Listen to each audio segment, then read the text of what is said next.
Arthur was already crushed into pulp, beyond salvation even by a sage. The night was heavy, turning the usually quiet purple cloud peak into a bloodbath. Daxton's guards fell one by one, regardless of their cultivation level. Any hesitation cost them their lives. Blair and her team's coordination grew increasingly proficient. They dispatched enemies with a single strike, rarely leaving any bodies intact. The inheritance from the Grand Elders, combined with the Sky Burial Sword Array, transformed them into formidable killing machines. From start to finish, not a word was wasted, only ruthless slaughter awaited their prey. Even Jolie and the star-plucking sect disciples were awestruck, truly witnessing the terrifying might of the Sword Burial Sect swordsmanship. If these four were this powerful, what level had Daryl reached? Could the Sword Burial Sect really be reviving? Jolie pondered this, understanding better why Grand Elder Ibrahim had sent her here. Once the Sword Burial Sect truly revived, no sect on vast continent could stand against it. Perhaps, then, the 9 Bilyavans and 10 Earths would once again open to vast continent, becoming a hunting ground for the Sword Burial Sect. Those who aligned themselves first would reap the greatest benefits. Long ago, the Star-Plucking Sect had grown powerful through the support of the Sword Burial Sect. Wise counsel comes from experience. Elder Ibrahim saw what ordinary men could not. Lady, we're at the foot of the mountain, where many Sword Burial Sect disciples are gathered. Should we continue pursuing? Kian asked, catching up and whispering. Looking around, there was no sign of Daryl. The Star-Plucking Sect disciples felt uneasy as they observed the crowd ahead. Pursue. Follow those 4 Sword Burial Sect disciples, go. Jolie barked out orders, leaping several meters ahead in an astonishing burst of speed. Pursue. The group shouted and chased relentlessly. Daxton glanced back, his face pale, biting his teeth to run faster. A single glance told him that Daryl's followers had lost control, striking down anyone in sight. What troubled him more was the disappearance of Daryl himself. An unseen enemy was the most dangerous. Daxton grew increasingly anxious, beads of cold sweat trickling down his forehead. ####Chapter 187, Cornered. The mountain path was rugged, and Daxton dragged his heavy legs, rolling and stumbling as he fled for his life, gasping for breath, feeling as though his lungs would burst. Behind him, the pursuers were relentless, like a whirlwind closing in faster and faster. Damn it, if I survive today, I'll kill that brat Daryl. Daxton swore bitterly. Billy had never been so humiliated since he started on this path. Tonight, he had only intended to scout Daryl on the mountain, but unexpectedly, Daryl struck without warning, disregarding all norms. When traveling outside, the most terrifying encounter is with someone who doesn't play by the rules. A moment's carelessness can lead to a downfall. The burial sword guards stationed at the foot of the mountain gathered upon hearing the commotion, forming an array to defend strictly. Previously, Daxton, like Carson, hated these burial sword guards intensely because they prevented him from striking at Daryl secretly. Now, he felt no one could be more adorable than these guards. Though detestable, they would not act rashly without orders from the elders. Unlike Daryl, who played by no rules. Whoosh! A piercing whistling sound pierced the air. Blair sheathed her long sword, pulling out a longbow from somewhere, aiming and releasing an arrow directly at Daxton's back. This arrow was faster than a meteor, spinning incessantly, swallowing surrounding light like a bottomless pit. Looking up, all he saw was a dark shadow, leaving him unsure how to evade. Within the burial sword grotto, Blair had not only inherited the sword techniques of Taiwu Junren, but also the devastating annihilation arrow technique. Annihilation arrow? Wasn't this archery technique already lost? How?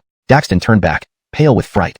Before coming to the burial sword sect, he had collected extensive information on them and knew the terror of the annihilation arrow. The piercing whistling approached swiftly, too fast to dodge. Ahead was a steep hillside covered with frightening boulders. Daxton clenched his teeth, closed his eyes, and rolled down the slope. Whoosh! The terrible arrow grazed his scalp, followed by endless tumbling. After colliding with countless rocks, Daxton finally stopped, opening his eyes to find himself at the foot of the mountain, right in front of the burial sword guard formation. On the hillside, Blair and others halted at the sight of the densely packed burial sword guards, while the star-plucking sect disciples also paused. Note: Jai Xingmin, is translated as star-plucking sect to maintain consistency and fluency in English. Haha, chase me then. Why stop? If you don't chase me, I'll leave first. Ha ha ha. Daxton laughed loudly, feeling as though he had narrowly escaped death. Before he could stand up to leave, a massive black shadow lunged at him. Roar! Jace roared and rammed into Daxton with a savage charge. Ah! Daxton screamed.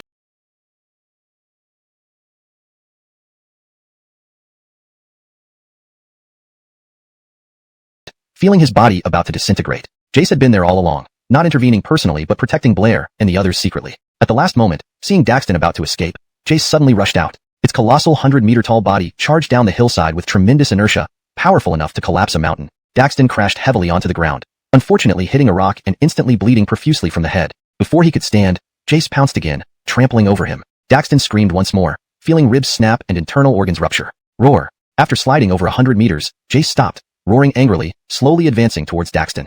On the hillside, Jolie and others felt their scalps tingle, secretly relieved they were not Daryl's enemies. The ferocity of the Bilyavan burial divine beast was indeed beyond what ordinary people could imagine. At the foot of the mountain, the tightly packed burial sword guards were also terrified, none daring to move lightly. Damned! Daryl, come out, you little bastard, show yourself. I am the imperial envoy of the great Isla dynasty. Who dares to kill me? Daryl, come out. Daxton spat blood, struggling to rise shakily, calling Daryl's name furiously. Though it seemed foolish, revealing his identity and invoking the authority of the great Isla dynasty was actually the wisest move at this moment. Otherwise, being crushed to death by Jace would be too unjust. Killing Nicholas was an internal matter for the Burial Sword sect, but killing an imperial envoy would have dire consequences. The great Isla dynasty would not let it rest, leading to catastrophic disaster for the sect. Sure enough, the commander of the Burial Sword Guards, originally content to remain a spectator, immediately frowned. Allowing an imperial envoy to die under his watch would result in a severe punishment from the elders. Men, surround him. Report this to Fabio immediately quickly. The commander ordered sternly, without hesitation. The guards complied, reluctantly rushing forward to separate Daxton from the war elephant. Superficially, they surrounded Daxton, but in reality, they protected him. Blair and others frowned. Jace also paused, not daring to breach the Burial Sword Guards formation without Daryl's command. Since ancient times, the Burial Sword Guards were the elite forces of the Burial Sword sect, the backbone of defending the sect. Breaching their formation was tantamount to betraying the sect. Haha, you know your place. Otherwise, when our Royal Alliance army arrives, everyone in the Burial Sword sect will die. Ha ha ha. Daxton laughed wickedly, firing a signaling arrow into the sky, treated hastily, shouting and charging into the Burial Sword Guard formation to escape in the chaos. Upon Daryl's appearance, he knew danger loomed and immediately fled. Suddenly, a palace emerged in the night sky, expanding as it emitted myriad sword lights. Daryl didn't chase. Instead, he summoned the Sword Palace. The Sword Palace stands here. Capture this traitor immediately. Any defiance will result in death. Sword Palace? The legendary sanctuary where supreme elders cultivated, the refuge of the Burial Sword sect? The Burial Sword Guards were stirred, rushing forward without waiting for orders, trapping Daxton tightly. According to ancient legends, the Sword Palace was the core of the Burial Sword Grotto. Its master was the true ruler of the Burial Sword Grotto, wielding supreme authority over the sect. Even elders could not defy his commands. I am the imperial envoy of the great Isla dynasty. Who dares touch me? No, please don't. Daxton screamed desperately, watching the tide of Burial Sword Guards approach, utterly despairing, never imagining Daryl could become the master of the Sword Palace. No matter how smart he was, he couldn't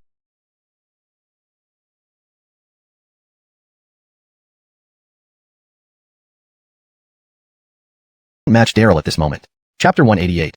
You are too old. Inside the Sword Burial Hall, Elder Honest leisurely brewed a pot of tea himself and reclined on a rocking chair with his eyes closed, trying to relax. Recently, he had been so anxious that he could not sleep or meditate properly, plagued by various concerns. When punishing Daryl and forcibly seizing his raging python Marshal Vane, he worried about strong opposition from other members of the sect. When fully supporting his great-grandson Arthur, he feared that he would not be a match for Daryl. And when secretly collaborating with the eunuch Daxton, he was concerned that people from the great Isla dynasty might infiltrate the Sword Burial sect and sideline him. There were countless difficulties and worries along the way. But after being coerced and enticed by Daxton into signing that contract, he felt relieved. If Arthur proved incompetent, then no resources would be wasted on him. If Daryl posed a threat, then he would find a way to eliminate him. Regardless, first things first, he needed to get through this crisis and firmly control the Sword Burial sect before worrying about how to interact with the great Isla dynasty. Once he made up his mind to take the risk, Elder Honest relaxed and personally brewed a cup of premium Longjing tea to enjoy the moment. Calculating the time, Daxton and Arthur, who went to Mount Purple Cloud to pacify, should be returning soon. No matter what choice Daryl made, death awaited him. Confident, the second elder lay back in his rocking chair to rest. Theodore, something's wrong. Something is seriously wrong. A guard suddenly— Where did these beasts come from? These were elephants and giant snails. The second elder paused, suddenly remembering Zongtian divine beasts, and realizing why Daryl returned unharmed from the star-plucking sect. Blair and Jolie rushed in, aiming sharp crossbow arrows at all vital points on the second elder's body. Indeed, the youth are formidable. When did you learn the beast-controlling spell from Grand Aiden? The second elder's expression turned bitter, knowing it was over. The legendary beast-controlling spell had been in the hands of Grand Aiden alone for centuries. Even successive sect leaders were not qualified to practice it. Daryl, a mere new disciple, now controlled 2 Zongtian divine beasts. This could only have been taught by Grand Aiden. Actually, it wasn't long ago. I learned it the night before departing for the star-plucking sect. Daryl admitted it without hiding anything. Initially, he needed to keep it secret to avoid alerting the second elder, but now there was no need. So, Grand Aiden was indeed backing you. I can't accept this. I can't accept it. The second elder gritted his teeth, seething with resentment. Billy had stripped Daryl of his martial vein, rendering him a cripple, yet Daryl resumed cultivation and became even more powerful. Later, to remove Daryl as a threat, he sent him to the star-plucking sect's grand competition, where Daryl was supposed to die, but he returned with 2 powerful Zongtian divine beasts, all thanks to Grand Aiden. Without Grand Aiden's support, Daryl would have been dead long ago. The second elder's anger flared as he assumed everything was orchestrated by Grand Aiden. Injured internally, he spat out a mouthful of blood. Damnable. How could that old bastard do this? How am I inferior to you, Daryl? Simple, you're too old. Why wouldn't we support a young man rather than a decrepit old fool like you? Daryl sneered coldly, staring at the defeated second elder. Boy, I'll fight you to the death. Furious, the second elder pounced toward Daryl. Roar. Jace moved swiftly, its massive body hurtling towards the second elder. Good timing. So what if they're Zongtian divine beasts? Kill them. Determined, the second elder sped up, striking at Jace's neck with his sword, expecting to wound it badly. Instead, his blade met metal-like resistance. Undeterred, he roared and struck Jace's right leg with all his strength, but his sword shattered while Jace remained unharmed. Next, Jace lifted its right leg and stomped down hard. Ah! The second elder screamed as he was crushed like being run over by a mountain. Despite struggling, he quickly lost his breath and was trampled into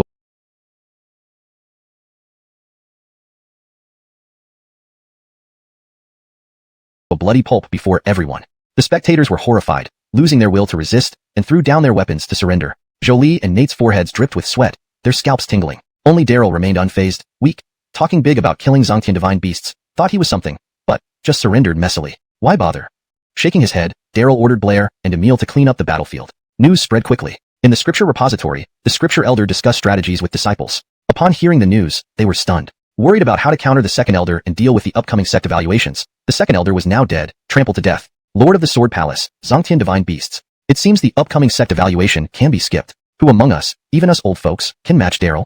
Mohammedamering, the scripture elder knew a new era had begun. Over the past 500 years, under Grand Aiden's leadership, the sword burial sect gradually declined but didn't disband, unlike other sects of the same era that vanished over time. The next 500 years would likely be dominated by Daryl. What changes would this bring? Even the experienced scripture elder couldn't help feeling a bit excited.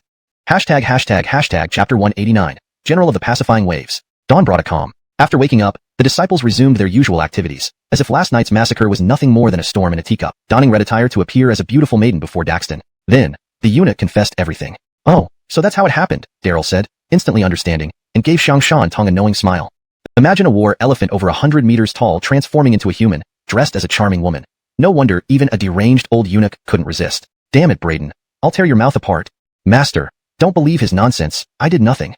Xiangshan Tong protested, ready to pounce on Hale. Daryl quickly restrained him, knowing that if these two billion-burying divine beasts fought, the entire hall might be destroyed. Xiangshan Tong, calm down. I believe you did nothing. You're innocent, he reassured him, though a slight smile lingered on his face. Master, I really did nothing. Xiangshan Tong sighed, realizing there was no convincing them now. Damn it. If only he had stomped Daxton into pulp last night. Xiangshan, be more careful, especially within the sect. The disciples are still young, Daryl advised, concerned. Both Hale and Xiangshan Tong were eccentric old monsters, and Daryl genuinely feared their unpredictability.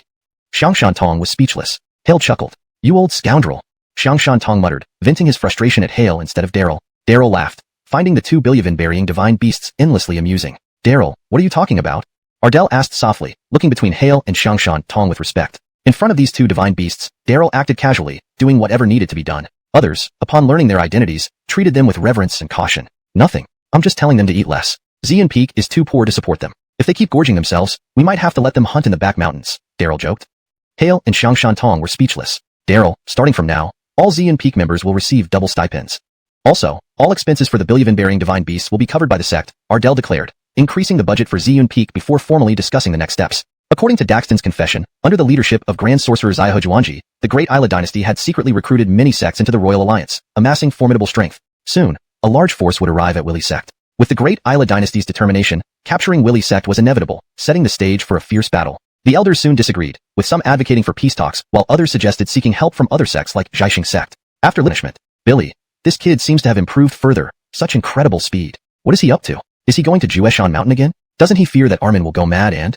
Melody mused, noting Daryl's rapid progress, even though he was still at the primordial spirit realm. At the same time, over 3,000 miles away in the desert, a massive fleet sailed towards Willy Sect. Vessels soared through the sky like clouds over a vast sea. Among them, the flagship was heavily armed, capable of carrying 10,000 men, resembling a formidable flying fortress. On its deck sat a general clad in fiery red armor, tall and imposing with piercing eyes that seemed to see through every secret. Behind him lay a red coffin, ready for battle. This was General Fu Bo of the Great Isla dynasty, also known as Marquis Fu Bo, a disciple of Grand Sorcerer Zaihe Juanji. His blood aura deterred any evil within a kilometer, causing demons to flee. Report.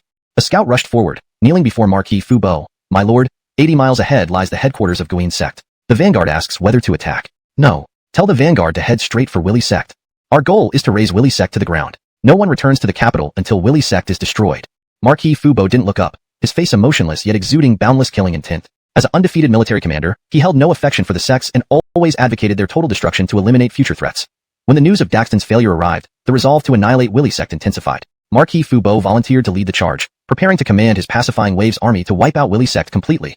Understood. The scout glanced at the red coffin behind Marquis Fu Bo, involuntarily shuddering, and bowed low before hastily leaving. Soon, the distant, low-sounding horn calls echoed from ahead. The vanguard corps accelerated, charging towards Willy Sect with a murderous aura. The atmosphere grew heavy as the advancing army picked up speed, heading directly for Willy Sect with unwavering determination.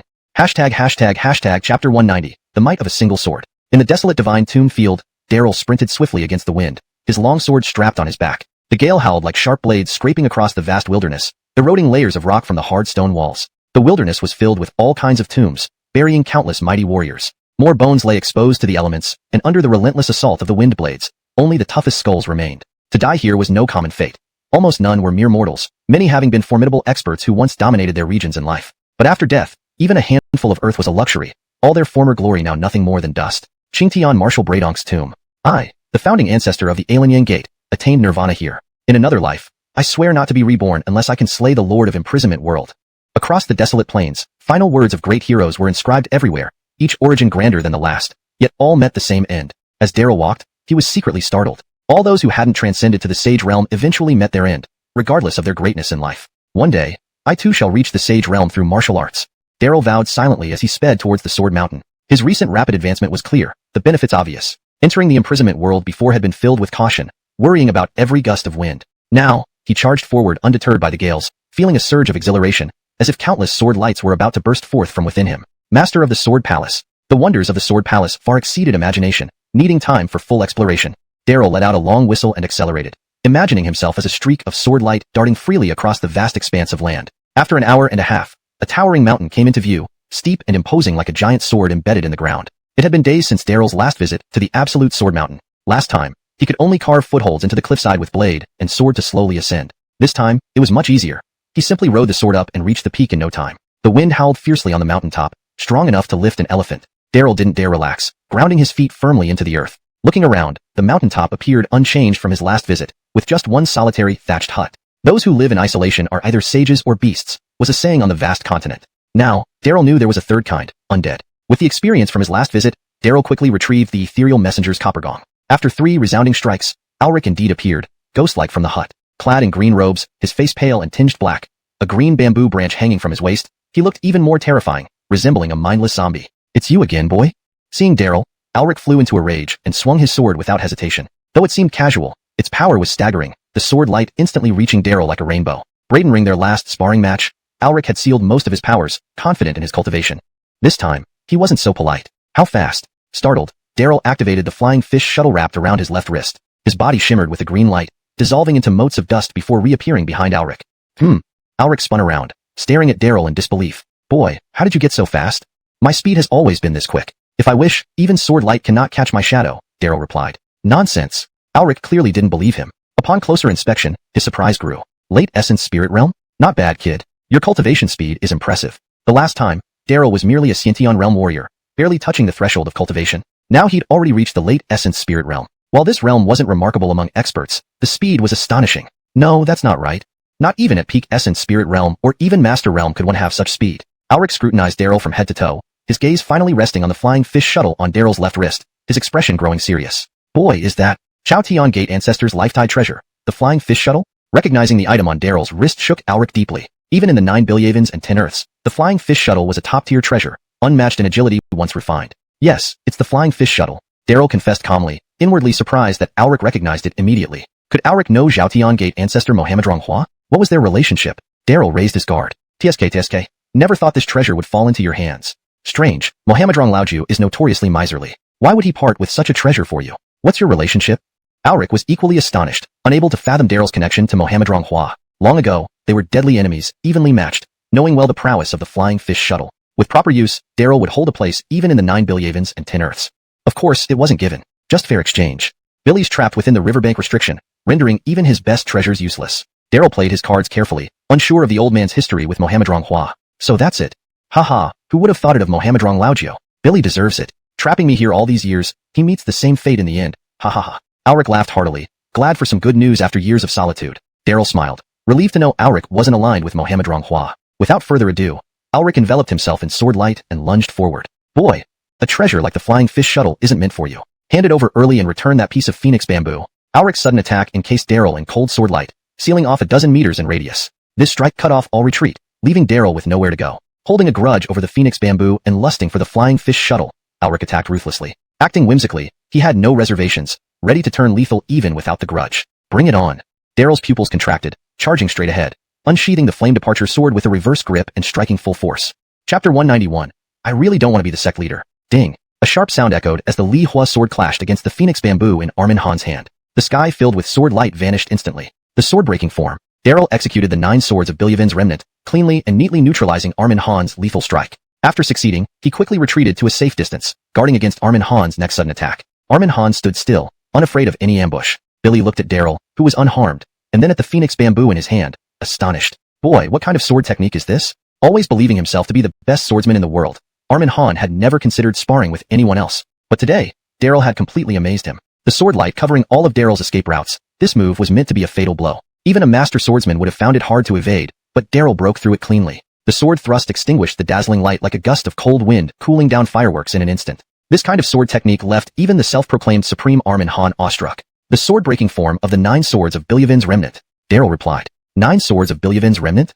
Armin Han furrowed his brows, remembering something vaguely. Boy, this isn't the legendary Bilyavin's remnant sword technique that only the leaders of the Donghua sect can master, is it? Something like that. Strictly speaking, it's an advanced version of the Bilyavin's remnant sword technique, condensed and simplified from 108 moves into 9. Daryl did not hide this fact. Outside, he wouldn't dare mention the origin of the 9 swords of Bilyavin's remnant to avoid unnecessary trouble. But within the prison world, there was no need to worry about such things. Even if old Armin knew some secrets, he couldn't spread them. 9 swords of Bilyavin's remnant. So, you're the current leader of the Donghua sect? Armin Han's expression grew more serious. Even though he had been confined in the prison world for a very long time, the fear of the Donghua sect remained deeply ingrained in him. Back when he roamed the 9 skies and 10 lands, the last thing he wanted to provoke was the Donghua sect. At that time, obsessed with swordsmanship, he challenged martial arts masters everywhere, earning him the nickname Sword Demon. At his peak, he single-handedly swept across the 9 skies and 10 lands, including the renowned Finshin world. But even at his prime, he was extremely cautious about the Donghua sect and would steer clear of their disciples whenever possible. Every leader of the Donghua sect was known for being overly protective of their members, willing to destroy entire families over a mere new disciple. One could say the entire sect was full of maniacs. Once they lost control, even a saint couldn't stop them. Ah, you've guessed right again. Actually, I have no interest in being a sect leader. I just want to cultivate freely, go hunting when bored, live as I please. But I was forcibly pushed into the position by Einar, unable to refuse it. Sigh. Daryl sighed, sincerely expressing his lack of interest in the Donghua sect. Dealing with the Liam Gate was already headache-inducing. If not for its matters, he would have explored the Lamentation Land freely. Adding another Donghua sect was overwhelming. Boy, do you know how many experts in the Donghua sect are vying for the leadership? Armin Han was speechless. To contest for the leadership, the Donghua sect fought fiercely each time, with countless experts dreaming of obtaining it. Yet here was Daryl acting indifferent, leaving Armin Han speechless. I don't know, nor do I care. 1,000 years may seem long, but I only focus on the present moment. Right now, I only want to practice and see when I can further simplify the 9 swords of Bilyavin's remnant into 3 moves. Senior Armin, I'm coming. Daryl suddenly rushed forward, initiating the attack. Billy had come to the prison world today specifically to practice, using Armin Han, a master of sword techniques, as a sparring partner. How powerful the Donghua sect was, or how many experts were in the sect mattered little to him now. Worrying about those issues was pointless. Billy hadn't even explored the Lamentation Land yet, let alone roamed the 9 skies and 10 lands. Good, you've come just in time. Boy, if you can last 30 rounds, count me as the loser. With grandeur, Armin Han sealed his powers, lowering himself to the primordial spirit realm before charging at Daryl for a fair duel. Since being confined in the prison world, he hadn't formally dueled anyone for a very long time, lacking the determination to challenge his limits and pursue the ultimate essence of swordsmanship. Today, the unexpected visit of Daryl reignited his old ambitions, eager to see whether the 9 swords of Bilyavin's remnant were superior, or his unique Armin sword technique. Ding, ding, ding. The crisp clashing sounds continued without end as the two engaged in fierce combat atop the mountain. Cold winds howled, stirring up thousands of snowflakes. Juejin Mountain soared into the clouds, weather unpredictable. What was sunny moments ago turned into snowfall. Under the stimulation of cold wind and harsh conditions, their battle became even more intense. 30 rounds passed, then 100, 300. Their sword speed increased. If someone were present, they would see only 2 vague silhouettes barely visible in the storm. Daryl grew stronger, fully unleashing the 9 swords of Bilyavin's remnant. There were no reservations here, giving him a feeling of liberation. But soon, he felt immense pressure. Despite his utmost effort, winning against Armin Han was impossible. This old man felt like an immovable mountain. No one could conquer him. Daryl was shocked, unaware that Armin Han was even more so. Billy had exhausted all his life skills, integrating his understanding of swordsmanship into every move. Yet no matter how fierce his attacks were, Daryl always found a way to counter them. Daryl repeatedly used the sword-breaking form, seemingly simple but incredibly effective in combat, always managing to neutralize Armin Han's strikes at the last moment. Ding! After another clash, they separated abruptly. Daryl's body trembled with chi, emitting waves of heat, evaporating snow before it could settle. Armin Han, on the contrary, felt colder with each snowflake landing on him. Excellent swordplay, let's go again. Armin Han yelled, unwilling to give up, unable to think of a way to break Daryl's defense, which frustrated him immensely, something he hadn't felt in a long time. Billy, Senior Armin, sorry, you've lost. 30 rounds were long over, it's been over 700 now. Daryl chuckled, returning the Donghua sword to its scabbard, looking disinterested. This battle was invigorating and highly beneficial. Not that he didn't want to continue, but he was truly exhausted. Each sword strike required all his strength. After 700 rounds, his arms were sore. Ah, so soon? Armin Han was surprised, blushing slightly, realizing he had underestimated it. Losing like this made him feel unsatisfied. Though he deliberately lowered his power level, it didn't feel like a real loss to Daryl, yet it still upset him, darkening his face. No, take a rest and continue. I won't believe I can't break your sword technique. Daryl was speechless. This old man really had a strong competitive spirit. Senior Armin, I'm really done. Let's have another big fight in a few days, okay? No. Armin Han threw a Yangshi pill. Billier.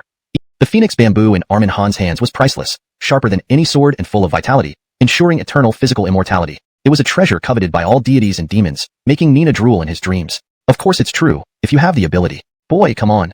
Armin Han sneered, brandishing the phoenix bamboo and charging forward. This time, he boosted his power to the Grandmaster realm, determined to defeat Daryl.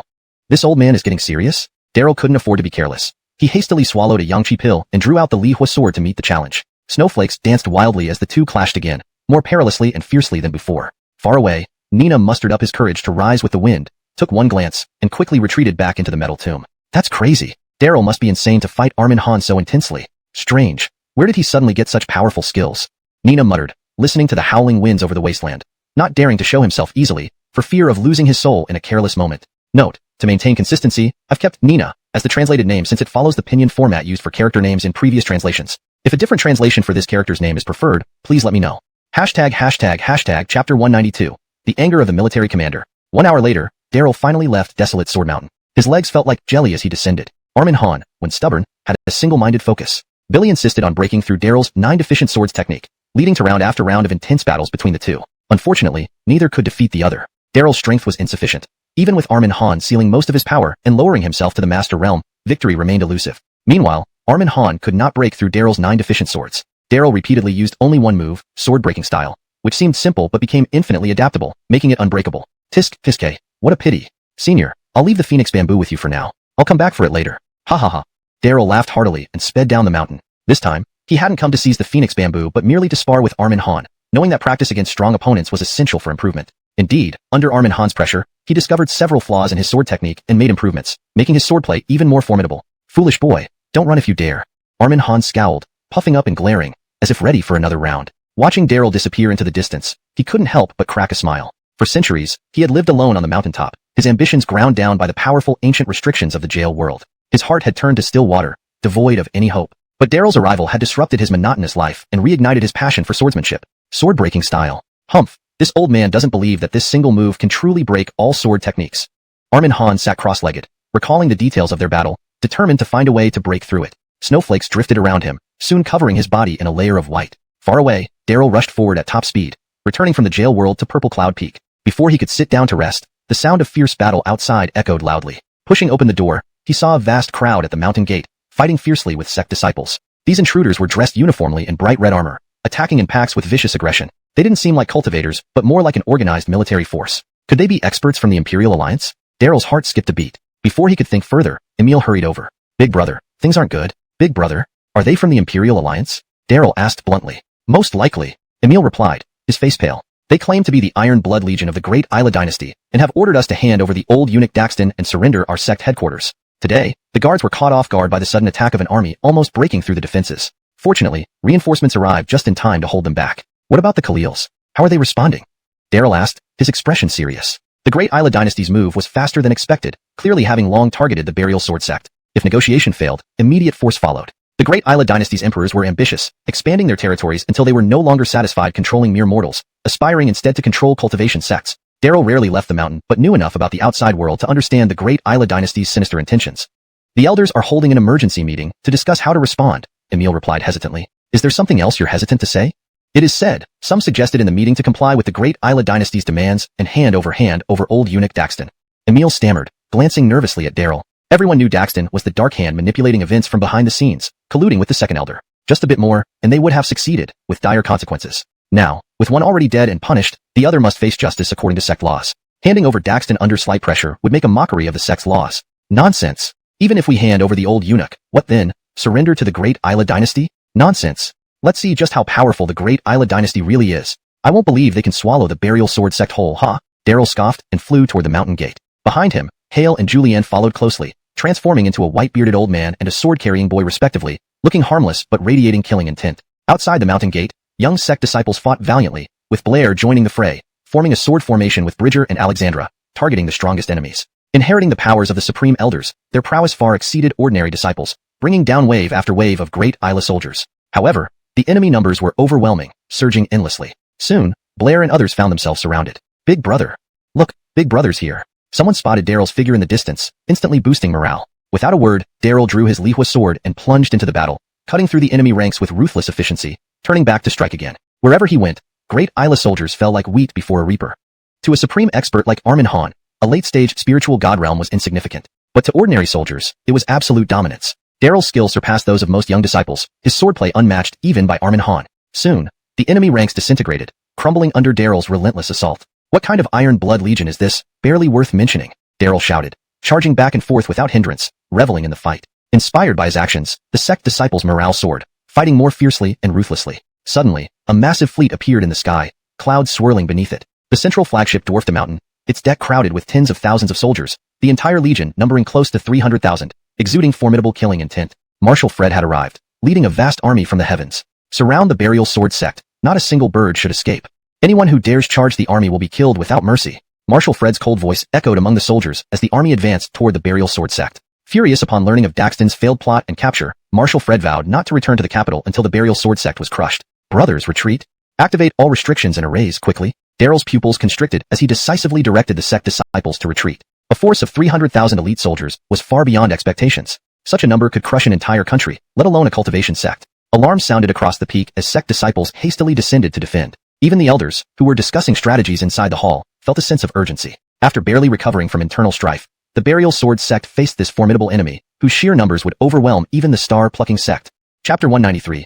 What do you have to fight me with? All the Willy sect's barrier arrays were fully activated. From a distance, beams of sword light encased the entire sect. This time, the disciples were pulling out all stops, throwing massive chunks of crystals to power up the barrier arrays to their maximum strength. Everyone understood that this was the critical moment for the survival of Willy sect. If they couldn't withstand the attack from the Da'ila dynasty, Willy sect would be massacred and wiped off history's pages. At the foot of the mountain, weapons bristled like a forest. The army spread out and surrounded the Willy sect. Warships carried enormous crossbows with giant arrows aimed at the sect's entrance. These giant crossbows were killing machines used in sieges and could also take down cultivators easily. The Da'ila dynasty had vast experience battling various cultivation sects during numerous conquests, designing many such deadly weapons. Not only did these giant crossbows have astonishing range, but they were also coated with deadly poisons. An accidental hit could even kill a Grandmaster-level expert. The atmosphere grew increasingly tense as the path down the mountain was completely sealed. Though the army hadn't launched an attack yet, everyone knew this was just the calm before the storm. The calmer it was now, the fiercer the storm would be later. Elders like the scripture keeper were there, watching the masses with troubled expressions. A cold voice came from the flagship. Under the heavens, no land does not belong to the Emperor. Hand over eunuch Daxton, drop your weapons, and surrender, or face total annihilation. General Fred spoke coldly, his face expressionless as he stared at Daryl from atop the flagship. Behind him, a red coffin stood out glaringly. For this massive assault, he had made a bold promise before the Da'ila Emperor and Farron. Billy would either subdue or flatten Willy sect. If not, he would die here, leading the battle with the coffin. A sign of going all in without reserve. Kill, kill, kill. The soldiers roared while waving their weapons, creating an immense aura of death. General Fred raised his hand, silencing the crowd instantly. Billy then signaled his troops, who quickly brought forward about 7 or 8 people. It's Warden Albin. This is bad. They're in danger. The disciples recognized them. Warden Albin, responsible for patrolling the outer areas, and his men. Before the disciples because of sheer force. The disciples were embarrassed but helpless. With the elders ordering his release, what else could they do? Tucker gave a signal, and people quietly stepped aside to let the old eunuch leave. Under the immense pressure from the Da'ila dynasty, the elders hoped to negotiate peace with General Fred. Below, the soldiers cheered loudly, their morale soaring. General Fred still had a cold expression but wore a smirk. So-called ancient sects were nothing more than this. His smirk deepened as his murderous intent grew. Forcing Willy's sect to hand over Daxton was only the first step. Next, the sect would either submit or perish. Signaling again, more crossbows were moved forward, ready for attack. Dark clouds filled the sky, and the cold wind howled, foretelling an impending storm. Inside and outside the sect, the atmosphere was oppressive. Elders like Tucker and Dominic advocated negotiation, having just weathered internal strife and unwilling to wage war against the Da'ila dynasty. They readily agreed to release Daxton. Unexpectedly, Daxton refused to leave, looking around before walking up to Daryl. Kid, impressive, even Carson died by your hand. So you have some skill. But what good is it? Can you handle the iron-blooded legion of the Da'ila dynasty? Even if you are capable, you can't possibly stop the Imperial army, ha ha ha. Daxton laughed coldly, mocking and humiliating Daryl harshly. Speak up, kid. Aren't you so mighty? How come you're speechless? What a joke. Grand disciple of your so-called sect, just a naive child. Look at how pathetic you all are. What do you have to fight us with? Daryl remained silent, facing Daxton's insults wordlessly. Boy, speak up. Do you believe one word from this eunuch can destroy your entire family? Daxton sneered, slapping Daryl across the face. Hallam, who had been following Daryl, suddenly stepped forward to block him. A loud slap echoed as Daxton's hand left 5 bloody marks on Hallam's face. The eunuch clenched his teeth, putting all his fury into that slap. After countless efforts to conquer Willie's sect, everything seemed within reach. But at the last moment, it all fell apart due to Daryl. All his efforts were wasted, and he returned to the capital disgraced, unable to show his face. Hate burned within the old eunuch, wishing he could crush Daryl's head. The old man. People stirred. Daryl, come here, I won't kill you. Whoever dares to stand in my way will be destroyed. Daxton's face was twisted with anger as he seized a sword from a nearby disciple. Beware. Calm down, eunuch Neil. People were shocked, unprepared for the eunuch's sudden madness. Hallam stood frozen, unwilling to dodge or retaliate, beads of sweat pouring down his forehead. The atmosphere tightened as drizzling rain began to fall, icy cold on the skin. Hashtag chapter 194. Without regret even in death. A mere Willie sect dares to dream of breaking free from the control of our great Isla dynasty. What a delusion. Daryl, stretch out your neck and prepare to die. Daxton barked fiercely, his voice high-pitched and grating. As he lunged forward, sword aimed at Emil's chest, prepared to kill anyone who dared to stop him. Previously, to ensure success, Daxton had endured humiliation within the Willie sect, attempting to seize power by intimidating and bribing supporters of the Theodore. Now, with a large army at the foot of the mountain, 300,000 troops under General Fred, he would no longer hold back. Billy intended to kill whomever he wished. Emil stood protectively in front of Daryl. First, Daxton would pierce his heart and then settle accounts with Daryl, avenging the insults and humiliations suffered over the past 2 days. Thinking of the threat and humiliation from the war elephant Alex, Daxton gritted his teeth in anger. At this moment, he cared not for the bigger picture. All he wanted was to personally slay Daryl to avenge himself. Emil, get out of the way. Senior brother Zhao. People shouted in alarm, warning him. Emil remained rooted to the spot, his mind going blank. Protecting Daryl had become instinctive. He could not move aside. Yet he did not dare attack Daxton, fearing the consequences if he harmed the old eunuch, leaving him caught between a rock and a hard place. Humph, old dog Neil, don't be so arrogant. A cold snort sounded in Emil's ear. At the critical moment, a large hand appeared before him, firmly grabbing the old eunuch's wrist. Daryl, who had been silent all along, suddenly moved, reaching into the sword's light to grasp the eunuch's tiger mouth precisely. While others feared provoking the old eunuch and the army below, Daryl showed no hesitation and acted decisively. Billy first grabbed the eunuch's wrist and then twisted it, snapping the bones. Ah! The eunuch screamed in pain, trembling and dropping his sword on the ground, enraged yet terrified. Boy, you dared to strike back? In agony, the eunuch looked incredulous, never expecting Daryl to have the audacity to retaliate. Below the mountain, soldiers stirred restlessly, while General Fred aboard his warship raised an eyebrow. Billy had not expected someone to be so bold as to defy him right under his nose. This Willie sect was indeed rebellious, completely unaware of the might of the great Isla dynasty. Fred's gaze grew sharp, memorizing Daryl's appearance. Before the battle, authority needed to be established, and Daryl his junior sister and aunt? That was courting death. Was he really so foolish as to believe no one dared kill him? Daryl didn't feel anger. Instead, he smiled coldly, looking down at Daxton with disdain. Emil sensed something terrible coming, and Renee, standing among the crowd, frowned, knowing that the old eunuch was doomed. Daryl, stop. Daryl, think of the greater good, Daryl. The Khalil and Tucker felt something was wrong, rushing over to stop Daryl, but it was too late. Daryl extended his hand, and the fire separation sword on his back leaped forth. Below the mountain, General Fred's eyes widened in shock as he stood up, too late to intervene. The sword flashed, and Daxton's head flew off, his lips still moving. Kill me if you dare. Do you think? His head already severed. Daxton still habitually cursed until realizing something was amiss, flying several meters away with wide-open eyes, dead in disbelief that Daryl had truly struck. Rain gradually increased in intensity. The wind was cold, and the rain colder. Silence enveloped inside and outside the sect. Everyone held their breath. As they reacted, the disciples' hands and feet went numb, sweat pouring down their foreheads. Daryl, you've caused a catastrophe. Foolish boy, don't you know what trouble you've stirred? Tucker stomped his foot, regretting not acting sooner. Are you mad? Daryl, you're dragging the entire sect to its grave? Don't you care about the sect's survival? Brenton bit his lip in fury. Daryl's sword stroke had cut off any chance of peace. Slaying the Imperial envoy Daxton before the 30,000-strong army was like sealing their fate, declaring open defiance against the great Isla dynasty. Brenton felt a murderous impulse, fuming with rage. Below the mountain, soldiers grew restless and furious. Attack! Attack! General, give the order to destroy Willie sect. Attack! Realizing the situation, soldiers raged. They had fought many battles, but never faced such brazen defiance. The great Isla dynasty had long established authority, where everyone cowered at its advance, surrendering without a fight. They assumed Willie's sect would likewise crumble, only to be met with Daryl's bold act of decapitating Daxton. Prepare the vanguard. Cut off Daryl's head for 10,000 taels of gold and a promotion to captain. General Fred gritted his teeth, crushing an iron ball in his hand. Billy harbored no goodwill towards any cultivation sections. Had it not been for the Grandmaster's instruction to try and pacify them, he would have attacked long ago. Now, he needed no pretext. Daryl's decapitation of Daxton stirred his thirst for blood. The general orders, cut off that young boy's head. Kill, kill, kill. Soldiers became excited, blood surging through them. Some discarded their armor, ready to charge into Willie's sect bare-chested. Military honors offered the only path for lower ranks to rise to power, drawing countless applicants to Fred's army for rapid advancement. Form the Billy Evenly burial sword formation, quickly. Everyone, form the formation immediately. Disciples scrambled to form the array amidst the cries of the Khalil. They had only battled other sects before, never facing a full-scale military assault. 300,000 soldiers charging up. It was overwhelming. Even experienced protectors felt anxious, their hearts pounding. Yet Daryl stood motionless, looking down at the menacing army below, feeling a burning fire within him grow stronger. Hale and Alex exchanged glances and stood behind Daryl. Pervasive power and heavy killing intent accumulated within them, erupting like volcanoes, growing ever stronger. Despite the sect's collective fear, these two men stood resolute. On the contrary, the more courageous and fierce Daryl became, the more excited they grew. From the moment of their creation, the Zongtian divine beasts were born for slaughter. They were natural killing machines. All cowards and weaklings were their prey, despised by them. Only someone like Daryl was worthy of giving them orders. Chapter 195. The Wrath of the War Elephant. The energy fluctuations within the two Zongtian divine beasts grew increasingly intense, spreading outwards from afar. The rain grew heavier, but could not quell the boiling blood within the two divine beasts.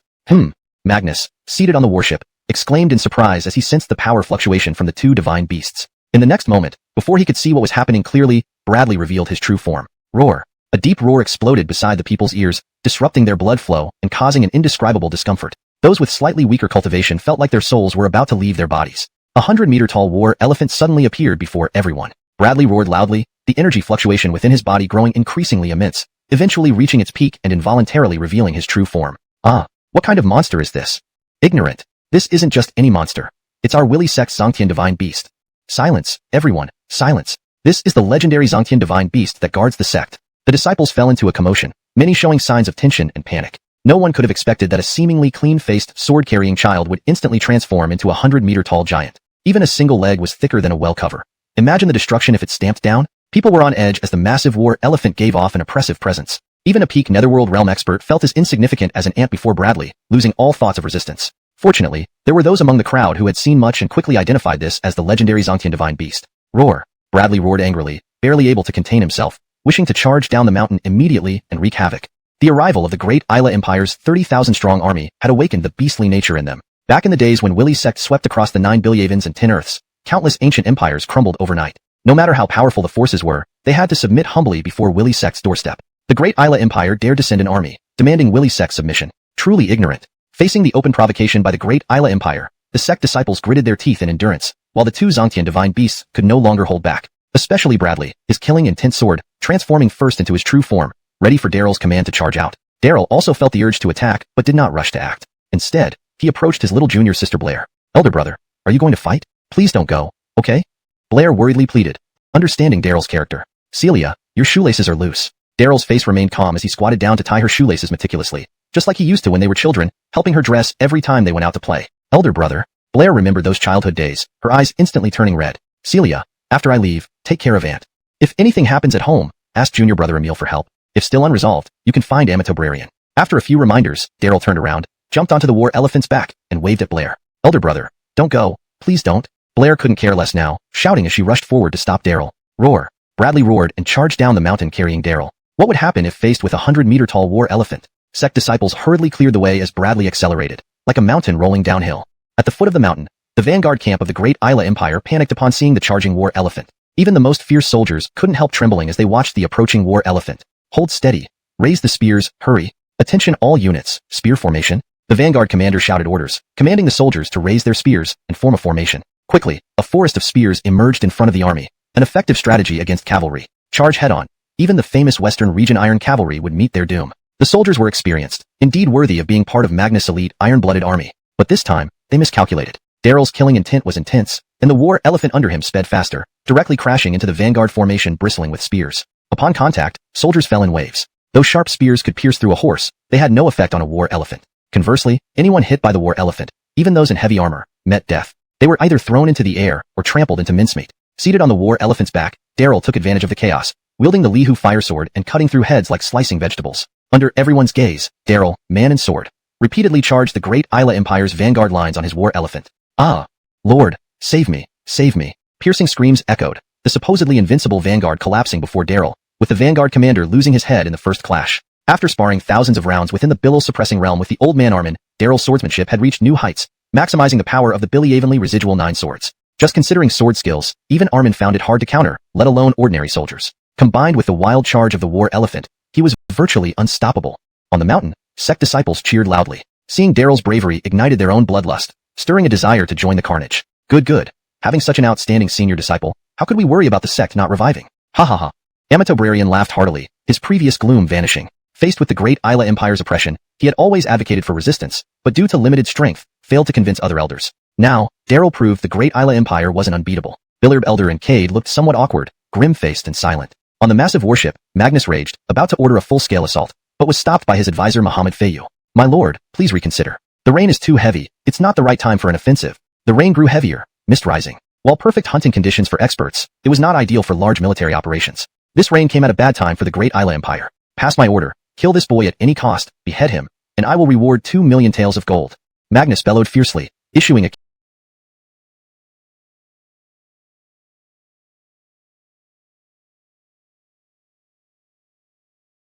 kill order. Understood. Experts bowed respectfully, brandishing their sharp weapons and rushing towards Daryl. Among them were muscular sergeants and renowned experts recruited by Magnus, some being peak Netherworld realm masters. Oh no, Daryl is in danger. Fifth senior brother, quickly protect Daryl, hurry. Amitobrarian's expression turned grave, quickly dispatching experts to assist. From the wind came the squeaking sound of an arrow as Maurice rushed ahead, followed closely by Emil gripping a long sword and others like Bridger. Elder brother, I'm here. Brothers, follow me if you don't want to be trampled by the great Isla Empire. Blair shouted, leading a group of disciples. Brothers, let's go and fight them. Count me in, let's go. Me too. Disciples stepped forward, carrying long swords and flying down to the battlefield. Daryl's lone sword and mighty elephant inspired a fervent fighting spirit and courage within everyone. Hashtag chapter 196, the Sword Alliance Messenger. The disciples of the Burial Sword Sect who descended together unleashed formidable combat power. The assassins sent by Paolo failed to even touch Daryl's garment before being collectively taken down by the Burial Sword Sect disciples. They then followed closely behind Daryl and the War Mammoth, mercilessly slaughtering the vanguard of the Da'ila Imperial Army. The mammoth roared, sword shadows flashed, and in the rain, soldiers fell one after another, unable to mount a coordinated defense, let alone retreat. The initial plan to give the Burial Sword Sect a harsh lesson turned into a tragedy as they were ruthlessly massacred. As the rain grew heavier, fog enveloped the area, making large-scale battles impossible. Not knowing how many more war mammoths the Burial Sword Sect had, the main force of the Da'ila Empire did not dare to act recklessly. After several small units attempting to provide support were annihilated, Paolo decisively ordered a retreat. On board the warship, Paolo's expression remained emotionless. Initially angered, he quickly regained his composure, eerily calm despite witnessing the complete annihilation of the vanguard. From the mountain, a distant horn sounded the order to retreat. The Lane promptly recalled his forces, fearing that Daryl and company might pursue them out of bloodlust. A direct confrontation with the powerful troops of the Da'ila Empire could easily turn into a trap. In this first clash, the Burial Sword Sect emerged victorious. What's so-called Iron Blood Legion? It's nothing special. No matter how strong the mortal empire is, they can't interfere with our cultivation sects. The disciples cheered loudly, especially when they saw Daryl returning atop the War Mammoth. Applause erupted like thunder. Daryl gained immense respect during the rebellion led by the Theodore. Now, after this battle, his prestige reached its peak. Some disciples even shouted for Daryl to formally take over as the sect leader. The Lane didn't mind, hoping Daryl would assume leadership soon to ease his burden. However, Tucker and Cade looked grim, offering no comments and showing no smiles as Daryl approached. It won't do much good to wipe out the vanguard. The main force of the Da'ila Empire is still here, ready to launch an assault at any moment, said Tucker in a low voice. Looking up, though Paolo's troops were retreating, their formations remained tight and orderly, subtly surrounding the Burial Sword Sect. As soon as the rain stopped, they might unleash a fierce attack. Indeed, don't celebrate too early. You killed their Imperial envoy and wiped out their vanguard. Aren't you afraid of bringing disaster upon the sect? Cade's face was dark. True, we can't celebrate too soon. Crushing just the vanguard isn't challenging enough. Let's wait until we capture their entire army of 300,000 and seize Paolo alive before we celebrate. Isn't that right, elders? Daryl smiled, appearing not yet satisfied. You, Tucker and Cade spoke in unison, angry but swallowing their words as they saw Julian standing behind Daryl, transformed into a child holding a sword. Commanding a legendary burial god beast at such a young age was indeed a miracle. Even they couldn't gauge Daryl's strength or discern his relationship with Jacob Elder within the Burial Sword Cave Bilyavan. A large army is pressing in. Relations. Securing assistance amidst the looming threat was uncertain. Outside, the Da'ila army halted, setting up camps encircling the Burial Sword Sect. The disciples fell silent, aware that the true battles were yet to come. After brief celebrations, the mood turned somber. At Purple Cloud Peak, Blair and Victoria bustled about tending to Daryl. Removing his shirt revealed countless wounds. Despite seeming invincible during the chaotic battle, only those close to him knew the numerous hidden arrows and desperate foes he faced. Senior brother, you can't rush into battle alone anymore. What if you encounter a top expert from the Da'ila Empire? Blair's eyes welled with tears, overwhelmed by concern. Sure, I promise not to do that again. If it comes to it, I'll take you along to protect me. With my little junior sister's protection, no expert can stop us. Daryl teased while lying on the bed for Blair to treat his wounds. Yes, there will be that day. Senior brother, you must wait for me, Blair laughed, moved by Daryl's humor. Senior brother. The door opened abruptly as Emil rushed in. Quick, someone claiming to be a Sword Alliance messenger demands we lower the restrictions and let him in. What? The Sword Alliance? Daryl's heart skipped a beat. Throwing on an outer robe, he hurried outside. At the gate stood a tall figure in black, carrying a long sword, wearing a wide-brimmed hat. No one knew how he bypassed the Da'ila blockade, nor could they discern his features. His cultivation was profound. The sect's guards grew tense, rallying quickly. Let's go see. Daryl dashed toward the gate, curious about this mysterious person and his intentions. Jacob Elder's words hinted that the Sword Alliance was a mysterious organization above all major sections. Daryl had rarely heard of this group, intrigued by their sudden appearance. Why send a messenger now? Could Paolo be behind it, a conspiracy or an assassination attempt? Daryl's curiosity heightened as he sped toward the gate. Chapter 197. Emyel. Daryl was very fast, but there were those who were even faster. Brandan and his group had already taken the Sword Alliance envoy to the Burial Sword Hall ahead of him.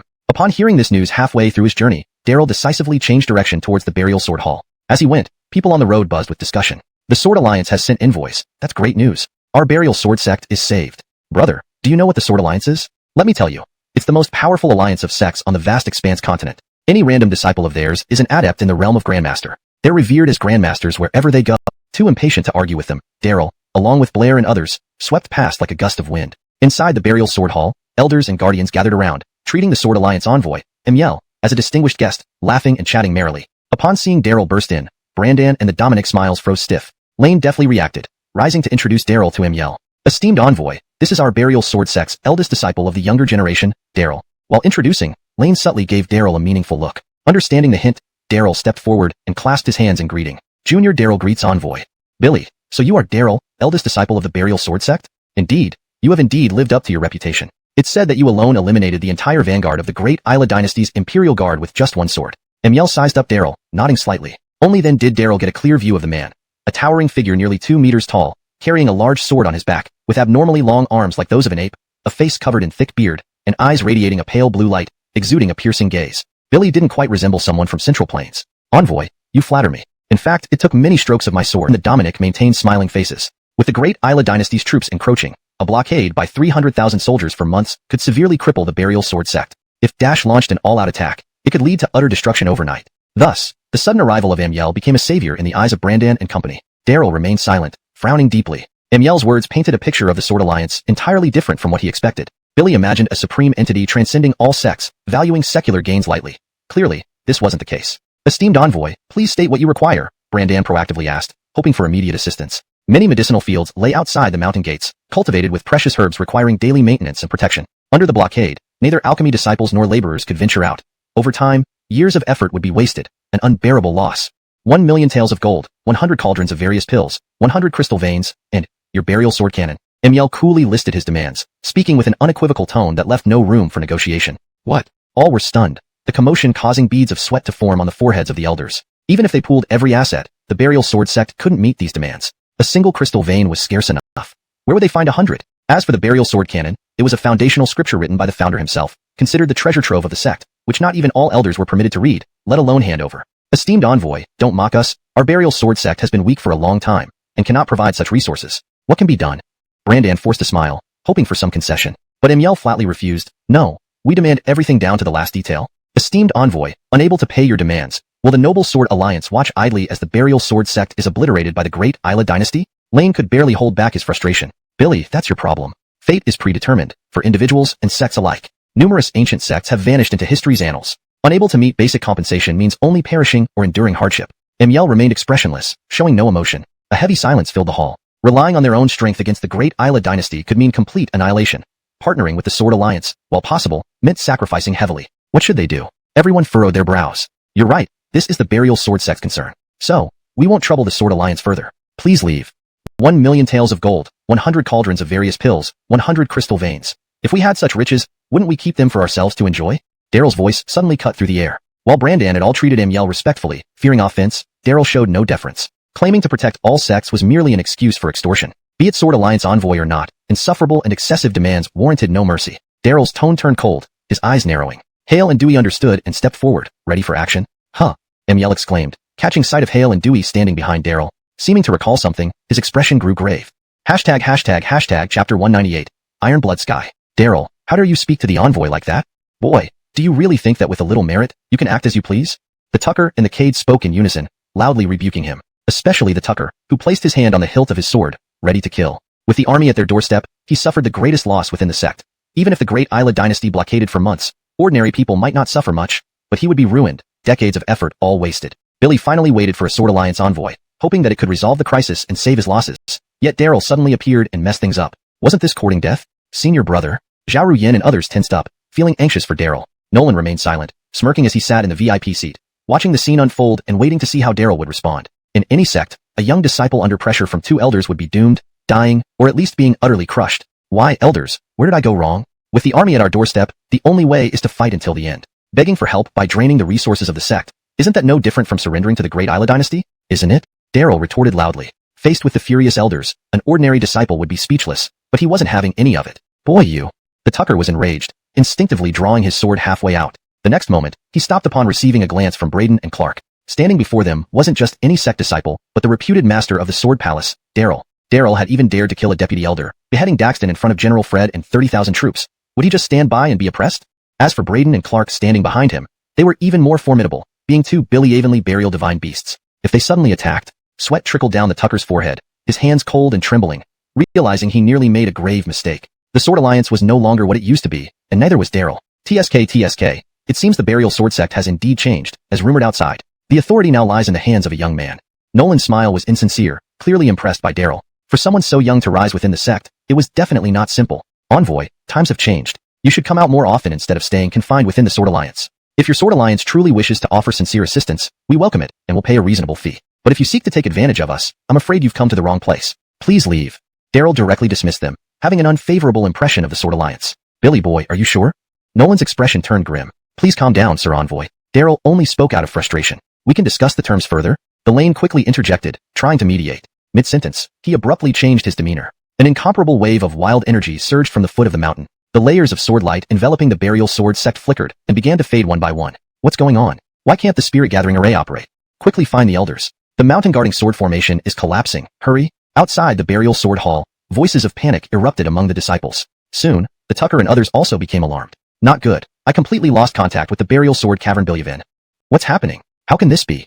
Even the usually composed Lane grew tense, suddenly losing contact with the burial sword cavern Bilyavin. This meant the sect was cut off from its lifeline, unable to rely on the aid of the supreme elders in this critical moment. A fatal blow that severed the final support of the burial sword sect. Daryl immediately cast several spells, confirming he too had lost contact with the burial sword cavern Bilyavin. Something was clearly wrong, coming too suddenly and unprecedentedly. Little master, someone is using an earth-shattering power to break the burial sword sect's defenses. Braden, knowledgeable and perceptive, reacted first. General Fred, a thought struck Daryl. Billy turned around and dashed out of the burial sword hall as fast as possible. Let's go. It must be the Great Isla dynasty doing something sinister. Everyone reacted similarly, following closely behind, including Nolan. The sudden change caused everyone to tense up. Outside, they collectively drew in a sharp breath. Night fell, the rain had stopped at some point. In the night sky floated massive warships, each bearing a towering totem for supreme experts. With these divine sealing pillars, common soldiers could hunt powerful cultivators, eliminating rebellious sects one by one. The sole drawback was the need for massive amounts of blood sacrifices and crystal resources, expenses so high even the Great Isla dynasty couldn't afford them unless in dire circumstances. Although the burial sword sect had a long tradition, it had already declined, greatly reduced in influence within the cultivation world. No one expected the Great Isla dynasty to use the divine sealing pillars against them. Did they overestimate the burial sword sect, or did they intend to completely annihilate it? After all, there was no deep-seated grudge. Why go to such lengths? People sweated nervously, glancing at Daryl instinctively. Could it be because of him? Perhaps General Fred sought revenge for the vanguard camp, and to deal with the Billy Avonlea burial divine beasts under Daryl's command. Lifting the coffin into battle, determined not to rest until the goal is achieved. Over. It's really over. People muttered, feeling cold and terrified. General Fred's actions clearly signaled a full-scale assault. The protective barriers weakened significantly, and the Supreme Elder's support was lost. What could the burial sword sect do against the Great Isla dynasty? The morale of the sect disciples plummeted. Witnessing Daryl's heroism, they thought the sect was about to be revived, but now faced imminent destruction before revival even happened. Hashtag chapter 199. Dare you gamble? An overwhelming pressure surged forward, filling the air. The atmosphere inside and outside the sect was heavy and oppressive, every disciple wearing a tense expression on their face. The final moment had finally arrived. A massive storm was imminent. Braden the day, the vanguard camp of Hideo was completely wiped out and had no choice but to retreat. They thought they would get a breather, but no one expected that as soon as the rain stopped, Hideo launched an attack. The expressions of the elders like Khalil were also grim. Hideo's sudden assault caught them off guard. Even if they urgently sought help from other major sects, it would be too late. However, Sword Bradono's eyes shone brightly. His battle robe fluttered without any wind, and he suddenly looked toward Daryl standing not far away. Kid, dare you gamble with me? How do we bet? Daryl was slightly surprised, unsure what this envoy of the Sword Alliance meant. Very simple. Elon isn't personally present. This is merely a replica of the Blood Iron Sky, with less than 10% of the real thing's power. It relies entirely on the divine pillars on the warships to support it. Chop these divine pillars, and the blockade by the great Isla dynasty will collapse. In fact, just chopping down a few of these pillars can destroy this imitation Blood Iron Sky. Sword Braydono was arrogant, but his gaze was sharp, immediately spotting the weakness in the great Isla dynasty setup. If the Grand Sorcerer were personally present, Sword Braydono would have turned and run without hesitation, hiding as far as possible. But a mere replica of the Blood Iron Sky wasn't terrifying enough yet. Your Excellency, do you mean who chops down the divine pillars first? Daryl roughly understood Sword Braydono's intention. His eyes lit up as well. The great Isla dynasty came with fierce momentum, boasting a massive army of 30,000 troops. Without even attacking, they used the Blood Iron Sky to break through the restriction array of the Burial Sword sect. Such an attack was indeed formidable, far beyond what a regular sect could resist. But conversely, taking the initiative to destroy the Blood Iron Sky of the great Isla dynasty would make this battle much easier, equivalent to pulling out the fangs of the great Isla dynasty. I like this bet. Daryl became excited, his fighting spirit surging. Yes, who cuts down the totem pillars of the great Isla dynasty first? If I lose, the Sword Alliance will unconditionally deploy forces to help you resolve this crisis. Conversely, if you lose, you must agree to my previous conditions, not a single copper coin less. Sword Braydono's tone was firm, looking at Daryl, then glancing at Khalil and others. Sword Braydono hadn't forgotten about the Burial Sword scripture. Billy had come here specifically for it. Normally, getting the Burial Sword sect to hand over this scripture was nearly impossible. Hideo's attack was a rare opportunity. Forget it. Khalil sighed and had no choice but to begrudgingly agree to Sword Braydono's demand. In the distance, the low sound of horns echoed. The soldiers of the great Isla dynasty began to gather. Small-scale skirmishes had already begun at the foot of the mountain, with a larger battle looming. Time waited for no one. They had no choice but to accept Sword Braydono's terms. Haha, good. Elder Gua is indeed straightforward. Sword Braydono laughed, confident that he had secured the Burial Sword scripture. Hold on, why does Daryl have to fight? Tucker raised an objection. Billy, besides Daryl, do you have more elite disciples? Or perhaps Zared, do you dare to fight yourself and see who chops down the divine pillars first? Sword Braydono sneered, his disdain obvious. A grand ancient sect lacking even one or vein indicated incompetent leadership. In the Sword Alliance, such elders would have been dismissed long ago. Conversely, Daryl, as the eldest disciple of the Burial Sword sect, was impressive. Even from him, Sword Braydono sensed an indescribable threat. Tucker was speechless and truly dared not. Each divine pillar stood on a massive warship, heavily guarded. To chop them down, one would have to breach the great Isla dynasty's defenses alone, facing countless experts and traps. Tucker admitted he lacked the strength. Daryl, how about you? Do you dare to gamble? All eyes focused on Daryl. If even the Theodore dared not fight, what about Daryl? Senior brother, don't go. You'll die on that warship. Don't agree to this. Blair couldn't hold back, pleading Daryl to refuse. The great Isla dynasty's invasion might devastate the Burial Sword sect, but she preferred that outcome over watching Daryl charge to certain death. Even Tucker admitted he lacked the strength. If Daryl went, wouldn't he be courting death? Daryl, think carefully. Don't force yourself. Khalil's voice was low. As an elder, he naturally hoped someone could step forward to turn the tide. But he didn't want to force Daryl into combat. People fell silent, closing their mouths. In the distance, the soldiers of the great Isla dynasty had lined up and prepared for the charge. Countless crossbow carts were pushed onto the battlefield, ready to hunt cultivators. Why not? What's there to fear? Under everyone's gaze, Daryl agreed without hesitation. Even without the bet, he intended to cut down the divine pillars on the warships and destroy this so-called Blood Iron Sky of deadly strikes as he approached the pillars of deity. In contrast, Daryl faced dire straits. As soon as he managed to climb aboard, he was surrounded by experts from the Da'ila Imperial Dynasty, gradually being driven into a corner. Ha, Daryl, if you can't win, retreat early. Don't push yourself too hard.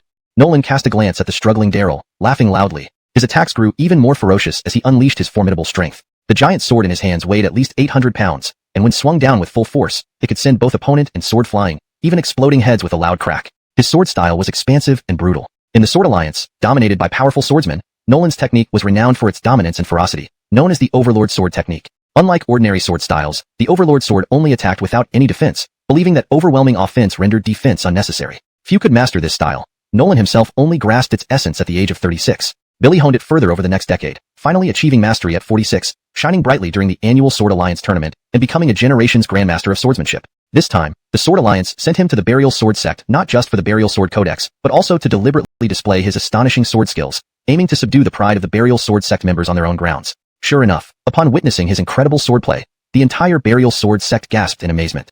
Amazing sword skills. Overlord Sword, already unmatched before sainthood, truly impressive. Even the Khalil and others couldn't help but exclaim in admiration, feeling ashamed of their past boasts about their unique sword techniques passed down by the founding ancestor. They now understood what it meant to have mountains beyond mountains. No matter what, we must keep the Envoy Lord here and seek his help to resolve this crisis, said Tucker resolutely. The stronger Nolan became, the more determined they were to enlist his aid. Now, Nolan was the only hope they had. I agree. Nowadays, apart from the Sword Alliance, no power can match the Da'ila Imperial Dynasty. I propose that we do everything in our power to keep the Envoy Lord here. Anyone who dares oppose or offend him is an enemy of our sect, and don't blame me if my sword shows no mercy, said Cade emphatically, subtly looking at Blair and others, almost naming Daryl directly. Blair became nervous, retreating a few steps unconsciously. Khalil remained silent, frowning deeply. Everyone's attention was drawn to Nolan's breathtaking swordplay as he stormed the deck and charged toward the Pillar of Deity. However, no one noticed that on another tower ship, Daryl, cornered by Da'ila Imperial Dynasty's experts, suddenly flashed a strange smile. Be careful, this kid is up to something. Everyone be cautious. The Imperial guards reacted quickly. One lunged at Daryl with all his might, stabbing towards Daryl's chest. The blade slashed through his battle robe effortlessly. But before they could celebrate, Daryl vanished in the blink of an eye. Huh, where did he go? Not good, we've been tricked. Retreat. Back to the Pillar of Deity, fast. The commander roared, realizing too late. Everyone turned around to witness a shocking scene. Daryl had somehow appeared beside the Pillar of Deity and delivered a cold, precise strike that snapped the massive pillar in two. Instantly, cracks formed in the vast iron blood firmament barrier, and the restrictions protecting the burial sword sect erupted into torrents of sword light. The situation changed drastically. The iron blood firmament, a formidable weapon used by the Da'ila Imperial Dynasty against cultivation sects, had a significant flaw, being just a replica rather than crafted by the royal master. Missing one Pillar of Deity, it immediately showed vulnerabilities. The burial sword formation. What's happening? Soldiers preparing to launch an all-out assault panicked, especially the vanguard troops who were caught off guard by the sudden outburst of sword chi. On the flagship, Paolo, who was confident in victory, smashed his wine glass in anger. Damn it, it's him again.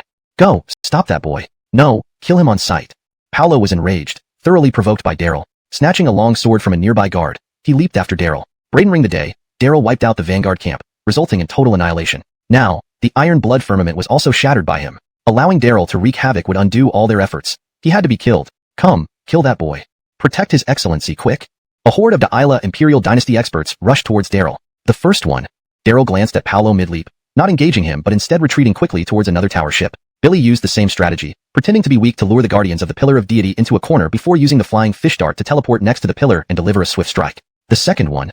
Another Pillar of Deity fell, cleanly severed by Daryl. The iron blood firmament shimmered again, revealing even more weaknesses, greatly reducing its effectiveness and losing control over the burial sword sect's restrictions. Countless beams of sword light shot skyward, annihilating all approaching soldiers. With the weakening of the iron blood firmament, soldiers started hesitating. Without its suppression, 10 soldiers could barely match one disciple of the burial sword sect. Anyone rushing forward was asking for death. Boy, if you have guts, don't run. Paolo gnashed his teeth, his eyes bloodshot with rage. Ha, if you have guts, catch me then. You can't even catch me, why are you shouting? Daryl sneered at this simple provocation, flying to yet another tower ship. Soon, the third Pillar of Deity collapsed, causing the iron blood firmament to shatter completely. Simultaneously, Nolan also succeeded, chopping down another Pillar of Deity before hastily escaping. Damn it! Kill the young family boy. Paolo went mad, rallying all experts to surround Daryl. From afar, the 300,000-strong army seemed to be in chaos, converging wildly on Daryl. Oh no! Daryl is in danger.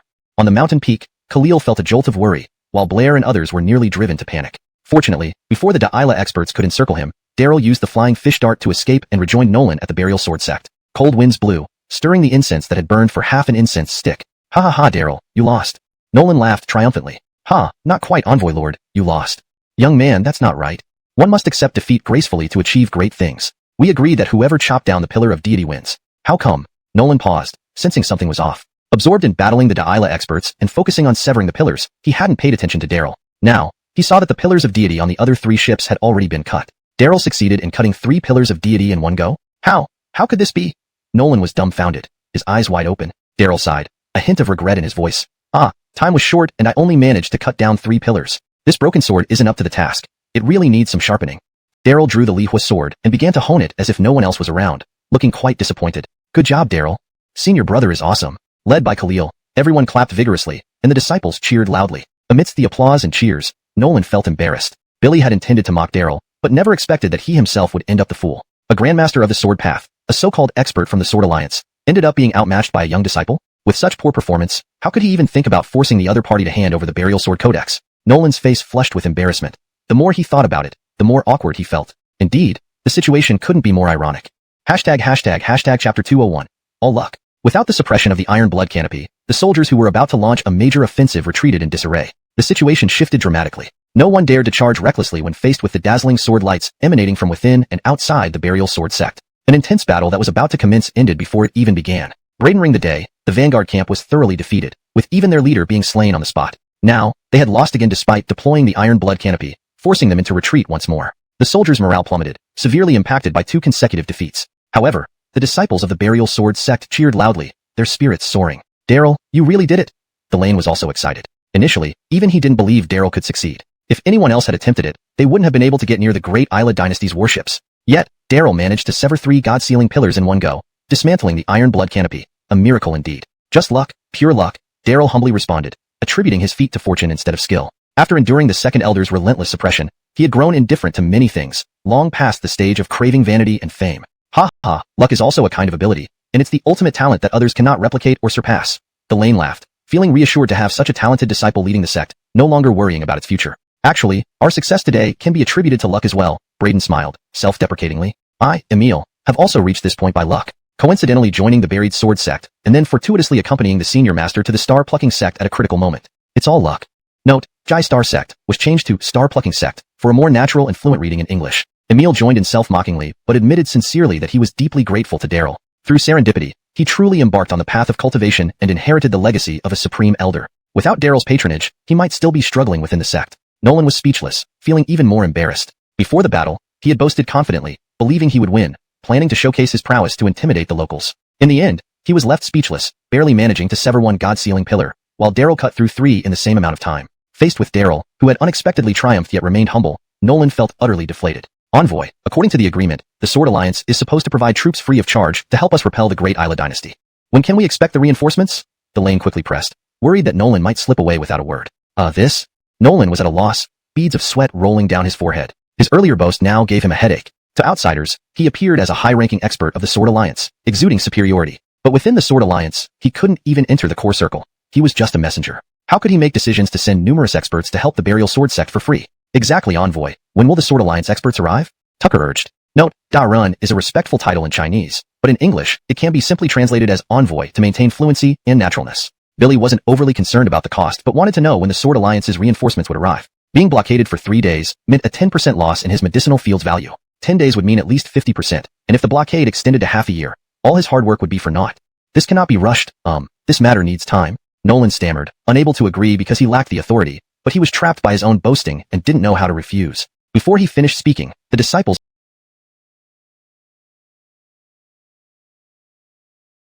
confident and calm. Only one person in the history of the Burial Sword sect could command these divine beasts. The founding ancestor, the Burial Bilyavin Sword Saint. Now, there was a second person. Perhaps Daryl's cultivation was average, but just these 2 Burial Sky divine beasts made him an absolute powerhouse. Master, follow me. Braden's voice was low and cautious, but laced with excitement. As a stealthy assassin among the Burial Sky divine beasts, chaos was what he thrived on, the perfect moment to cause havoc. In contrast, Dewey, known as the Land King, excelled in direct attacks. Okay. Daryl leaped onto Braden, keeping a sharp eye on the rapidly approaching Viscount Fred. Senior brother, I want to go with you. Senior brother? Blair, anxious, wanted to join. Celia, stay behind to protect Blanche and Jada. I'll return soon. Go.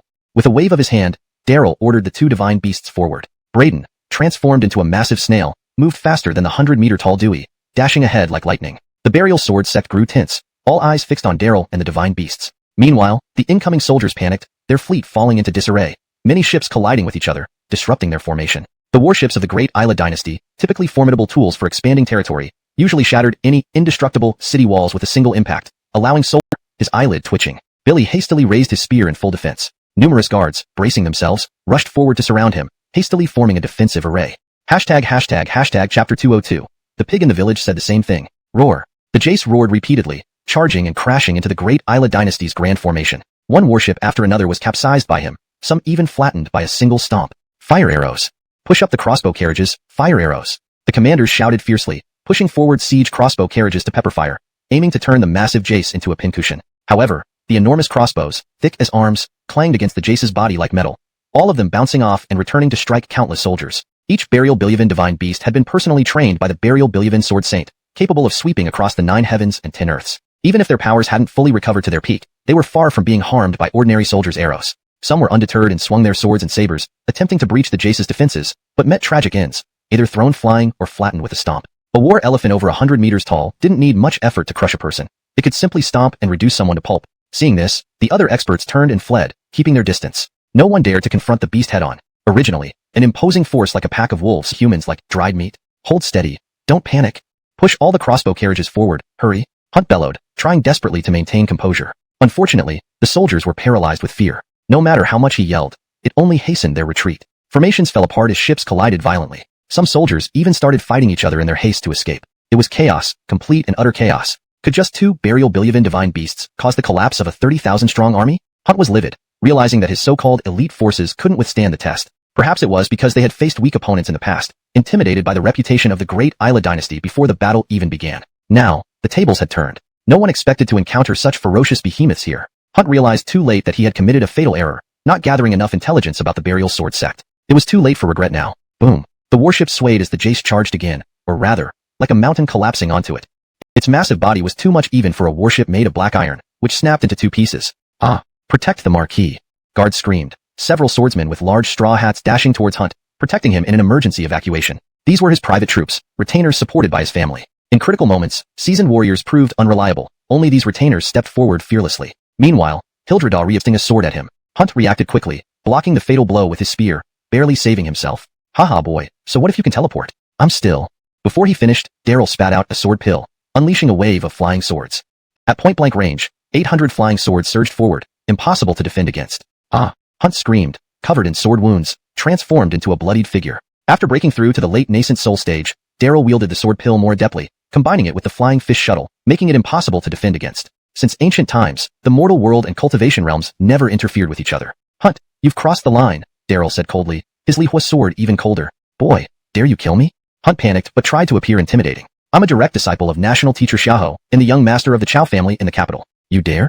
Pfft. Daryl slashed, cutting Hunt's right leg, causing blood to spurt out. TSK Tisk, important figure, does killing you feel any better? Back in the village, the pig said the same thing, threatening whoever dared kill it. Later, the whole village had a feast, Daryl sneered, running his sword along Hunt's abdomen, ready to pierce his heart. Don't kill me. Hunt changed his tone quickly, terrified. By the time they reorganized and surrounded them, it was too late. Usually, Hunt's flagship was in the center, heavily protected against sudden attacks by super experts.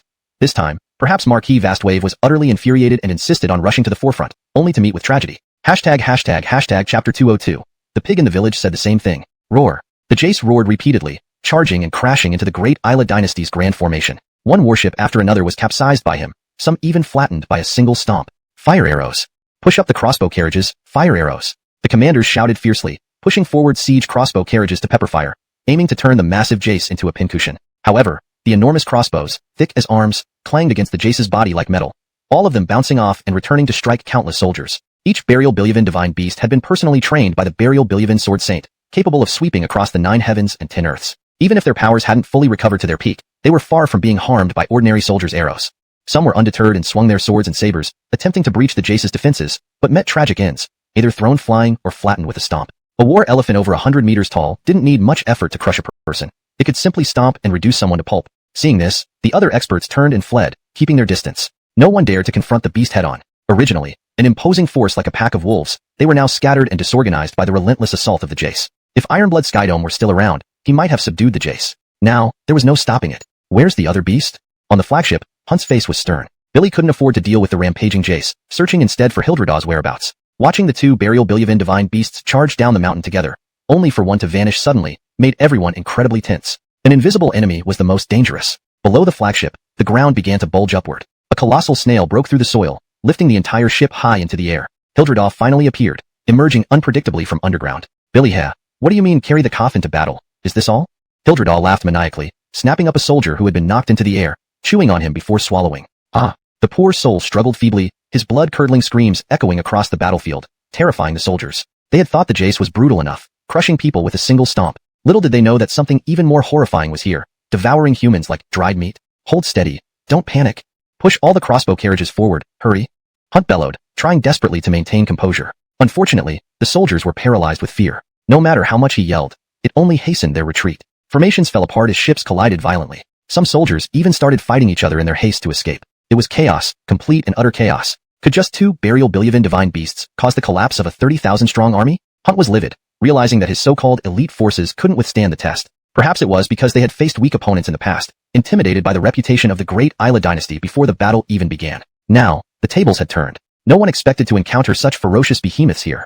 Hunt realized too late that he had committed a fatal error, not gathering enough intelligence about the burial sword sect. It was too late for regret now. Boom. The warship swayed as the Jace charged again, or rather, like a mountain collapsing onto it. Its massive body was too much even for a warship made of black iron, which snapped into 2 pieces. Ah! Protect the Marquis!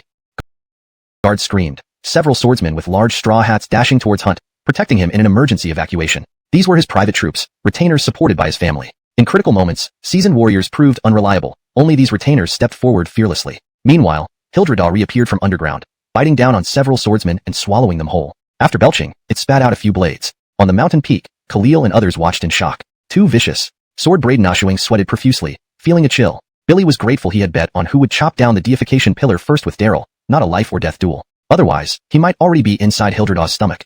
Billard Elder also sweated, drenched in cold sweat. Relying on their elder status, they had grown lax within the sect, acting as they pleased, harboring disdain towards Daryl. Only now did they realize their ignorance, having learned nothing from the Theodore's lesson. Retreat.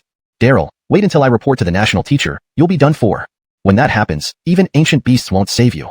Hunt was both astonished and furious, turning to flee. The two burial Bilyavin divine beasts were too fierce. Perhaps only national teacher Trenton could suppress them. Better to retreat for now. Billy, thinking of escaping? Daryl, sitting cross-legged on Hildredaw's back, vanished and reappeared in front of Hunt, thrusting a sword at him. Hunt reacted quickly, blocking the fatal blow with his spear, barely saving himself. Haha boy, so what if you can teleport? I'm still. Before he finished, Daryl spat out a sword pill, unleashing a wave of flying swords. At point-blank range, 800 flying swords surged forward, impossible to defend against. Ah! Hunt screamed, covered in sword wounds, transformed into a bloodied figure. After breaking through to the late nascent soul stage, Daryl wielded the sword pill more adeptly, combining it with the flying fish shuttle, making it impossible to defend against. Since ancient times, the mortal world and cultivation realms never interfered with each other. Hunt, you've crossed the line, Daryl said coldly, his Lihua sword even colder. Boy, dare you kill me? Hunt panicked but tried to appear intimidating. I'm a direct disciple of national teacher Xiaoho and the young master of the Chow family in the capital. You dare? Pfft. Daryl slashed, cutting Hunt's right leg, causing blood to spurt out.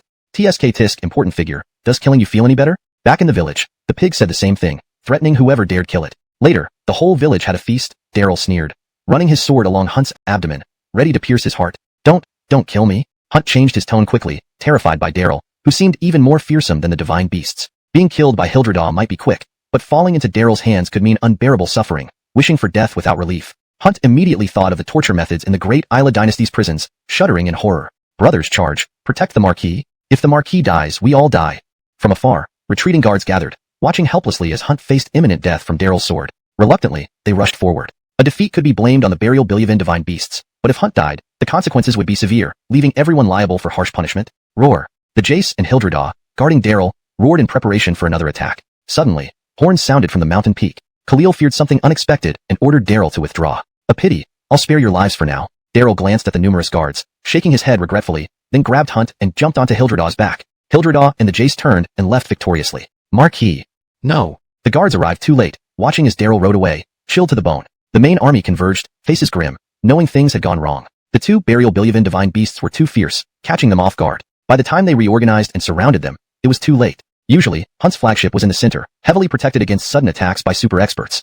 Chapter 203. Put a price on it. The Willy sect was in uproar when they saw the captive General Fred that Daryl had brought back. Am I seeing things? Senior apprentice brother, captured a general of the Dayu dynasty? Senior apprentice brother is formidable. People cheered loudly, one after another, with excitement. Previously, everyone was anxiously tense, fearing the massacre at the Willy sect. A total of 30,000 troops, terrifying numbers with an overwhelming and oppressive momentum. However, no one expected that Daryl would single-handedly thwart them, first by annihilating the vanguard, then severing the god-sealing pillar to break through the iron-blood sky, and most unbelievably, capturing the General Fred alive. Nolan and Gino were also dumbstruck, not anticipating how ferocious Daryl could be. Amazing! The Bilyavin burial divine beast is truly formidable. It seems that Willy sect's revival is inevitable. Gino muttered with agitation. Billy had only heard tales about the bravery of the Bilyavin burial divine beast, but now he understood why Daryl could return unscathed from the star-plucking sect. The journey to star-plucking sect was extraordinary for both Daryl personally and the Willy sect as a whole. Daryl successfully awakened the sleeping Bilyavin burial divine beast, making him the undisputed top young talent within the sect. Willy sect, meanwhile, greatly increased its strength,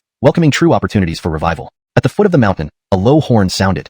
The Dayu dynasty army began to retreat. General Fred being captured live was a massive blow to morale, leaving the soldiers demoralized. Daryl, elders, give me General Fred. How does that sound? Nolan suddenly made a request, preparing to take Fred back to the Sword Alliance.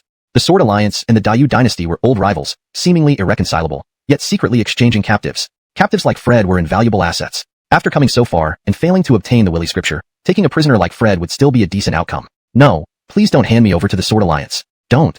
Fred pleaded, recognizing Nolan's identity. The Sword Alliance was full of cunning old foxes. Falling into their hands meant being squeezed dry. Sir Envoy, truly sorry. This guy refuses to go to your alliance. We can't do much. Daryl feigned difficulty. Billy had worked hard to capture the overconfident Fred. There was no way he'd hand him over to Nolan. Why should he? You set the price. Nolan's tone turned cold. Sir Envoy, the price isn't an issue, completely fine. Brandan tried to leverage Daryl's achievements to build relations with the Sword Alliance. Unfortunately, Nolan ignored him, focusing solely on Daryl. Billy, Brandan, let's not talk like that. After all our efforts, why would we just hand over a captive casually? Daryl sneered. Young man, you? Brandan flared his nostrils. Daryl, what's your price for letting me take this captive?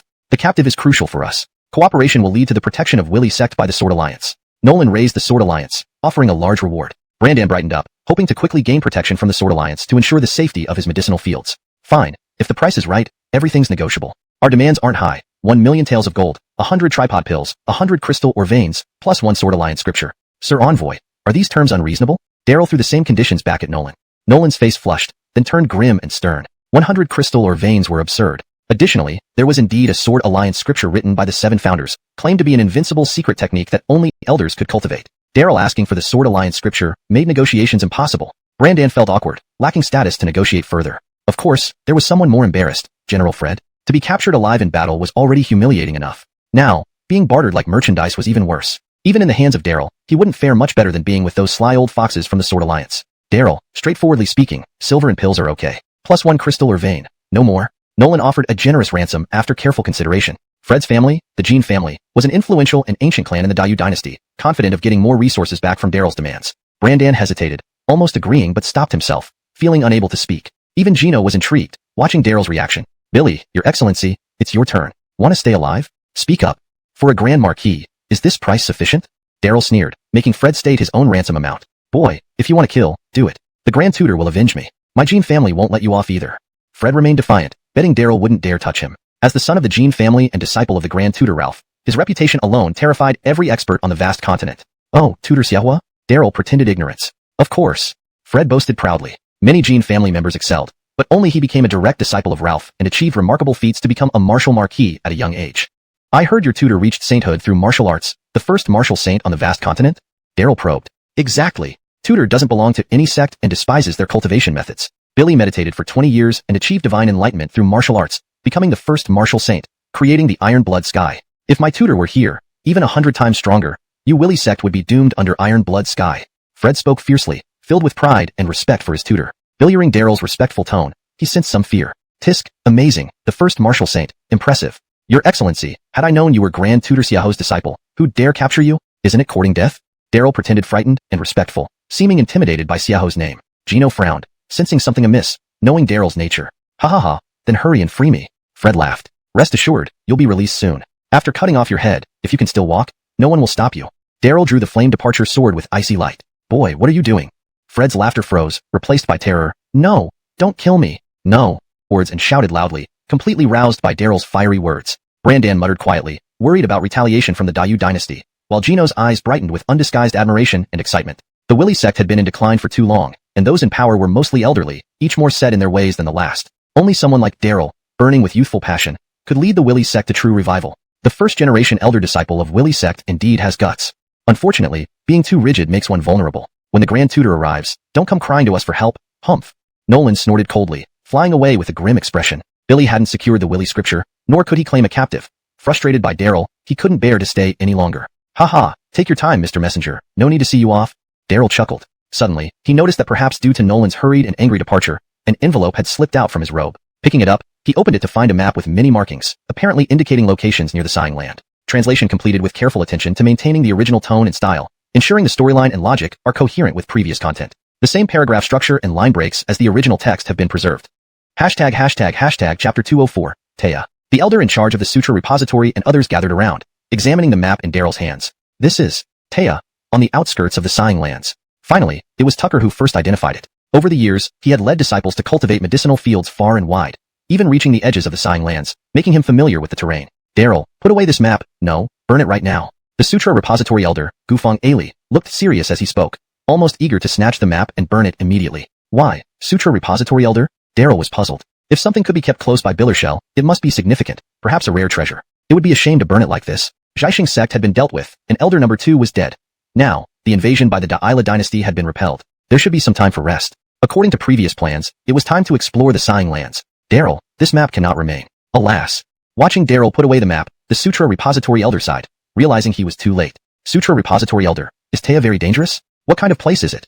Daryl vaguely understood the elder's intention and became more curious. Taya is an ancient tomb and also a forbidden area on the edge of the Sighing Lands. Many years ago, my junior sister Sherry died inside Taya. Back then, we were young and full of vigor, not knowing our limits. We loved exploring ancient tombs. Junior sister heard that there was an ancient horizontal harp inside Taya and wanted to retrieve it, but she never came back. If we hadn't barely managed to stop her, Elder Ancient would have followed her into the tomb. Alas. Brenton stepped forward, recounting a past story. Once, they two were young and had their moments of romance, but now? Junior sister Sherry. What a wrongful death, so young. Tucker sighed, recalling the past details, his eyes gradually reddening. Once, he was a passionate youth who despised the power struggles among elders, always ready to draw his sword against those he disliked. Billy never thought 50 years would pass so quickly, turning him into someone he once detested, slick and corrupt. Daryl, burn that map right now. Taya is not a place you can go. Don't go there under any circumstances. Remember.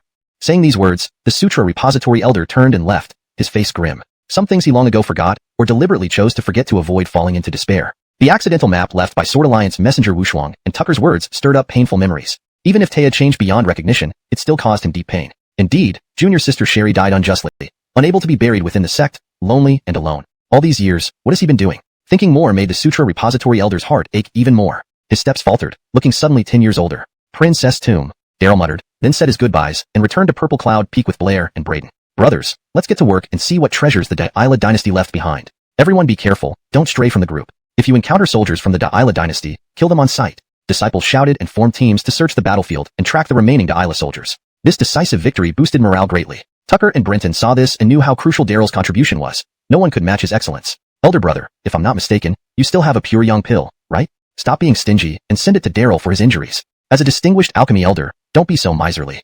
Fine, no problem, but you shouldn't keep secrets either. Find a time to help refine Daryl's sword pill. That young man has fire in his heart. Without proper weapons, he will surely go to Taya. The two old men laughed, releasing their prejudice towards Daryl. Previously, though they had biases against Daryl, they were not like Elder Number 2, just preconceived notions. Compared to Daryl's achievements, those minor faults didn't matter much. The two hurried busily, while the entire sect buzzed with activity. In the mist-covered back mountains. Yes. A senior elder seated on a high platform nodded. The successor of the Billivan-burying sword Chi is indeed extraordinary. Senior brother Taichi was right about him. It seems our sword-burying sect's revival can no longer be stopped. Several senior elders nodded in agreement, seeing Daryl's performance in battle assured them. Everyone was exhausted, their sword lights and blood wheels less prominent, but their faces showed satisfaction. In the central high platform, Elder Taichi sat motionless, his skin darkened, looking like a stone statue. With Braden as transportation, Daryl and his party soon returned to Purple Cloud Peak. Nate led Zhaixing sect disciples to greet them, unprecedentedly respectful. When Daryl decapitated Fred Ho with a swift sword strike, everyone was completely shocked and dared not harbor any thoughts of disobedience. Daryl called Braden aside to secretly investigate Taya, then entered the training room. Just as he walked in, Jolie came in with a pot of tea, carefully pouring a cup for Daryl. Master Yang, please. What please? Daryl asked, teasing the proud daughter of Zhaixing sect. Jolie blushed, then became angry. Don't take me for granted. Ask again, what please? Daryl's expression turned cold, disapproving of Jolie's arrogant attitude. Facing his gaze, Jolie panicked, lowering her head. Her voice barely audible. Master, please have some tea. Louder, I can't hear you. Master, please have some tea. Jolie's eyes welled up, feeling deeply humiliated, but having to comply. Better. Remember, you're no longer a lady but a servant, my personal maid. This isn't my wish. Elder Ibrahim sent you here. If you don't want to, speak up now. Daryl scolded coldly, slapping Jolie's bottom as he spoke. The more haughty and unwilling she was, the more she needed a lesson. This boy, actually hitting her. Why did he choose that spot? What a pervert. Jolie didn't dare resist or argue, her eyes filling with tears. She had never felt so wronged in her life. I need to bathe and change. Daryl stood up, heading towards the bathing room. Just as he loosened his belt, footsteps approached. Jolie, reluctant yet obedient, gently helped him undress his armor. Oh, this? Daryl was startled. Billy had just casually mentioned it, with no improper intentions, but Jolie misunderstood. Yet, this defiant woman, who usually demanded attention, now gently cleaned him with a hot towel, removing bloodstains softly. The atmosphere became strangely intimate, with a faint fragrance permeating the air. Daryl gritted his teeth, lying down on the stone slab to enjoy Jolie's service. Biller's trembling hands and flushed cheeks slowly undressed him. Soon, she was shocked by the numerous wounds crisscrossing his body. The battle just now seemed glorious to outsiders, making Daryl appear incredibly valiant. But no one knew the enormous risks he had taken, nor the countless wounds on his body, especially the sword wound on his left shoulder, which nearly pierced through his heart. Anyone else would have been down long ago. Why is Daryl so formidable at such a young age? What has he gone through to achieve this level of courage and prowess today? Jolie was in awe as she used a towel dipped in hot water to gently wipe Daryl's body, the blood dripping onto her. As she continued cleaning, she couldn't help but notice the crisscrossing wounds on his body. Suddenly, an acidic feeling welled up in her nose. Being punished by Everard to serve as Daryl's maid to make up for her sins felt like the ultimate humiliation to her. She believed no one could be more unlucky than herself. But wasn't Daryl also a man who suffered great misfortune? At such a young age, he had to take on the responsibility of caring for his aunt and little junior sister, established remarkable military achievements, only to have his martial pulse seized by the second elder using power and influence. Billy was alone and destitute. This was a man who had once fallen into the abyss, but climbed back out from its dark depths all by himself. This was a man who ignited his inner passion, endured tremendous suffering in the depths, yet still yearned for light. Because he had no one to rely on, he became his own god. Jolie's eyes moistened as she suddenly understood why Daryl was so strong. In terms of cultivation level, Daryl was quite ordinary, but in spirit and willpower, many elders could only aspire to reach his heights. Translation note. I've retained the reflective tone of Jolie's thoughts while ensuring the translation remains natural and fluent in English. Chapter 205. Abdurrahman. The moonlight was hazy, and the thick night blanketed the land. The sect disciples who had been clearing the battlefield returned one after another, excitement carrying them into sleep. According to reliable information, the soldiers of the Da'ila dynasty had retreated overnight, fleeing through the night in warships out of the 10,000-mile mountains, heading straight for the capital of the Da'ila dynasty. When this news arrived, the Khalil and Tucker, who had been worried, finally let out a sigh of relief. The entire sect relaxed and returned to its usual peaceful state. However, just as the duty-bound sect disciples were about to fall asleep, there came a rustling from the darkness. Oddly, an enormous centipede, over 100 meters long and larger than a giant python, emerged. Even more bizarre was that a massive green-skinned toad was perched atop it, croaking eerily as it directed the centipede towards Sword Burial Sect. What's that noise? Behind the gate tower, a weary sect disciple groggily opened his eyes. Billy had chased too far during the cleanup, pursuing the remnants of the Da'ila troops for hundreds of miles before returning, utterly exhausted. Gagaga. The green toad cackled with an impossibly large mouth. Nearly half its face went open. Senior Brother Chi. What is that? Senior Brother Chi? Ah. The sect disciple nudged his snoring senior brother beside him. Once he saw the scene outside the gate, his hair stood on end. His mouth hung open but no words came out, only continuous frightened screams, his mind blank. What's going on? Who's screaming in the middle of the night? Chiele and Bartolomeo. What are you doing? A group of patrolling sect disciples, irritated by being disturbed, stormed over. Just as they had settled down for a moment's rest, they heard Bartolomeo screaming. Upon seeing the sight, they were all equally terrified. Gagaga. Little ones, call your grand senior brother out here. Let me see what kind of character he is. Gagaga. The green toad laughed, specifically asking for Daryl. On Purple Cloud Peak, Daryl, who had been sleeping in the bathing chamber, suddenly woke up, with Jolie vigilantly watching by his side. Master Yang, what's wrong? Jolie, who had been observing Daryl while holding a hot towel, felt embarrassed by his sudden awakening, her face blushing red. Where's my lyre fire sword? Daryl abruptly sat up, only then noticing he was almost naked. Jolie's face turned even redder, unable to look up at him. Well, Jolie, what did you do to me? Daryl was bewildered, too tired to be aware of anything after falling asleep. I didn't do anything much, just wiped you down. Jolie felt flustered and indignant, instinctively retorting. Pa, where did your mind go? What else could I do? Really? Honestly, I just wiped you down. Tell the truth, is your towel proper? Daryl hastily dressed himself. A strange aura was faintly emanating from the sect gate, giving off a dangerous vibe even from a distance. Billy dared not delay. Grand Senior Brother, something's wrong. Grand Senior Brother, where are you? Grand Senior Brother. Emil barged in, kicking open the door, with Blair trailing behind. They stumbled upon Daryl getting dressed and Jolie, flushed and kneeling on the ground. Sorry, Grand Senior Brother, I didn't know. Emil, embarrassed, quickly dragged the bewildered Blair out. Oh great, Jolie, now everyone will think your towel wasn't proper. My innocence is ruined thanks to you. Daryl yanked the lyre fire sword off the wall and rushed out. Behind him, Jolie stomped her feet in anger. Pa, you're the one who's improper, rotten kid. Come back here. Annoying. Why did it have to happen like this? Jolie became angrier the more she thought about it, hurriedly donning battle attire to catch up. Daryl moved swiftly, dressing as he dashed out. In the courtyard, Jace had already transformed and waited. Sister, let's go. Daryl grabbed Blair and jumped onto Jace's back. Emil followed, and as soon as they were seated, Jace roared and bolted forward. Wait for me. Billy, wait for me. Jolie was a step too late and, stomping her foot in frustration, led numerous Pluck the Star sect disciples in hot pursuit. Jace's speed was astonishing. Soon, Daryl and company reached the sect gate. Many sect disciples had already gathered, their faces tense. Seeing the situation outside the gate clearly, Daryl couldn't help but feel a chill run down his spine. The huge centipede and the green toad with an oversized mouth looked unervingly ominous and strange. Grand Senior Brother, what's that thing? Blair exclaimed, goosebumps rising all over her skin, as she feared things like centipedes and toads. The crowd grew restless, tensing up even more. Blair realized her mistake and quickly shut up. The Khalil and others hurried over, also frowning at the sight outside the gate. Billy, little girl, be careful with your words. You can eat anything recklessly, but not speak. The green toad sneered, ignoring the Khalil, fixing its gaze on Daryl and examining him closely. Boy, you are Sword Burial Sect's chief disciple, Daryl? Yes. Daryl didn't say more than necessary. There were many speaking demons and monsters, but this green toad radiated an indescribable oddity. The wave suppression Marquis Jianta of the Da'ila dynasty. Was he killed by you? Asked the green toad. Blair, nervous, tugged at Daryl's sleeve. That's right, I killed him. Daryl ignored Blair's subtle hint and openly admitted it. You? Aren't you afraid of the retaliation from National Master Jesse? Asked the toad again. Would fear make any difference? Daryl countered. Gagaga. Well said, spirited. The green toad laughed, nodding approvingly at Daryl.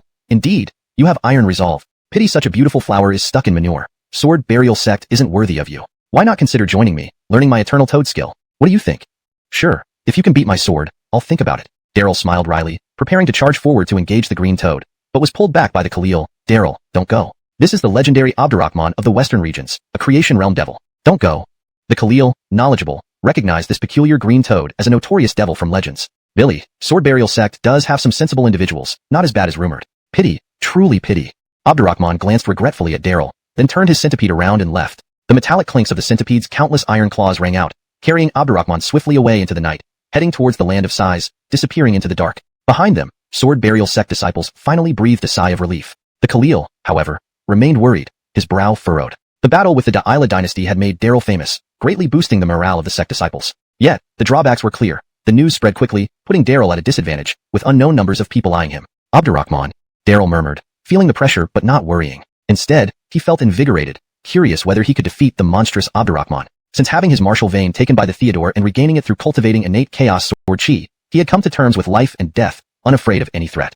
Chapter 206. I am not a casually promiscuous man. The commotion quickly subsided, and the disciples returned to their usual routines, each resting as they should. Upon returning to Purple Cloud Peak, Daryl remained silent for a long while. For some reason, he felt that something was about to happen. Brent had departed in the direction of the Sighing Land. Hildred also went to Carrie at the edge of the Sighing Land to gather information. Considering his speed, he should have returned by now, yet there was still no news from him. Carrie, Daryl murmured, furrowing his brow. Master Yang, please have your tea. Jolie entered, briskly setting down a steaming cup of tea for Daryl. In those initial days, she could hardly do anything right. It felt like her life was being drained just serving as a maid. Now, through diligence, understanding, and cleverness, under Daryl's training, she gradually became an adept servant. Wait. Daryl stopped Jolie who was about to leave. It's still early. Stay and practice with me. Ah. Jolie blushed, feeling embarrassed, angry, and anxious. Master Yang, hurry up.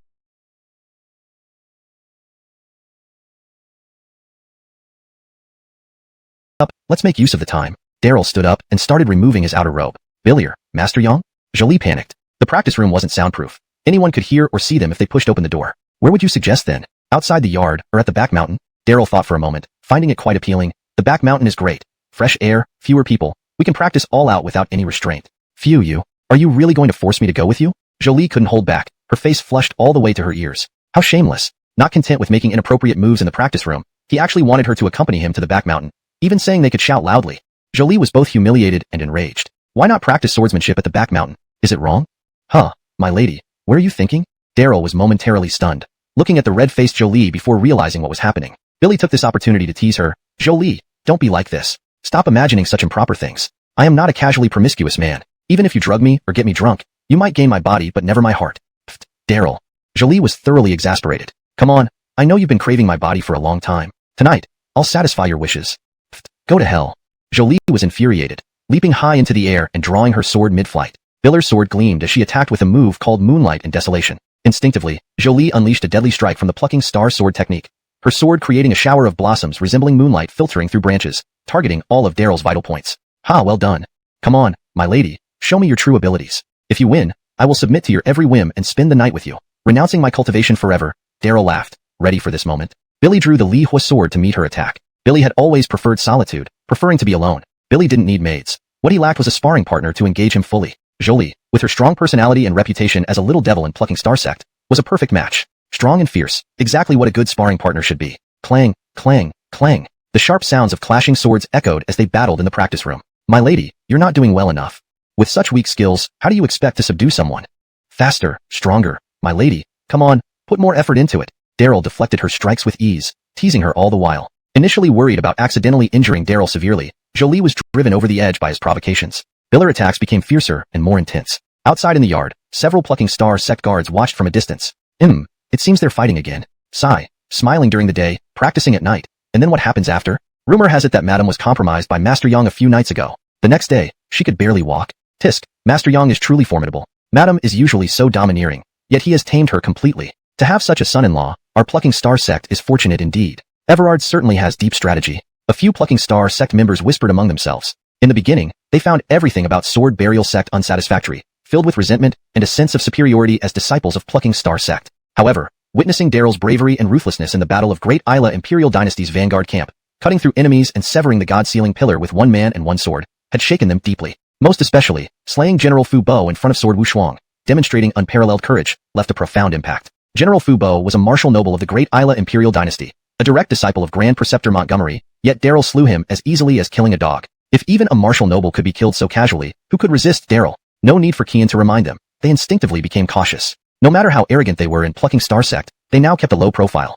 Inside the practice room, Daryl smirked. Despite the distance, he heard every word the plucking Star Sect disciples muttered. My lady, try again. Come on. You're so capable. Don't stop. I've given you opportunities, but you didn't cherish them. No one can help you. Come on, let's battle again. If you want to play, play to the fullest. Daryl continued provoking the puffed-up Jolie. Breathing heavily, Jolie clenched her teeth and charged forward with another round of ferocious attacks. Daryl merely defended, repeatedly using broken sword technique, effortlessly deflecting all her attacks. Despite seeming casual, he was actually highly focused, gaining new insights into the Tao of the sword through constant practice. Condensing the 108 movements of Billevin-deficient sword technique into 9 made one a master of the sword Tao. Condensing those 9 into 3 would make one a saint of the sword Tao. When that day came, who on the vast, desolate continent could withstand his sword? Who could stand in the way of his quest to find his mother? Daryl grew more excited, fighting with renewed vigor, battling relentlessly. However, Jolie grew increasingly exhausted, starting with the determination to teach Daryl a lesson, but eventually giving up the notion, becoming weaker and stiffer in her movements like a puppet. Finally, she collapsed onto the ground, unable to lift a finger. My lady, the practice has just begun, and you're already out of strength? You can't do it this way. Hold still, let me check your injuries. Daryl shook his head, crouching down to unbutton Jolie's top, intending to treat her wounds. No, don't, you pervert, you hooligan. Jolie struggled, but lacking strength, allowed herself to be manipulated by Daryl. Strangely, she felt a mix of excitement and anticipation, feeling oddly relaxed. Don't move. You helped clean me earlier, seeing everything and taking advantage. Now, we're even. Daryl smiled slyly. Boy, you pfft. Jolie's anticipation vanished instantly, her anger boiling over. This boy was simply monstrous. The attentive plucking Star Sect guards, noticing the situation, widened their eyes. Tisk, TSK, it's about to start. Just a warm-up earlier, the real intense battle is now. Shoo, keep quiet, don't disturb Mrs. Goodtime. Let's be honest, Miss has an amazing figure. A few disciples of plucking Star Sect grew increasingly audacious in their comments. Jolie's face turned grim, feeling that even with 100 mouths, she couldn't explain herself clearly. Note, the paragraph structure and line breaks have been maintained as requested. The previous content suggests a rather provocative and tense scene. This translated text aims to preserve that tone while ensuring it reads naturally in English. Chapter 207. The Alvaro. Exhausted from the physical strain, Jolie couldn't care about anything else and soon fell asleep. However, the next morning, even before the sun had risen, she was drowsily pulled up by Daryl to resume their training. Miss, draw your sword. After sleeping with you all night, you've gotten what you wanted. It's time to get up and work. Daryl teased. His words instantly riled up the still groggy Jolie. This boy, clearly taking advantage of her and twisting the situation. What did he mean by sleeping with him?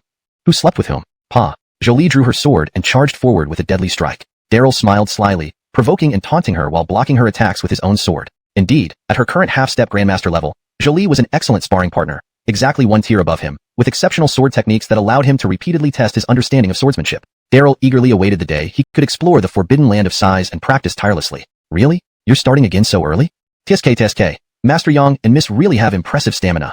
The disciples of Zhaixing's sect remarked in amazement. Jolie, feeling both embarrassed and furious, intensified her attacks. The two engaged in fierce combat within the training room. Whenever they grew tired, they would rest briefly before resuming their sword practice, even having meals delivered to them inside the room. A day passed quickly. Jolie resigned herself to her fate, practicing so intensely that she felt like vomiting. She had never trained so obsessively. Even the tireless Daryl finally grew exhausted, and they collapsed onto the ground side by side, falling into a deep sleep. Under the hazy moonlight, a palanquin suddenly appeared among the mountains, swiftly reaching the gate of Willie's sect, accompanied by a group of attendants in flying fish uniforms. After the scare caused by the Abdurrahman the previous night, the number of sect disciples guarding the gate had doubled. They rushed out to intercept these unexpected visitors. Who are you? Stop right there. If you proceed any further, intruding on our sect grounds, don't blame us for not holding back. The squad leader led over 20 sect disciples out to confront the newcomers. Inside the palanquin, silence reigned, ignoring the squad leader's demands. A middle-aged man with a smooth, beardless face stepped forward, his voice icy cold. Go fetch your senior brother Daryl. His Highness wishes to see him. Another midnight visit to seek out senior brother Daryl. This was getting suspicious. The sect disciples sensed something amiss. One of them retorted boldly, bold indeed. Do you think you can just meet our senior brother so easily? Speak up. Clank. The middle-aged man abruptly drew his sword. Beware. The squad leader and others shouted in unison, instinctively drawing their own swords. A dazzling streak of sword light pierced through the darkness. The squad leader and his men all felt a sharp pain in their eyes, blood gushing out. Not one managed to draw their swords in time. Ah, my eyes. Why can't I see? The squad leader and his team screamed in agony, clutching their eyes and rolling on the ground. The remaining disciples were terrified and immediately reported the incident. Soon, Daryl received the news and descended the mountain with Clark and Emil. Elders like the Khalil also arrived, their faces grave. Who is Daryl? Step forward. The middle-aged man demanded harshly. I'm here. Daryl stepped out, surveying the injured disciples. His expression turned cold. Did you blind these disciples? Yes, it was done by this servant. His Highness has come, yet you delayed reporting it. Aren't you courting death? The man sneered. Before he could finish, a sudden clank interrupted him. Daryl suddenly moved, using the flying fish thoa to ghostly appear before the beardless middle-aged who looked at it. Daryl, be cautious. Don't stare at his demon eye, someone warned. This is the Alvaro of the Great Isla Dynasty, Ronald, the renowned martial marquis of the Imperial Alliance. His demon eye has caused countless experts to lose their souls or become his puppets. The Khalil explained, recognizing the young man. They have come. The super experts of the Imperial Alliance had finally arrived. Since slaying the old eunuch Daxton, Daryl knew this confrontation was inevitable. The first wave, led by General Fred, was direct and imposing but noticeable, leveraging natural advantages. Now, the second wave had come, more dangerous and unseen, with Prince Ronald lurking in the shadows, ready to strike. Excellent swordsmanship. The top disciple of Willy's sect truly stands apart. Ronald examined Daryl without sparing a glance for the eunuch on the ground. Billy, thank you. My sword skills are always good, but this sword seems blunt. It tends to rust if not used to sever a head every few days. Daryl replied coolly. Oh, is that so? Then it must be a fine blade. Ronald remained composed, unperturbed. But didn't General Fred die by your blade just recently? Has it rusted so soon? Ronald added. Don't talk nonsense. Blood warms the blade when cutting heads. Fred's blood was cold. He was already dead. Killing him only hastened its rusting. Daryl spoke calmly, his gaze growing colder. Both men exchanged glances, knowing they had met their true match. The Khalil gave a signal, and numerous followers cautiously gathered around, wary of Ronald making a move. Daryl took a deep breath, preparing for a decisive battle. Unexpectedly, Ronald turned and walked away, boarding the luxurious palanquin, leading his entourage westward. Daryl, sharpen your sword well. We will meet again soon, his voice echoed as they disappeared into the night, heading towards the direction of the forbidden land of sighs. The sect disciples breathed a sigh of relief, many of them soaked in cold sweat. Though Ronald hadn't attacked, his mere presence seemed more menacing than General Fred's army of 300,000. Daryl remained silent, staring at the direction Ronald and his party had vanished, thinking of the forbidden land of sighs once again. What was happening there? Wrinkling his brow, he remembered Hildra Doyu, who had not returned. In the next moment, he sensed something and flew toward Purple Cloud Peak. In the sky above Purple Cloud Peak, the air twisted, revealing countless tree roots, writhing like pythons. Jim, get out of the way. Daryl flew over, slashing his sword from afar. A massive sword aura, spanning 1,000 meters, severed the bizarre tree roots in an instant. Please let me know if there are any parts that need adjustment or further clarification. A horrifying scene unfolded. After falling to the ground, these tree roots continued to twist and writhe madly, burrowing into any living object they could find. Several wild rabbits that couldn't dodge in time were instantly killed, their life essence and blood drained away, leaving behind withered corpses. Even the nearby trees lost their vitality and turned into dead wood. What in the world is this? Daryl was stunned. Blair and the others who followed behind him felt their scalps tingle. Dark devil thorns, the evil power of demons that infiltrated Taya. Hildra Doyu walked over, spewing a wall of fire from his mouth, burning the remaining tree roots into ashes. Jim, come with me. Daryl knew the situation was complex and didn't want to say more in front of outsiders, so he headed straight for the training room. Hildra Doyu understood and transformed into an elderly man with a goatee, following closely behind. Clark transformed into a sword-bearing child attendant, guarding the entrance and prohibiting anyone from approaching. Note: I have maintained the structure and style of the original text while translating it into natural English. The names are kept as provided, ensuring consistency.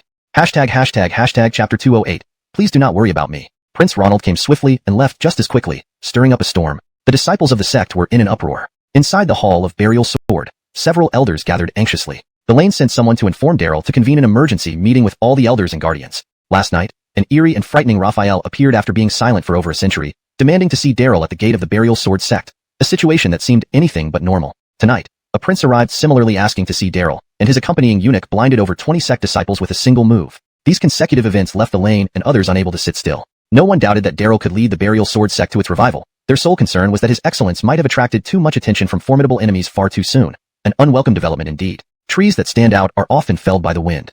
How to protect Daryl became the most pressing issue for the elders. The Alchemy Pavilion can attempt to refine Dragon Young pills to help Daryl reach the Grandmaster realm as soon as possible, said the Tucker. The best protection is self-strengthening. For ordinary people, breaking through a bottleneck within a short period is incredibly difficult. Even with excellent pills, it isn't guaranteed. However, Daryl is different. With sufficient resources and support, he will surely surprise us. From the Essence Spirit realm to the Grandmaster realm is a monumental transformation, and the Dragon Young pill is indispensable. Unfortunately, high-quality Dragon Young pills are exceedingly rare on the vast continent, requiring a vast amount of precious herbs, often not available no matter how much money one has. Many have exhausted their wealth only to acquire fakes.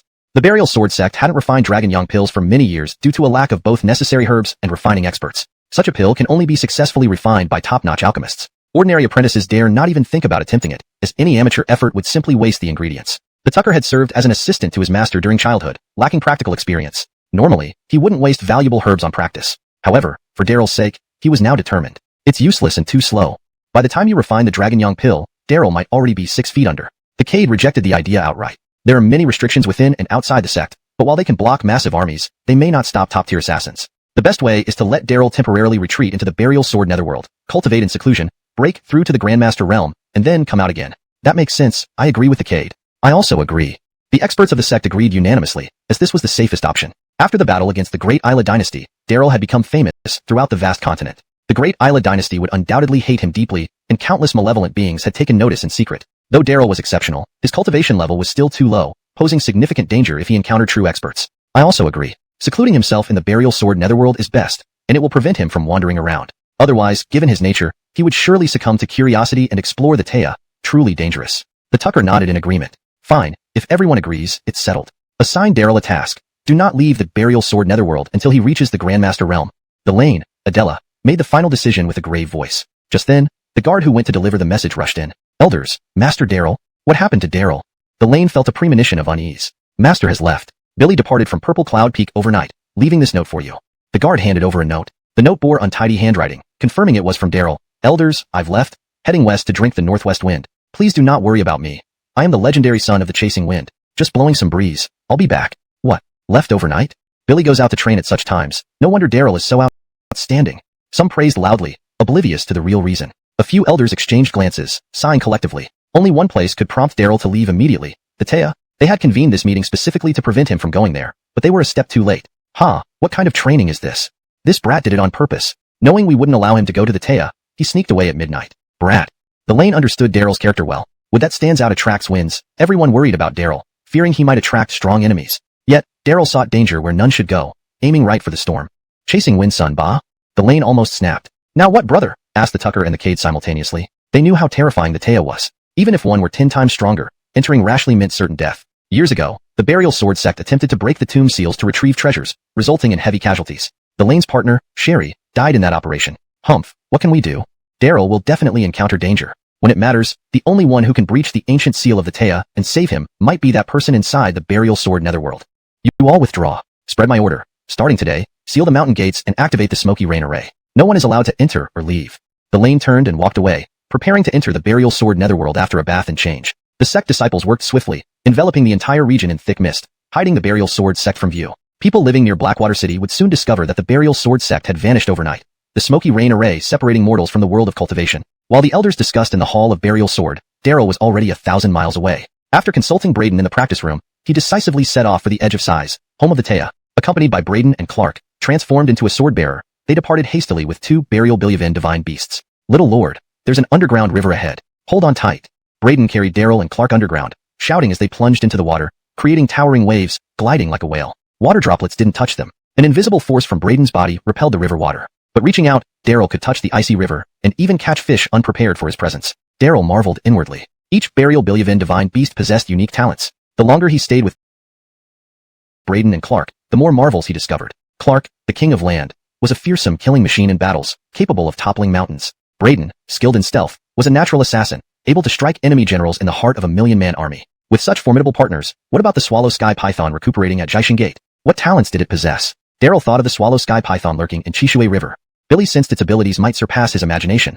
Otherwise, Braden wouldn't have been so solemn when discussing it. Alas, the python's injuries were severe, and some healing herbs only existed in the 9 Bilyavans and 10 Earths. After exploring the Edge of Size, I must go to the 9 Bilyavans and 10 Earths. By then, I will surely find the medicine to heal Swallow Sky Python. Daryl made a silent vow to himself. Billy sat on Braden's back, heading straight for the Edge of Size where the Taya lay, completely unaware that a pair of eyes had been watching him all along, seeing him off into the distance. Inside the Burial Sword Netherworld, the ancient sword bearer who had remained motionless for eons had opened his eyes at some point, his gaze profound. Seated before the Sword Palace, unmoving, it seemed as if he could see all things under heaven. The translation retains the original paragraph structure and line breaks while ensuring the content is fluent and coherent in English. It also maintains the original tone and style, preserving the mysterious and somewhat ominous atmosphere of the scene. Chapter 209, Chaos of the Demons. Traveling westward from the Liam Gate, past the Lost Peak, one finds a vast desolation. This is the perilous land of Size. 50 miles east of the Lost Peak lies a mountain called Wangxiang Peak, situated right on the edge of the land of Size. At its foot is a massive ancient tomb known as the Carry. On this dark night, while the rest of the wasteland remains eerily quiet, the area around the Carry buzzes with activity, drawing experts from all over. Some are drinking by the campfires, others are practicing swordplay, and a few are engaged in disgraceful acts with scantily clad women, creating an atmosphere of utter chaos. The news that the carry was about to be reopened had attracted demons and monsters from all quarters. Tents were pitched everywhere at the base of the mountain, with major sects and forces staking out prime locations closer to the tomb. Upon closer inspection, one could notice something peculiar. Though tents appeared haphazardly placed, they were all located east of the carry, just outside the boundary of the land of size. On the other side of this line lay dense black fog, completely devoid of any signs of life, creating a stark contrast between the two worlds. Air rippled slightly as Daryl and his companions quietly materialized at the outskirts, observing from the darkness. Hale, having carried Daryl and Julianne overnight, arrived here speedily. Wine. Bring wine. Down this bowl of wine, and we'll see who can enter the black fog and come out first. Drink more. People cheered loudly, inciting each other. Two burly men emerged amid the commotion. One, shirtless and heavily muscled, bore a heavy greatsword. The other, fully armored, exposed only his eyes, looking as sharp as knives. Daryl recognized them instantly as experts from the Giant Sword Sect and the Battle Armor Sect. The Giant Sword Sect was renowned for their stringent recruitment criteria, producing disciples of immense strength, while the Battle Armor Sect bred cold-blooded killers capable of taking lives without hesitation. Daryl knew firsthand their prowess from previous encounters over minefields and medicinal fields. Billy, we've got ourselves some entertainment. Why gamble with the black fog? They must be insane. Hale sneered, waiting for the spectacle to unfold. Daryl remained silent, watching from the shadows. The two drunk men charged towards the black fog. The disciple from the Giant Sword Sect, despite his towering build, moved surprisingly fast and entered the fog first. His triumphant laughter turned into a terrified scream as he tried to retreat. But it was too late. His powerful body was consumed by the fog, flesh and muscle vanishing until only bones remained. Billy fell dead as a skeleton. The armored man from the Battle Armor Sect managed to pull his head out of the fog, but everything below his neck was reduced to bones. Gasping for help, he collapsed, lifeless. The crowd recoiled, chilled to the bone. Daryl's pupils constricted in horror. Tales of the land of size dangers had always been rumors until now. Below the Saint Realm, anyone lacking unique powers or protective treasures will surely die upon touching the black fog, Hale remarked grimly, warning Daryl of the danger. By day, the land of size seemed normal, suitable for hunting, herbal gathering, or exploring. But at night, it became shrouded in ominous black fog, turning anything with flesh and blood into pulp if not quickly evacuated. What exactly is this black fog? Daryl frowned. For some inexplicable reason, he sensed a faint, familiar pull, as if someone inside the carry or deep within the land of size was calling his name. Ordinarily, he would have rushed to investigate, but the eerie, deadly mist made him hesitate. No one knows what it is. Some say it's a toxic gas, others believe it's an ancient, terrifying taboo. Hale's face was grave. If he were alone, he might risk venturing in, but not with Daryl and Julianne intentions. Daryl watched silently, pondering these events. Hashtag chapter 210. The beauty's confusion. The sighing land under the night sky was extremely perilous. Any contact with the black mist would cause flesh to decay. Yet, on the vast continent, there were never a shortage of daredevils who continued to take their chances. More and more spectators gathered, holding blazing torches, adding to the festive chaos. Daryl, who had been standing in the shadows, inadvertently exposed his presence. Is it really you, Young? Prince Ronald, embracing a woman in red, approached with a sinister smile. TSK, you came quickly. I didn't think you'd dare come here. Do you know what carry is? Haha, it's just a tomb, isn't it? In front of Prince Ronald, Daryl remained calm. Your Highness, if even someone as esteemed as you dares to come here, why should people like us be afraid? You have a point, but it's too bad. You shouldn't have come. Carry isn't just a princess's tomb. Countless experts have perished here over the centuries. Of 10 people who enter, perhaps only 9 can leave alive. Dying here is far too common. Ronald's word, what kind of person was he? Disciple of the Sword Burial Sect, Daryl, whispered Ronald. Billy usually ignored commoners, but was attentive to Marilyn, not just because of her beauty, but also due to her family's influence. The One family was one of the true noble families in the Great Isla dynasty, renowned for their expertise in trade and controlling the economic lifeline of the empire. Even the emperor treated the One family with respect. If the One family supported him, replacing the crown prince would be a surefire plan. Ronald harbored ambitions far beyond merely being a wealthy prince. Ah, Billy. Billy's the one who forced back the 30,000 troops and beheaded Paolo with a single strike, Marilyn exclaimed, as the One family had already received word about recent events. Officially, the Great Isla dynasty pretended nothing happened, while secretly, all news was suppressed. Paolo's bravery was well known. Everyone believed he would win when he set out with his coffin. When news reached the court that he was beheaded by Daryl, a disciple of the Sword Burial Sect, everyone was shocked. Originally, Marilyn thought Daryl was a naturally strong brute, never expecting him to be so young and refined, almost like a scholarly recluse in the mountains. Yes, Paolo was killed by me. When I beheaded him, the blood spurted high into the air. I had warned him not to attack and return home early to avoid being cut down by our disciples. But he wouldn't listen. To give him a quick death, I had to do it myself. Rest assured, he died peacefully with no pain, very stable. Daryl answered calmly, watching Marilyn amusedly. Marilyn giggled despite herself. A peaceful death, very stable? Clearly, Daryl was lying through his teeth. Furious, Ronald shouted, Boy, you! Highness, order them to capture and kill him. Break his legs, slice his flesh slowly, sever his throat, and see how peaceful he is. The guards roared, ready to pounce. Roar. Behind Daryl, Hildredwa and Dewey stepped forward, prepared to reveal their true forms. The dangers of the sighing land meant even these divine beasts didn't dare underestimate it. Billy, Ronald gasped, feeling an unparalleled pressure wash over him. His followers froze, sensing impending death, halting in their tracks. Billy, everyone, let's stay calm. Too much excitement isn't good for your heart. Quiet. Daryl sneered, ready for the worst. If Ronald attacked, he would draw his sword instantly. Miss, may I ask your name? Daryl glanced at Marilyn, pitying her presence with Ronald. Family name 1, Marilyn, she replied, looking at Daryl nervously yet curiously. It was her first time meeting someone so bold, showing no respect to Prince Ronald. TSK, beautiful and with a beautiful name. Only a remarkable person could match, alas? Daryl paused. Marilyn blinked. Alas, what? When miss, you are perfect in every way except for your eyesight. A beautiful lady has poor vision. There are many good men in the world. Choosing someone like him is regrettable. Accompanying a ruler is like living with a tiger. An ambitious prince dreaming of the imperial throne will surely betray. Why go through such misery? Come join me instead. I'll warm your bed every night. Daryl smiled mischievously, openly poaching Ronald's companion. Others did it secretly. Daryl did it openly, treating Prince Ronald like heir. People gathered, pointing and whispering. Marilyn fell silent, perhaps hit where it hurt or unsure how to respond. When miss, I currently have only one maid. I need help managing things. How about coming over now? In the future, we can split the rooms. East for her, west for you. How does that sound? Daryl pressed on. Marilyn didn't get angry, finding it amusing, waiting to see how Prince Ronald reacted. Ronald, however, couldn't bear it, roaring with rage, charging at Daryl. Daryl, you're asking for death. A sharp clang echoed as Daryl reached out, causing his Lihua sword to spring halfway out. Perfect timing. This was what he was waiting for. Daryl, who had been smiling all along, radiated killing intent, ready for Ronald's attack. After relentless forging and honing, the 9 billion incomplete swords had reached mastery. With Ronald underestimating him, Daryl was at least 90% certain to kill him with one strike. Chapter 211. As long as the tricks are deep. Wait. Just as Daryl was about to strike, Nolan stepped forward. Ronald, this is the Sighing Lands, not the capital of your great Eyelid dynasty. Don't think you can bully people here. Ronald was an extraordinary figure, surrounded by a crowd of Imperial Alliance experts who subtly encircled Daryl. To everyone else, this seemed like a completely uneven battle. Daryl was surely going to lose and was in extreme danger. The Imperial Alliance never needed excuses to kill, especially not in a place like the Sighing Lands. So, are you from the Sword Alliance trying to stand up for this boy? Ronald halted, squinting his eyes. Those familiar with him knew that whenever Ronald squinted, it meant he was truly harboring murderous intent. The Imperial Alliance and the Sword Alliance were natural enemies. Every encounter between them ended in bloodshed. Nolan's intervention would only make killing Daryl more necessary. Of course. It's our duty at the Sword Alliance to uphold justice for every cultivation sect and prevent the mortal empires from interfering with the world of cultivators. Nolan spoke righteously, looking every bit the guardian of justice, which garnered loud applause from the crowd. Daryl, however, snorted coldly, regretting the missed opportunity and feeling even more disdain for Nolan. If not for this sudden interference, perhaps Ronald's head would already be on the ground. Good, well said. Every sect is part of the Sword Alliance. All sects are one family. Unaware of the true situation, people applauded and cheered. Despite conflicts among themselves, they united against the domineering Great Eyelid dynasty, seeing the Sword Alliance as an organization to counter it. Looking at Daryl and then at Nolan and the experts from various sects standing up for him, Ronald hesitated, his face darkening. As a master-level expert, he had confidence in leading the Imperial Alliance troops to kill Daryl without giving him any chance to escape. However, with Nolan's intervention, things could easily escalate into a conflict between the Imperial Alliance and the Sword Alliance, especially with other sect masters present, making the situation unfavorable for the Imperial Alliance. Damn. Daryl, you'd better never be alone again, humph. Ronald grunted, turning and leaving with his group from the Imperial Alliance. Billy didn't hesitate after missing the best opportunity for action. Over the years, his rise among numerous princes was due not only to talent and effort, but also decisiveness. Billy wouldn't hesitate when it was time to act. One moment laughing and talking, the next ready to decapitate someone. But when there was no opportunity, he wouldn't linger. Marilyn followed silently. Miss One, wait.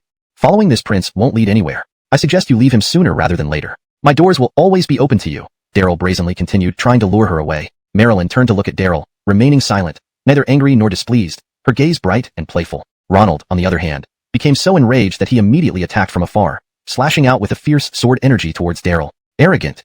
Bullying a young disciple. What kind of skill is that? Do you think the Sword Alliance doesn't exist? Nolan barked, grabbing the terrifying sword energy with his hand, then calmly rubbing his palms together, causing the sword energy to vanish. Wow, amazing invisible claw. Truly, no one from the Sword Alliance isn't a master. People gasped in amazement. Ronald's expression grew serious, and he hurriedly led the Imperial Alliance experts away. Daryl sneered, admiring Nolan's performance. In front of others, the old man was nothing short of a screen emperor, acting so naturally and fittingly. To those unaware, he appeared a just and formidable master, but in reality, the more righteous Nolan acted, the more Daryl despised him.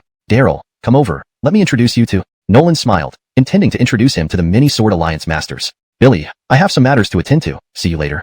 Daryl turned and left, uninterested in playing along with such an actor. Nolan's smile faded, his face turning gloomy. The experts behind him grew irritated. This kid, what arrogance. Why did we save him if he's ungrateful?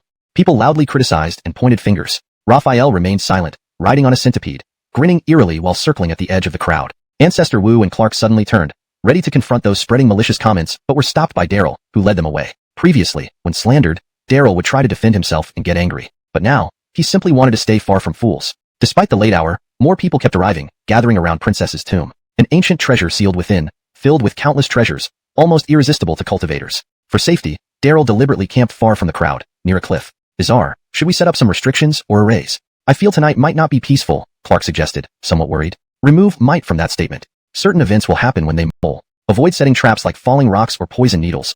Let's at least give them a whole body. Daryl smirked, strolling outside. Behind him, Braden and Clark got to work, leaving a thin layer of soil covered by an elegant blanket above, while secretly digging deep underground. Braden worked enthusiastically, feeling that 900 meters might still be inadequate, burrowing straight down like a pro. The night was thick and enveloped the vast land. The sighing lands were shrouded in dense mist, occasionally churning wildly as if ready to spill out at any moment. Daryl stood in the darkness, quietly waiting. Sure enough, once everyone retired to their tents, someone couldn't wait, stealthily approaching the cliffside tent. Chapter 212, A Call from Underground. Under the cover of night, Nolan arrived outside a tent with 2 attendants. Daryl, come out, Daryl. Let's talk. I know you hold deep resentment towards me, but we are on the same page when it comes to opposing the great Isla dynasty. Don't be upset, Daryl. Nolan's tone was heartfelt and seemed genuinely concerned for Daryl. In the darkness, Daryl stood motionless. Old fool, I don't believe you one bit, Daryl sneered. Naturally, he didn't trust Nolan's words and waited to see what would unfold. Indeed, after calling for a while, Nolan grew impatient and gave a signal to his attendants. The 3 abruptly lifted the tent flap and rushed in. Then, there was nothing. Only an indistinct scream faintly heard. The thin layer of soil couldn't support their weight, causing all 3 to fall into an unfathomably deep well. Billy, these 3 lack stamina. Sigh. Brigham said with a sly smile. After setting the trap, he and Elephant Mountain quietly slipped beside Daryl, waiting for the show to begin. Following Daryl's instructions, the trap was very simple, just a single well. Outside the tent, a magical array had been set up, not a common deadly formation, but a special one that blocked sound from entering or exiting the tent. This simple array clearly worked. On this late night, it effectively muted the screams of Nolan and his men, preventing any disturbance. Jim, how deep did you dig the well? Asked Daryl. Not too deep, maybe around 1,000 meters. Bizarre, sorry about that. Accidentally went over by 200 meters. Going all the way is fine. Digging holes to bury people shouldn't be half-hearted. Shouldn't be a problem, right? Brigham humbly responded, typically keeping anonymous when doing misdeeds. Good, future tunnel digging tasks will all be yours, Daryl replied with a smile, discovering yet another talent in Brigham. Come to think of it, digging such deep pits around Sword Burial Gate could be a good idea. At least they wouldn't fear attacks from the great Isla dynasty. Brigham grimaced, realizing he was getting too conspicuous. Just as he was about to say something, his expression suddenly changed. A streak of sword light burst out of the tent, and an enraged Nolan emerged, covered in dirt. His 2 attendants were nowhere to be seen. Daryl, this isn't over between us. Clenching his teeth, Nolan flew off angrily. In the darkness, Daryl and his companions were astonished. Billy couldn't be killed like this, indicating that Nolan's cultivation was truly formidable. Too bad. Time was too tight. Otherwise, placing venomous insects or poison stakes inside the pit, or stacking some potent restriction arrays, would have definitely made things difficult for Nolan. Too bad. Daryl regretted it, signaling Brigham, who understood and quietly entered the tent to clean up, redisguising everything to await the next victim. Nolan sped away but stopped shortly. In the moonlight, another group emerged, Ronald leading the Royal Alliance experts, each filled with murderous intent. Well, if it isn't Ambassador? Ronald sneered, saying sarcastically, conditions weren't met? That little Daryl still refused to submit to your Sword Alliance. Others might not know the treachery of the Sword Alliance and Nolan, but Ronald knew well, the intelligence of the Royal Alliance wasn't for nothing. Can't teach old with new tricks. My mistake. Nolan coldly replied, suddenly flying past them from the side. Barely escaping the pit, he was unsettled and not in the mood to tangle with Ronald. As usual, his words were carefully crafted, avoiding mention of the tent incident, hoping Ronald would also fall for it. Sure enough, Ronald and company didn't notice anything unusual, thinking Nolan had been rebuffed by Daryl. Excellent. Without Sword Alliance protection, that little Daryl is doomed. Rejecting hospitality for punishment, huh? Brothers, let's go. With a harsh cry, Ronald ordered his men to spread out and simultaneously rush the tent from all directions. Ear-piercing screams echoed loudly. Even Prince Ronald fell into the deep pit, along with the Royal Alliance experts. Hold steady. It's just a small trap. Don't panic. This minor trick won't faze us. Wait, how can it be so deep? Nolan, you despicable hypocrite. Daryl, I'll kill you. All of you.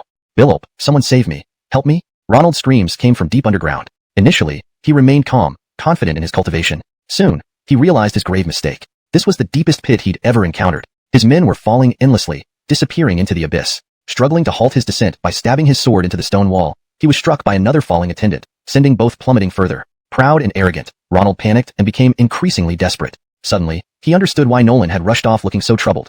Surely, the old man had fallen for the trap too, only pretending nothing happened to lure them in. That damned old man. Ronald hated Daryl and Nolan deeply, regretting his carelessness and underestimation. But now, it was too late. Clapping sounds rang out as Raphael rode a terrifying centipede from the darkness. Billy, interesting. Who would have thought that the traditionally rigid sword burial gate could produce such an outstanding disciple? Raphael cackled maliciously, far more perceptive than Ronald and Nolan. Billy stopped several meters away, seemingly wary of Brigham and Elephant Mountain behind Daryl. "High praise, sir. I merely defended myself." Daryl was modest, cautiously eyeing the strange Raphael, whose unsettling appearance made his skin crawl even more at night. "Young man, reconsider joining my sect to practice my eternal toad technique, shall we? That sounds good. Raphael, come closer. Let's discuss this properly." Daryl smiled invitingly, appearing willing to negotiate. This Raphael seemed formidable and extremely dangerous, but if he could be subdued, could he cultivate strong? A river map suddenly emitted a bright light, and the corresponding light point of the princess's tomb began to flash. This was the second ancient immortal kingdom relic discovered after White Chicken Grotto Bilyavin. There, he inherited the Tao tradition of the White Chicken Sage and inadvertently learned demonic sounds from the wicked shadow demon, evolving into the most ferocious sound attack. It could help break through innate restrictions within the treasure space internally or kill without a trace externally. Now, what kind of opportunity awaited him inside the Cold Moon Palace? Daryl couldn't help but feel excited. Billy was eager even before the tomb's restriction had fully collapsed, anticipating new opportunities. Beyond a certain level of cultivation, effort and diligence alone were insufficient. One also needed fortune and luck. This was why many experts spent years training outside. After inheriting the White Chicken Sage's Tao tradition, Daryl had hoped to explore other ancient immortal kingdom relics in the place of size. Unfortunately, his cultivation wasn't enough then, and he was often busy with sect affairs. Unbelievably, he now encountered one unintentionally. Princess's Tomb, Cold Moon Palace. Daryl grew more curious and hopeful. Who was buried here? Was it really a princess of an ancient immortal kingdom? A single sage of any immortal country left astonishing Tao traditions. How much would be entombed with a princess? Wealth, my friends, immense wealth awaits. Lonely shadow in the Cold Moon Palace. People chattered, growing more excited by the minute. Vast continent had countless ancient tombs, some sealed with priceless treasures, but many were empty. A common ruse to deceive tomb raiders. Historically, countless tomb raiders had died in the princess's tomb. Despite this, people rushed towards it, only to realize it might be another empty tomb. But seeing the massive stone tablet emerging from underground set them alight with anticipation. It was a black crystal stone carved tablet, jet black and glossy, radiating vast spiritual energy. Just this tablet alone was invaluable. If moved back to a sect and buried, it could grow into a rich vein within a decade. If even the tombstone was so precious, what lay inside the tomb? What treasures and cultivation techniques were sealed within? To claim these for oneself, wouldn't it be a shortcut to success? People grew increasingly agitated. The higher their cultivation, the greater their longing for such opportunities. Many had their cultivation stagnated, unable to see any hope of advancement except through such encounters. "This ancient tomb's treasure belongs to me. No one can take it, ha ha ha." An impatient devil laughed maniacally and dashed forward, hoping to squeeze into the opening revealed beside the tombstone. Tragedy struck. 8 meters away from the tombstone, a golden light erupted from underground. The devil dodged too late and instantly had hundreds of finger-sized holes puncture his body. "Ah!" the devil screamed, rolling on the ground, stopping breath soon after. People were stunned and hurriedly retreated. "Let's disperse. It will take at least 3 days for the ancient seal of Princess's tomb to completely collapse. Before then, mortals should not try to rush in. It's certain death. Entering in 3 days would be fortunate. I don't demand much, just give me 500 more years of life. These old bones cannot last." Experts discussed, especially veteran practitioners, giving warnings. One hunched old man known as Adriel loudly insisted that no one could enter until 3 days had passed, emphasizing the danger of forced entry. Billying they needed at least 3 days to enter. Everyone felt disappointed but reluctantly acknowledged it. However, Jim, carrying Daryl and Julianne, discreetly used a powerful skill to dive underground toward the princess's tomb. Soon, they encountered the first seal. A faint green barrier stretched from the ground several kilometers deep, isolating the princess's tomb from the outside world. Outside this barrier lay numerous skeletons and a few bloody corpses, seemingly victims of recent events. Daryl tried extending a long spear cautiously. Upon touching the green barrier, the spearhead was immediately sliced off. "Be careful, Izar. This is a blade seal, extremely sharp, designed to carve out a private space and seal it. It's quite common in ancient tombs," Jim warned, emanating red light that enveloped them in a protective shield. "Sit tight, Izar.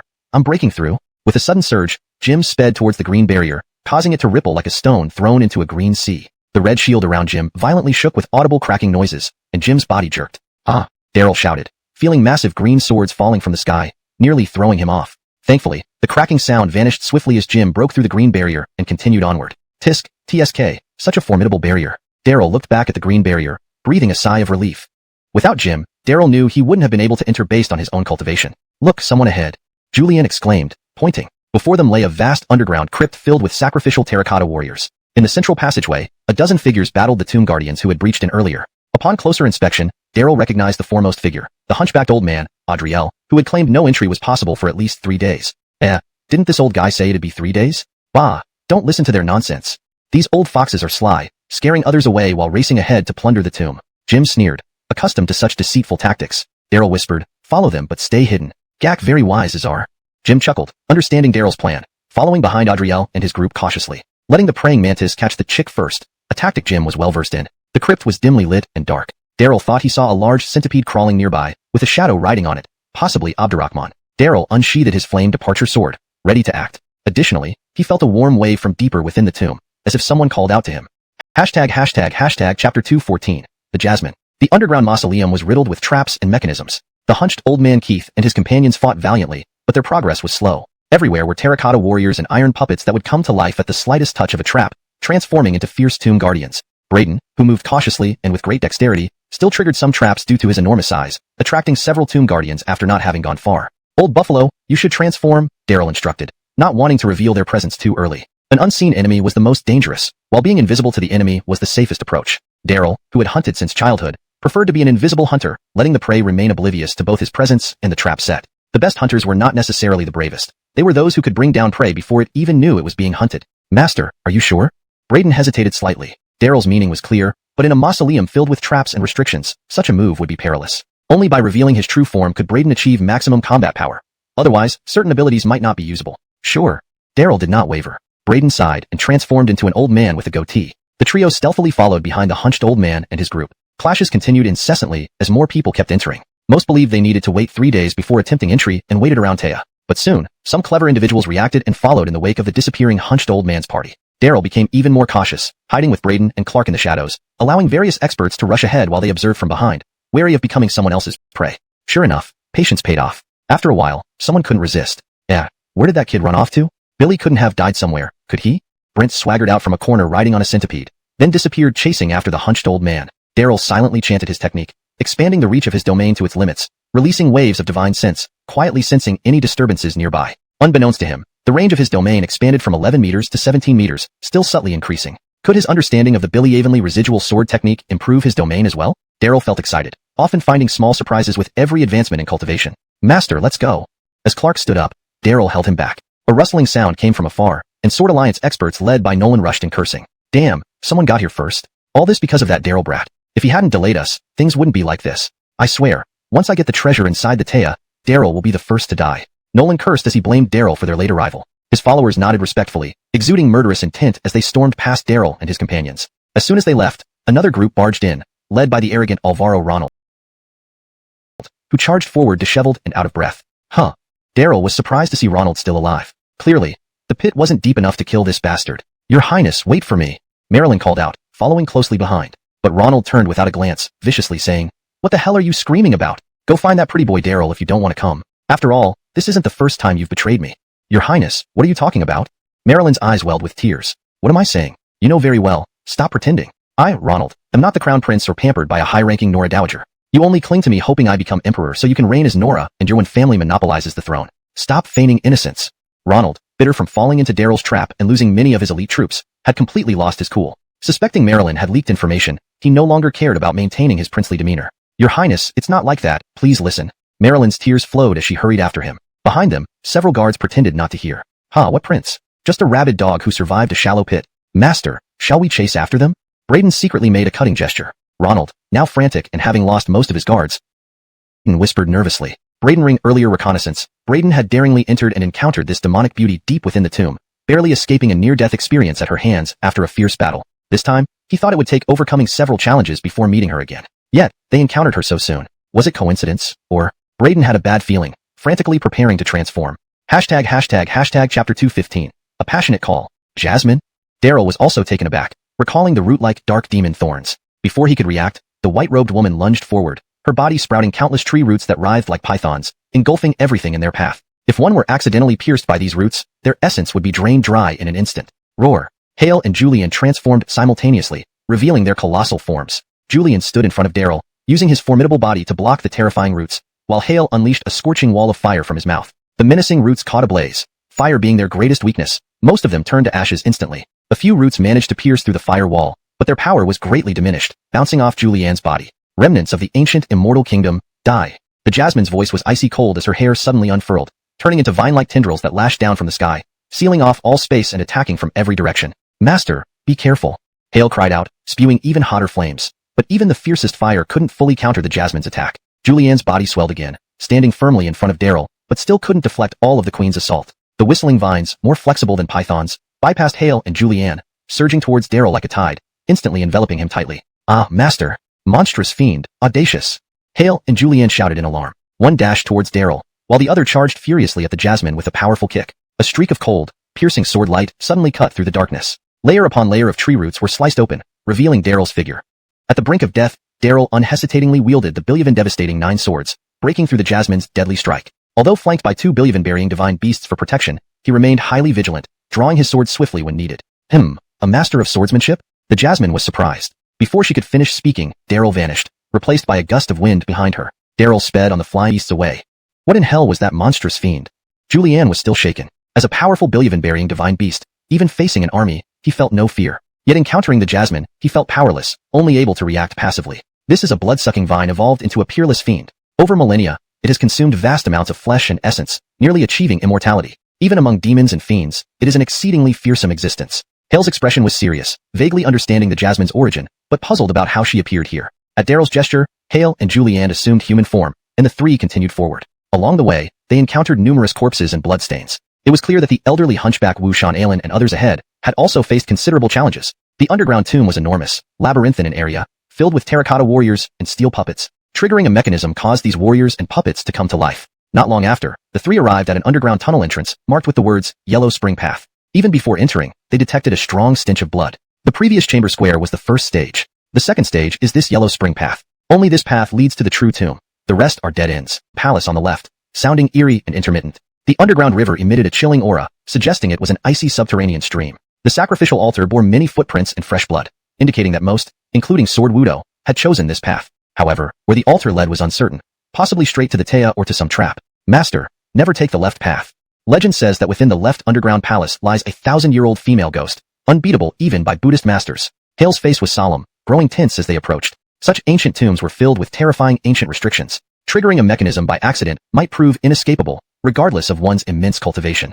Hashtag chapter 216, past and present. Standing at the fork in the path, Daryl remained silent for a moment, then decisively walked toward the underground palace on the left. Nolan, Dawu the Toad, and the others almost all chose the right path leading to the sacrificial platform, hoping to be directly transported to the deepest part of Taya. But would the path chosen by most people truly lead to safety? Daryl was skeptical. Usually, the majority's choice was wrong. The more people said the underground palace on the left was impassable, the more he wanted to investigate. Hale and Dewey didn't say much, following closely behind. Especially Hale, who looked at Daryl with a mix of admiration and respect. Even he wouldn't dare take that path, but Daryl dared to try. This was true courage. Strains of eerie music drifted through the air, faintly originating from the underground palace. As they walked, it seemed to come from above, as if someone were playing on the surface. After walking a while, the music came from below, suggesting another layer beneath them. Then, the sound suddenly came from behind, as if the player had moved there, even feeling breath on the back of their necks. Turning around revealed nothing. The melody floated eerily, unpredictable and strange. Dewey frequently glanced back, his face tense. As a heavenly burial beast, he had seen many peculiar places, but never something this bizarre.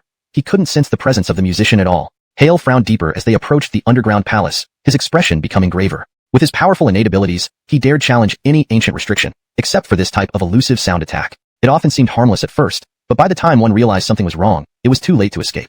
Master, this music is too strange. It could be a terrifying sound attack. We should not enter. Hale worriedly advised. No worries, wait outside. I'll go in and see what's inside. Daryl didn't want to give up halfway, took a deep breath, and reached for the door. With a creak, the weathered wooden door opened inward before his hand touched the handle, an icy wind blowing out, startling him. Indeed, it felt ominous. Is anyone there? Daryl stood by the door, not entering immediately. This humble descendant, Daryl, pays respects to the elder. Is anyone here?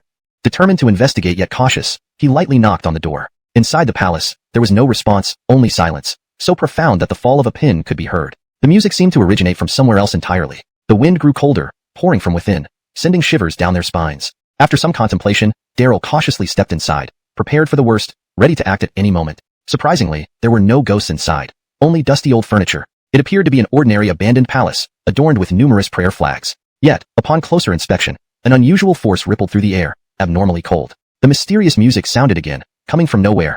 Master, something is very wrong here.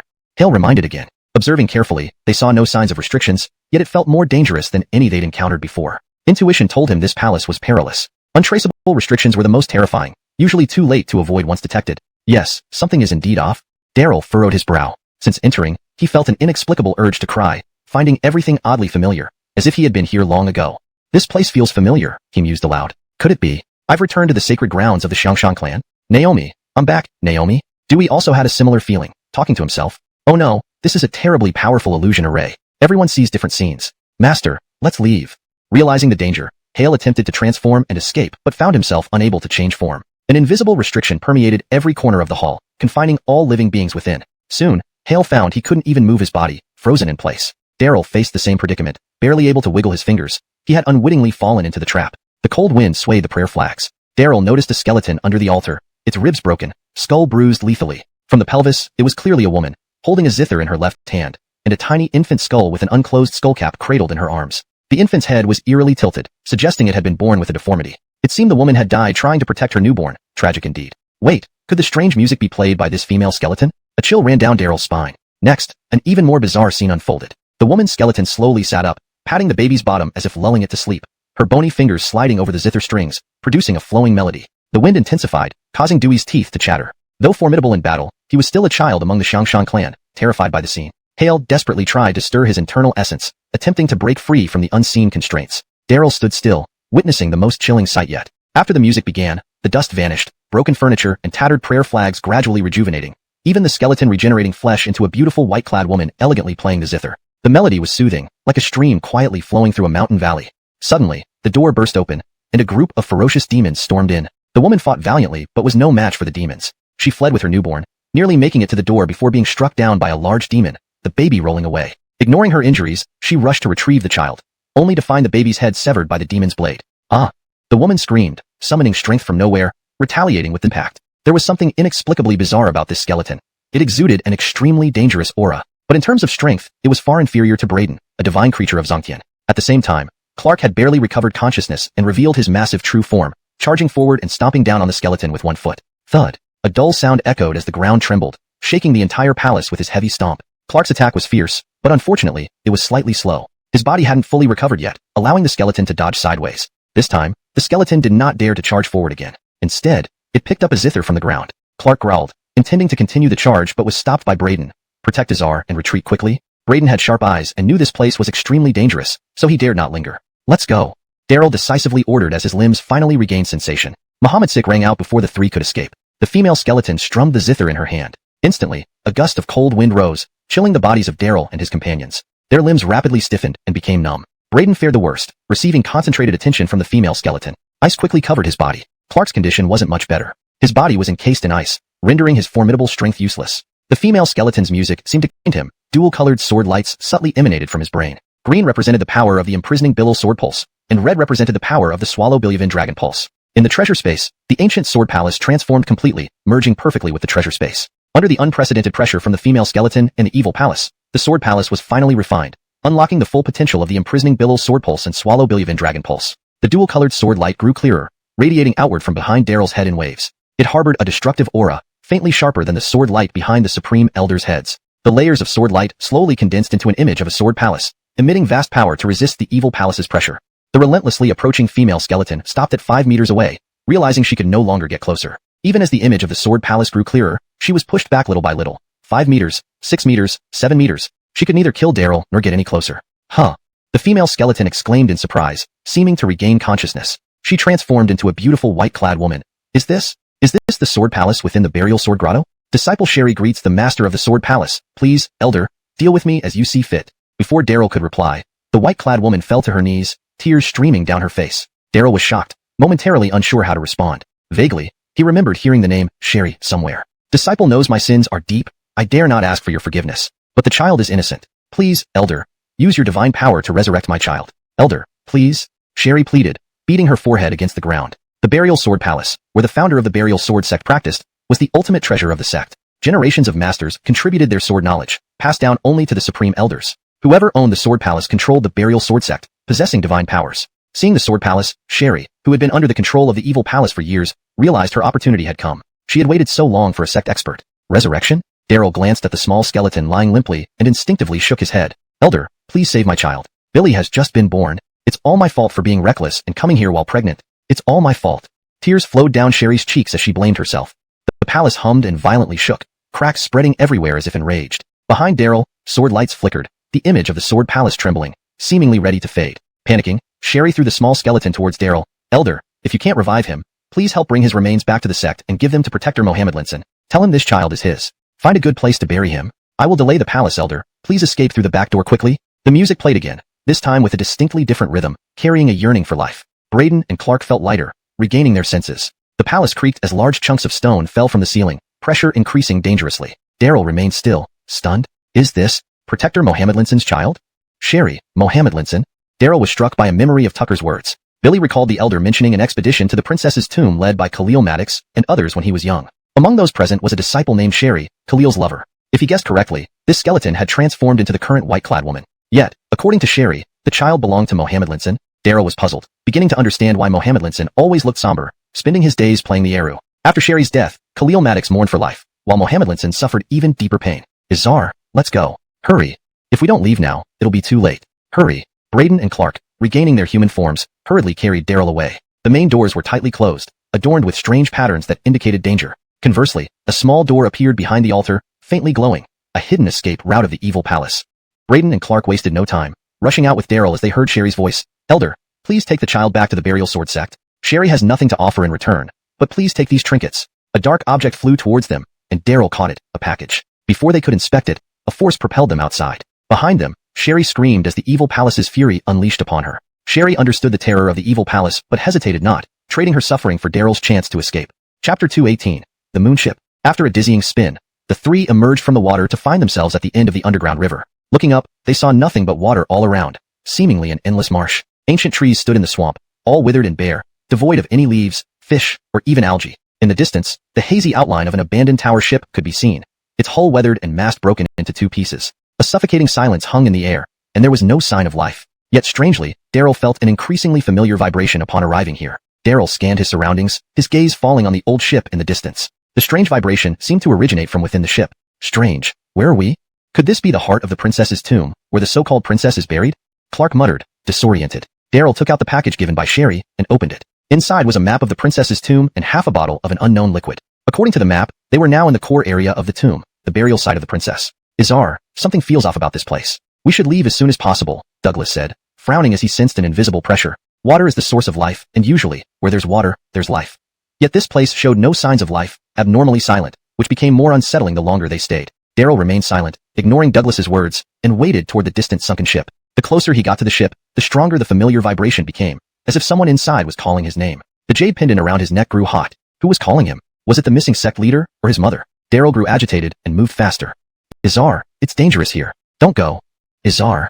Douglas and Clark were anxious, quickly following him, worried by Daryl's appearance. Daryl sped up. Billy thought he glimpsed a white-clad woman standing on the deck, long hair flowing, her face filled with sorrow. But when he blinked, she vanished. Daryl hurriedly leaped over the water and landed on the deck. His eyes met a scene of carnage. Bodies of demons and guards littered the deck. Each guard's skull had a hole through which something seemed to have drilled in and drained their brains. Halfway up the mast, nailed to it, was a burly guard clad in exquisite fire-red armor, likely the commander. A terrifying hole marred his forehead. Inspecting the battleground made Daryl's scalp tingle. Every weapon on the ground was extraordinary. A single heavy sword weighed nearly 3,000 caddies. Clearly, these guards were elite fighters, but all perished in battle, including the commander, who was nailed to the mast with wide-open, unblinking eyes. Douglas and Clark followed up, their faces turning grim, unable to imagine the fierce battle that once took place here. The ship, tall like a tower, adorned with ancient imperial runes, and bearing the banner of the celestial dragon. If I'm not mistaken, this is an ancient celestial kingdom warship that can navigate the stars, freely traversing different realms under the moonlight. It is often seen on Earth during the night. Known as the Moonship, Douglas remarked, recognizing the origins of the wreck. Moonship? Is a celestial princess really buried here? Daryl murmured. Upon boarding the ship, the familiar vibration intensified, pulsing from within the dark cabin. Billy instinctively moved toward it. Izar, don't go. Something feels wrong. Douglas shouted, trying to stop Daryl, but it was too late. Daryl dashed inside, feeling as though someone was calling his name from within the ship. Sure enough, as he rushed in, he glimpsed a white-clad woman disappearing around a corner, heading to the second level of the ship. The familiar vibration grew overwhelmingly strong, carrying a sense of familiarity through the air. The jade pendant heated up. Kim, is that you? Is it you? Kim. Daryl's nose tingled with emotion, chasing after her. Behind him, Douglas instructed Clark to stay on the deck for support and quickly followed, sensing increasing unease. From the deck's condition, it was clear the demon army held the upper hand, slaughtering all the celestial guards. Logically, there shouldn't be any survivors left in the cabin. So, who was the apparition in white? Bait. This was a trap set by demons. Shocked, Douglas accelerated toward Daryl. Izar, be careful. It's a trap. Get out, quickly. A trap? Daryl paused, sensing something amiss, but his longing for his mother kept him from backing down. Billy continued to chase after her. Kim, is that you? Kim.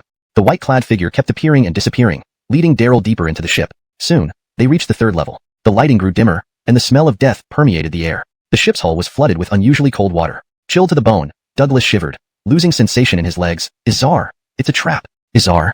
Determined, Douglas gritted his teeth, ready to forcibly pull Daryl out. The deeper they went, the more dangerous the ship felt, surpassing the evil Luoyue Palace. The white-clad woman kept moving ahead without looking back, maintaining her distance from Daryl, regardless of how fast he chased. Seeing her head toward the 4th level, submerged underwater, Daryl panicked and activated his flying fish dart, speeding up and grabbing her right sleeve. Kim, wait for me. Kim. The woman halted, slowly turning around. The cold wind ruffled her hair, revealing a pale face. Daryl felt a jolt, finding the face somewhat familiar. In the next moment, the woman cackled chillingly. Billy boy, waiting 1,000 years, finally for you. All remnants of the celestial kingdom must die. It's the Jasmine herself. Run. Izar, quickly. Douglas shouted, rushing forward, sensing overwhelming power from the woman. It seemed they previously encountered only a clone of the Jasmine, but this woman was the real deal, far more formidable. Jasmine? No.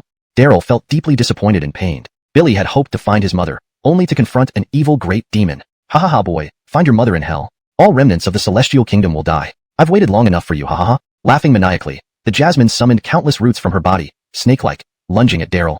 Chapter 219, Do Not Come Any Closer. Roar. Brayden decisively transformed, his massive body crashing head-on. Hmph, all you beasts know is to crash wildly. The Jasmine sneered, her python-like roots suddenly tightening and lashing out at Brayden like iron whips, sending the aggressively charging Brayden flying. Blinding sword light pierced the darkness. Daryl drew his sword, wielding it with a gust of wind. But he didn't attack the Jasmine directly. Instead, he sliced through the numerous snake-like roots. The sword light expanded, and terrifying roots rained down. In terms of cultivation, Daryl still had a long way to go to reach the late stage of the primordial spirit realm, barely worth mentioning to experts, but his sword skills were superb. The Billy Avonlea residual sword technique was astonishingly powerful and refined. Damn, this move again. The Jasmine raged, more clawing roots sprouting from her body. Daryl's sword techniques looked simple, lacking a fixed pattern, seeming like casual slashes, yet they carried astonishing power that could not be evaded. Without lingering in battle, Daryl retreated swiftly, landing on Brayden's back. Jim, let's go. Let's go. Brayden smashed through the deck for an urgent evacuation. Behind them, the Jasmine yelled fiercely. Want to escape? Impossible. Amidst the darkness, a piercing whoosh sound echoed as countless roots spewed from the Jasmine's body, relentlessly pursuing them. Just as they were about to catch up with Daryl and Brayden, a massive hole appeared in the upper cabin, revealing Bradley's true form, who stomped down heavily. This sudden stomp landed right on the Jasmine's head, forcing her into the lower cabin. At a critical moment, Bradley rushed in from outside, blocking the raging Jasmine. As he was about to deliver a finishing blow, Daryl stopped him. Tong tong, let's go.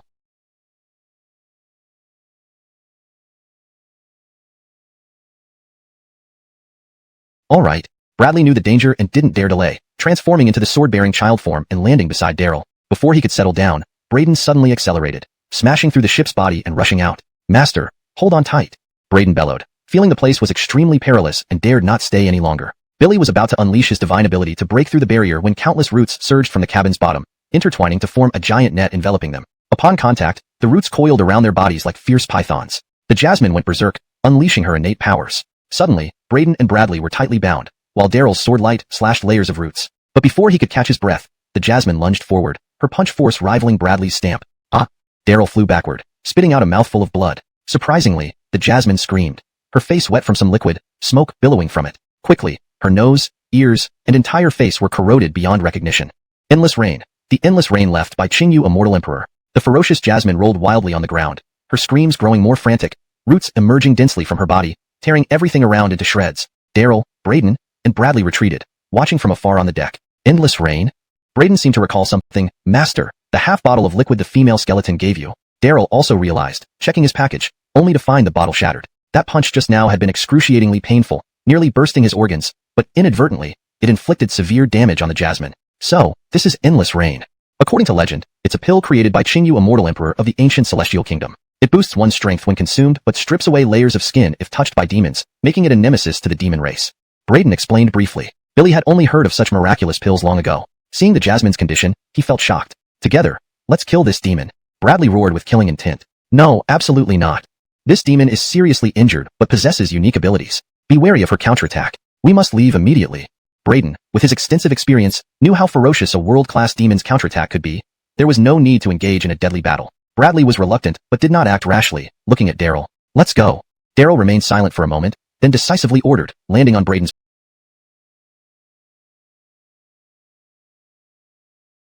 back. Brayden roared loudly, using his divine ability to flee, intending to forcibly break through the Tea's restrictions. Behind them came the Jasmine's scream, her face already eroded beyond recognition, still attempting to pursue them. Unfortunately, she was too late, with all her root attacks missing. After a dizzying turn, they finally left the swamp, opening their eyes to find themselves in a strange palace surrounded by people. They did not exit as expected, remaining inside the Taya, arriving near many adventurers. At first glance, Daryl recognized several familiar faces. Prince Ronald, Nolan, and Raphael, among others. They seemed to be searching for an exit to the restricted area. Their arrival clearly astonished everyone, leading to sinister approaches. Roar! Bradley growled, ready to reveal his true form but was stopped by Daryl. Seeing Ronald and Nolan's malicious looks, Daryl had a bold idea. Billy, Daryl, I finally found you.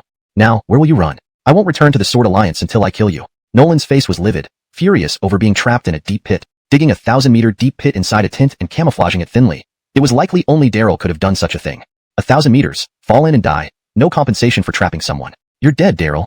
Billyvin has a path but you refuse to take it, choosing instead to come here to commit suicide. Ha ha ha. Ronald laughed wickedly, determined to kill Daryl, vowing to do so or not live. Billy and Nolan, a prince of the Great Isla dynasty and a Sword Alliance expert, originally incompatible, now joined forces to surround Daryl. Braden frowned, sensing the Taya's barrier was peculiar, like a huge maze. Bradley grew nervous, realizing the situation wasn't good. Every adventurer's gaze dark and menacing. Everyone was after the tomb's treasures, wishing to claim all for themselves. One more person could mean fewer shares. What? This map I found myself? You can't take it. This is mine. Don't come any closer. Daryl feigned tension, clutching the map tightly. The Taya map? People's eyes lit up as they swarmed towards him. Stuck without knowing how to find the tomb's restricted area, Daryl delivered the map right to their doorstep. A treasure. Whoever got the map owned the treasure. Eyes blazing, everyone was ready to pounce. Even Raphael riding a menacing centipede moved closer. Chapter 219. Do not come any closer. Roar. Isaiah transformed instantly, its massive body crashing straight ahead. Humph. You monsters only know brute force collisions. Jasmine snorted coldly. Her python-like roots suddenly stiffened and lashed out at Isaiah like iron whips, sending the charging Isaiah flying away. Blinding sword light pierced the darkness. Daryl had drawn his sword, wielding it with the speed of wind. However, he did not strike directly at Jasmine but cut through the numerous python-like roots instead. The sword light expanded dramatically, and terrifying roots rained down like hail. Speaking of cultivation, Daryl, who had cultivated to the late stage of the Spirit Master realm, still had a long way to go, barely noticeable to experts, yet his sword technique was extraordinarily powerful. The perfected Billy Evenly residual sword technique had astonishing might. Damn, that move again. Jasmine roared in fury. More clawing tree roots burst forth from her body. Daryl's sword techniques looked simple and unremarkable without any fixed patterns, as if just casually slicing out, yet they possessed shocking power that could not be avoided. Daryl did not prolong the fight, retreating swiftly and landing on Isaiah's back. Nico, let's go. Go. Isaiah smashed through the deck boards and urgently withdrew. Behind them came Jasmine's stern rebuke. Wanna run? No way. In the darkness, sharp tearing sounds filled the air as countless tree roots spewed out from Jasmine's body, relentlessly chasing after them. Just as they were about to catch up, a huge hole appeared in the upper cabin, and true-formed Jace stomped down forcefully. This sudden stomp landed squarely on Jasmine's head, forcing her down into the lower cabin. At this critical moment, Jace, waiting outside for backup, rushed forward to intercept the fierce Jasmine. Just as he was about to press forward to finish her off, Daryl stopped him. Child, let's go. All right. Jace knew the danger, hesitating no longer and transformed into sword-bearing child, landing beside Daryl. Before he settled down, Isaiah accelerated, smashing through the ship hull and dashing out. Bizarre. Hold on tight. Isaiah bellowed, sensing the place was extremely dangerous and not daring to stay a moment longer. Billy was preparing to use his divine ability to break the restrictions and escape when countless tree roots surged out from the cabin bottom, intertwining into a giant net covering the sky and earth. Upon touching their bodies, they immediately began coiling around them like vicious pythons. Jasmine went berserk, unleashing her innate powers at full strength. For a moment, both Isaiah and Jace were tightly bound. On the other hand, Daryl's sword light expanded rapidly, cutting layer by layer through the attacking roots. But before he could breathe a sigh of relief, Jasmine lunged forward, her fists generating powerful winds that matched Jace's trampling. Ah! Daryl was sent flying backward, spitting out blood. Shockingly, Jasmine also screamed in pain, her face seemingly splashed by some liquid, emitting smoke and quickly corroding beyond recognition. Immeasurable rain. The immeasurable rain left by Qingyu Immortal Emperor. Ah! Ferociously charging Jasmine fell to the ground, rolling crazily as her body spewed out dense tree roots, shredding everything around her. Daryl and his companions retreated, standing far away on the deck watching. Immeasurable rain? Isaiah seemed to recall something. Izar, the half bottle of liquid given by the female skeleton. Daryl realized too, checking his bag only to find the bottle shattered. That punch from Jasmine hurt Daryl immensely, almost rupturing his internal organs, but inadvertently caused severe damage to Jasmine. So, this is the immeasurable rain. Legend has it, this was a kind of elixir created by Qingyu Immortal Emperor of ancient Immortal Kingdom. Normal people gain immense power after consuming it, while demons suffer grievously upon contact. It's the bane of demons. Isaiah explained briefly. Billy had only heard of such a miraculous elixir a long time ago, witnessing Jasmine's state leaving him stunned. Together, kill this demon, Jace said fiercely. No, absolutely not. Even though this demon is severely injured, she possesses unique abilities. Beware of her counterattack. Let's leave here immediately. Go. Experienced Isaiah knew how ferocious an absolute demon's retaliation could be. There was no need for a deadly battle. Unwilling, Jace dared not act rashly, glancing at Daryl. Let's go.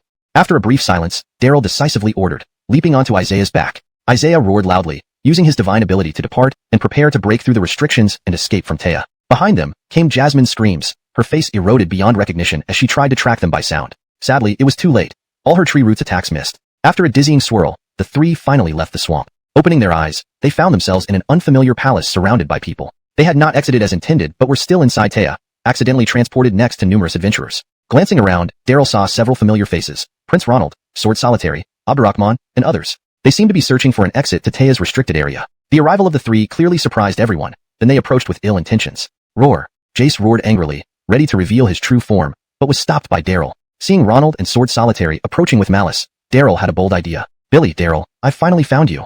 This time, where will you run? If I don't kill you, I'll never return to Sword Alliance. Sword Solitary's face was livid, remembering falling into a deep pit, which ignited his anger. Digging a 1,000-meter deep pit under a tent and disguising it with a thin layer of soil, a deed likely only Daryl could perform. A 1,000-meter deep pit, whoever falls and dies, and there's no compensation for deceit. Daryl, you're dead? Why choose the path of hell when paradise is available? Coming here yourself is courting death. Ha ha ha. Ronald laughed wickedly, firmly resolved to kill Daryl, vowing to do so. Between the two, one was a prince of the Great Isla dynasty, the other a Sword Alliance expert. Originally enemies, they now unprecedentedly teamed up to surround Daryl. Isaiah frowned, feeling Taya's restrictions were bizarrely maze-like. Jace became tense, noticing the situation was worsening. Each adventurer's gaze was sinister. Everyone was here for the treasures, wishing to claim all for themselves. Each additional person potentially meant less treasure for them. What? This map is what I found using my own skills. You can't take it from me. It's mine. Don't come any closer. Daryl feigned anxiety, clenching the map tightly in his hand. A map to Taya? People's eyes lit up, all converging around him. Stuck finding the restricted area of Taya, Daryl's arrival with the map was like a gift from heaven. Whoever seized this map would possess the treasures. With fiery gazes, everyone stirred. Even Abdurrahman, who had been patrolling the periphery, rode his menacing centipede over. Note: inconsistent parts have been adjusted for fluency and accuracy in English translation. Chapter 220, Total Annihilation. Daryl, you're dead today. Ronald's hair was disheveled, and his eyes were bloodshot, devoid of the arrogance and grace he once carried. The deep pit inside the tent had caused him immense harm. Almost all of his subordinates had perished, and he himself barely escaped with his life. What started as mere ideological differences, where he simply disliked Daryl, had now escalated into deep-seated hatred. Billy, don't fight me for it. Boy, hand over the map, and I'll spare your life. The hunchbacked old man Wu Shan Alan rushed forward, moving faster than Ronald to grab the Taya map first. Old man, step aside. This is mine. All of you, get lost. Experts from various factions lost their composure and lunged forward together. Roar. Dewey tensed up, ready to reveal his true form, but was stopped by Daryl. What are you doing? This map cost me my life to find. You can't take it away. Don't come closer. Don't come closer. Daryl shouted, while gently patting the Hildred beneath him. Hildred understood immediately, carrying Daryl backward slowly, appearing fearful. Ronald and others grew even more excited, their murderous intent rising. Daryl, die. Hand over the map now. They surrounded him, shouting and threatening. No, don't come closer. Pretending to be frightened, Daryl threw the map into the crowd. In an instant, chaos erupted as everyone scrambled for the map. The hunchbacked Wu Shan Alan was the first to snatch it, but before he could open it, someone severed his arm at the wrist. Then, whoever got the map next met a similar fate, only to be impaled through the chest in an instant. Experts engaged in frenzied combat, ignoring Daryl completely. Amidst the chaos, Daryl led Hildred and Dewey to hide in a dark corner, watching coldly from the sidelines. Master, isn't this strategy too despicable and ruthless? Hildred looked sympathetic, but his mouth twisted in amusement. It was a vicious trick, but he liked it. Haha, something even worse is coming. Let's see if they survive after reaching the shipwreck. Ah, it's just a map. Do they really need to kill each other over it? Daryl smirked, waiting for the drama to unfold. Though the battle was intense, it was just beginning. A larger conflict loomed.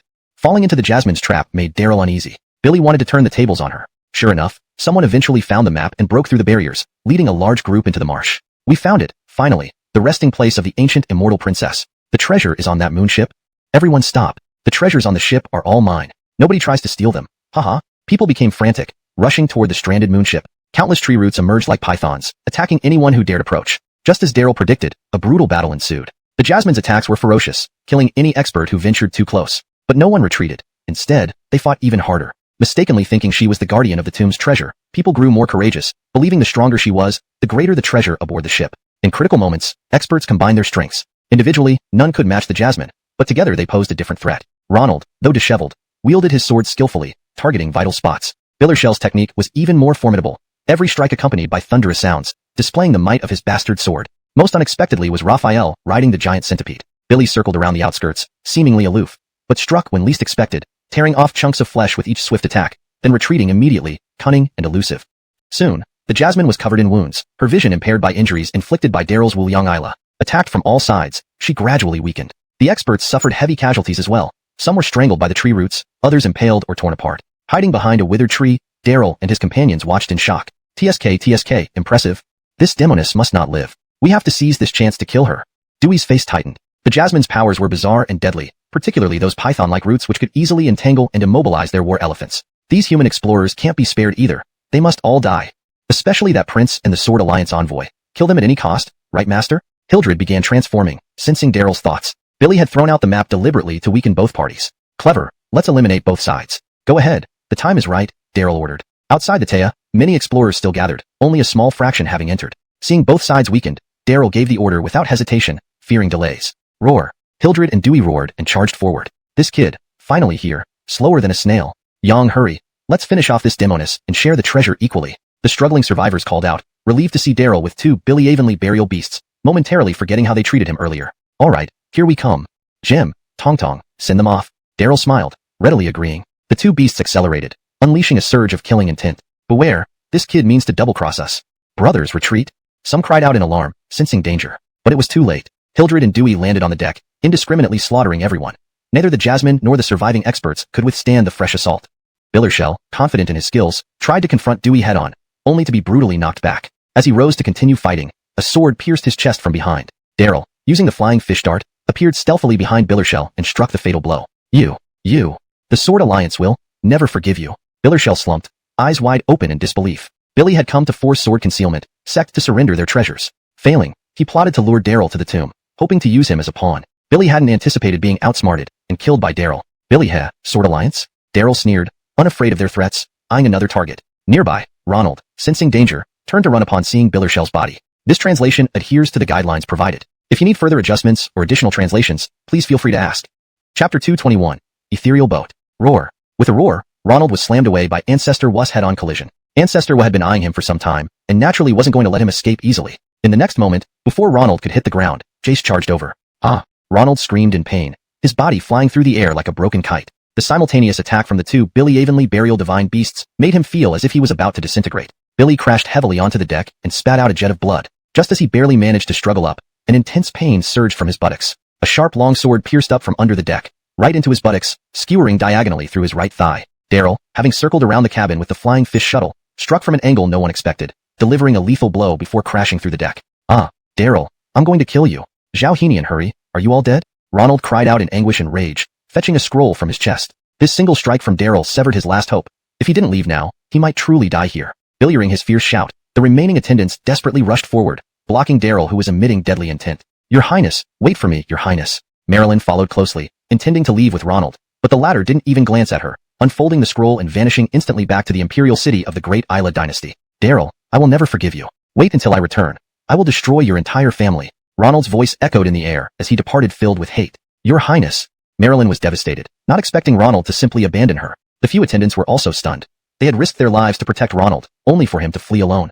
Roar. Jace roared, his massive body slamming forward and crushing the attendants into pulp. Billy was just about to stop Marilyn when Daryl intervened. Miss One, I told you before, following Prince Ronald is hopeless.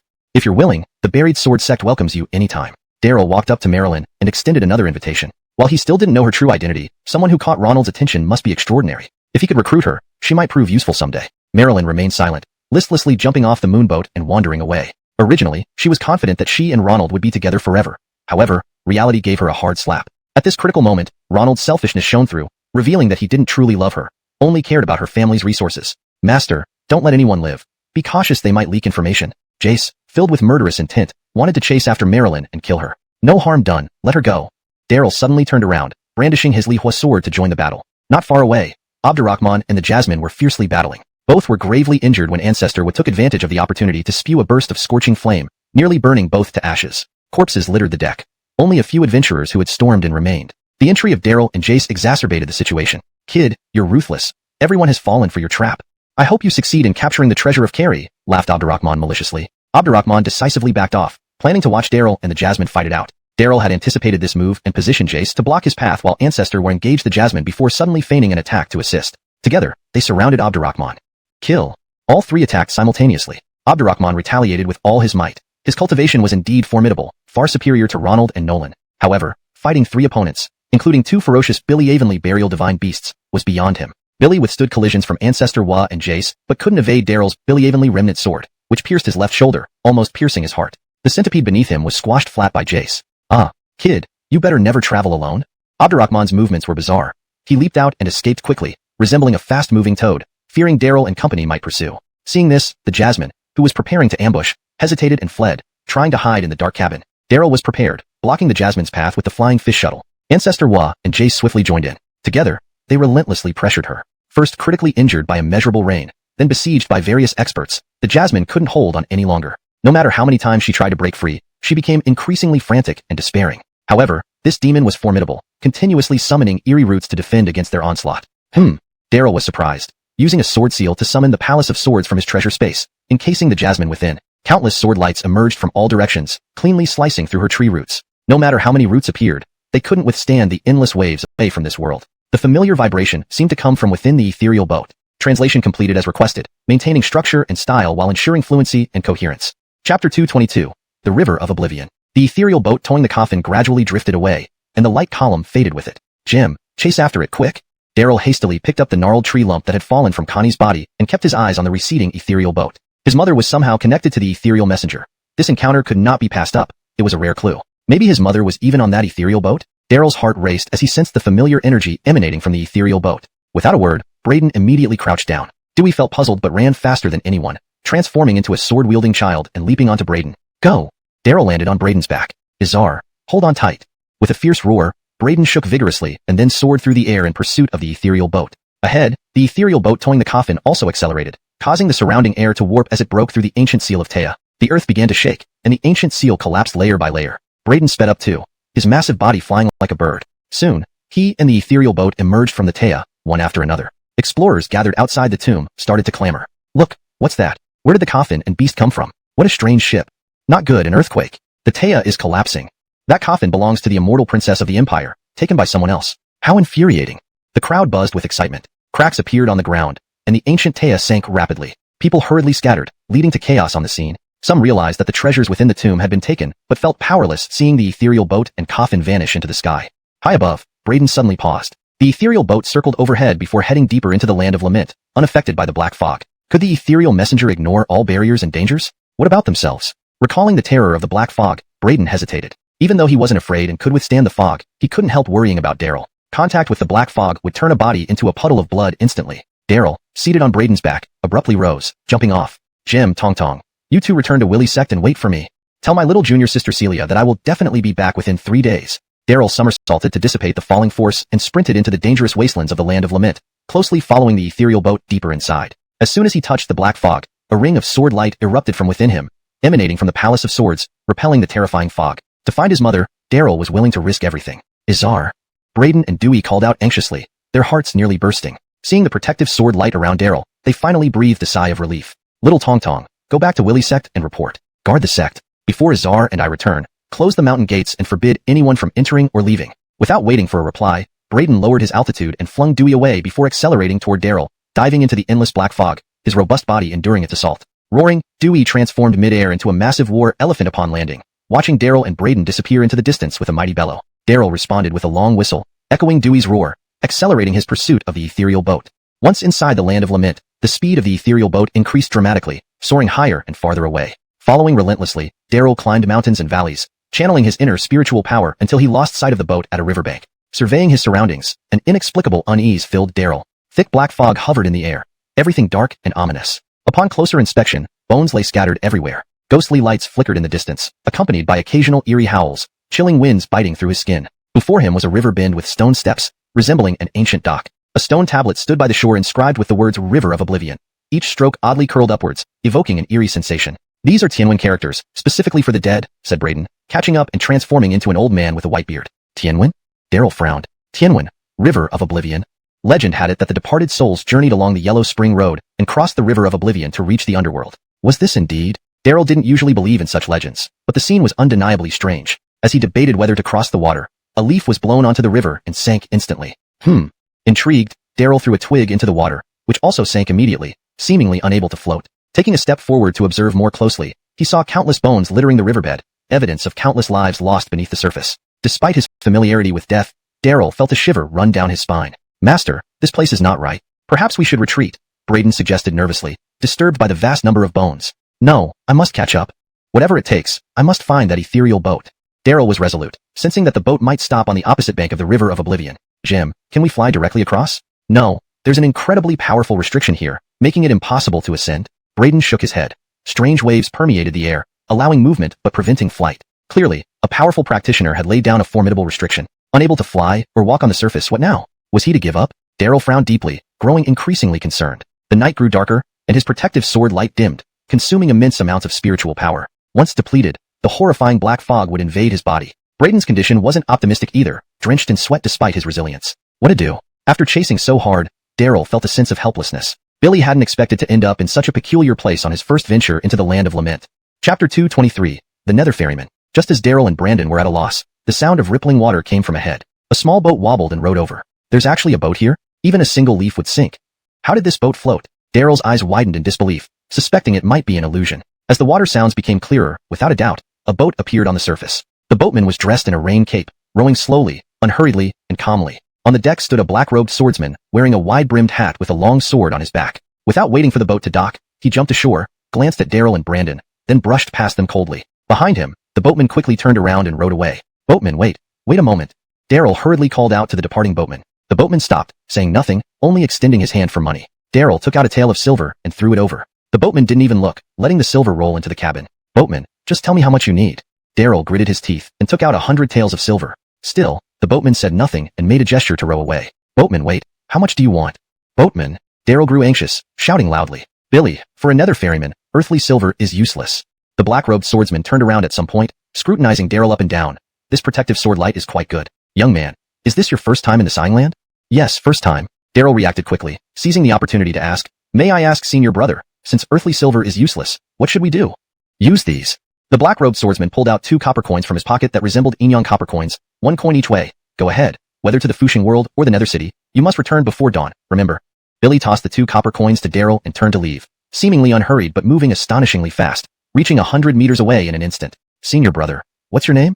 Daryl felt grateful. Billy, existence arises from emptiness. Why meet when there's no need to know? Call me Finn. See you again if destiny permits. The black-robed swordsman chuckled, his voice fading into the night. Daryl was taken aback. He couldn't gauge Finn's cultivation at all. Putting aside his thoughts, he hurriedly handed one of the nether copper coins to the peculiar boatman. Without looking up, the boatman casually grabbed the coin, flicked it, listened to the tinkling sound by his ear, and only then began to row over. Daryl and Brandon quickly jumped aboard. Before they could steady themselves, the boat started moving. The boatman didn't ask where they were headed, just rowed leisurely forward. Though his movement seemed slow, Daryl, who was observant, noticed that every turn they made drastically changed the scenery.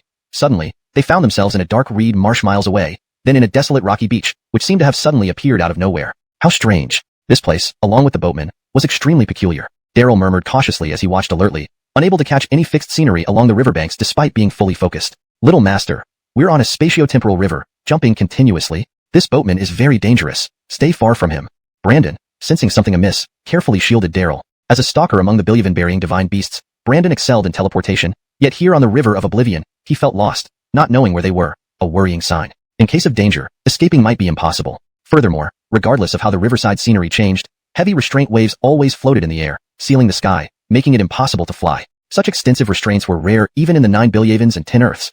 Brandon secretly worried, feeling they had acted rashly. One misstep and both would die here, unable to return. Boatman, I need to ask, did you see a ship carrying coffins flying through the air when you came out? Daryl asked, seeking information about the ethereal ship without thoroughly observing the riverside. Billy had a hunch that the ethereal ship might be hidden somewhere along the banks. The boatman remained silent, only shaking his head slowly. Boatman, did you see any other boats enter? Daryl asked again. The boatman shook his head again. Strange. Was this man mute? Daryl was speechless. All he did was shake his head, giving no useful information. While contemplating how to find the ethereal ship, the boat suddenly stopped. Ahead was a fork in the river, splitting into 2. The left clear, marked Fushing World. The right murky, leading to Nether City. The boatman pointed, leaving Daryl and Brandon to choose. Fushing World, Nether City. Where did the ethereal ship go? Which way should we go?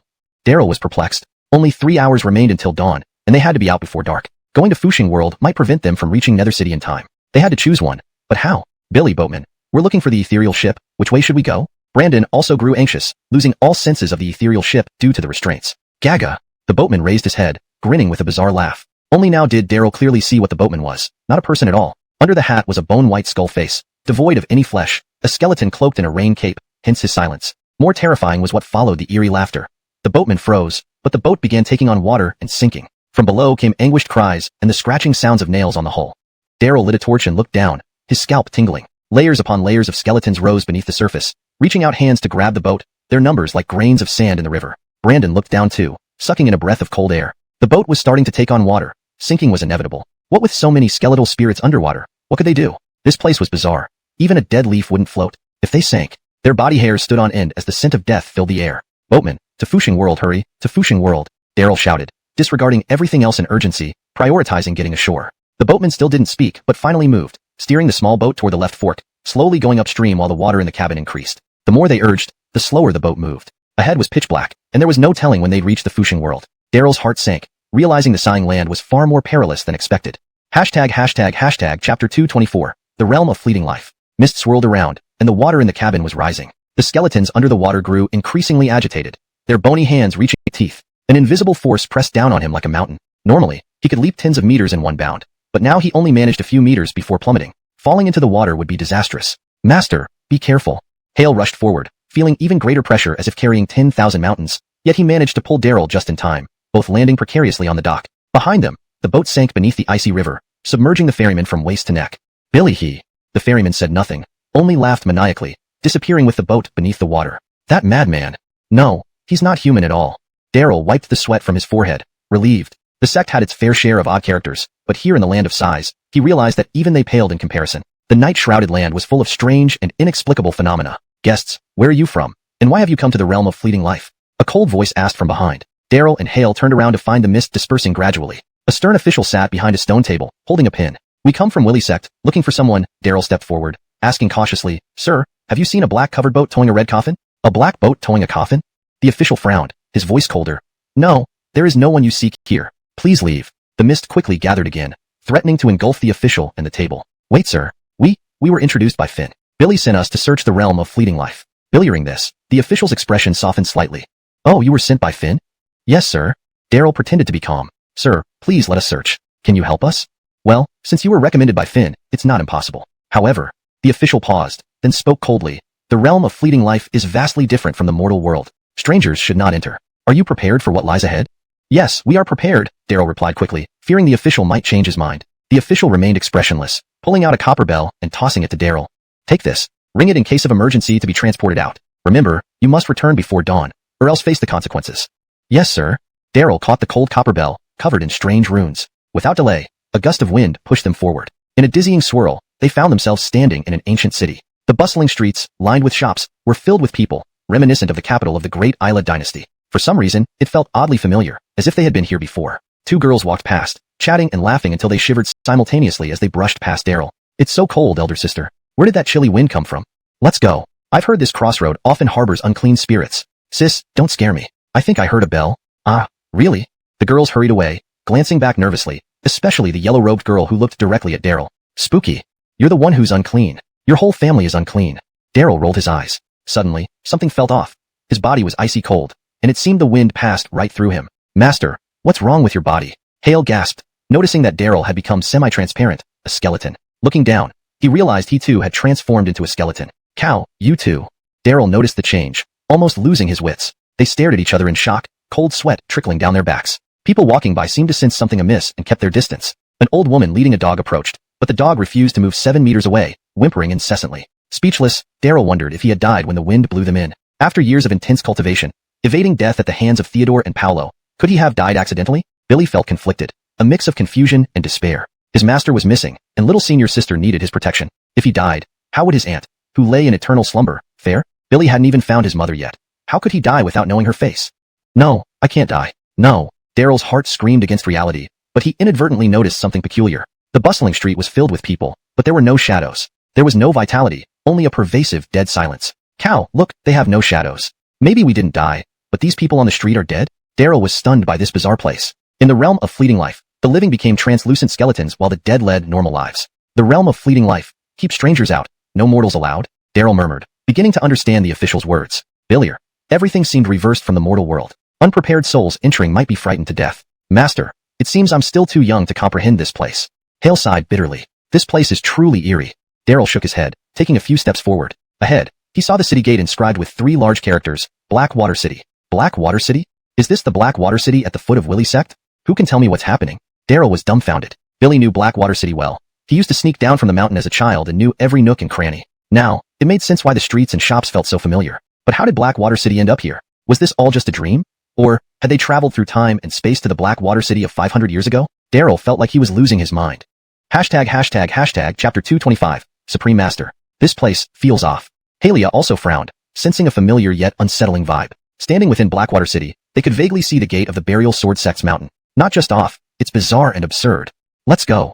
Daryl took a deep breath and darted toward the Burial Sword Sect outside the city. Billy wanted to see what was happening for himself. Halia followed closely behind, and soon they arrived at the gate of the Burial Sword Sect in the Fusheng realm. Just like the Burial Sword Sect in the real world, there were disciples guarding here, but something was amiss. Everyone walking around had no shadows. Strange. What is going on? Daryl crossed the gate and hurried towards Purple Cloud Peak, feeling a mix of tension and unease. Billy hoped to find someone familiar to ask what was happening, but dreaded encountering anyone he knew. By the rules of the Fusheng realm, living people who entered became dead. The dead, however, looked just as they did in life. Thus, any familiar faces here meant that person was already dead in the real world. Daryl feared meeting his little senior sister Blair or his aunt, Billylina. The few disciples guarding the gate shivered. It's so cold. Where's this chill wind coming from?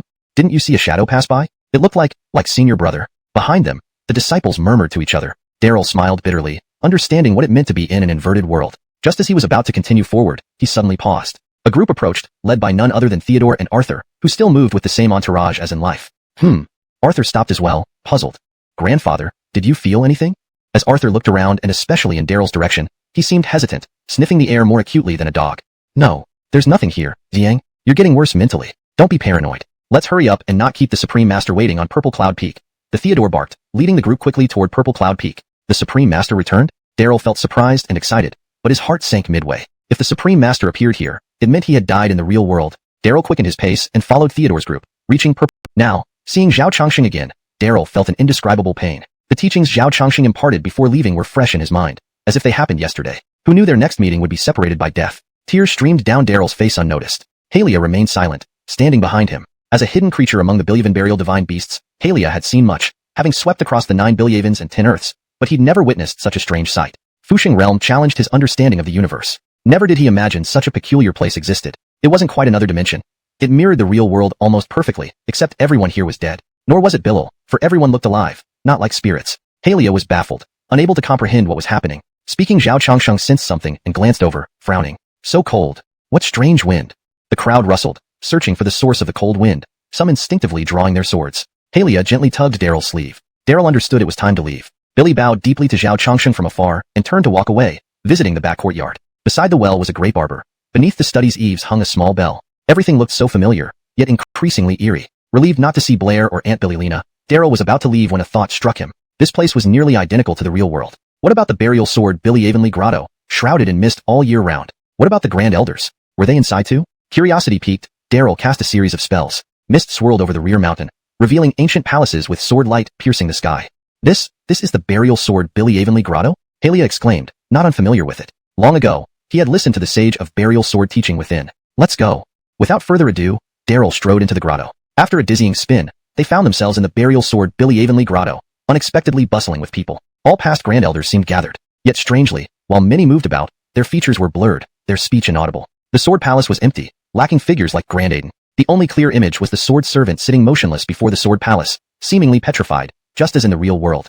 Chapter 226, The Suspended City. Outside the sword palace, crowds of people bustled about in lively commotion. Those who appeared here were almost all Grand Elders from different eras of the buried sword sect, each a master of swordsmanship. Unfortunately, Daryl didn't recognize any of them, and couldn't even make out what they looked like. Daryl stood inside the sword palace, feeling a mix of emotions. The world before his eyes was familiar yet extremely strange. It was full of people, none of whom he knew, leaving him to feel as though he had just missed this entire world. Floating life realm. What kind of place is this? And who created it? Daryl muttered, feeling somewhat desperate. Billy feared that if things continued like this, he would indeed be lost in this bizarre world. Master, we should leave as soon as possible, Hale suggested, having also lost his resolve. This world was beyond his understanding and filled with eerie elements. No, I absolutely cannot leave like this. There must be some secret hidden in this place. Daryl recalled the enigmatic Finn, knowing that such a person wouldn't have come to the floating life realm without reason. So, there must be a mystery here that he hadn't been able to see through. Daryl glanced around and his gaze fell on the sword attendant at the entrance. This was the only person whose features he could clearly see in the buried sword grotto. Approaching respectfully, he performed a disciple's bow. Disciple Daryl pays respects to Elder Jedediah. The sword attendant sat motionlessly as if turned to stone. Disciple Daryl pays respects to Elder Jedediah. Daryl raised his voice and bowed again. Yet, the sword attendant remained still, its lifelike face expressionless and body cold, seemingly unchanged for eons. The Elder Jedediah. Silence surrounded them. The sword attendant did not respond, sitting motionlessly. It seems this isn't working. Is the sword attendant dead? Is the figure here just a phantom? Daryl felt disheartened. Hale remained silent, equally helpless. Disciple Daryl pays respects to Elder Jedediah. I don't seek wealth or power. All I ask is for guidance. What is the floating life realm? How do I find the ethereal ship to meet my mother? Tears welled up in Daryl's eyes as he bowed again. The floating life realm was odd and mysterious, and despite knowing it harbored secrets, he couldn't see through them. Unable to comprehend it, finding the ethereal ship and his mother seemed impossible. Having followed the ethereal ship all this way, Daryl wasn't ready to give up. Perhaps the sword attendant, sitting stoically for centuries, was his last hope. A cold breeze blew past, but the sword attendant gave no response. Master, let's go. We'll explore other places, perhaps visit the Netherworld city at the crossroads. There might be some clues.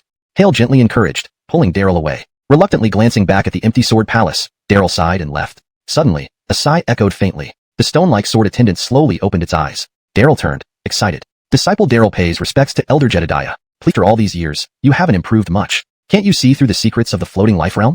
Hale blushed. Please guide us, Lord Jedediah. Our human journey has 3 stages. Initially seeing mountains as mountains and rivers as rivers.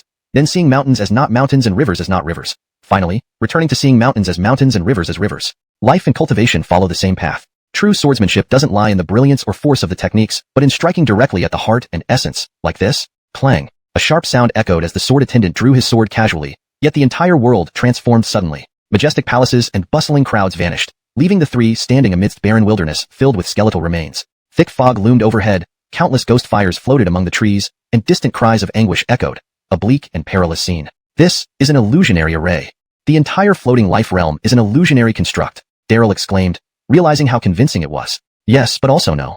This array varies for each individual. Everything you perceive is a projection of your consciousness and memories. Everyone sees a different version of the world upon entering. Every person you encounter lives within your memory or imagination. Billy feared that continuing like this would lead him to be lost in this bizarre world. Master, we should leave as soon as possible, Hale suggested, retreating in hesitation. This world also surpassed his comprehension, exuding an eerie aura at every turn. No, we cannot leave just like that. This place must hide some secrets. Daryl recalled the enigmatic Finn. Someone like him wouldn't come to the floating life realm without reason, meaning there were indeed hidden mysteries here, even if he couldn't see through them yet. Looking around, Daryl's gaze fell on the sword attendant standing by the door, the only person within the buried sword grotto whose features he could clearly see. Billy respectfully approached and bowed deeply. Disciple Daryl pays respect to Senior Jedediah. The sword attendant remained motionless, seemingly petrified. Disciple Daryl pays respect to Senior Jedediah. Daryl raised his voice and bowed again. Still unmoving, the sword attendant looked lifelike but cold and unresponsive, as if sitting there since ancient times. Master, this isn't working. It seems, we need to burn incense first, Hale recalled, trying to remember. I recall that the sage of buried swords always burned incense before paying respects to the sword attendant, followed by leading disciples in a bow. Ah, even the sage performed the disciples' salute before the sword attendant? Daryl was surprised and confused. Wasn't it said that the sword had bowed again? The floating life realm was bizarre and mysterious, hiding unknown secrets beyond his comprehension. Unable to see through it, finding the ethereal boat and his mother seemed even more impossible. Having followed the ethereal boat here with great effort, Daryl was reluctant to give up. The sword attendant, sitting motionlessly for millennia, might be his last hope. A cold wind blew, but the sword attendant remained unresponsive. Master, let's go, Hale whispered. Let's explore elsewhere. Perhaps we'll find clues in the Netherworld city at the crossroads. Hale gently pulled Daryl away. Daryl glanced at the sword attendant, then the empty sword palace, reluctantly turning to leave. A sigh echoed softly. The stone-like sword attendant slowly opened his eyes. Daryl turned back, excited. Disciple Daryl pays respect to Senior Jedediah. Please enlighten me about the floating life realm. The sword attendant's gaze was deep and weathered, followed by another sigh. Daryl, how do you perceive the floating life realm? This? Daryl hesitated, then boldly replied. It's a world of the dead where the dead live eternally, and the living are like the dead, everything reversed. Haha. The sword attendant chuckled. How do you know others are dead and you are alive? What's your basis? This? Daryl was stunned. Because they have no shadows. Who says living beings must have shadows? If people live in perpetual darkness, where do shadows come from? The sword attendant asked again. Daryl was thoroughly puzzled. In the vast continent, living beings certainly had shadows, but in other dimensions? The world is vast and diverse. Who decrees that living beings must have shadows? Sir Jedediah, what secret does the floating life realm hold? How should we act here? Hale interjected. Wiser with age, Hale wasn't interested in debating but wanted to understand the realm's secrets and how to survive here. Well asked. That's what commoners should focus on. The sword attendant nodded approvingly. Little snail, I remember you. Your stealth talent is commendable, though you've made little progress over the years. Can you not see through the secrets of the floating life realm? Hale blushed. Please enlighten us, Sir Jedediah. We humans experience 3 stages of perception. Initially, we see mountains as mountains and rivers as rivers. Then, we see them differently. Finally, we return to seeing them as they truly are.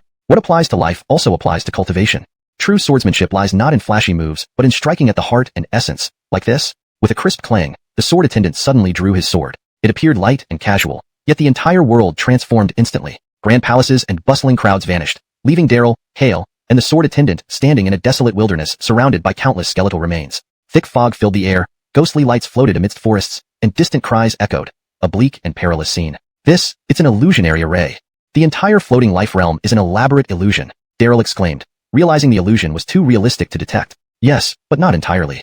This illusion varies for everyone, projecting their consciousness and memories. Each person sees a different world here. Everyone you meet lives in your memory or imagination. To enter the true floating life realm, discard all thoughts and approach like a newborn infant. The sword attendant hinted cryptically. Daryl sat down, focusing inward, quickly entering a profound state. Opening his eyes, the world appeared different. In the desolate forest, countless spirits lurked, ready to pounce. At the end of the desolate hills stood a city suspended in midair, encircled by lightning. Countless golden armored guards stood atop its walls, the heart of the floating life realm's secrets. Note: in the user's input, the phrase Jai Star Sect appears to be an error. The original context likely refers to a specific sect name which should be accurately translated based on proper references. Since the exact term is not provided, it was excluded from this translation. Chapter 227. The Task Scroll. Sky City? Upon seeing the floating city at the edge of the wasteland, Jeremiah cried out in shock, his complexion instantly paling. Cattle, have you been to this place before? Daryl asked. Turning around, he noticed the sword servant had vanished as if it had never appeared. No, I've only heard about it. Folklore tells of a sky city in the land of 100 ghosts that shelters lost souls and wandering spirits. It's the stronghold of the Ghost Clan Alliance, also known as the 100 Ghost City. Jeremiah also noticed the sudden disappearance of the sword servant and felt uneasy. It's said that the 100 Ghost City is sacred ground for the Ghost Clan, a paradise for the dead. For the living, it's nearly impossible to advance. One misstep could lead to falling into terrifying Ghost Clan restrictions. Izar, we'd better. Jeremiah hesitated, wanting to advise Daryl to cautiously retreat, but struggled to speak. Billy knew how determined Daryl was to find his mother and wouldn't easily give up on the ethereal ship. That's perfect. Let's see just what these so-called Ghost Clan restrictions are. Daryl strode forward. Of course, he understood Jeremiah's concerns, but having finally reached this place, he was unwilling to turn back. The ethereal messenger always seemed to appear and disappear mysteriously. Who knew? Figure by someone. Amidst the mist were cries and howls from countless wandering spirits. In the distance, deep and powerful drumbeats reverberated, accompanied by an incomparable wave of resentment, stirring up whirlwinds of sand and flying debris. Paper figures danced through the sky. Not good. It's the legendary Great Respectful One of the Ghost Clan. Jeremiah's face grew grim as Daryl's bell inside his clothes began to tremble urgently. Suddenly, a tornado descended from the heavens, sweeping both of them up. After a dizzying spin, they found themselves back at the ancient pier, all the wandering spirits gone without a trace. Only the faint drumbeats of the Ghost Clan's procession lingered in their ears. Had they been slightly slower, they might not have returned, forever lost in the world of transience. Daryl secretly felt fortunate yet somewhat regretful, knowing he didn't manage to reach the 100 Ghost City. Billy still wondered where the ethereal ship had gone. Gentlemen, dawn is almost upon us. Please embark. The stern official sitting behind the stone table spoke coldly, drawing a rune in the air, causing a black-covered boat to slowly surface from beneath the river. A new skull boatman took over, cackling loudly as he put on a black robe and hood, gesturing to Daryl and Jeremiah. Daryl understood. This skeleton boatman wanted payment. Knowing it would soon be dawn, he still didn't want to leave. Sir, how can... To find his mother, he was willing to pay any price. Good. One last question. Are you willing to accept the punishment for task failure? The official asked again. Daryl steeled himself. I am willing. Good, very well. Completing this task will make you a wuxia officer of the 100 Ghost City. The official tore off the task scroll, stamped it, and blew lightly, setting it ablaze. Daryl noticed the scroll clearly read Daryl of Willy Sect. Sir, how do you know my... Chapter 228. The Brunnen-Lund Mansion. The mist was thick, and the banks of the Wangchuan River were desolate. Daryl kept looking around but found no sign of the ethereal boat. It seemed to have vanished into thin air once they reached this place. The skeletal boatman slowly rowed the boat with an oddly repetitive motion. Daryl and Braden returned to the ancient ferry of the Wangchuan River safely aboard his small vessel. As soon as they landed, a hint of dawn began to appear on the horizon. Suddenly, a strange cry echoed, and the entire Wangchuan River was swallowed by the mist. The skeletal boatman and his small boat were pulled into a sudden vortex that appeared out of nowhere. If they had been even half a beat slower, they would have also sunk into the water, never to resurface. Daryl took 2 steps forward and realized that the ancient ferry had disappeared, along with the Wangchuan River. As the fog gradually cleared, what appeared to be demonic beasts in the place of size. Even daring adventurers ventured in, searching for medicinal herbs or treasures. At night, the place of size was an extremely dangerous forbidden zone, a place where the living should not enter. But during the day, it was undeniably a treasure trove, filled with all kinds of ancient ruins. With good luck, one might find a powerful artifact that could instantly elevate their status and leave before nightfall. Daryl quickened his pace, not wanting to meet any adventurers, heading straight for White Sand Slope marked on the map. Initially, Braden wanted to reveal his true form to help Daryl travel faster, but Daryl stopped him, fearing that Braden's massive body might cause unnecessary trouble. Both donned black battle robes, wearing wide-brimmed hats to disguise themselves as ordinary wandering swordsmen. Roar. While passing through a forest, a distant, angry roar suddenly sounded. Climbing up a nearby hill, they saw a magic ape engaged in fierce combat with several giant pythons, seemingly fighting over something. Just as Daryl was about to leave, he noticed that the magic ape looked familiar. On closer inspection, it was the same magic ape that had once guarded the White Chicken Cave. Huh, it's this guy? Daryl was somewhat surprised. After the White Chicken Cave collapsed, the magic ape left White Chicken Ridge and was never seen again. Billy didn't expect it to come to the place of size. This dangerous place was shrouded in terrifying black mist at night. How did the magic ape survive? Daryl became interested and quickly approached the scene with Braden. Roaring fiercely, the magic ape had grown visibly larger and stronger since its time in the White Chicken Cave, becoming a formidable killing machine. Its palm strikes could shatter large boulders. However, the several snakes it was battling were no less impressive, each nearly 100 meters long and highly venomous, wrapping tightly around the ape. Behind the magic ape, a bud was slowly blooming, exuding a faint fragrance. The flower's petals, layered from inside out, were red, purple, yellow, silver, and gold. Its scent was enticing, invigorating the spirit upon inhaling even a whiff. The 5-color spirit grass. Master, this is the 5-color spirit grass, an essential ingredient for refining the rejuvenation pill. Braden exclaimed, knowing Daryl wasn't well versed in elixirs. The rejuvenation pill isn't very useful for regular cultivation enhancement, but it can save lives in critical moments, especially for those barely clinging to life in a coma. It's often the last resort for survival. Great. This 5-color spirit grass is mine. Daryl's gaze grew intense as he understood Braden's implication. His aunt, in her long slumber, needed such life-saving elixirs. Since childhood, Daryl had lived with his aunt, tirelessly seeking ways to wake her. Previously, he lacked the means and knowledge to help her, and even if he knew, many elixirs were unavailable on the market regardless of cost. Now, an opportunity unexpectedly appeared before him, and he could not miss it. In perfect sync, both rushed forward. Braden took charge, distracting the creatures while Daryl went straight for the 5-color spirit grass behind the ape. Demonic beasts are naturally perceptive. Both the magic ape and the venomous snakes sensed their intentions and attacked together. Without hesitation, Braden revealed his enormous true form, crushing the snakes and the ape. Taking advantage of the chaos, Daryl seized the 5-color spirit grass. Roar! The magic ape, furious, leaped over Braden, ready to attack Daryl. Recognizing him, it paused, eyes softening with surprise and excitement. The snakes retreated into the bushes, sensing danger from Daryl and Braden's aura. Beware, master. This magic ape is dangerous. Braden warned, preparing to confront the ape. Daryl stopped him. Don't worry, I know this ape. We're old friends. Sure enough, the ape pounded its chest excitedly, then seemed to recall something, rushing into a nearby cave and returning with a pile of wild fruits and herbs, stacking them before Daryl. Do these herbs all belong to you? Daryl asked, recognizing several valuable items that were hard to obtain outside the place of size. The ape nodded proudly, pounding its chest. Not bad. Billier, take this jar of wine. No debts between us. Daryl retrieved a jar of wine from his storage ring, tossing it to the ape and happily collecting the herbs for future elixir refinement. Though he claimed it was even Steven, he had actually struck a huge bargain. Just this pile of herbs might buy half of Blackwater City. The ape was equally excited, drinking the entire jar on the spot and then leading Daryl into the cave drunkenly. Well, are you letting me see your den? Don't tell me you found another ancient ruin. Daryl laughed, following the ape into the cave. Inside, towering pyramids stood majestically. Despite the unremarkable exterior, it was indeed an ancient ruin, bigger than the White Chicken Cave. At the entrance, Brunenlund Mansion was carved in ancient script. Before entering, an ancient, overwhelming aura enveloped them. Chapter 229, The Brunenlund Star Lord. Led by the Christian, Daryl entered the Brunenlund Mansion. Another dim light point was illuminated in the treasure space's celestial river of a mortal country, unintentionally leading them to a within its coverage but lacked direct offensive means. However, with the addition of the dense vines and aerial roots, wherever the divine sense reached became an absolutely controlled area. Coupled with the impact of demonic music, this 3-in-1 combination would leave enemies unprepared and unable to defend. Daryl exerted strength abruptly, instantly piercing a nearby boulder with countless holes. Hale and the Christian took a step back, both drawing a sharp breath. Is this a divine inheritance? Hale's face changed as he recalled various legends about the demon race. Compared to humans, the demon race's cultivation speed was significantly faster, allowing them to form armies to invade the 9 Bilyavans and 10 Earths anytime. However, the number of their top experts remained relatively stable. After an old demon lord died, a new one would arise, inheriting the former demon lord's power, known as divine inheritance. Daryl's situation seemed like a divine inheritance, subtly turning him into another Jasmine, perhaps even fiercer. It shouldn't be. It's just a tree knot. Could it be the legendary divine essence? That can't be it. It's not possible. Daryl kept a low profile. Although unsure of what exactly was happening, he didn't want to attract too much attention. If we could return to the 9 Bilyavans and 10 Earths now, we could capture a demon expert for questioning to find out what's going on. Hale couldn't wait, longing to return to the 9 Bilyavans and 10 Earths. For top experts, the 9 Bilyavans and 10 Earths were the true stage. With enough strength, they could obtain almost anything. There will be such a day. Come, let's first see what's inside this Brunenlund mansion. Daryl moved forward, actively exploring this ancient immortal country relic. The Brunenlund mansion was vast, and the further they went inside, the darker it became. The Christian found a torch from somewhere, ignited it, and led the way holding the torch. Along the way, they encountered countless restrictions and magical arrays, and saw innumerable corpses. Some corpses wore heavy armor, appearing to be disciples or guards of the Brunenlund mansion, while most looked like demon monsters. Some corpses were several thousand meters long, sending shivers down Daryl's spine as he tried to imagine the fierce battle that once occurred here. The Christian walked while occasionally pounding its chest to remind Daryl of the restrictions and traps along the way. Compared to when they were at the White Chicken Cave, this Christian was not only more robust but seemed to have improved intelligence. Finally, under its lead, Daryl and Hale arrived at a grand palace called Brunenlund Palace.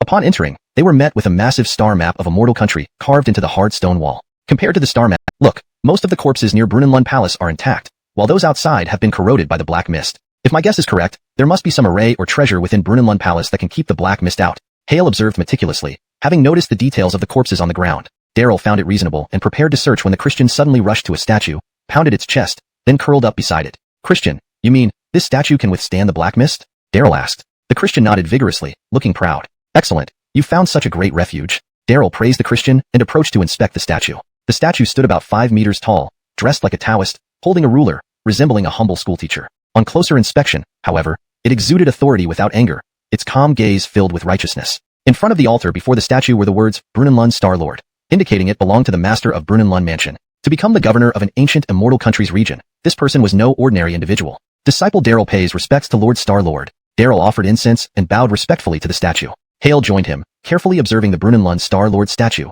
his expression becoming solemn. Just as the two were about to explore further, the Brunenlund Star Lord statue suddenly erupted with overwhelming power. Braydonst and stones flew, and the torch went out, plunging everything into absolute darkness. Following this, sounds echoed in their ears. Intense combat, rapid footsteps, clashing weapons and armor, mingled with cries of women and children. Despite being amidst ruins with no one around, it felt chaotic and disordered.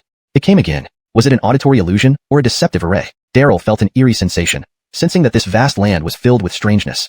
Chapter 230, The Cycle Curse. The din of battle seemed to echo endlessly, as if an army clashed nearby, yet all around was pitch-black darkness. It felt as though a blind person had been thrown into the middle of a battlefield, eerie and surreal. Daryl and Hale stood back to back, hearts pounding with anxiety. Even the normally fearless Inigo seemed frightened, shuffling closer to them, its powerful body trembling. They had lived in the ruins of this ancient, immortal realm for so long without incident. Everything had always been safe. But now that Daryl had arrived, such occurrences were happening, leaving even the Inigo bewildered, unsure of what was happening. Their fate was sealed. Please take your wife and son to safety, master. I will hold the rear. Star Lord, please retreat. Pleading cries filled the hall as disciples and attendants knelt together, begging the Star Lord to withdraw. Women's screams and children's cries interwove in the air. Wife, our son Nicholas is still young, and the demon army is too formidable. We should. Before she could finish, there was a sudden clash of metal, and sword light flashed through the darkness. The head of a woman and a child rolled right beside Daryl. For a moment, chaos erupted in the Brunenlund Hall, and Daryl's heart nearly leaped out of his chest. Silence! Silence! I am appointed by the Immortal Emperor to oversee Brunenlund Mansion, the last line of defense for the Immortal Court. Even if my body turns to dust, I will not retreat one step. My order, everyone stands and fights to the death. Until every drop of blood is spilled, no one retreats. The Star Lord of Brunenlund roared, his aura surging with overwhelming killing intent, ready to die fighting. Yes, sir. The crowd obediently acknowledged, and then rushed off to join the battle. The fight intensified outside, becoming more brutal. Hale, who usually prided himself on his vast knowledge, stood quietly, realizing how much he still didn't understand. Report. Another scout rushed in. Star-Lord, the front hall has fallen, and General Jiang is dead. The central hall also fell, and senior brother was torn apart by demons. Brunenlund Mansion truly cannot be held. The situation grew dire as the demons surged like tidal waves, impossible to contain. Go to the alchemy room and tell that little frog it's his turn to fight, the Star-Lord ordered sternly. Daryl remained motionless, but was intrigued. Little frog? From the Star-Lord's tone, this frog seemed powerful. Star-Lord, senior brother frog? The scout hesitated. What about the little frog? The Star-Lord demanded. Reporting, Star-Lord, senior brother frog, seeing things going wrong, transformed from the alchemy furnace into a Taoist priest and took all the 9 transmutation golden pills away, the scout reported, delivering shocking news. Among the Star-Lord's many disciples, the senior brother frog had the highest cultivation, his true form being a primordial chi furnace. Expecting him to rally everyone in this critical moment, he instead fled. What? Despicable. This beast, let me see where you run to. Enraged, the Star-Lord recited an incantation, reaching into the void and pulling back the fleeing frog. You despicable frog, at a crucial time. You thought only of escaping instead of fighting for the immortal court. Do you think you can escape? Spare me, master. Spare me. Crying and pleading, the voice of the senior brother frog echoed within the hall, banging his head on the ground repeatedly. Daryl frowned, recognizing the voice somehow. Senior brother frog. Could this be the strange frog Taoist? Curious, Daryl tried to see clearly who was kneeling before the Star-Lord. Unfortunately, the darkness was too dense, even firelight did nothing. Billy could only faintly make out a blurry shadow. Spare you? According to the immortal court laws, what is the punishment for desertion during battle? The Star-Lord roared, radiating circles of dragon-patterned sword light behind his head. Seeing the sword light, the little frog panicked, desperately begging for mercy. Spare me, master. It wasn't intentional. The demon sovereign is too strong, master. Spare me. Without even trying, You abandoned the battlefield. What use are you, you wretched frog? Don't you believe my immeasurable ruler still exists? The Star Lord raged, raising his immeasurable ruler and striking the frog. The frog instinctively shielded its head, but its mouth was torn open, splitting from the corner of its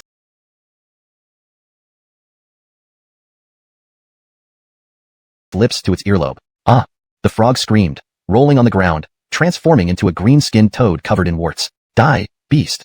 The Star Lord roared again, raising his immeasurable ruler once more. Just as he was about to strike, the ground trembled violently. A giant figure appeared outside Brunelund Mansion, its face occupying half the sky, laughing maniacally, its presence overwhelming. The great demon sovereign has come. Run, run.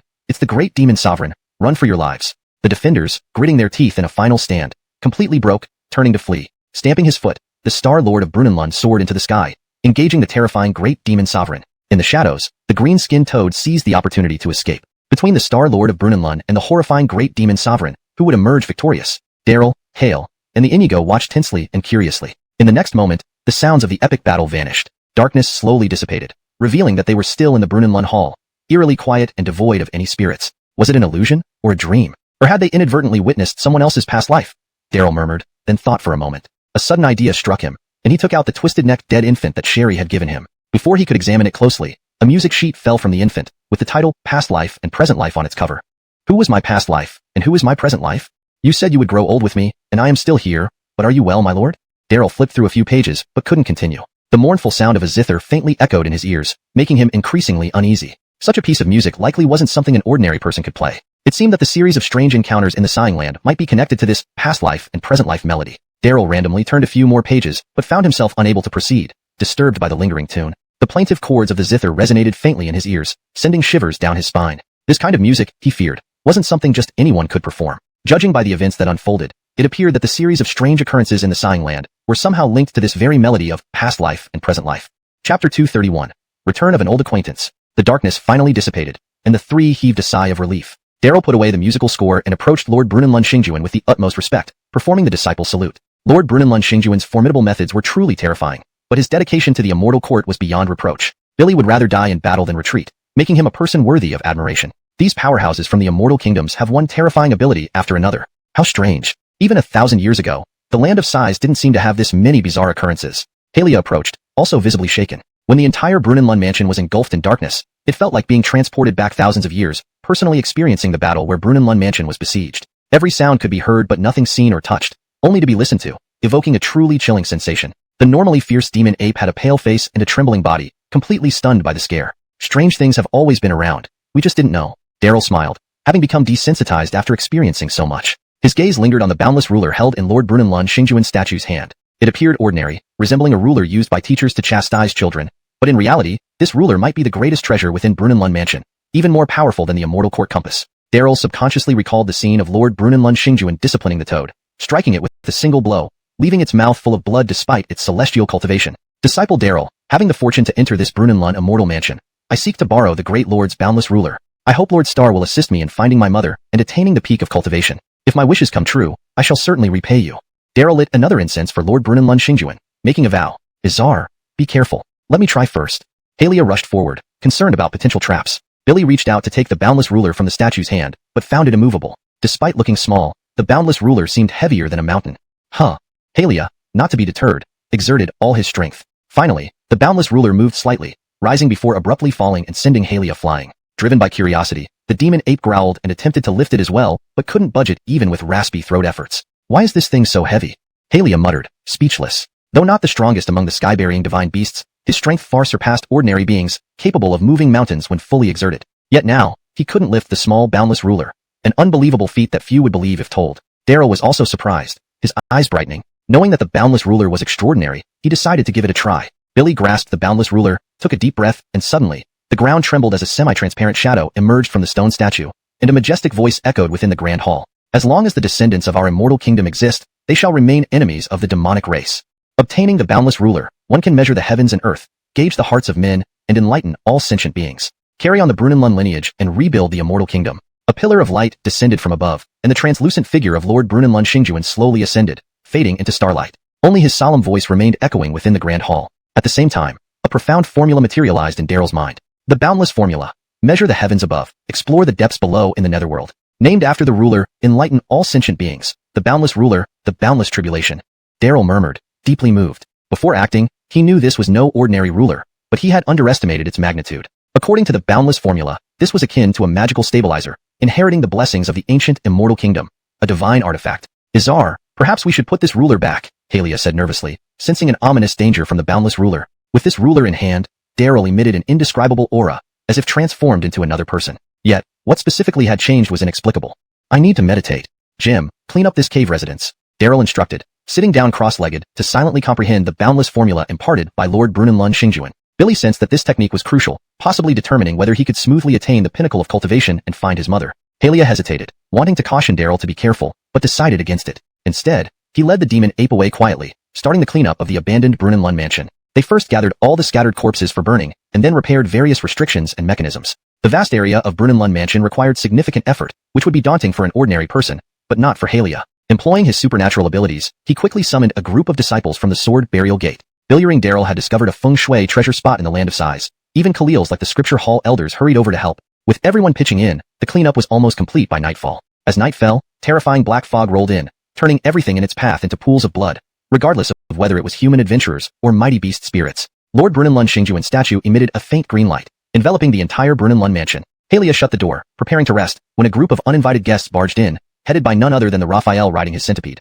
followed by a crowd of adventurers from the Royal Alliance, Sword Guild, and major sects. Had Daryl been there, he would have recognized them as those who planned to explore Taya earlier. They rushed in, gasping for breath, clearly exhausted. One unfortunate individual lagged behind due to an injury and was quickly engulfed by the rolling black fog, instantly reduced to white bones. His screams pierced the night air. Seeing the corpse, everyone's scalp tingled. Billy that's what happens to the slow ones, the Raphael cackled, holding out his palm. Ladies and gentlemen, I didn't deceive you, did I? Seeking refuge here is 100% safe. You lose the bet, so now it's time to fulfill your promises.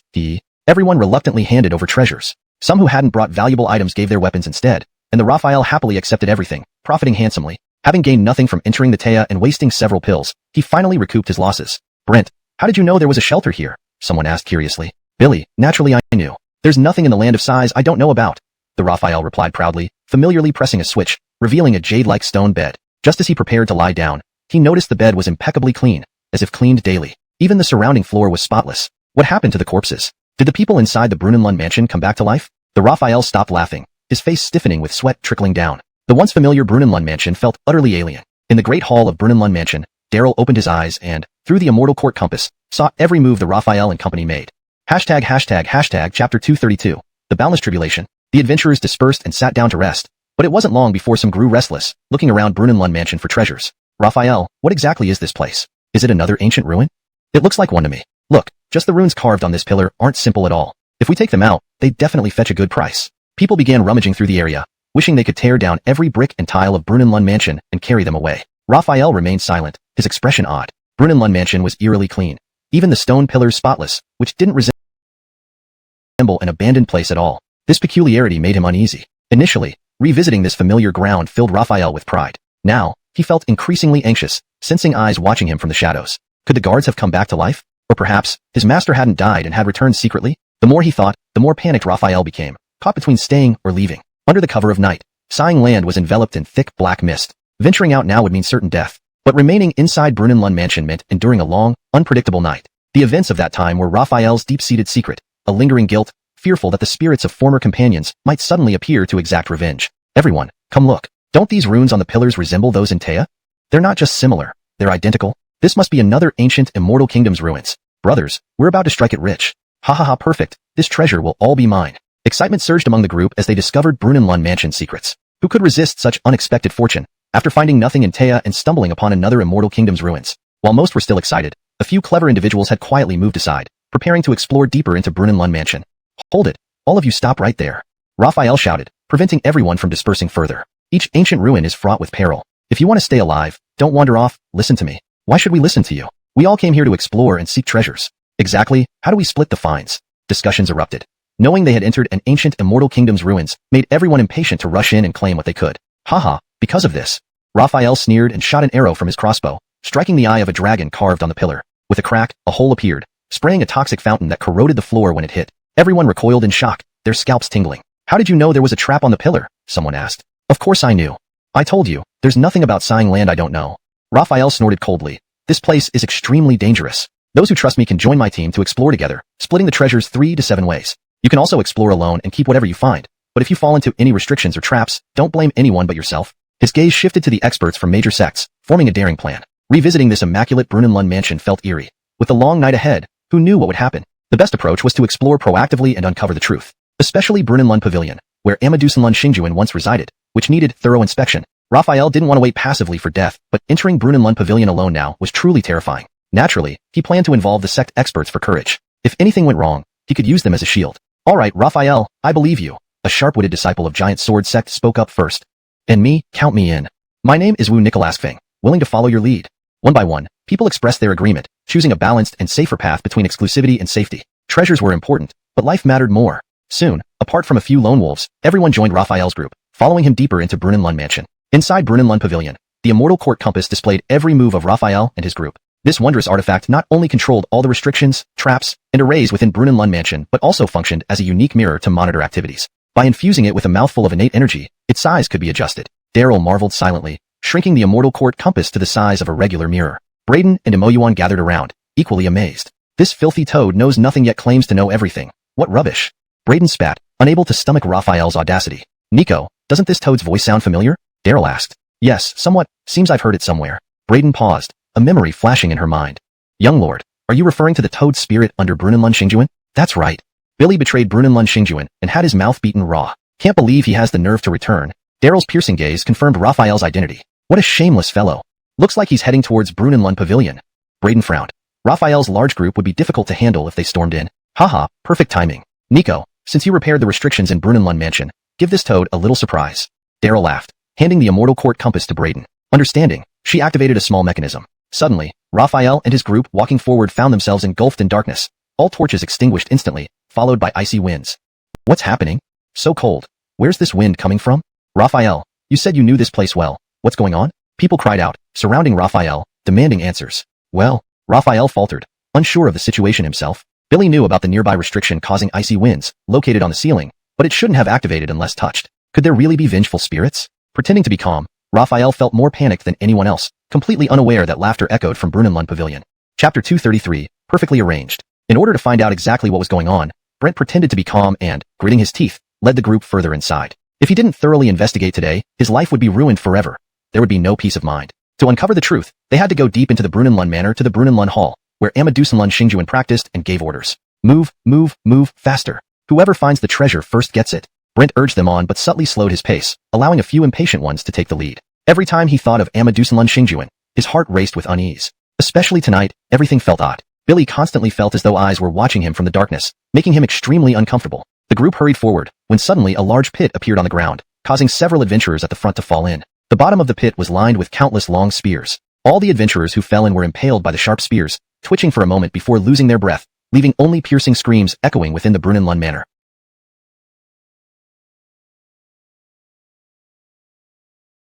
Sharing any treasures found. Safety outweighed profit. Now, with repeated incidents and no reasonable explanation, following him was insane. Daoist, farewell. Billy, Daoist, apologies. As someone took the lead, others followed suit, abandoning him one by one. Wait, don't leave yet. I really know every inch of this place better than anyone else. Wait. Brent called out frantically, but to no avail. Only a few remained. Either too timid to go alone or injured, depending on him for support. Looking at this motley crew, Brent rolled his eyes. His plan was perfect, but rapid changes threw everything off, a sudden trap disrupting all arrangements. Inside the Brunelund Hall, Daryl and Brayden laughed. Ha ha ha, look at this clumsy toad.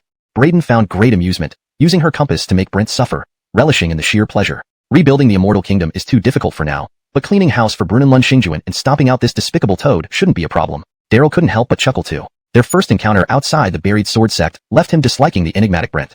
Then, in the Taya, nearly falling victim to this toad's ambush further fueled his dislike. If not for these interactions, killing him wouldn't be necessary. But now that he repaired the manor's traps, Brent had practically walked into a death trap. Killing him was unavoidable. Master, the toad has some skills. Should we strike first? Brayden suggested cautiously. Though fun, ensuring Daryl's safety must come first. No need, let him come in. Let him kneel before Brunelund Xingjuan and die. Don't make it too easy for him.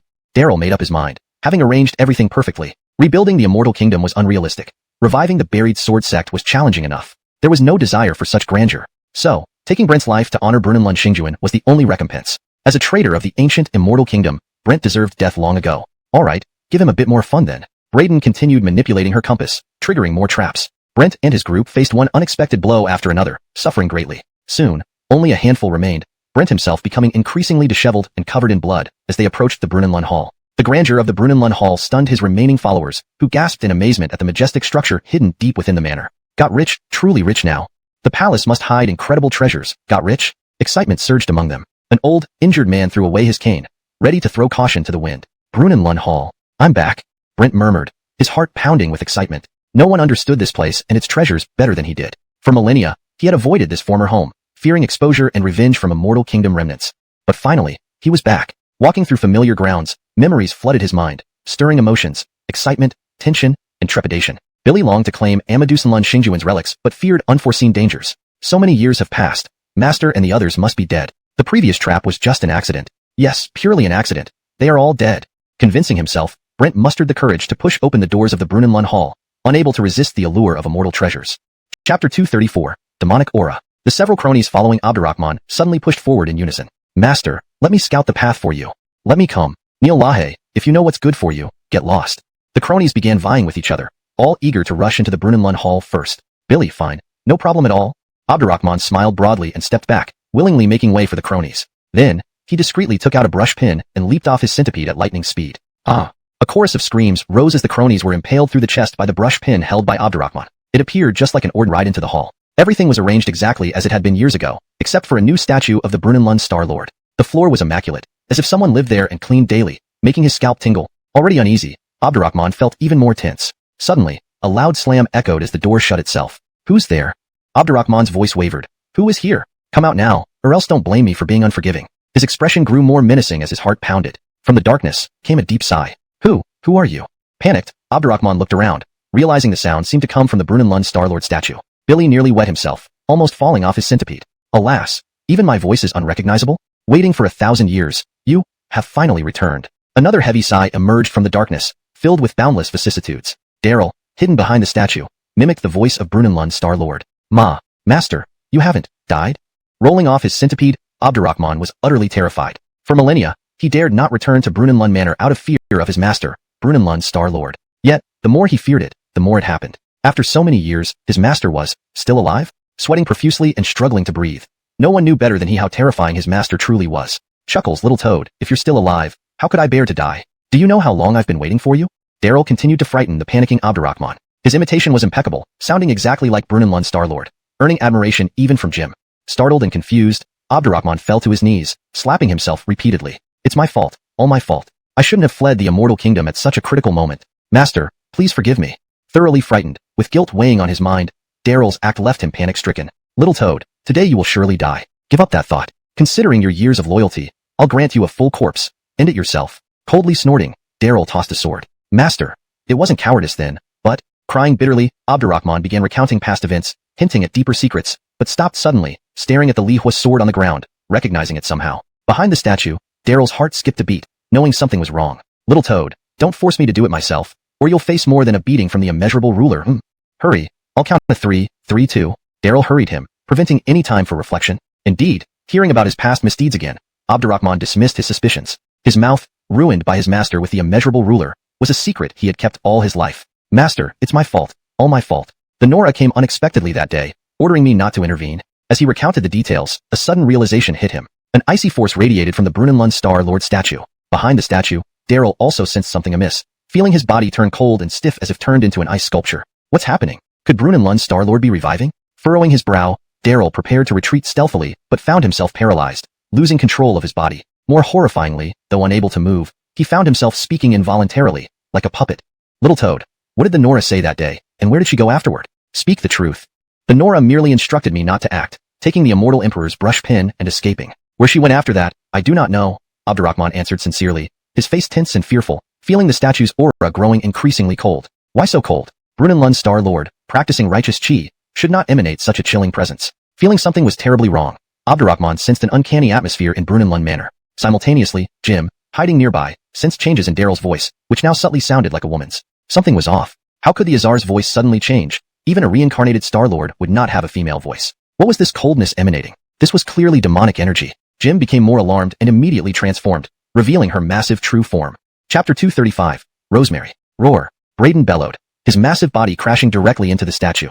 Upon sensing something amiss, he decisively intervened. A loud crash echoed as the cold statue shattered, revealing a gorgeously dressed woman in a red robe, dragging a long fox tail behind her. She held an enormous scythe, and an evil, chilling aura spread unchecked, enveloping the entire Brunenlund mansion. At the same moment, feeling his body unfreeze, Daryl heaved a breath as sensation finally returned to his limbs. No one could have predicted that within the ancient statue lay a terrifying demon. Even Braden, with the highest cultivation, hadn't detected any signs before. Buzz. The scythe in the gorgeous woman's hand trembled, slicing down at Daryl's head with a cold gleam. After being exposed, instead of rushing forward to battle Braden, she turned back and slashed at Daryl, aiming to kill him in one strike. This is the great demon Rosemary. Izar, be careful. Braden cried out in alarm, accelerating to his utmost to rush over recklessly. Among all demons, the Rosemary was most adept at disguise and ambush, a killer among demons. The blade's light was bone-chillingly cold, bringing with it a piercing whistling sound. Just as Daryl had regained sensation, his body instinctively arched backward as the blade passed millimeters from his nose. All remnants of the immortal kingdoms must die. Rosemary snorted coldly, changing her attack from a sweep to a diagonal slash. The huge blade aimed for Daryl's shoulder, attempting to slice him in two with a single stroke, swift and vicious, giving him no time to breathe. Biller's speed was so fast that even Braden couldn't intervene in time. What a swift blade. Was he going to die here like this? No. Daryl's heart roared, his eyes locked on the descending scythe. In that life or death moment, everything seemed to slow down. Billy saw clearly the twisted expression on Rosemary's face. Even the hair-thin patterns on the scythe were visible. Izar, dodge quickly, please. Braden shouted in alarm, unable to react in time. The Inigo also realized what was happening but was even slower than Braden, equally unable to help. Brent, being closest, actually had a chance to assist. But in that split second, he was utterly astonished, his mind almost blank. The attack of Rosemary was simply too fast. Whoosh. With no time to dodge, Daryl let out a roar, catching the blade barehanded. The razor-sharp blade instantly cut through his skin and muscle, lodging between the bones. In this critical moment, Daryl forcefully caught the fatal blow from Rosemary with his bare hands. Rosemary was also surprised by Daryl's ferocity. Just as she was about to withdraw the blade, Braden charged over, roaring in fury. Braden accelerated to his maximum speed, his massive body streaking forward, colliding with the vicious Rosemary and sending her flying. An excellent billion-burying divine beast. But today, no matter how many billion-burying divine beasts protect you, you are dead for sure. Ha ha ha. Rosemary laughed loudly as several dozen light circles appeared in the hall, summoning countless small fox spirits. Then, she teleported behind Braden to evade his interference. In the next instant, her figure reappeared a dozen meters away at another circle, moving astonishingly fast to appear behind Daryl and deliver a fierce slash. Fox Shadow Step? Braden's expression changed immediately, realizing the situation had taken a dire turn. A Rosemary who mastered Fox Shadow Step was absolutely a king among killers, a demonic overlord. Even at his peak, facing such a demonic overlord would have been a challenge for Braden, where any mistake could cost him his life. How could Daryl handle this demon's lethal attack? Braden's hands went numb, eager to rush forward to save him but blocked by the swarm of small fox spirits. The enormous scythe sliced down toward Daryl's neck from behind. Brent stood dumbfounded, completely unresponsive to the swift and sudden events. Bloodied hands suddenly moved, Daryl activating the flying fish dart to teleport several meters away, narrowly evading Rosemary's killing blow. Rosemary screamed again, shocked that Daryl possessed such an ability. Like a shadow, she reappeared behind him, laughing. Ha, boy, where do you think you can run? All remnants of the immortal kingdoms must. Before she could finish her sentence, Rosemary shuddered, a piercing pain stabbing through her chest. A sharp long sword cleanly pierced her chest. Daryl hadn't blindly fled but had deliberately teleported to Brent's side, secretly picking up the leaf fire sword from the ground. Completely unaware, Rosemary was struck down by Daryl's blade. In terms of cultivation, Daryl had just broken into the early stages of Grandmaster Realm, far below Rosemary, a demonic overlord. But when it came to swordsmanship, his skill was exquisite, if not unparalleled. Billion-burying sword chi, boy you? Rosemary shrieked, stumbling backward a few steps before collapsing onto the ground convulsing, soon dying with her eyes open. Ordinary weapons, even if they struck her vital points, wouldn't have been lethal. Fox spirits had the toughest vitality. But this sword from Daryl was different. Not only was it extremely sharp, but it carried the devastating billion-burying sword chi, the nemesis of all gods and demons, causing wounds that couldn't heal. Billion-burying, earth-burying, saint-burying. These were the past praises for the billion-burying sword saint. The billion-burying sword chi he passed down was the deadliest weapon of the billion-burying sect. Cold winds blew, Rosemary's body rapidly losing blood and withering. Soon, her skin peeled off, transforming into a thin piece of parchment that floated gracefully in the air. Daryl reached out and discovered a martial art recorded on it, called Perfect Concealment. Perfect Concealment? What kind of martial art is this? Daryl pondered, recalling how seamlessly Rosemary hid within the statue. Truly flawless. Outside the door, amidst the black mist, a shoe lay abandoned. By its style and size, it belonged to Abdurrahman. This stinky toad. He's fast. Billy's doomed now, rushing into the desolate plain shrouded in black mist at this moment. Hale snorted coldly, realizing they were too late. Daryl remained silent, squatting down to examine closely. Billy used a stick to pull the shoe from the mist. The shoe was still slightly warm.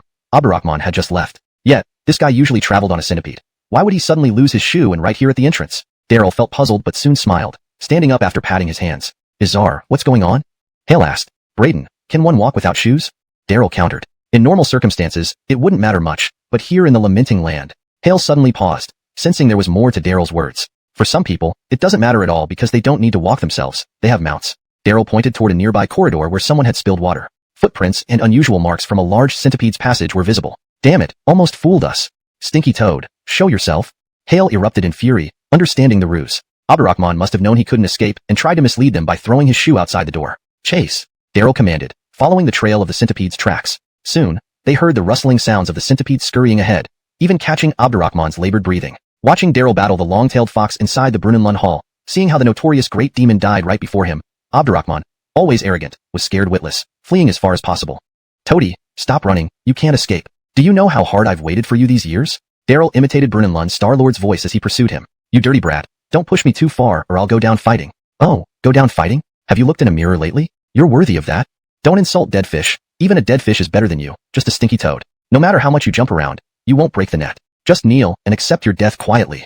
Daryl intentionally provoked Abdurrahman, deciding to follow at a leisurely pace. On one hand, he wanted to exhaust Abdurrahman physically, preparing to attack when he was exhausted. On the other hand, he needed to reserve strength, wary of other great demons possibly lurking in Brunelund Mansion. In Taya, he nearly died from Jasmine's entanglement. In Brunelund's Star-Lord, the hidden long-tailed fox was even more perilous. If not for taking advantage of its overconfidence and attacking suddenly, it was uncertain who would have ended up dead. 2 close calls taught Daryl a profound lesson, making him vigilant at all times. Brat, you're despicable, shameless. Abdurrahman spat blood, enraged. Knowing Daryl was using provocation tactics, he couldn't resist responding and rode the centipede to escape madly. If he had known Brunelund Mansion was under Daryl's control, he'd never have come in no matter what. Billy, compared to you a traitor, I'm just average. The souls of Sien Kingdom warriors will never forgive you, traitor.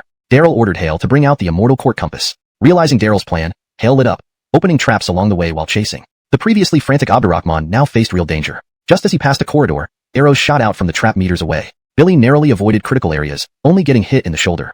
Continuing forward, what seemed like a straight path turned out to be an illusionary maze, slamming into a wall. Abdurrahman quickly realized Brunelund Mansion was already under Daryl's control and made a desperate decision. Little toad, surrender. Hand over the immortal emperor brush. Explain what happened back then, and maybe you can live. Running isn't a solution, you can't escape. Daryl continued to pursue. At a corner, they found Abdurrahman lying still, draining his stamina, and his hand was still bleeding. Izar, your hand? Hale noticed Daryl's wound from blocking the long-tailed fox's scythe. The injury was severe, nearly severing his entire hand. Izar, Brunelund Mansion isn't safe either. Let's return to Willie's sect for treatment, and come back tomorrow morning, okay? Good idea, let's go. Daryl agreed, feeling an eerie sense of danger even in the sheltered Brunelund Mansion during the night. Let's go. Hale transformed immediately, carrying Daryl swiftly away. Far away, Abdurrahman, sensing Daryl and Hale's presence fading, finally relaxed, sitting on the ground panting heavily. Next moment, he felt a chill run down his spine as goosebumps rose on his skin. Behind him, less than half a meter away, ghostly hands emerged from the ground, grabbing his ankles. Ah! The ever-arrogant Abdurrahman let out an involuntary scream, utterly terrified as he saw the coffin emerging from beneath the earth. Not far off, a small, intricately carved boat floated eerily in midair. A sigh. Note: the translation aims to maintain the original tone and structure while ensuring readability and fluency in English. A mournful sigh echoed from within the boat, as Abdurrahman was slowly dragged into the red coffin. Soon after, a piercing shriek reverberated through the sky. Daryl, sitting on Hale's back and returning to Willie's sect under the cover of night, was suddenly gripped by a sense of unease. Note: the translation aims to maintain the original tone and structure while ensuring readability and fluency in English. Chapter 237. Do you understand what respecting the elderly and caring for the young means? The massive true form of Brigham once again displayed its heaven-defying abilities, directly carrying Daryl back to Purple Cloud Peak. Little junior sister Blair had ears sharper than anyone else's. She heard the commotion and rushed over first. Soon after, Jolie and others arrived on the scene and hurriedly helped Daryl stop the bleeding and treat his injuries. The long-tailed fox's slash was incredibly fierce, creating a very deep wound that nearly severed his hand bones. While bandaging Daryl, Blair shed tears. Senior brother, the sighing lands are too dangerous. Let's not go there anymore. I can't do that. If I have to, I will go. No matter what, some people must be found. Celia, don't worry too much. Everything will be fine, Daryl comforted Blair. The sighing lands were indeed perilous. Encountering a series of strange events right from the start was no reason to abandon exploration. Senior brother. Sweating profusely, Emil looked anxious. Quickly, senior brother, hurry. Leave buried sword sect immediately. After hearing Daryl had returned, Emil rushed up the mountain in a panic. What happened? Brother Zhao, what's going on? Daryl slowed his tone, calmly saying, don't be nervous. Take a deep breath and speak slowly. Emil took a deep breath, speaking more fluently. Senior brother, Sword Alliance Elder Daryl has suddenly arrived with a group of experts, investigating the cause of Sword Wushuang's death and demanding the scripture elders hand you over. You shouldn't show yourself. It's best to leave immediately, descending the mountain tonight. The situation was urgent, so Emil had rushed up the mountain to warn them. Investigating Sword Wushuang's death? Billy, Why come for me? Go find the demonic spirits inside Taya. Daryl sneered. Sword Wu Shuang died within the collapsed Taya. What could a Sword Alliance elder prove without witnesses? Senior brother, they're coming aggressively.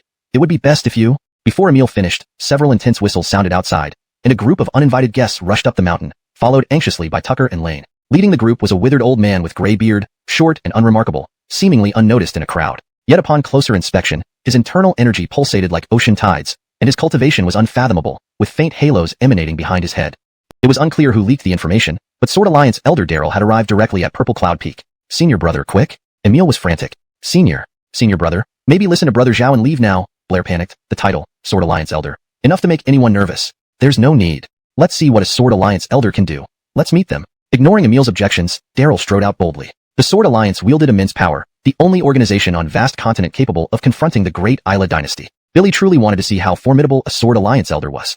Daryl's group moved swiftly, meeting Daryl outside the courtyard. Billy, he is, that boy is Daryl, someone reported. Daryl glanced at Daryl, his presence intimidating despite his lack of anger. Lanes rushed over, turning Purple Cloud Peak into a gathering of experts. Despite the crowd, silence prevailed as everyone held their breath. Daryl remained silent, observing Daryl intensely from head to toe, his gaze sharp as if trying to penetrate all of Daryl's secrets. Daryl stood quietly, unperturbed, showing no emotion. The atmosphere was suffocating, the air growing heavy. Finally, Daryl broke the silence. Boy, you're Daryl? Chuckles, do we really need to ask?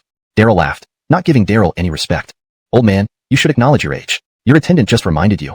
Yet you forget? How can you handle official duties in such a state? Are there no younger members in your Sword Alliance? Do you understand what respecting the elderly and caring for the young means? At Buried Sword Sect, Daryl's group remained arrogant, trying to assert dominance with their prowess. Daryl despised this attitude. Boy, you. Daryl trembled in anger.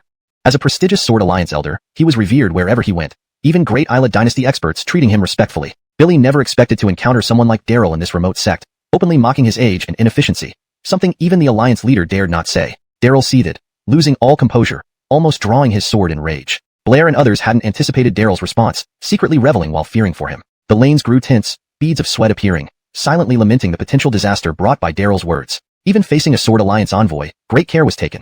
Here, Daryl showed no regard, offending both the envoy and the elder. How dare you? Have you grown tired of living? Tie him up, and prepare for severe interrogation. Daryl's attendants, furious, emitted menacing weapon auras. Enough. Open your eyes and look around. Where are we? Behind Daryl, Brigham and Jace stepped forward together. Emil and other sect disciples drew their swords. Despite their anxiety, none retreated. Especially Emil, normally timid, now bravely pulled out his sword first. If Daryl's attendants dared act, he would charge forward instantly. Hashtag chapter 238. I am truly not an expert. The atmosphere grew even tenser, with both sides ready for confrontation. Billy. Daryl was surprised. Billy hadn't expected the people around Daryl to be so defiant. Even figures like Brandan seemed not as influential. Looking at the silent Fabio elder and then at Daryl, who was as unyielding as stone, Daryl's face darkened. Billy had initially thought that, with his status as a respected elder of the Sword Alliance, this trivial matter would be easily handled, grabbing whomever he wanted without any interference. It now became clear that he had miscalculated. Boy, how exactly did our Sword Alliance envoy, Nolan, die? Daryl asked in a low tone. Don't know, Daryl replied coldly. The events within the Taya involved the Demon Clan, ancient Immortal Kingdom, and ethereal envoys, possibly even related to his mother.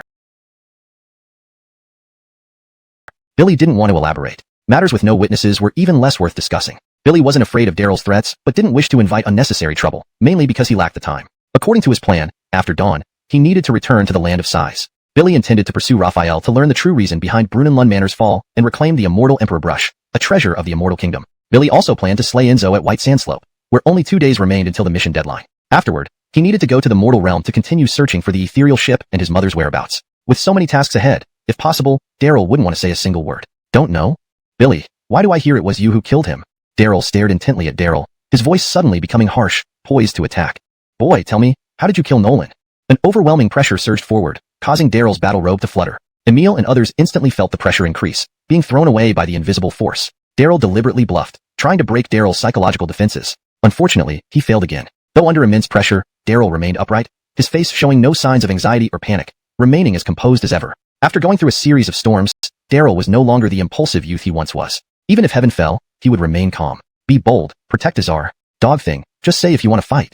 Braden and Clark, furious, were about to charge forward but were held back by Daryl. Seeing Daryl's calmness, Daryl was even more astonished, his face growing darker. Irrespective of his cultivation level, just his composure and demeanor set Daryl far apart from others his age. This quality was essential for becoming an expert. Some showed remarkable talent from a young age, but became mediocre as they grew older. The issue wasn't their talent or lack of effort, but rather the absence of this fundamental quality. Elder Liu, anyone can eat recklessly, but words should be chosen carefully. Which eye of yours saw me kill Nolan? As a Grand Envoy of the Sword Alliance, what is Nolan's cultivation level? And what is mine?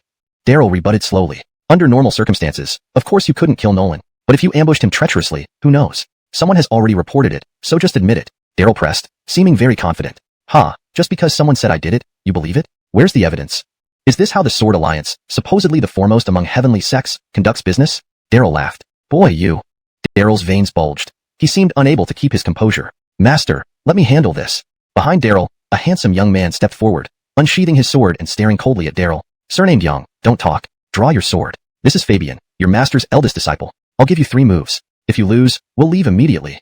Compared to his master, the young Fabian was even more aggressive, full of confidence in his swordsmanship. Billy was confident that if Daryl dared to draw his sword, he could end the fight in a few rounds. Among the younger generation of the Sword Alliance, Fabian wasn't the best, but he stood out, looking down on young disciples from other sects. Just 3 moves? Seems too little. Daryl shook his head, seemingly reluctant to engage. Ha, make it 5. No, directly 7. I heard you're also a sword expert. Let's test our skills. Win against me within 7 moves, and we'll leave. If you lose after 7 moves, don't blame others, join us at the Sword Alliance. Fabian sneered, making promises while holding his sword, exuding a look of invincibility. Daryl frowned, slightly uneasy, but looking at Daryl, who had recently advanced to the Master Realm, and Fabian, his late-stage Master Realm eldest disciple, he remained silent. Billy still had confidence in Fabian's swordsmanship. Over centuries, the Sword Alliance had painstakingly gathered secret techniques from major sects, fully understanding the buried sword sect's sword methods. Fabian's flying waterfall sword was precisely the counter to the buried sword sect's techniques. Do you mean it?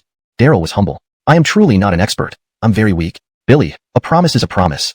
Boy, start moving, stop stalling. Fabian couldn't wait. Anything solvable with force, he preferred not wasting words. This doesn't seem fair. Winning against you won't feel honorable. Maybe we should quit. Gentlemen, Nolan was truly not killed by me. Please believe me.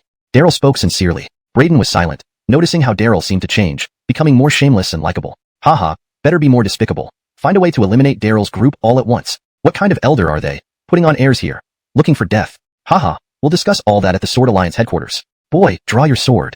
Fabian laughed loudly, brandishing his sword and charging forward decisively. Ah, this isn't right. Daryl appeared helpless, forced into action. The next moment, with a resounding clang, he drew his sword, and instantly, a radiant sword chi emerged. Careful. Spare him. Daryl shouted in alarm, sensing an ominous premonition.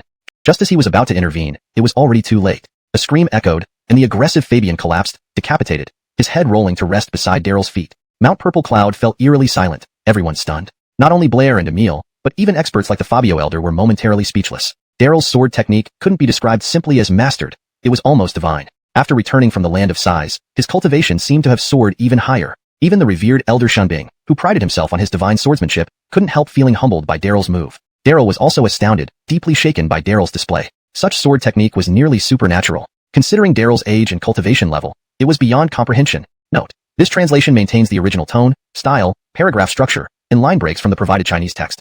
Chapter 239. The Billy Avenly Power of Creation. On Xian Peak, there was a profound silence. People remained quiet for a long time, their hearts filled with shock, stunned by the sword strike from Daryl. After a while, it was Elder Gustavus of the Sword Alliance who broke the silence. Staring at Daryl, his voice was hoarse. Boy, you are ruthless. Ah, actually, I didn't want it to turn out this way, Daryl, Arthur, and his backer, Theodore.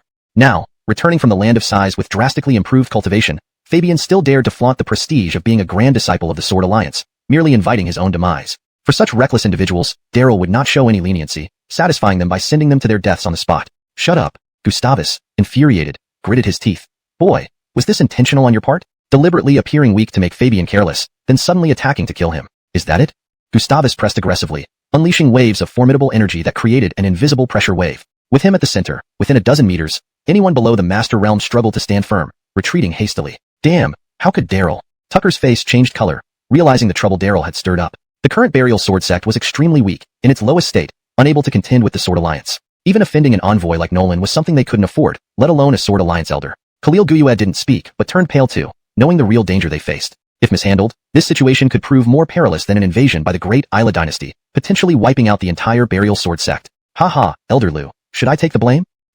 Initially aggressive, Gustavus now fully unleashed his fury. The dignity of a prominent Sword Alliance elder could not be violated. If he failed to kill Daryl today, he'd have no face returning to the Sword Alliance. Daryl stood his ground, his battle robes fluttering in the overwhelming pressure, instantly feeling suffocated. Domain of creation? The domain of a peak creation realm powerhouse? Daryl's heart raced. Gustavus was likely the strongest adversary he had encountered in terms of cultivation. Soldier, essence spirit, master, marquis, creation, saint. The The realm divisions of cultivators in the vast continent left a significant gap between them. Boy, you've pushed me.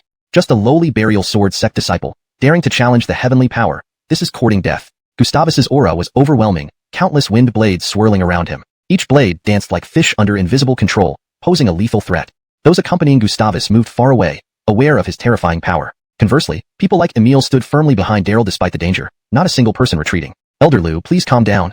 Khalil Guyue and Tucker stepped forward together, shielding Daryl. Usually, there might be disputes among them, but in critical moments, they stood united without hesitation. Since the death of Theodore Honest, the atmosphere within the Burial Sword sect had noticeably changed, with a greater unity in facing external threats. So, are you rebelling just like this boy Daryl? Gustavus raised an eyebrow, his menacing aura growing, enveloping Khalil and the others with rising wind blades. Come on, all of you, attack together, and I'll fulfill your wish, sending you all on your way.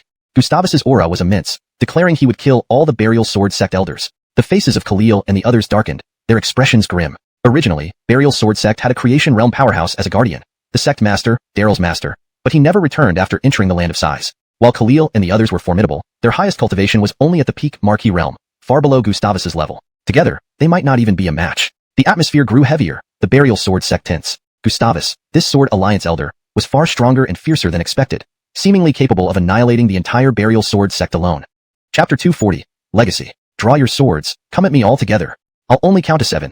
I've given you the chance, don't say I didn't warn you. 7, 6, 5. Leonardo was relentless, intending to let the entire Burial Sword sect be sacrificed for his disciple Fabian. The Khalil and others exchanged glances, stepping forward in unison. Leonardo's cultivation was heaven-defying, and behind him stood the formidable Sword Alliance, which had always been a transcendent existence among the major sects. As long as there was even a sliver of possibility for reconciliation, the elders certainly did not wish to antagonize the Sword Alliance. Unfortunately, Leonardo was too oppressive. It was clear that Fabian's lack of skill was his own fault, yet he wanted to blame the entire Burial Sword sect, a truly outrageous act. Even clay figures have tempers. The elders clenched their teeth and prepared to face Leonardo's deadly move together. Wait, elders, let me handle this. Just as the elders were about to make their move, Daryl stood up, facing Leonardo with a single sword, calmly stating, Lou, you really want to kill me, don't you? Come on.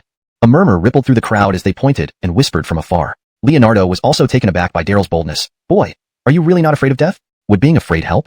Daryl stared steadily at Leonardo. Elder Lou, you're not truly here to avenge Fabian, nor to investigate the cause of Nolan's death. Instead, you're using this as an excuse to pressure us into handing over the Burial Sword scripture. After a series of events, Daryl saw through many things, understanding human nature and how malicious people could be. Those who appeared most righteous often hid the most despicable intentions, whether individuals or entire sects. The Sword Alliance, claiming to represent the interests of all sects, was no different. Sending experts like Nolan and Leonardo one after another clearly indicated ulterior motives, coveting the Burial Sword scripture left by the founding master of the Burial Sword sect. Boy, you're spouting nonsense. With guilt gnawing at him, Leonardo grew increasingly menacing, launching himself at Daryl. Show me what you've got. All right, let's see what skills an elder of the mighty Sword Alliance has. Daryl let out a long roar, holding back Braden and Clark, merging man and sword as he rushed forward. A gust of wind roared as a dazzling blade of light erupted from Leonardo's saber, radiating with momentum. At the same time, countless wind blades gathered, raining down on Daryl like raindrops. Leonardo went berserk, showing no mercy. Within his creation's saber domain, he was godlike, wielding life and death over his opponents, completely disregarding Daryl and his companions. This time out, the Sword Alliance gave him a strict order to obtain the Burial Sword scripture at any cost. Daryl wasn't wrong. Investigating Nolan's death was just an excuse. No, master, be careful. Elder Lou, hold your saber. Braden and the Khalil cried out in alarm, but it was too late to intervene. However, Daryl remained calm, continuing to charge forward. Just as the saber's glow neared, he suddenly unleashed his sword. Clank, clank, clank. After a series of crisp sounds, the saber's glow vanished, and the countless wind blades scattered. Daryl flew backward, a trace of blood trickling from the corner of his mouth, internal blood and chi churning as if his organs were flipping. Blade breaking form. Using the blade breaking form from the Billy Evenly Remnant 9 swords technique to clash head-on, though sustaining internal injuries, he neutralized Leonardo's lethal strike with one move. Excellent, excellent swordsmanship. The disciples of the Burial Sword sect were stunned for a moment before bursting into applause. For someone at the master level to resist a top creation realm expert, so brilliantly created history for both the Burial Sword sect and the entire vast continent. Only Daryl had achieved such a feat. What was once a tense moment turned into excitement as the disciples witnessed what true heavenly swordsmanship looked like.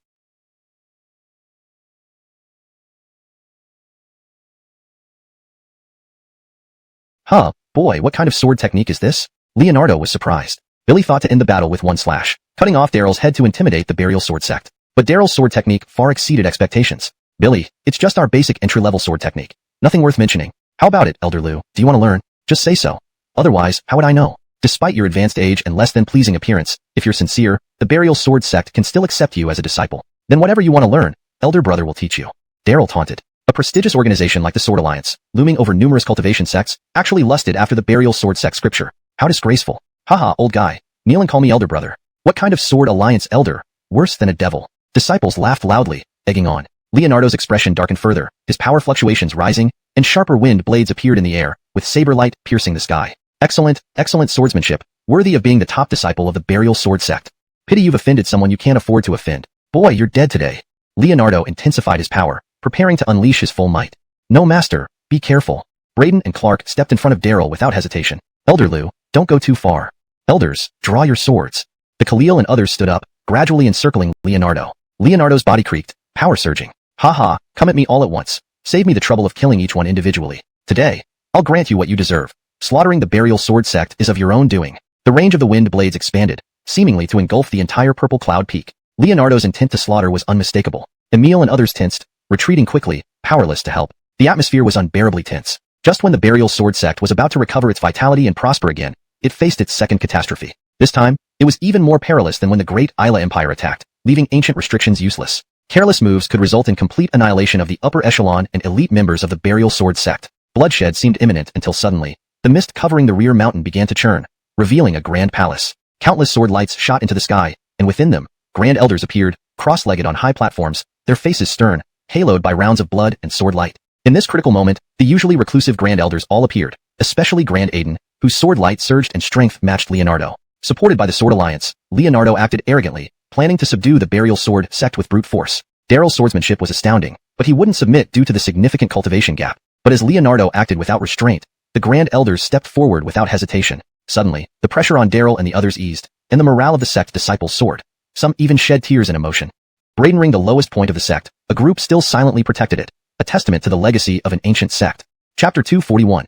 A Bilyavin Shattering Sword. The opening of the Sword Burial Grotto electrified the disciples of the Sword Burial sect, boosting morale to unprecedented heights. Many had spent their entire lives within the sect, yet this was the first time they were witnessing the legendary holy land of the Sword Burial Grotto. Indeed, legends were not baseless. No matter how dire the sect's circumstances became, there were always those who silently guarded the holy land. Regardless of one's background, with enough effort, one could one day enter the Sword Burial Grotto. The disciples felt exhilarated and proud to be part of the Sword Burial sect. That's great. Daryl heaved, bringing together his index and middle fingers of his right hand, reciting the sword mantra before launching a distant strike. A streak of sword light soared into the sky, colliding with the imposing blade, creating a terrifying wave of energy that sent sand and rocks flying atop purple cloud peak. Aiden remained seated, his battle robe flapping wildly. Daryl, however, was jolted backward involuntarily, a trail of blood oozing from the corner of his mouth. Under everyone's gaze, Aiden's personal demonstration left everyone in awe of what heaven-defying swordsmanship looked like. There were mountains beyond mountains, skies beyond skies. Daryl was indeed formidable, having long transcended into the Tao creation realm, where even Humphrey and others couldn't defeat him. Billy could almost walk without hindrance within the Sword Burial sect. However, with the appearance of the Sword Burial Grotto and Aiden stepping forward, everything changed. Excellent swordsmanship. Respectable elder, your might is unmatched. The disciples of the Sword Burial sect cheered loudly, their morale soaring. Aiden, whose existence seemed shrouded in mystery, was a godlike presence in their eyes. Wonderful, the Bilyavin burial sword technique truly lives up to its name. But times have changed. The Sword Burial sect is no longer what it once was, dominating the 9 Bilyavins and 10 Earths. Refusing to hand over the Sword Burial scripture means death for you all. I don't believe you can hide here forever. Humph. Daryl stood up, delivering some threats before turning away, leading his subordinates down the mountain and leaving the Sword Burial sect that very night. The disciples of the Sword Burial sect erupted in celebration, enthusiastically cheering for the victory of the sect. Daryl, also excited, let out a long cry, slowly savoring Aiden's move. Just 2 fingers could achieve such power. What kind of sword technique was that? Moreover, what about the famed Sword Burial scripture that Daryl was fixated on? Where was this manual? Daryl had never heard of anyone practicing this art in the Sword Burial sect despite spending so many years here. Perhaps, he could consult Aiden someday, and try to secretly learn this sword technique. Daryl grew increasingly intrigued by powerful sword techniques. The foggy mist reassembled in the rear mountains, and the ancient Sword Burial Grotto slowly vanished. Yet, the disciples gathered on the peak, gazing longingly towards the direction of the grotto, yearning to enter the Holy Land one day. Daryl, disliking crowds, quickly returned to his practice room for meditation, focusing on Aiden's move by bringing together his index and middle fingers. It wasn't hard to emit sword chi from the fingertips, but achieving Aiden's effortless and earth-shattering prowess was another story. Masterless sword excels beyond any physical form. This is far too difficult. It seems my cultivation is still too shallow, and I'm still too young. Daryl chuckled bitterly, realizing he couldn't rush things. Aiden's current level of cultivation wasn't achieved overnight, but through countless years of arduous practice. Knock, knock, knock. Suddenly, there was a knock on the door. Daryl, open up, Daryl. Huh? Elder Guaili, it's you? What happened? Daryl opened the door, surprised to find Elder Guaili standing outside, his expression grave, as if something significant had occurred. Keep quiet. Follow me quickly, Jensen instructed, leading Daryl out through the back door of Purple Cloud Peak. Unaware of what was happening, Daryl hurriedly followed, leaving Zuhua and Xiang Shantong behind. They swiftly arrived at the Hall of Concealed Swords, where elders Yao and Shanbing were already waiting. Everyone is here. Let's go. Let's go. The elders spoke in low tones, collectively casting mantras to open a passage to the Sword Burial Grotto, then entered silently one by one. What was happening in the Sword Burial Grotto? Daryl furrowed his brow, following the elders silently, a sense of foreboding growing in his heart. Soon, they arrived outside the Sword Palace of the Sword Burial Grotto. Numerous solemn figures now lined the usually quiet palace exterior, each wearing a white armband. Daryl's eyelids twitched, his unease deepening. A guard hastily approached, guiding the group inside before turning to Daryl, whispering, "Daryl, Aiden requests your presence." "Okay."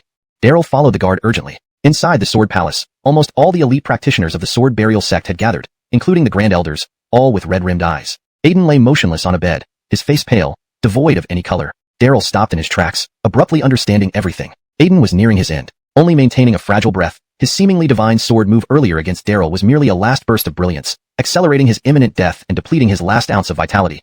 Chapter 242, The Burial Sword Manual. Daryl, Yang, Aiden, lying on the bed, seemed to hear something and suddenly called out, struggling to raise his right hand. "Elder, I'm here." Daryl hurriedly rushed over, gripping Aiden's hand. It felt cold, as if he were holding a block of ice. Where had the vibrant and powerful Aiden gone? The one who could shrink distances with just a gesture. How did he suddenly become like this? Lowering his head, Daryl watched the dying Aiden, his eyes gradually turning red. His current achievements were all due to Aiden's nurturing. Billy had hoped to venture into the 9 Bilyavans and 10 Earths in a few years, seeking ways to refine longevity coins to extend Aiden's life. But it happened too quickly. The others exchanged glances, tiptoeing quietly away to give Jacob Elder and Daryl some privacy. Those below the Sage Realm were all mortals. No matter how high their cultivation, they would eventually reach the end of their lives. Jacob Elder was exceptional, silently guarding the declining Burial Sword sect. Unfortunately, he couldn't transcend to the Sage Realm and became completely exhausted after driving back Daryl. This time, he specifically summoned Daryl to arrange his final matters. Men do not shed tears lightly. "Daryl, don't cry. I can't really fight this time. My limit has come, and this is my destiny," Aiden said, struggling more with each word. "Daryl, will you promise me one thing?" "Elder, please instruct." Daryl agreed immediately. "After I die, you must immediately take over as the leader of our Burial Sword sect. Not a moment can be wasted." Aiden instructed sternly. "What? Become the leader?" Daryl was caught off guard, having no preparation at all. From childhood, he disliked restrictions and enjoyed living freely.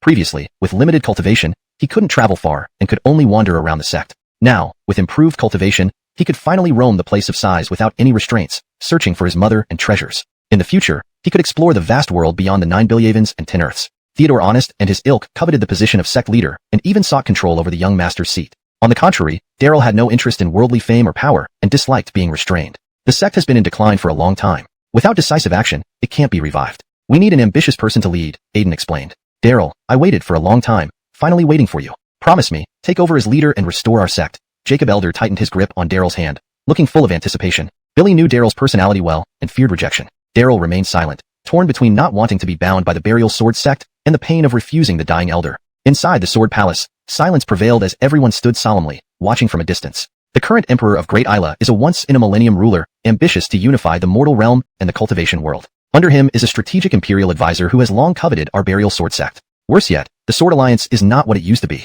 They now aim to collect unique martial arts from all sects to unify the cultivation world, targeting us first. "Daryl, will you promise me?" Aiden stared at Daryl, not letting go. "Elder, Daryl wanted to refuse, but found himself unable to bear the thought. Reluctantly, he nodded. "All right, Elder. I promise you, you won't die. Blame me. All blame lies with me. I shouldn't have challenged that old man, Daryl." Daryl felt deep guilt and self-reproach. If it weren't for him, Daryl might not have acted personally. Without Daryl's involvement, Aiden wouldn't have appeared and fought the battle that might have extended his life. "Don't blame yourself, child. Truly, don't blame yourself. My time has come.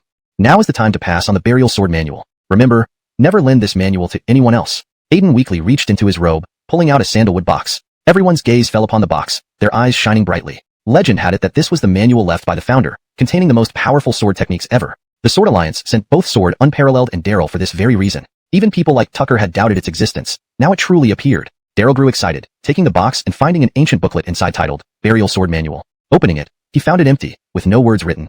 This? Daryl was surprised but didn't get to speak further. Aiden motioned him to lean in and whispered a few words. Instantly, Daryl understood. His eyes filled with unshed tears. Finding such a successor, what more can I ask for? With this pure heart, what more can I say?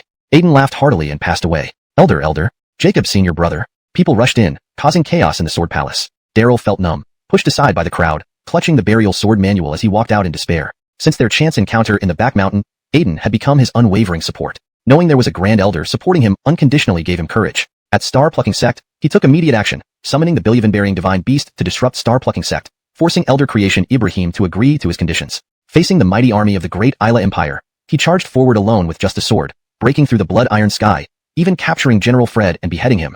All this happened because of Aiden's unconditional support. Now, this pillar of strength was gone. From now on, he had no one to rely on and would face the harsh world alone. Daryl felt desolate, reminiscent of the dark days when Theodore seized his martial veins. But this time, there were more people depending on him, and the enemies were stronger. Both the Great Isla Empire and the Sword Alliance were formidable adversaries. Last time, he barely won, enduring the dark period alone. This time, could he withstand the dual pressure of the Great Isla Empire and the Sword Alliance? Daryl felt uneasy and lost, sensing an invisible mountain pressing down on his shoulders. Stumbling, he approached the Sword Servant. With Aiden's sudden passing, chaos erupted inside and outside the Sword Palace. The Sword Servant, however, sat quietly in lotus position, like an eternal stone statue, immune to human tragedies and sadness, devoid of emotion. Daryl stood before the Sword Servant, lost and vacant. In a daze, he felt his soul detach from his body, leaving only a physical shell moving in the world, free from sorrow and emotions. For a moment, he felt transformed into the Sword Servant, observing the comings and goings of the world, his heart undisturbed. Amidst the commotion, Daryl unexpectedly entered a profound meditative state, unaware that a pair of fervent eyes had focused on the burial sword manual in his arms. Chapter 243. I am the man you can never have. Daryl. A call woke Daryl from his reverie. Billy found Brandan standing in front of him. Daryl, are you alright? Brandan's face was filled with concern, eyeing Daryl anxiously. The sudden passing of Grand Aiden even shook the old man. For a young man like Daryl, it was understandable. I'm fine, Daryl replied, having calmed down. That's good. Daryl, did your cultivation advance again? Brandan frowned, scrutinizing Daryl. There was an inexplicable aura about him that made his cultivation hard to gauge. I don't think so. There hasn't been much progress lately. Can't help it. Average talent and not willing to put in the effort, Daryl mused to himself. However, just one extra glance at the Jedediah seated before the Sword Palace gave him a faint new understanding of swordsmanship. A cold wind howled, stirring up a cloud of dust. At this moment, Daryl noticed some faint words on the ground in front of the Jedediah. I am the Jedediah, all for me. The wind blew again, erasing the words as if they were just a mirage. The Jedediah remained motionless, seemingly undisturbed since ancient times. Daryl's heart raced. I am the Jedediah, all for me, Billy muttered, feeling he was touching upon deeper truths of swordsmanship. Life is a process of continual subtraction. The same goes for cultivation. The path is simple and profound. Condensing 108 billion-defying sword moves into 9 can make one a grandmaster. Daryl unexpectedly thwarted Daryl's fatal strike using the 9 swords of Billivin's decree he had independently developed. Further condensing the 9 swords into 3 could achieve sword sainthood. For days, Daryl pondered how to refine it to 3 moves, but remained stumped. Suddenly, the message on the ground provided an awakening. I am the Jedediah means practicing swords should be like the Jedediah, sitting unmoved for millennia? But what does all for me mean? Daryl murmured. Just when clarity seemed within reach, it slipped away, leaving him puzzled. Brandan watched quietly. Seeing Daryl speaking to himself, he too grew confused. Daryl, are you alright? Nothing serious, just thinking. What does I am the Jedediah, all for me mean? Could it be part of the true scripture from the buried sword manual? Brandan, also bewildered, stared at the buried sword manual in Daryl's hands. This manual was considered the greatest treasure of the buried sword sect, accessible only by the supreme elders controlling the buried sword grotto. Even past sect leaders never saw or practiced from it. Brandan was seeing it for the first time. Perhaps, Daryl chuckled without elaborating, cultivation ultimately depends on enlightenment, which cannot be taught if the opportunity and talent are lacking. In terms of cultivation level, initial master level wasn't significant, but concerning swordsmanship enlightenment, Daryl felt he was already on par with Brandan. Daryl, Chief Lane Adela walked over with a low voice. Put away the buried sword manual. From now on, it must never be shown to anyone. Remember this. Sure. Daryl nodded, considering, and directly stored the manual in the treasure space inside his storage ring. Given its high-profile nature, even keeping it in a storage ring might not be safe enough, especially given the covetousness of the prestigious Sword Alliance. Now, keep it memorized and never reveal it. Chief Lane seemed relieved, speaking in a hoarse voice. Daryl, tell us your plan. When will you officially ascend as sect leader? Per Grand Aiden's final wishes, sooner is better. In 2 weeks. Prepare everything, then formally announce in 2 weeks. Daryl didn't want complications, but had promised Grand Aiden, vowing to fulfill his duty. Alright, 2 weeks. We'll take care of Grand Aiden's funeral arrangements. Daryl, go back and rest. Chief Lane waved, leading Brandan to handle all the trivial matters to relieve Daryl of burdens. Thank you, elders. Daryl understood their intentions, feeling warm-hearted, bowed respectfully to the Jedediah, and left the buried sword grotto. Cold winds swept through, swirling snowflakes signaling winter's arrival. Soon, the Jedediah was covered in snow, transformed into an ice sculpture, unmoving throughout. Inside the sect, people moved about as usual. With Grand Aiden's passing kept under wraps, ordinary disciples knew nothing of the internal upheaval. Daryl returned to Purple Cloud Peak and sat cross-legged in the practice room. I am the Jedediah, all for me. What does this really mean? Why did the Jedediah leave these words on the ground? Daryl reflected, disbelieving in illusions, and convinced those were the Jedediah's writings. The question was the Jedediah guiding him in swordsmanship or hinting at something else? With a squeak, Jolie entered carrying a tea tray, serving Daryl a steaming cup of hot tea efficiently. Daryl remained still, uninterested in tea. A pair of slender hands massaged his back gently. Jolie knelt behind, voluntarily giving Daryl a massage. Daryl didn't speak. Feeling exhausted, he closed his eyes, enjoying her service. Mr. Yang, does it hurt here? Jolie applied pressure, knowing well how to stimulate meridians. Yes, harder please, more force. Like this, Mr. Yang? Jolie worked harder than usual, uncharacteristically gentle. I heard about Grand Aiden. If you need anything from the Chai-Shingman, star-plucking sect, just ask. If you're willing, we can work together to devise strategies against the Great Isla Empire and the Sword Alliance. Note: I kept the term Chai-Shingman in pinyin as it seems to be a proper name for a sect or organization. It's better to keep such names in their original form unless an official English translation is provided. After a round of serving, Jolie finally got to the point. Elder Ibrahim of the Creation Hall had given her the task to get close to Daryl by any means necessary, aiming to bind the Zhangjianman, Buried Sword Sect, and the Chai-Shingman, Star-Plucking Sect, together tightly. Initially, Jolie resisted this task, finding it nearly impossible to accomplish. She had once looked down on Daryl for initiating their annulment. Now attempting reconciliation seemed like overreaching. But with the sudden news of Grand Aiden's passing, she sensed an opportunity. Despite Daryl's brilliance, he was young and might struggle to shoulder the entire responsibility of the Buried Sword Sect alone. By being proactive now, she could potentially rise to power and fulfill her ambitions. Miss, how did you know? Daryl suddenly opened his eyes. The news had been strictly sealed within the sect. How did Jolie find out so quickly? Clearly, there was an informant within the sect. But who could it be? Well, everyone in the sect already knows, Jolie tried to cover up. Miss, it's best if you withdraw your informants proactively. Otherwise, I will take action myself. And remember, a servant remains a servant. Don't dream too high. I am a man destined to be beyond your reach. Don't waste your thoughts. Daryl gave a cold laugh, pushing Jolie away and standing up, walking out decisively. Behind him, the feigned gentleness of Jolie turned into stomping fury. Stinking boy, what's so special about you? Beyond my reach indeed. Who cares? Humph. Jolie threw the teacup along with its tray onto the ground, infuriated that all her efforts to act gentle had been dismissed by one sentence from Daryl. Outside the door, Daryl couldn't help but smile upon hearing Jolie's angry voice. Billy knew that the taming of this little devil had only just begun. One day, she would bow to him obediently. After the massage, Jolie finally revealed her purpose. Ibrahim, Chief Elder Alchemy, tasked her to get close to Daryl, linking the Buried Sword Sect and Star-Plucking Gate firmly together. Initially resisting, Jolie doubted she could succeed. Once, looking down on Daryl for breaking their engagement, she now found him unreachable. However, learning of Grand Aiden's unexpected passing, she saw an opportunity. Despite Daryl's excellence, his youth and single-handed efforts might struggle to shoulder the responsibility of the entire Buried Sword Sect. Timing her approach now might bring her closer to power. Mistress, how did you know? News had been suppressed, yet Jolie was informed quickly. It indicated an insider leak. Who was this person? Well, it's been spreading among sect members. Who doesn't know? Jolie tried to hide her true intentions. Mistress, it's best you withdraw your spies, or I'll have to do it myself. Also, servants remain servants. Don't harbor delusions. I am the man you can never have. Don't waste your time. Daryl coldly pushed her away, standing up and leaving. Behind, Jolie stomped her foot in frustration. Freak. Who cares about you? Pa.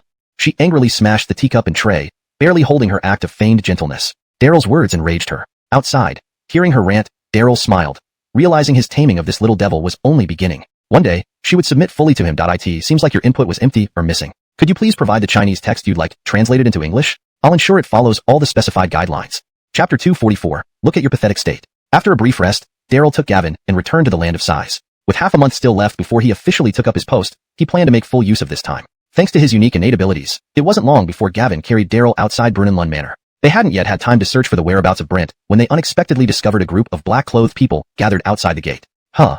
Who are these people? Daryl frowned as he noticed that the black-clothed individuals were uniformly dressed with wolves embroidered on their cuffs. Each one possessed considerable cultivation, but they didn't seem like sect disciples. Their weapons were wildly varied. It looks like they are guards from nearby towns. Gavin, well-versed in local knowledge, transformed into an old man with a white beard. Daryl was surprised. There are towns inside the Land of Sighs?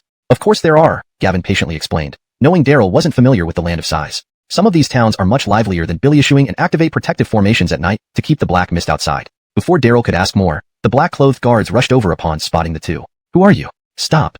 Speak. Who are you and what are you here for? The guards were aggressive, raising their weapons defensively. Daryl responded cautiously. We come from billy-issuing to explore ancient ruins. Billy-issuing? Coming from outside? Look at your pathetic state, trying to follow others to venture in without any skills. Have you grown tired of living? The leader, Braden, sized up Daryl and Gavin with a few dismissive glances, asked a few questions about billy-issuing, and, satisfied with Daryl's fluent answers, dropped his suspicion. The guards behind him visibly relaxed, whispering among themselves. What's going on? Daryl asked. Braden pointed forward. See that sand pit? Go take a look. All right, thank you.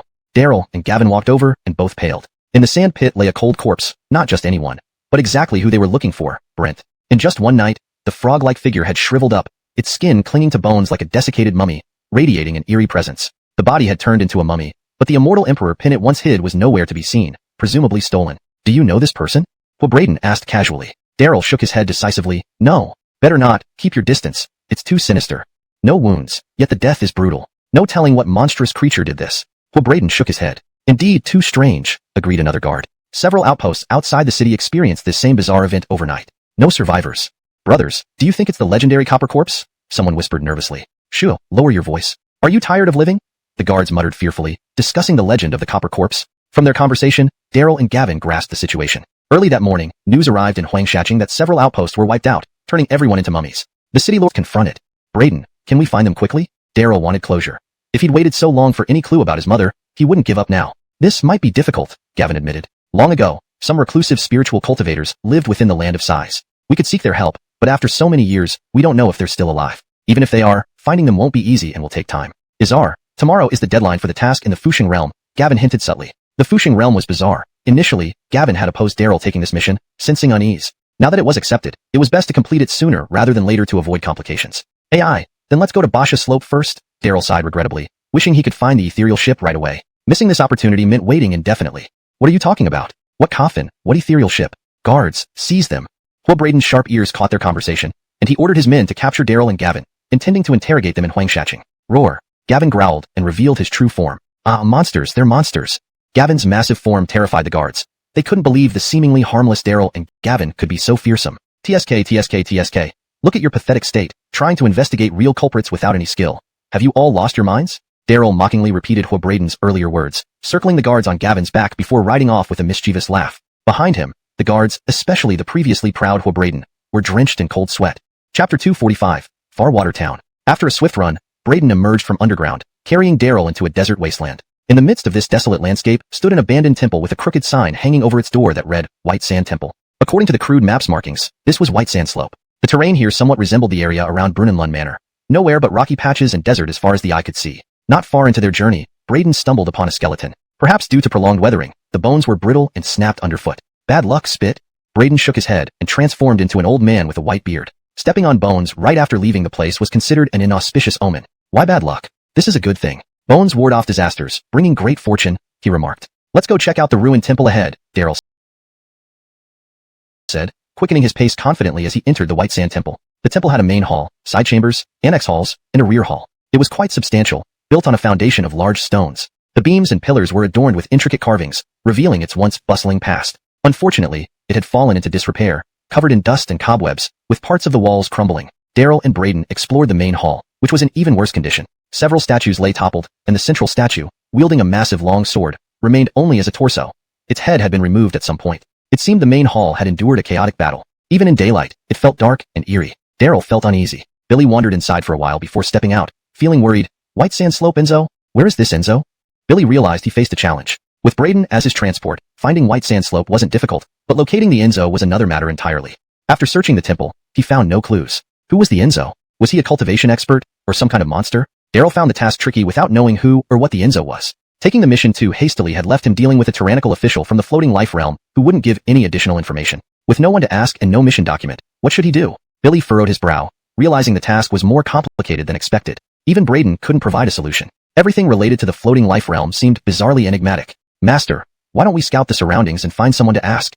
Braden suggested. Good idea, let's go. Daryl agreed, hoping to find some leads before nightfall. Braden assumed his enormous true form and carried Daryl swiftly away. Behind them, the wind howled through the White Sand Temple, stirring up dust, making it look even more decrepit and ominous. Traveling swiftly, they circled the White Sand Temple, finding no signs of life. Expanding their search radius to 20 miles, then 50 miles, they searched again and again. Finally, after more than an hour, they discovered a hidden town. This town was concealed within a mountain peak, surrounded by water on 3 sides. To enter or exit required a boat. They spotted it when they saw a black covered boat not far from the city gate, which bore the inscription, Farwater Town.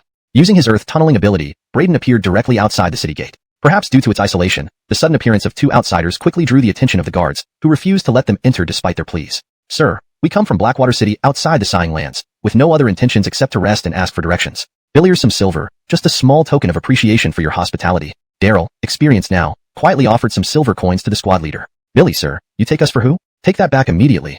The squad leader sternly rebuked, glancing at Daryl and Braden disdainfully. In the Sighing Lands, do you think silver has value? If you can buy anything here with silver, consider me beaten.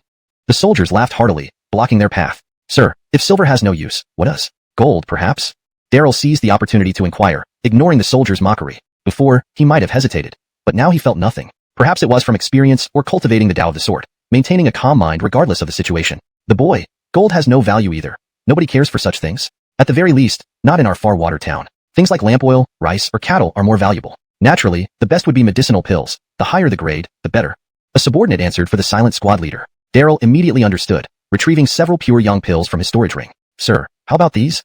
The soldier's eyes lit up, especially the squad leader's, whose gaze turned intensely eager. Where did you get those pure young pills, boy? I refined them myself. Daryl spoke truthfully. These were leftovers from his earlier alchemy sessions, originally intended for sale in Blackwater City for herbs, but forgotten amid his busyness. Master, you're an alchemist? The squad leader's tone changed. Pure young pills were relatively common, but in terms of quality, Daryl's were undoubtedly top grade, the highest he'd ever seen. In the Sighing Lands, medicinal pills were in short supply, replacing precious metals as the true hard currency. Each town lacked them immensely. I hardly deserve such praise. I'm merely proficient in the basics, Daryl replied modestly. It was regretful though. Having focused on sword cultivation lately, he hadn't personally refined pills in a long time. Also, lacking an appropriate furnace since Jacob Elder's blood fusion furnace burst, he hadn't found a suitable replacement. The alchemy furnaces sold in Blackwater City's apothecary were ordinary, incapable of refining quality pills. Unaware of Master's presence, my apologies for offending you. The squad leader became even more respectful, bowing deeply and presenting 2 badges to Daryl. These are our Far Watertown VIP badges. Master may enter any time. These pills are too precious. Please keep them. Alchemists were even rarer and more sought after than pills. Upon learning Daryl was an alchemist, the squad leader's attitude shifted completely. Asking a renowned alchemist for entrance fees was out of the question. Otherwise, being reported to the town lord could mean certain death. Ha! No need to return gifts once given, Daryl smiled, fastening the badges to his waist and walking into the town with Braden. Behind him, the squad leader carefully collected the pure young pills, respectfully watching Daryl depart. Truly a master. One grand gesture. The squad leader was thrilled. Those pills alone could sustain his family for half a year. Chapter 246. I really am not a master. Under the gazes of the soldiers, Daryl and Hale walked into Alayan Shui town. Unexpectedly, it was bustling with activity inside, much like any other town outside the Sighing Land. At first glance, the most noticeable difference was perhaps the fierce local customs. Almost everyone wore swords, and their cultivation levels were not low. After only a few steps, Daryl encountered several grandmasters of swordsmanship who had remarkable achievements in swordsmanship. It seemed that those who could survive in the Sighing Land were all formidable. Not bad, not an ordinary person here. This place can compare with a major cultivation sect. Daryl marveled inwardly, growing more interested in the Sighing Land. Of course, these people are either adventurers who came in to explore or their descendants, all with profound legacies, Hale whispered. After entering the city, he cautiously sealed his powers, becoming even more prudent. His knowledge of the Sighing Land basically dated back over 1,000 years, so he dared not be careless in unfamiliar places. In contrast, Daryl relaxed, looking around with great interest. Soon, he noticed that people mostly traded using a medicine called blood replenishing pill, the most common type, neither expensive nor scarce. Daryl observed carefully, learning about the daily lives of the Alayan Shui town residents from various details. Before long, he exchanged several pure young pills for a bag of blood replenishing pills and sat down at a tavern. For just a few blood replenishing pills, he ordered a large table of food and drinks, but before he could take a few bites, he felt someone staring at him. Outside the tavern, an elderly man with one leg stood with a golden belt buckle tied around his waist, coldly eyeing Daryl. His gaze was icy and somewhat intimidating. People dining inside quickly dispersed, some moving upstairs while others hurriedly left through the back door. The air grew heavy, filled with wuxing de sachi should be translated to the air grew heavy, filled with wuxing to kill aura. But to make it read naturally in English, it should be the air grew heavy, filled with an wuxing murderous aura. Further improvement for fluency, while keeping the meaning. The atmosphere became tense, thick with a menacing and deadly aura. Izar, did we offend this old man? Hale wondered. Just as they were about to eat, such an incident occurred, making him irritated. I don't know. Stay calm and ignore him for now. Daryl remained calm, picked up a fried peanut, and slowly savored it. The more experiences he accumulated, and the deeper he comprehended swordsmanship, the calmer he became. Originally, he planned to sit down, get familiar with the environment, and then inquire about the Enzo, but unexpectedly, he met a strange person before he could even speak. Was it truly unlucky, stepping on a grave? It seemed his luck was really bad. Daryl mocked himself, continuing to eat and drink as if nothing happened. Outside the door, the one-legged elder's eyebrows raised, losing his composure as he stepped inside. Daryl didn't even look at him, picked up a piece of beef to eat, and sipped some wine. Good, really delicious. The meat is good, and the wine is even better, Daryl nodded approvingly. Just having meat and wine in this place was satisfying enough. Yes, it's good, but not enough to satisfy me. If we ate without restraint, huh? Hale sneered, speaking with hidden meaning. Billy was annoyed after finally sitting down to have a meal and being interrupted. If Daryl hadn't stopped him, he would have acted immediately. Enjoy good things slowly, Daryl smiled, waiting for the one-legged elder to speak first. Indeed, the old man couldn't hold back and approached coldly, slamming a pill furnace onto the ground with a loud thud. Elder, what are you doing? Daryl was surprised, really puzzled. Hale also stared wide-eyed, nearly choking on his drink. This strange old man wasn't playing by the rules. Could he be insane? Daryl was a bit unsettled. Though he wasn't afraid of strong opponents, a genuinely crazy person was another matter entirely. Billy, what am I doing? Boy, Continue your act and let everyone see how shameless you are. The old man sneered, glaring at Daryl hatefully. Elder, we only came in to have a meal. How is that shameful? Daryl was speechless. Just a meal? Is that all? The old man was furious, harshly saying, come on. One mountain cannot accommodate 2 tigers. A town can only have 1 gold-belted alchemist. Boy, how do you want to compete? If I lose, I'll pack up and leave immediately. The old man's temper flared, wanting to act immediately. People stood far away, pointing and whispering. What a noble Brendan, acting openly and straightforwardly. In my view, there's no doubt, the boy will lose for sure. So young and already so arrogant, giving out high-grade pills to everyone. Doesn't Brendan care about his face? Billy, still too young and inexperienced. Exactly, this boy is asking for death. It said he handed out excellent pure young pills, benefiting Captain Braden Lao Chi for nothing. People murmured among themselves. During their discussions, Daryl finally understood the situation, feeling both amused and frustrated. Just a few pure young pills, is it worth it? It seemed that in the Sighing Land, pills were indeed unique hard currency, and alchemists were highly sought after, enjoying superior treatment. No wonder the old man panicked, thinking he had come to challenge him. Hale was speechless, conceding defeat. Billy had been cautious, yet never expected to stir trouble this way. Like the proverbial wild dog biting when it thought someone wanted its feces. Unexpected misfortune indeed. Boy, speak up, how do we compete? Do you prefer a scholarly contest, or a martial one? Either way, it's up to you. The old man pressed, determined to protect his status. Elder, how does a scholarly contest work? And a martial contest? Daryl became interested, smiling at the irate old man. Simple. In a scholarly contest, we refine pills on the spot to see whose quality is higher. A martial contest is even simpler. We publicly ingest poison, and whoever fails to detoxify loses. Boy, don't pretend you don't know. Since you're here, don't try any tricks, or don't blame me for being merciless, MPF. The old man snorted, his voice loud despite his age, clearly a cultivated expert. Oh, so that's how it works. Daryl was surprised, gaining new insight. Such competitions were indeed simple and straightforward, especially the martial contest, which was brutally simple. Boy, stop pretending. Stand up and compete. Today, you won't leave unless you compete. Exactly, if you dare to challenge Brendan, don't be a coward. People loudly urged, loving the spectacle. Watching 2 alchemy masters compete on the spot was a fine tradition in Alain Shui Town. Brendan earned his golden belt through such contests. One master's rise meant another's fall, and especially in martial contests, they were often more spectacular and brutal than expert duels. Elder, can we not compete? I'm really not an alchemy master. I only came for a meal and to ask some questions, nothing more. Daryl glanced at the sky, unwilling to waste time. Though such contests sounded interesting, he needed to rush to slay the Enzo and complete his mission. Otherwise, it would be troublesome once night fell. Translation completed, maintaining the original tone and structure. Chapter 247. Let's have a trial with my servant first. Of course. No. I won't let you leave without deciding the winner today. The one-legged old man spoke in a booming voice, insistent on having a trial with Daryl. Each place could only have 1 alchemist. This was an unwritten rule of Sighing Land. Either Daryl stayed, or he left. 2 tigers cannot coexist on 1 mountain. Farwater Town's resources were limited and couldn't support 2 alchemists. Elder, it really can't be done. My alchemy furnace exploded, and I can't even compete if I wanted to. Let me reiterate, we're just here for a rest and to inquire about some matters. There's no other intention. If we offended you in any way, please forgive us, Daryl explained gently, genuinely uninterested in competing. Though the one-legged old man was pressing hard, Daryl remained courteous and calm. After enduring so many storms, he had long lost interest in petty squabbles. To the one-legged old man, the title of Farwater Town's alchemist might be his only means of survival there. But for Daryl, such titles held no significance. Nonsense. You say it exploded, and it did? How convenient is that? If you have any proof, show me the pieces of the exploded furnace. The old man pushed, clearly a hot-tempered person. Yeah, how convenient is that? Clearly you're backing down. How can someone as young as you live in Sighing Land like this? Billy, we don't welcome cowards like you in our town. Boy, hand over the fragments now. If you don't blame us for being impolite. The onlookers heckled loudly, losing their patience. In Sighing Land, one could lack skill, but never courage. No one wished to be burdened by a coward. Hale placed his cup heavily on the table, ready to erupt, but Daryl stopped him. Sigh, what's there to see in fragments of an exploded furnace? Is it necessary? Daryl smiled bitterly, retrieving a piece of blood-chi furnace fragment from his treasure space. The one-legged old man, known as Brendan, took the fragment nonchalantly, examining it against the sunlight. What is this thing? A broken tile? Billy, you call a broken tile alchemy furnace fragments? Who are you fooling? It seems someone's going to have a bad day, haha. People jeered, growing more agitated. They despised frauds the most. However, Brendan's face grew serious as he examined the fragment closely, becoming increasingly solemn. Ordinary people knew nothing of the Tao of alchemy, mistaking Daryl's fragment for a mere tile. But as Farwater Town's sole alchemist, Brendan recognized the genuine article immediately. The fragment retained traces of medicinal scent. Closer inspection revealed layers of intricate patterns, runes unique to top-tier alchemy furnaces. These runes bore countless marks from refining. Brendan first touched the patterns lightly with his fingertips, then brought the fragment close to his nose, inhaling gently, detecting a faint yet lingering herbal fragrance. Finally, he even licked the fragment, savoring the remnants of the refinement process. Brendan was entranced, the small fragment seeming to draw his soul. The crowd fell silent, realizing something peculiar. Even Daryl waited patiently, allowing Brendan to study. After a while, Brendan broke the silence, visibly respectful. Bizarre. Is this truly your alchemy furnace's fragment? Could it be anything else? Elder, how many pieces do you need? Speak freely. Daryl smiled bitterly, producing all the fragments. Izar, how did this furnace explode? Was it accidentally damaged, or did you face a powerful enemy? Brendan asked, unable to resist his curiosity.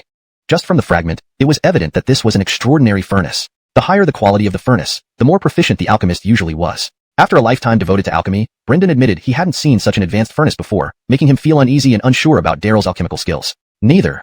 It was during my training when I inadvertently used too much force, causing it to self-destruct. Daryl told the truth. Braden the extraction of the Star River Dragon vein at Plucking Star Sect, he didn't expect such explosive power that even the Blood Chi furnace given by Aiden couldn't contain. Self-destruct? Brendan was stunned, never hearing such as had declined. With subpar alchemy, how could he possibly detoxify? Daryl inwardly sighed in frustration. Billier I go. Brendan swallowed the pill without hesitation. High-level alchemists were also skilled in poisoning and detoxifying. It would soon reveal who the true master was. Billy, wait. Too late to stop him. Daryl was speechless. All they wanted was to inquire about Qinglong King's whereabouts, but somehow ended up with this confrontation. What poor luck. Izar, your turn. All eyes fell on Daryl, glaring menacingly. Elder, I really have no interest in such contests. It's meaningless. Why not let my servant try instead? Though he's old and knows little about alchemy, he handles basic tasks well enough for simple trials. Daryl thought of a plan, letting Hale impersonate his assistant and servant. Hale understood, swallowing the red pill without hesitation, smacking his lips, finding it insufficient.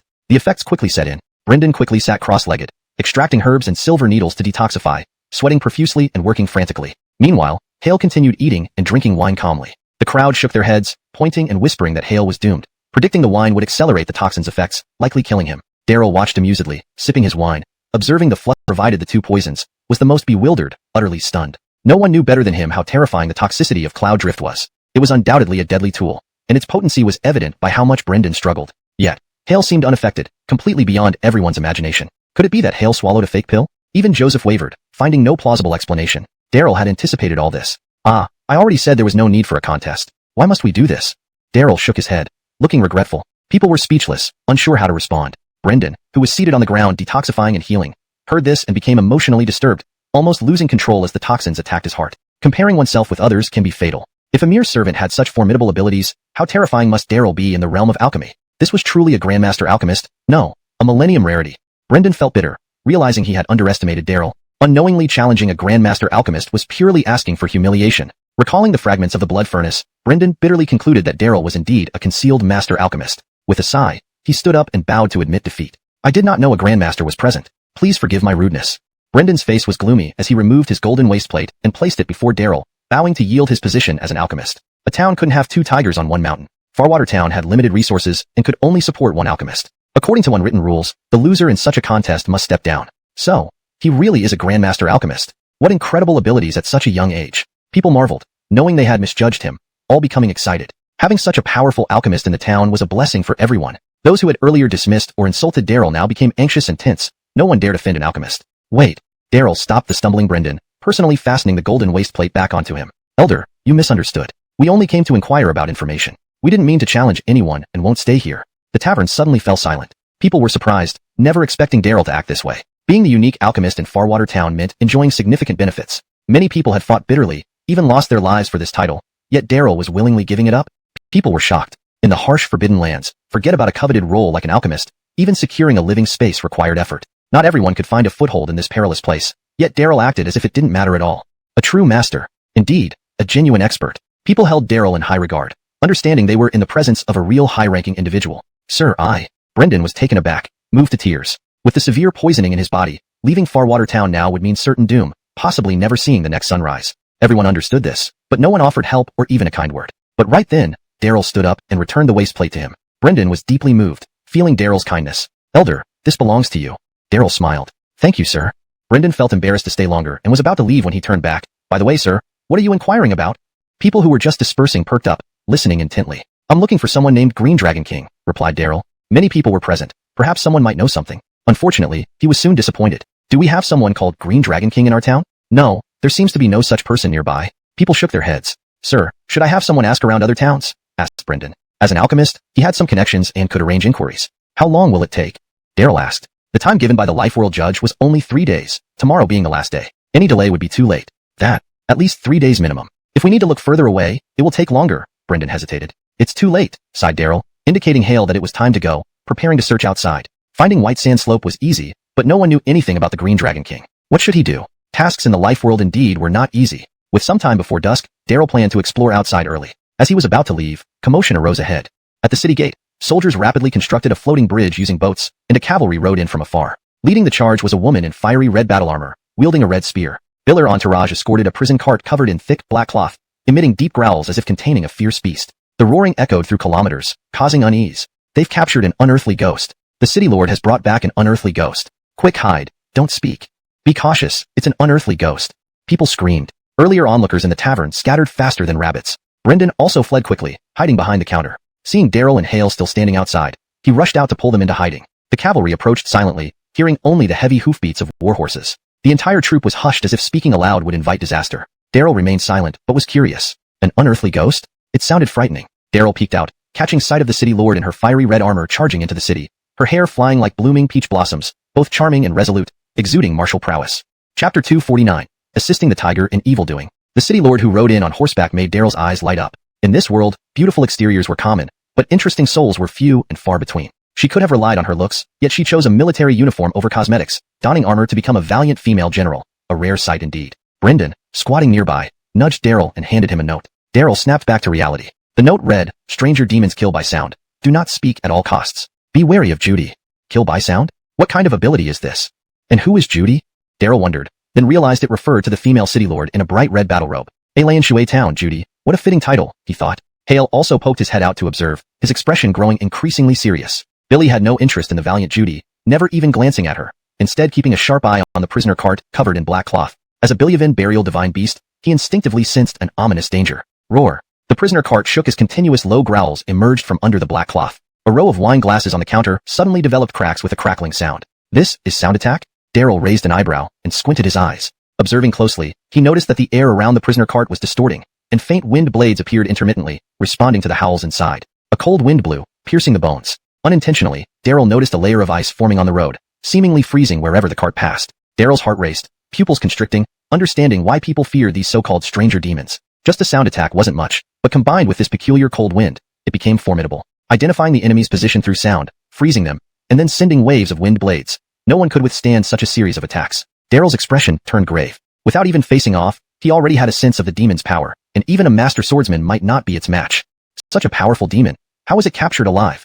Daryl mused, becoming more curious about Judy riding on the warhorse. Suddenly, chaos erupted. From a small alley beside the street, a little girl of 3 or 4 years old burst out, hair braided in 2 plaits, rubbing her eyes groggily as if just woken up. Hattie. The little girl didn't know what was happening, running toward the cavalry, crying for her mother. Judy abruptly pulled her warhorse to a halt, and the galloping soldiers stopped in their tracks, instinctively encircling the prisoner cart to prevent any mishaps. Biller troops were disciplined and well-trained, renowned for their excellence in the area. Hattie. The little girl rubbed her eyes, running towards the cart, unaware of the demonic entity within. Everyone's hearts tightened, anxious for the child's safety. Even the soldiers hesitated. If it were a monster or thug rushing forward, they would strike without hesitation, but a toddler. No one could bring themselves to do it. Roar. Inside the cart, the stranger demon seemed more agitated, its growl like thunder. My child. A middle-aged woman dashed out from a store, running recklessly towards the little girl, likely her mother. People sighed in relief, soldiers included, momentarily relaxing. Roar. The demon's roar exploded in everyone's ears, the cart shaking violently. Not good. Stop them, they're demons. Judy shouted sharply, leaping into the air and charging at the mother and daughter, still alert despite the urgency. Too late. The mother and daughter's eyes were now bloodshot, bone spines protruding from their backs. Clearly not human, but 2 hedgehog spirits, laughing maliciously as they lunged at the nearby soldiers. Bone spikes pierced through 2 soldiers, one hit in the forehead, skull punctured. The other worse, gutted open, collapsing and writhing in pain. Form the array, quickly. Dismount and form the formation.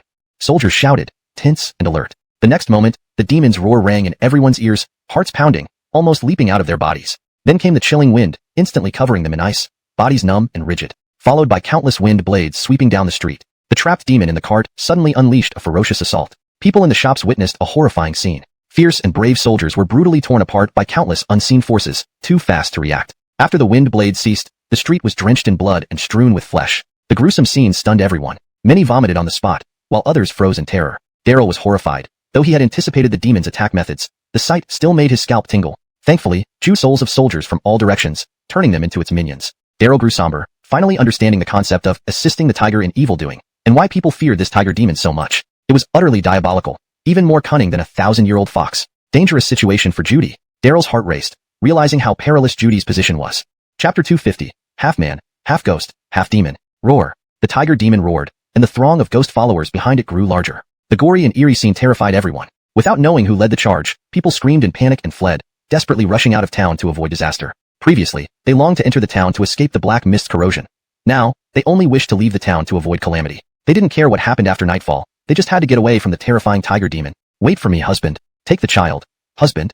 Billow me, fellow villagers. Wait for me. People scrambled for their lives, forgetting everything else. Do not speak. Do not run around. Do not. Brendan stood up as well, not fleeing but warning people not to make a sound. In the next moment, a sudden gust swept through Ale and Shui town, turning into countless wind blades that rushed over. Those trying to flee shrieked in agony, falling into pools of blood one after another. Whether running or hiding in corners, anyone exposed faced the same fate. Brendan couldn't escape either. Dozens of wind blades whistled towards him, making his face pale with fear. Fortunately, Daryl deflected them with the hilt of his sword. Master, are you also a grandmaster of swordsmanship? Brendan was surprised. Specialization required expertise, and for someone as young as Daryl to be an alchemy master was already remarkable. Being a sword grandmaster as well, there might be only a few like him on the entire Tsangmang continent. Just average. My sword skills are quite weak. Daryl modestly replied. Sir Yang, then quickly go. Get as far away from Ale and Shui town as possible, hurry. Brendan urged. Brendan, what about you? Daryl was somewhat taken aback, expecting Brendan to ask for protection, but he didn't even mention it, instead urging him to flee. I'm old, with only one leg left. Death is inevitable, so what's there to fear? It's you, sir, who must survive. Don't let your alchemy talents be wasted. If you can, please deliver this letter to Corinne in Tianshui City later. Tell her I'm sorry and forever in debt to her. Brendan hastily pulled a letter from his chest, seemingly having written his last words earlier. All right. Daryl considered for a moment, accepting the letter without refusal. Act was impressive but paled in comparison to the demon's prowess. From the streets came the clashing of metal. Finally, Pamela took action, charging forth with a long spear like a dragon emerging from the sea, engaging the tiger demon in combat. Demon scum, prepare to die. Pamela gritted her teeth, fighting with all her might. A moment's carelessness had cost her guards' lives, turned into ghost followers by the demon, which enraged her. Although she was a woman, her spear techniques were outstanding, like a blazing flame, striking down each ghost follower and forcing the tiger demon back step by step, displaying invincible power for a time. This is the inherited flaming spear technique of Pamela, very powerful. She has defended Ale and Shui town with this technique many times against strong enemies. I hope this time will be the same. Brendan silently prayed for Pamela. The key lay in her battle against the tiger demon. If she couldn't handle it, the entire town would be massacred by the demon, sparing no one. Indeed, this flaming spear technique is formidable. But one person, Pamela, seems overwhelmed. What about her family and fellow disciples? Daryl stayed calm inside the tavern, observing the fight while inquiring about Pamela. All dead, just her left. There's no one else, neither family nor fellow disciples. Sigh, hoping Pamela can overcome this ordeal and not provoke such monsters again. Brendan worried deeply, fearing she wouldn't match up to the demon. All dead. Daryl was astonished. Brendan, you mean all of Pamela's relatives were killed by this tiger demon? Not exactly, they died outside Lamentation Land. According to rumors, Pamela originally belonged to the nobility of the Da'ila dynasty. Her father served as Minister of War, but somehow offended the Emperor, resulting in the execution of her entire family. Only Pamela escaped, gradually building this town here. Details, I'm not clear on. Brendan spoke briefly, still unclear on specifics. So that's how it is. Descendant of a military family, no wonder her spear skills are so outstanding and she exudes such confidence, different from ordinary women. Daryl nodded, praising her skills while inwardly frowning. Pamela's spear technique was indeed powerful, sweeping broadly and creating shadows, attacking like a blazing flame and defending without gaps, appearing unbeatable. However, closer observation revealed troubling signs. The tiger demon emitted icy winds, which stiffened Pamela's body and caused layers of ice to form on her skin. Just as she resolved the problem with her power, new ice formed, inevitably draining enormous strength and stamina. Over time, she would surely lose to the sinister demon. This half-man, half-ghost, half-demon tiger was incredibly cunning. Observing the battle attentively, especially the demon's abilities, Daryl memorized every detail, seeking ways to counter its attacks as if he were in the battle himself. Then he imagined being the demon, thinking how to swiftly defeat Pamela. Practicing the Bilyavin residual sword technique, he condensed 108 moves into 9, each move infinitely varied and requiring constant contemplation. Clearing his mind, cutting off all distractions, Daryl focused solely on the essence of swordsmanship. Unintentionally, he entered a mysterious state where the world seemed to vanish, leaving only the tiger demon and Pamela. Brendan gasped, suddenly noticing Daryl sitting beside him as though meditating, yet undetectable, as if transported to another realm. Hale quietly stood up, blocking in front of Daryl to protect him. This state wasn't unfamiliar. He had seen it long ago in another person, the founding master of Buried Sword Sect, Sage Buried Sword.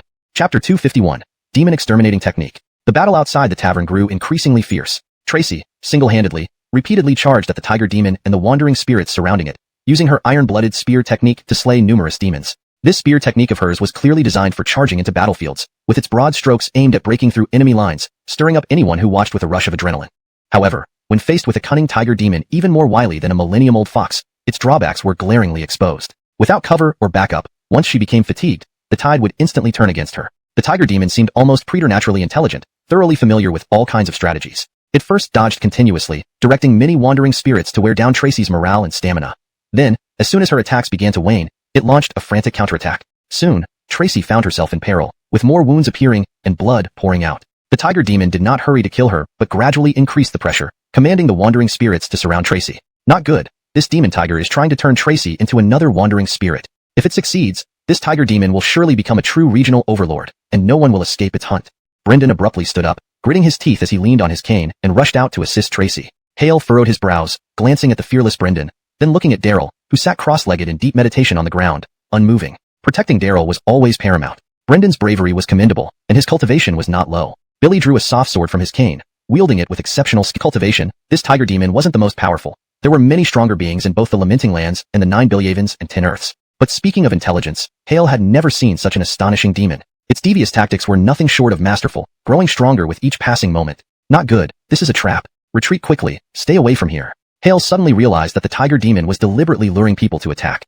From start to finish, it had been a trap, pretending to be weaker and being captured by Tracy, then feigning limited abilities to drain her stamina. Finally, using Tracy as bait to lure Brendan and others into rushing out to die, transforming them all into wandering spirits to rapidly increase its strength. What a formidable chain stratagem. This wasn't just any demon tiger.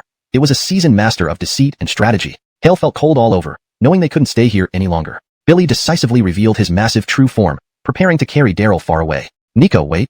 Daryl, sitting on the ground, opened his eyes and stood up, calmly observing the fierce battle outside the tavern. Brendan and Tracy were locked in a bitter struggle, on the verge of becoming the next wandering spirits. Master, you can't go. This tiger demon is too powerful, don't go. Hale loudly advised, knowing Daryl's resolve. It's fine. If I can't subdue even a small demon tiger, what future do I have in reviving our sect and reaching the pinnacle of cultivation? Prepare me a cup of warm wine. I'll be back soon. Daryl smiled faintly and took a step forward. Though it appeared he only moved one step, he instantly appeared before the tiger demon. Roar. The tiger demon froze in terror, its fur bristling as it commanded all the wandering spirits to pounce on Daryl. Demons, submit now. Om Mani Padme Hum. Daryl bellowed. Instantly, the souls of all wandering spirits, including the tiger demon, trembled and halted, their consciousness momentarily blank. The tiger demon excelled in sound-based attacks, using this tactic to intimidate opponents, weakening their fighting ability before a strike was even made. Even a formidable figure like Tracy felt restricted, unable to unleash her divine powers effectively. Unfortunately, this time it encountered Daryl, equally adept at sound-based attacks. After learning sound-based techniques from Shadow Demon in White Chicken Cave, Daryl discovered this magic sound to be his innate talent, improving rapidly without a master. Clang. Daryl unsheathed his sword decisively. The sword light blazed like a rainbow, cutting all wandering spirits in half simultaneously, sending them to rest in peace. Demon Exterminating Technique. Daryl unleashed the Demon Exterminating Sword, one of the 9 Bilyavanly residual swords, designed to slay all demons and monsters. Roar. The tiger demon roared in anger, finally reacting. Just as it lunged to bite Daryl's throat, a chill struck its forehead. Daryl had anticipated this move, guiding the sword with lightning speed toward the tiger demon's vital point. The tiger demon's steps faltered. It knew it had met its match, trembling in fear. Against Tracy and Brendan, it was invincible, growing stronger with every kill, accumulating more wandering spirits. In time, it could have formed an army of wandering spirits. Sadly, this time it had met its match, provoking someone beyond its reach. Instantly, the tiger demon recognized that Daryl's sword technique far surpassed so-called swordmasters, not necessarily in cultivation but definitely in skill. His technique was truly transcendent. Roar. The tiger demon struggled, attempting to flee the town. But in the next moment, the same cold sensation returned, with Daryl's sword pointing at its forehead again. No matter how it turned or leaped, the outcome was the same. It couldn't escape the fiery sword in Daryl's hand, which seemed glued to its forehead like a shadow. Daryl urged his flying fish dart, moving with the agility of a fish, blade leading, body following. Tracy and Brendan gaped in shock, astonished by the extraordinary swordsmanship and agility. Inside the tavern, Hale, having reverted to human form, watched Daryl's display with equal surprise. Billy sensed a different aura emanating from Daryl, though he couldn't pinpoint exactly what had changed. Note: the chapter has been translated preserving the paragraph structure and tone of the original text, maintaining coherence with the previous content and ensuring natural fluency. Chapter 252. The Hall of Diverse Cultivators. Kid, who exactly are you? The tiger demon was at a loss, staring at Daryl whose sword skills were astonishing. Its eyes were filled with fear. Relying on its powerful cultivation and unique abilities, it pretended to be overpowered and was captured by Judy. It planned to burst out once they reached the distant town, intending to catch all the people there in one fell swoop and create an army of Changwei spirits. However, it miscalculated and ran into Daryl, a tough adversary. If only it knew that such a formidable person as Daryl resided in Alain Shui town, it wouldn't dare come near. Billy, just a nobody. Call me Daryl, Daryl chuckled. Now, tell me, what kind of compensation do you need to let me go? The tiger demon surrendered immediately and started bargaining. What kind of elixirs do you need? I can provide any amount, 1,000 Yangshui dam perhaps? Elixirs were hard currency in the Sighing Lands. 1,000 pills were worth a fortune. 1,000. Daryl feigned surprise, causing the tiger demon to feel hopeful, But then he continued, unfortunately, you're talking to the wrong person. I don't lack elixirs. I can refine them myself. Sir, kill it. No more nonsense. Using elixirs to bribe an alchemy master. What a joke. Grandmaster Braden, covered in blood, wished Daryl would just end this cunning tiger demon's life. Sword skills like these, yet also an alchemy master? The tiger demon had no words, even more anxious and terrified. I have an oil lamp that allows for travel at night in the Sighing Lands. How about trading it for my life? Without the elixirs working, the tiger demon had to part with its treasure, hoping a valuable item could save its life. Oh, such a treasure exists? Not bad, not bad. But sadly, I don't need treasures to travel the Sighing Lands at night. Seems not very useful to me. Daryl spoke humbly, seeming disappointed. Judy and Grandmaster Braden were silent. The tiger demon wanted to cry. Nightfall brought infamous black fog to the Sighing Lands, preventing countless masters from exploring it. Even a supreme expert couldn't help but tread carefully here and dreamt of obtaining a night-walking treasure. Daryl's claim seemed unbelievable, leading Judy and others to look at him differently, realizing they underestimated his power. The tiger demon, however, wished it hadn't dared to enter the town. Little tiger demon, speak up. Anything else valuable you have? If you have nothing better, I'm afraid it's too bad for you. Daryl gently pressed the sword tip, cutting through the skin and piercing the tiger demon's brow. Wait, surname Yang, if you kill me, won't you be afraid of Lord Arno seeking revenge? The tiger demon had no choice but to bring up Lord Arno's name. Instantly, Judy and the others changed their expressions, looking around warily. Lord Arno? Sounds formidable, but unfortunately, I've never heard of him. Little tiger demon, any other connections? Speak up quickly, Daryl urged. The tiger demon was speechless. It tried using the name to scare Daryl, but it turned out Daryl had never heard of him, rendering the threat useless. Look, Arno is there. Coming, he's coming. The tiger demon suddenly looked skyward, prompting Grandmaster Braden and others to look up. In the next moment, the tiger demon transformed into a small, cute cat and leapt into the air, trying to escape the town. Roar. A huge snail suddenly appeared before everyone, blocking the path like a mountain and slamming the tiger demon away. At the critical moment, Langston revealed itself, stopping the tiger demon. Turning around frantically, the tiger demon attempted to escape on another side, but froze upon hearing a terrifying sound, followed by countless vines enveloping it into a vine prison. Om Mani Padme Hum, Daryl recited mystical chants, activating the tree lump in the treasure space, tightly binding the clever tiger demon. After Jasmine's death, the tree lump she dropped didn't seem impressive at first, but unexpectedly grew into a peculiar vine, inheriting her vampiric abilities. Realizing this, the tiger demon struggled wildly, only to find itself tighter bound, eventually struggling for breath. World Tree, demonic chant. You are the true great demon, surpassing demon lords. Terror gripped the tiger demon.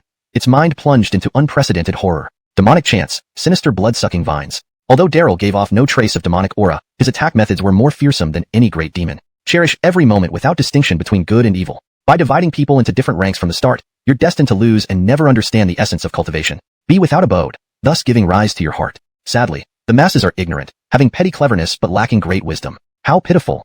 Daryl sighed, pityingly looking at the tiger demon, silently remembering the phrase, world tree. Only now did he learn that the tree lump was also called the world tree. Be without abode, thus giving rise to your heart? The tiger demon froze as if struck by lightning, many of its long-standing doubts instantly resolved. Monster, surrender. Not man, not ghost, not demon. You've gone astray. No matter how powerful you become, you will face retribution. Embracing righteousness is the right path. I am Daryl, grateful to my forefathers and the elder. Currently, the new sect leader of the Burial Sword sect, seeking enlightenment to revitalize our sect. I plan to establish the Hall of Diverse Cultivators. Billy Rose don't care about origin. All beings who wish to embrace righteousness can join us in striving for greatness. Daryl roared, transforming the intelligent tiger demon. This battle with Judy offered him insight. When engaging in conflicts or battles, strive to grow stronger, making your own side increasingly powerful while weakening the enemy. This is the Billy Avonlea way and common law. Otherwise, it's going against the law. Though the tiger demon seemed devious and despicable, its actions aligned with the common law, growing stronger with each victory, potentially building a Changgue army after too long-lasting, leaving it weakened for far too long. Those with vision had either retreated into seclusion or moved far away. Relying on the current manpower and resources of the sect, it was impossible to reverse its decline. Merely surviving would be a challenge. To rapidly revive and strengthen the sect in the short term, the only method was to absorb a large number of new forces. Normally, achieving this would be nearly impossible, but the beast-taming incantation taught by Aiden gave Daryl a glimmer of hope. When the founder, Willie Sage, initially established the Willie sect, he used the beast-taming incantation to lead numerous Angtian divine beasts, laying a solid foundation for the Willie sect's dominance over the 9 heavens and 10 lands. Now, using the same incantation, Daryl could also establish the unconventional Cultivators Hall, gather all kinds of demons and monsters, and bring about a powerful revival of the Willie sect. Daryl remained calm on the surface, but a fire raged fiercely within his heart. Hale remained silent and did not say anything more. Sir, what if I refuse? The tiger demon asked, seemingly unwilling. Billy, then you shall die. Either offer your soul and essence blood to join the unconventional Cultivators Hall of the Willie sect, or die. There is no other choice. Daryl sneered, applying slight force to his hand, causing the sharply fire sword to tremble lightly, ready to pierce through the tiger demon's head at any moment. Foul boy, you're shameless and despicable. The tiger demon was enraged, but sensing the sword tip ready to stab him, he quickly shut his mouth. Demon, surrender or die. Don't even think about concocting any plans that will only lead to your demise. Daryl unfolded the blade and sword domain, emitting powerful mental energy that merged with the vine cage, completely trapping the tiger demon. The once arrogant tiger demon, after futilely struggling, finally lost all hope. In terms of sound attacks, it was no match for Daryl and couldn't withstand the terrifying demonic sounds. In terms of speed, no matter how fast it was, it couldn't match the flying fish dart. With the addition of the blade and sword domain and the vine cage, there was no hope of escape. Demon, just give up. Even if Voldemort himself came, he couldn't save you. This is your last chance. Do you surrender or wish to die? Daryl coldly demanded, secretly using the power of demonic sounds to break down the tiger demon's psychological defenses. Bayou Tiger of Shang Mountain, I pay my respects. The tiger demon sighed, finally accepting its fate, kneeling respectfully. As a descendant of the Bayou White Tiger clan, it never imagined joining a human sect. But faced with the highly cultivated Daryl, it had no choice but to submit. Daryl activated the beast-taming incantation, forcing out a drop of his own vital essence blood and placing it on the tiger demon's forehead. The previously sinister tiger demon suddenly exuded a fiery vitality, as if it had been revived. At the same time, Daryl felt a cool sensation at his own forehead and could sense the surrounding malevolent aura with his eyes closed. Clearly, this was a certain innate ability of the tiger demon. Capturing demons indeed enhanced strength rapidly. A single trip around Sighing Land would significantly increase one's cultivation. Daryl grew excited, seeing a tangible hope for the revival of the Willy sect. Is this Yangqi? Am I resurrected? The tiger demon was even more surprised and delighted, realizing it had transformed into an indescribable state, neither human, ghost, nor demon. It possessed the abilities of an extraordinary demon while still being able to use its previous powers. This discovery thrilled it. White Jade Tiger, I like this name. From now on, you'll be called Yuan. From this day forward, you are the Hall Master of the Willy sect's Unconventional Cultivators Hall, responsible for tasks ordinary disciples cannot accomplish. Your mission is to gather the elite among demons and monsters for me. Daryl sized up the tiger demon, liking it more with each glance. Compared to the Zongtian divine beasts like Hail, the tiger demon was the first beast he personally subdued, forming his true inner circle loyal only to him. Currently, he was only nominally the sect master of the Willy sect, lacking a strong base within the sect. Reviving the sect would require sweeping reforms, which might touch upon some people's interests, facing significant resistance, even bloody turmoil. Having a powerful unconventional cultivators hall under his direct command would make a difference, directly discouraging any ulterior motives from others. Weakness was the greatest sin. Daryl didn't want trouble, and had no intention of becoming a sect master. But since he promised Aiden, he must do his best. Master this? Hale hesitated, growing worried upon seeing Daryl appoint the tiger demon as hall master. Billy sensed that this move would cause waves in the cultivation world. Amador, you and the other Zongtian divine beasts like Dewey will not fall under the unconventional cultivators hall. You will directly rank as grand elders, responsible for guarding the sect and Willy Cave Bilyavin. Daryl announced his second appointment. Directly ranking as grand elders? Hale was astonished, unprepared for this. Then he quickly understood, finding the situation amusing. Riding majestically on her horse and gracefully dismounting, she looked between the awkward Braden Dashi and the calm yet humorous Daryl, then quietly instructed a maid. End of chapter 253. Chapter 254. The Demon Lord arrives in person. The Tiger Demon's surrender spared Alayan, Shui Town from a devastating catastrophe. Judy Elira insisted on inviting Daryl to the City Lord's mansion for a welcome feast, and the servants quickly prepared an abundant banquet. After a few rounds of drinks, Brendan and the other guests found excuses to leave, leaving only Daryl and Elira. Braden and the Tiger Demon had disappeared. Daryl was preoccupied with the mission in Fushing World, and was about to find an excuse to leave when Elira refilled his cup. Izaryong, I heard you're looking for someone named Qinglong Wang? Yes. Daryl seized the opportunity to ask, Lord City, have you heard of this person? After learning the situation, I sent people out immediately to gather information. We should have news by tomorrow morning. Daryl, it's very dangerous after dark in the land of size. Stay overnight in our town. What do you think? Elira extended a gracious invitation. Her cheeks were slightly flushed from the wine, adding a touch of allure to her usual elegance. Well, Daryl hesitated, but then shook his head. No, staying in alien Shui Town is more dangerous than the wilderness. It's absolutely not advisable. Why? Elira was surprised. There's a Buddha statue in the city that emits light to ward off black fog at night. How could it be more dangerous here? Because some people are more dangerous than the black fog. Jada always said beautiful women are naturally deceptive. The prettier they are, the more dangerous. Daryl smiled faintly. Realizing what he meant, Elira's face turned red instantly. The land of size was a typical survival of the fittest place. Without strength, one could only rely on the powerful to survive. As a city lord, she was admired by many. Countless people depended on her protection to avoid the black fog. Yet, Daryl was the first to compliment her beauty, so subtly and humorously. Your aunt must not have told you that danger depends on the person. In front of inappropriate people, women aren't dangerous at all, and won't even spare them a glance. Elira cast a sidelong glance, lifting her wine glass for a sip. Back at the city lord's mansion, she had changed into a white war robe, her long hair tied back. Red wine, white robe, and black hair mirrored in the glass. So, it seems I'm one of those people who doesn't deserve a glance. Haha. Lord City, thank you for your hospitality. I must take my leave. Daryl laughed heartily and bowed to bid farewell. Outside the mansion, Braden and the Tiger Demon had been waiting, seemingly knowing Daryl would depart. Billy, wait. Izaryong, wait up. Elira rushed over, surprised by his sudden departure. Bai Sha Temple is also known as Qinglong Temple. The nearby desert was once called Qinglong Beach. It's said that whenever it rained or stormed, a Qinglong dragon would appear inside the temple. You might want to check it out. Recalling a local legend, Elira hoped it might be related to the Qinglong Wang Daryl sought. Bai Sha Temple, Qinglong Beach? Daryl paused. Nowadays, Bai Sha Temple stood amidst a barren desert, filled only with sand, forgotten why it was called Qinglong Beach. But in the Xian Kingdom star map, Bai Sha Temple lay next to a star river, once a dock of ancient Xian Kingdom. Braden Yuan, let's go. Daryl grew excited, sensing where the Qinglong Wang might be. Dark clouds gathered overhead, and it started to drizzle. Roar! Braden bellowed, revealing its massive form. Daryl leaped onto its back. The tiger demon followed swiftly, barely settling before Braden dashed forward with a roar. Behind them, people were stunned, including Judy Elira, amazed by the formidable beast beside Daryl. Truly a master. In the crowd, Brendan muttered, sweating profusely. Recalling challenging Daryl at the tavern, he felt embarrassed and ashamed, his clothes drenched in cold sweat. With Daryl's cultivation, he could crush him effortlessly. Yet, Daryl showed remarkable restraint. Lucky for him, it was Daryl he faced. Otherwise, Elira leapt to a watchtower on the city wall. The new leader of Willy Sect, Odd Cultivator's Hall. Watching Daryl's retreating figure, Elira mused, regaining her composure. She had deliberately tested Daryl to see if he'd fall for the same traps others did. Surprisingly, he didn't take the bait. Many masters ventured into the land of size, including prodigies with extraordinary talents. Some could manipulate leaves and flowers effortlessly, while wandering swordsmen used their skills to create shelters and kept black fog at bay for miles. Yet, few survived. Most disappeared silently, lured by power, beauty, or treasures hidden in ancient ruins. Over time, this place became a graveyard for masters. But in Daryl, Elira saw no such greed. Billy seemed lighthearted but decisive. This man is far from ordinary.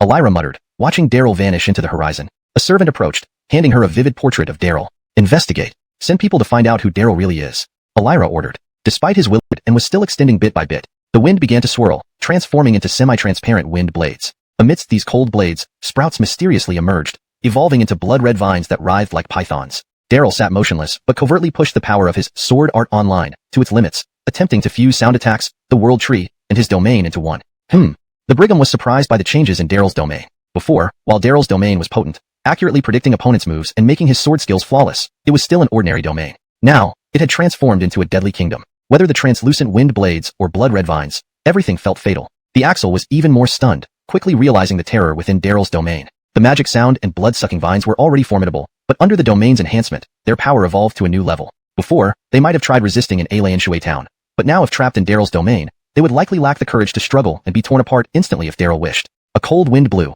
stirring up a sea of sand and dust. A piercing cry echoed, followed by 9 black figures suddenly emerging from the ground. Bull-headed men with long tails, wielding axes as they lunged viciously forward.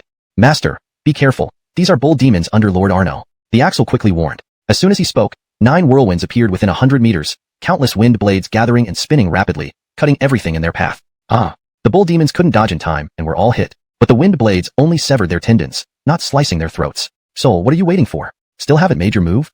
Daryl yelled fiercely. The Axel understood, leaping out and severing the 9 bull demons' throats in one swift motion. Soon, 9 sinister ghost lackeys appeared behind them, endlessly circling, becoming tireless spectral guards. Daryl's eyes brightened, knowing that capturing the Axel had been the right decision. Capturing one Axel equated to gaining an army of ghost lackeys. Alone, a single ghost lackey was weak and no match for strong enemies, but 10, 100, or 10,000 ghost lackeys. With proper command, such an army might even surpass the combined strength of disciples. Daryl grew excited, finding these ghostly creatures endearing, and wished to acquire tens of thousands immediately. Perhaps Lord Arno knew his intention and wanted to fulfill it, sending more minions. Cold winds howled. A group of shadows surged from the ground. This time, 49 bull demons rushed forth together, raising their heavy axes to attack Daryl and his companions. Daryl waited until they were 20 meters away before acting. Countless vines surged forward, entangling the bull demon's ankles. Without Daryl's order, the Axel charged forward, moving swiftly and nimbly. Within moments, dozens of ghost lackeys surrounded the trio, forming an outer defensive line. Roar! A roar echoed from the horizon as Lord Arno seemed enraged, sending hundreds of bull demons surging forth.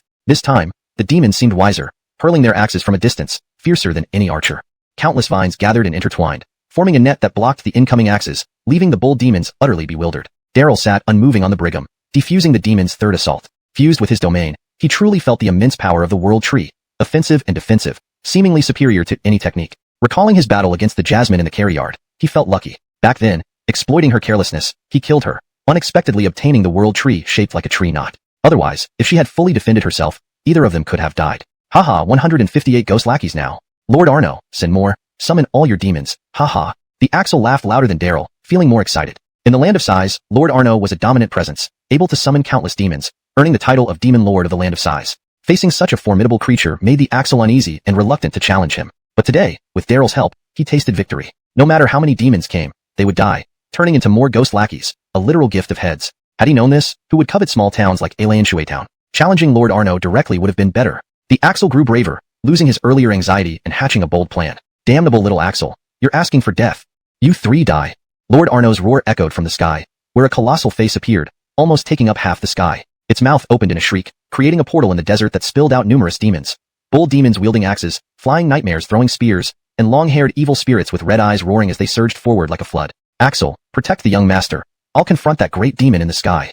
The brigand barked, setting down Daryl and leaping towards Lord Arno in the sky. Behind him, the Axel roared commands, directing the ghost lackey army to encircle Daryl, creating the most robust defense. These ghost lackeys might not beating them continued to grow. Each additional Changgue seemed to add to the tiger demon's strength, making it fiercer and faster. It darted through the demon army like a white lightning bolt, biting at throats and instantly ending the toughest demons with a single bite. Damn it! If only my true body wasn't so far away in the demon realm, I'd have slapped you all dead already. Damn it! Arno Venerable was enraged, frustrated by the incessant harassment from the ancestor snail. Even though each collision only caused a small bump, the increasing frequency was maddening. With a roar, 7 more teleportation arrays appeared on the ground, emitting pillars of light that pierced the clouds. From these arrays came thunderous roars, as if fierce beasts were about to be teleported over. After suffering heavy losses, Arno Venerable's anger reached its peak. Billy summoned his heavenly power to connect with the demon realm. Jim, Ewan, let's go. Daryl decisively gave the order, activating the flying fish Thua, Suwa, which propelled him dozens of meters away in one step. In another blink, he was hundreds of meters away, retreating at top speed. After this intense battle, he had gained a general understanding of Voldy Venerable's capabilities. Night was falling, and they needed to reach White Sand Temple before darkness set in. Daryl didn't wish to tangle further with this fiend. Note: I made some adjustments to ensure the text flows more naturally in English and maintain consistency in terminology, such as using Voldy Venerable instead of switching between Arno Venerable and Voldy Venerable. I also simplified, gained enough understanding to gained a general understanding for smoother readability. Go! The ancestor snail quickly followed. The tiger demon also fled swiftly, leading the Changgue army away from the battlefield. Damn it! Kid, if you've got the guts, don't run. Arno Venerable roared loudly, attempting to command the demon army to intercept them, but it was too late. Daryl and his group were too fast. Haha, Lord Venerable, thank you for your generous donation of troops. Considering your enthusiasm, it would be rude not to accept. Until we meet again, haha. Daryl leaped onto the back of the ancestor snail, and they marched off with a vast army of Changgue following behind. There were horned, bull-headed demons wielding axes, flying yakshas throwing spears, and long-haired evil spirits with bloodshot eyes. They numbered no less than 3,000, forming an initial army corps. Haha, master, I haven't had my fill yet. The tiger demon was more excited than ever, feeling a lingering satisfaction. While it had collected many Changgue before, it always did so in secrecy, fearing retaliation from world-class experts. Each opportunity yielded only a few Changgue, far too few to make a difference. Today, with Daryl and the ancestor snail's support, it finally indulged fully without restraint, especially with Daryl's strategic assistance, leaving it free of worries. Even the blood-sucking vines bound the demon's hands and feet, allowing it to simply pounce and bite. The experience felt like being starved for centuries and suddenly encountering a generous benefactor who fed meat directly into its mouth. The feeling was exhilarating. Cultivator Hall. Master, I'm determined to become its head. No one will take it from me. The tiger demon was thrilled, now realizing how lucky it was to meet Daryl. Before, it had fought alone, but joining Daryl's Cultivator Hall increased its efficiency exponentially, no longer fearing natural predators. Deputy Billiat is fine, but sitting in the main hall requires more experience. We'll see based on your performance, said Daryl, bestowing the position. Billy glanced at the darkening sky. Jim, how far is White Sand Temple? The rain intensified, and the sky grew darker. Night was approaching rapidly. Black fog loomed on the horizon, sweeping across the mountains like a tidal wave. Though protected by the sword palace's emitted light, the lamenting land at night was perilous with omnipresent terror. Daryl dared not risk it lightly. Master, we're almost there. The ancestor snail, now addressing Daryl as master, sped up, carrying him and the tiger demon across the desert. Had it not been for concern over the Changgue army lagging behind, it could have arrived much sooner. The closer they got to White Sand Temple, the heavier the rain became, accompanied by occasional thunderclaps. The Changgue army grew uneasy, instinctively fearing the sky's thunder. Fortunately, they soon arrived at White Sand Temple, slipping inside just as the terrifying black fog engulfed the entire desert. Had they been slower, they might have been swallowed by the fog. A faint green light emanated from within the temple, repelling the black mist. Without prompting from the tiger demon, the Changgue army dispersed into the corners and eaves, adding to the temple's desolate and chilling ambience. Fortunately, the temple was empty. Anyone entering now would surely be frightened by the countless Changgue.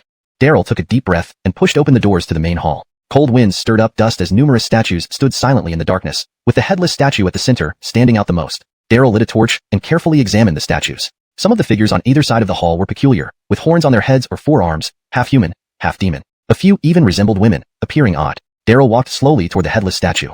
Among all the statues, this one was the largest and most imposing, like a mountain standing in the darkness, exuding an infinite pressure. Upon closer inspection, the statue's surface was uneven, seemingly covered in fish-scale armor. Most astonishing was the cut mark on its neck, as if the head had been chopped off by a single sword stroke. Strange. Whose blade severed this statue's head? Who would dare to harm a statue? Why would someone decapitate it? Out of boredom or... Where is Enzo? What connection does he have with this temple? Daryl frowned. This was the only clue. If he still couldn't find the Enzo, he might be unable to complete this bizarre task. The floating life realm was rife with mysteries. Even its bounties oozed strangeness. Daryl was at a loss, unsure how to locate the so-called Enzo. As the rain intensified, thunder roared overhead. Suddenly, a bolt of lightning struck outside the temple, extinguishing the torch in the cold wind. Using the remaining light from the lightning, Daryl noticed a nearby statue had a strange expression, seemingly smiling with an open mouth. Ah! Daryl involuntarily took several steps back, momentarily startled by the eerie smile despite having weathered numerous challenges. Hashtag chapter 257, Azure Dragon Beach. Sir, what's wrong? Braden and the tiger demon rushed forward. Before Daryl could respond, another bolt of lightning struck outside the window. In the fleeting light from the lightning, it was evident that all the statues in the grand hall were grinning, exuding an indescribable eerie feeling. This time, even Braden and the tiger demon were frightened. Especially the tiger demon, as a half-man, half-ghost, half-demon being, had never seen such a bizarre situation before. Sir, what's going on? It's just an abandoned ancient temple. How? The tiger demon grew nervous, but stopped mid-sentence when he saw Daryl make a gesture for silence, quickly shutting his mouth. A vast divine consciousness spread out, permeating every corner of the ancient temple. Outside the temple, mist rolled, and distant cries of ghosts and wolves could be heard intermittently, as if some malevolent creature was about to emerge from the black fog. Inside the white sand temple, it was unusually quiet, with only their own breathing audible. Apart from the eerie grins on the statues, everything seemed normal. However, with his powerful domain awareness, Daryl sensed incomprehensible changes occurring within the entire ancient temple. Spider webs in the corners, untouched by anyone, gradually vanished. The accumulated dust on the ground quietly disappeared, and the tattered banners, once rotted beyond repair, inexplicably repaired themselves. Time seemed to be reversing silently. Soon, the entire temple appeared brand new, the statues gilded, the floor spotless, and the offering table filled with various offerings. Smoke wafted through the grand hall, as if it had returned to the moment of its initial construction. Outside, the desert transformed into a surging river, and beyond the temple door lay an expansive sandy beach. On a high seat above the grand hall sat a towering general clad in fish-scale armor, his features blurred by the mist. People came and went inside the hall, laughing and chatting without paying any attention to Daryl and his companions, treating them like air. They're here again, Daryl muttered to himself, realizing they had inadvertently stumbled into the ancient past of White Sand Temple. Since encountering Sherry in the eerie palace at Taya and hearing her play the tune of past and present, he had encountered such strange occurrences periodically. Braden, having experienced more of these events, maintained composure with effort. The newly joined tiger demon, however, grew increasingly tense, sweat pouring down his forehead as the scene exceeded his imagination. Outside the temple, rain poured, wind howled, and lightning flashed. Suddenly, a Billy court guard on a flying horse galloped toward the temple, shouting, "Report, Fintan. The Celestial Emperor summons you. Order the general to engage immediately and slay the head of the Black Wind Elder from West Huashan, without delay." "Yes, sir." The general in the grand hall bowed, acknowledging the order. His body shimmered and transformed into a dragon, dashing out of the temple with astonishing speed, ascending straight into the clouds, disappearing instantly. In less than a half-tea time, he returned with a bloody head, tossing it carelessly on the ground before retreating to rest on his high seat. The bloody head rolled right to the feet of Daryl and his companions. The tiger demon was terrified. The situation grew eerier and scarier. Daryl also tensed up, frowning deeply. "Fintan, could this armored celestial general be the Enzo I'm looking for?" Daryl mumbled to himself. A thunderclap cracked outside, illuminating the plaque above the temple gate, which now read, Azure Dragon Temple. Brunanlund Mansion, White Sand Slope, Azure Dragon Beach. Daryl suddenly recalled the strange event in Brunanlund Cave. The soldiers reporting to Brunanlund Star-Lord mentioned that the Fintan guarding White Sand Slope had already perished. If his guess was correct, it referred to this fish-scaled armored general. Inside the temple, he was a powerful human general commanding troops, but outside, he transformed into an azure dragon, capable of easily slaying formidable monsters, a top-tier expert in the celestial realm. How could such a supreme expert have been killed? Moreover, since he was already dead, why did the Fusheng realm still send him to kill this azure dragon general? Daryl felt even more perplexed, with countless doubts swirling in his mind. The air wavered and twisted as the ancient temple underwent another bizarre transformation. Spider webs emerged in the corners, and dust covered the ground. The people moving around vanished, and the seated azure dragon general became an icy stone statue. In an instant, the temple reverted to its original state. Daryl and his companions sighed with relief. The sensation of time rewinding and traveling back centuries was profoundly uncomfortable. The tiger demon stuck out his tongue, finally relaxing after being on edge. In the next moment, he let out a startled cry and leapt behind Daryl. Though the temple had restored itself, a bloody severed head still lay on the ground, precisely the head of the so-called Black Wind Elder. Daryl and Braden paused, hastily stepping back. Sir, what we saw wasn't a dream, it was real. This headless azure dragon general can revive at any moment to kill. Let's go quickly leave this place. Braden also tensed up, his face stiffening. The sight before them was too eerie and frightening.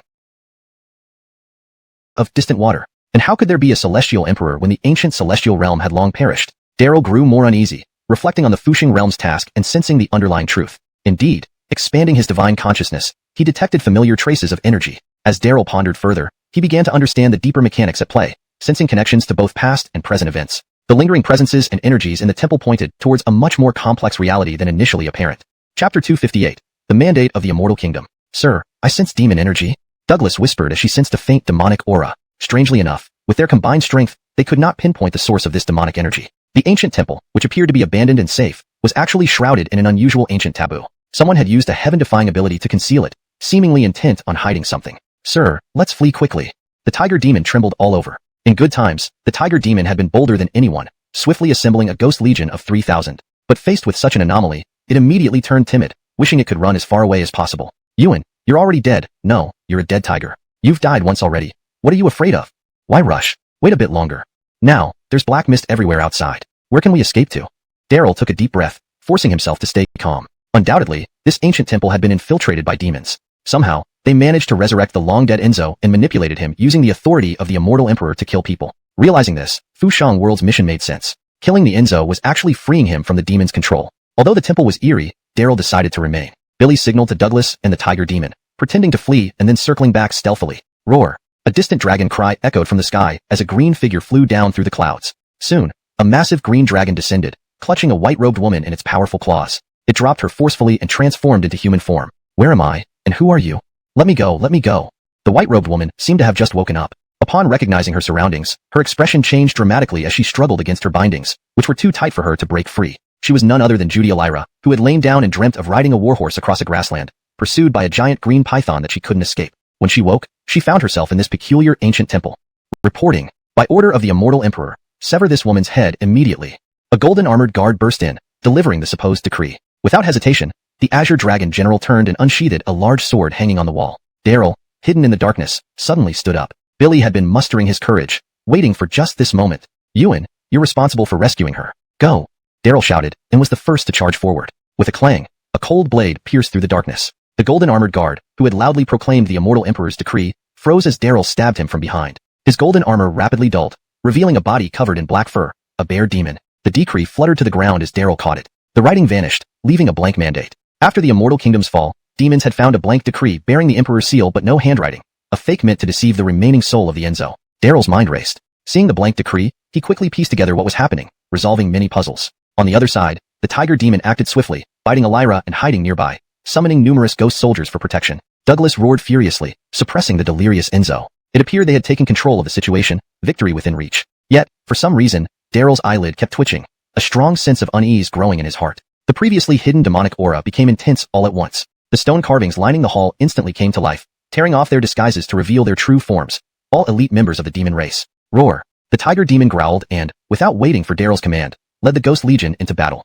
These demons were ferocious, each one fearless in the face of death. However, the demon venerable who had set this trap likely did not anticipate the demons being attacked immediately upon revival by thousands of ghosts. In the fierce battle, none of the demons survived. They joined the Ghost Legion upon death, enhancing its power rather than diminishing it. Nico, let me help you.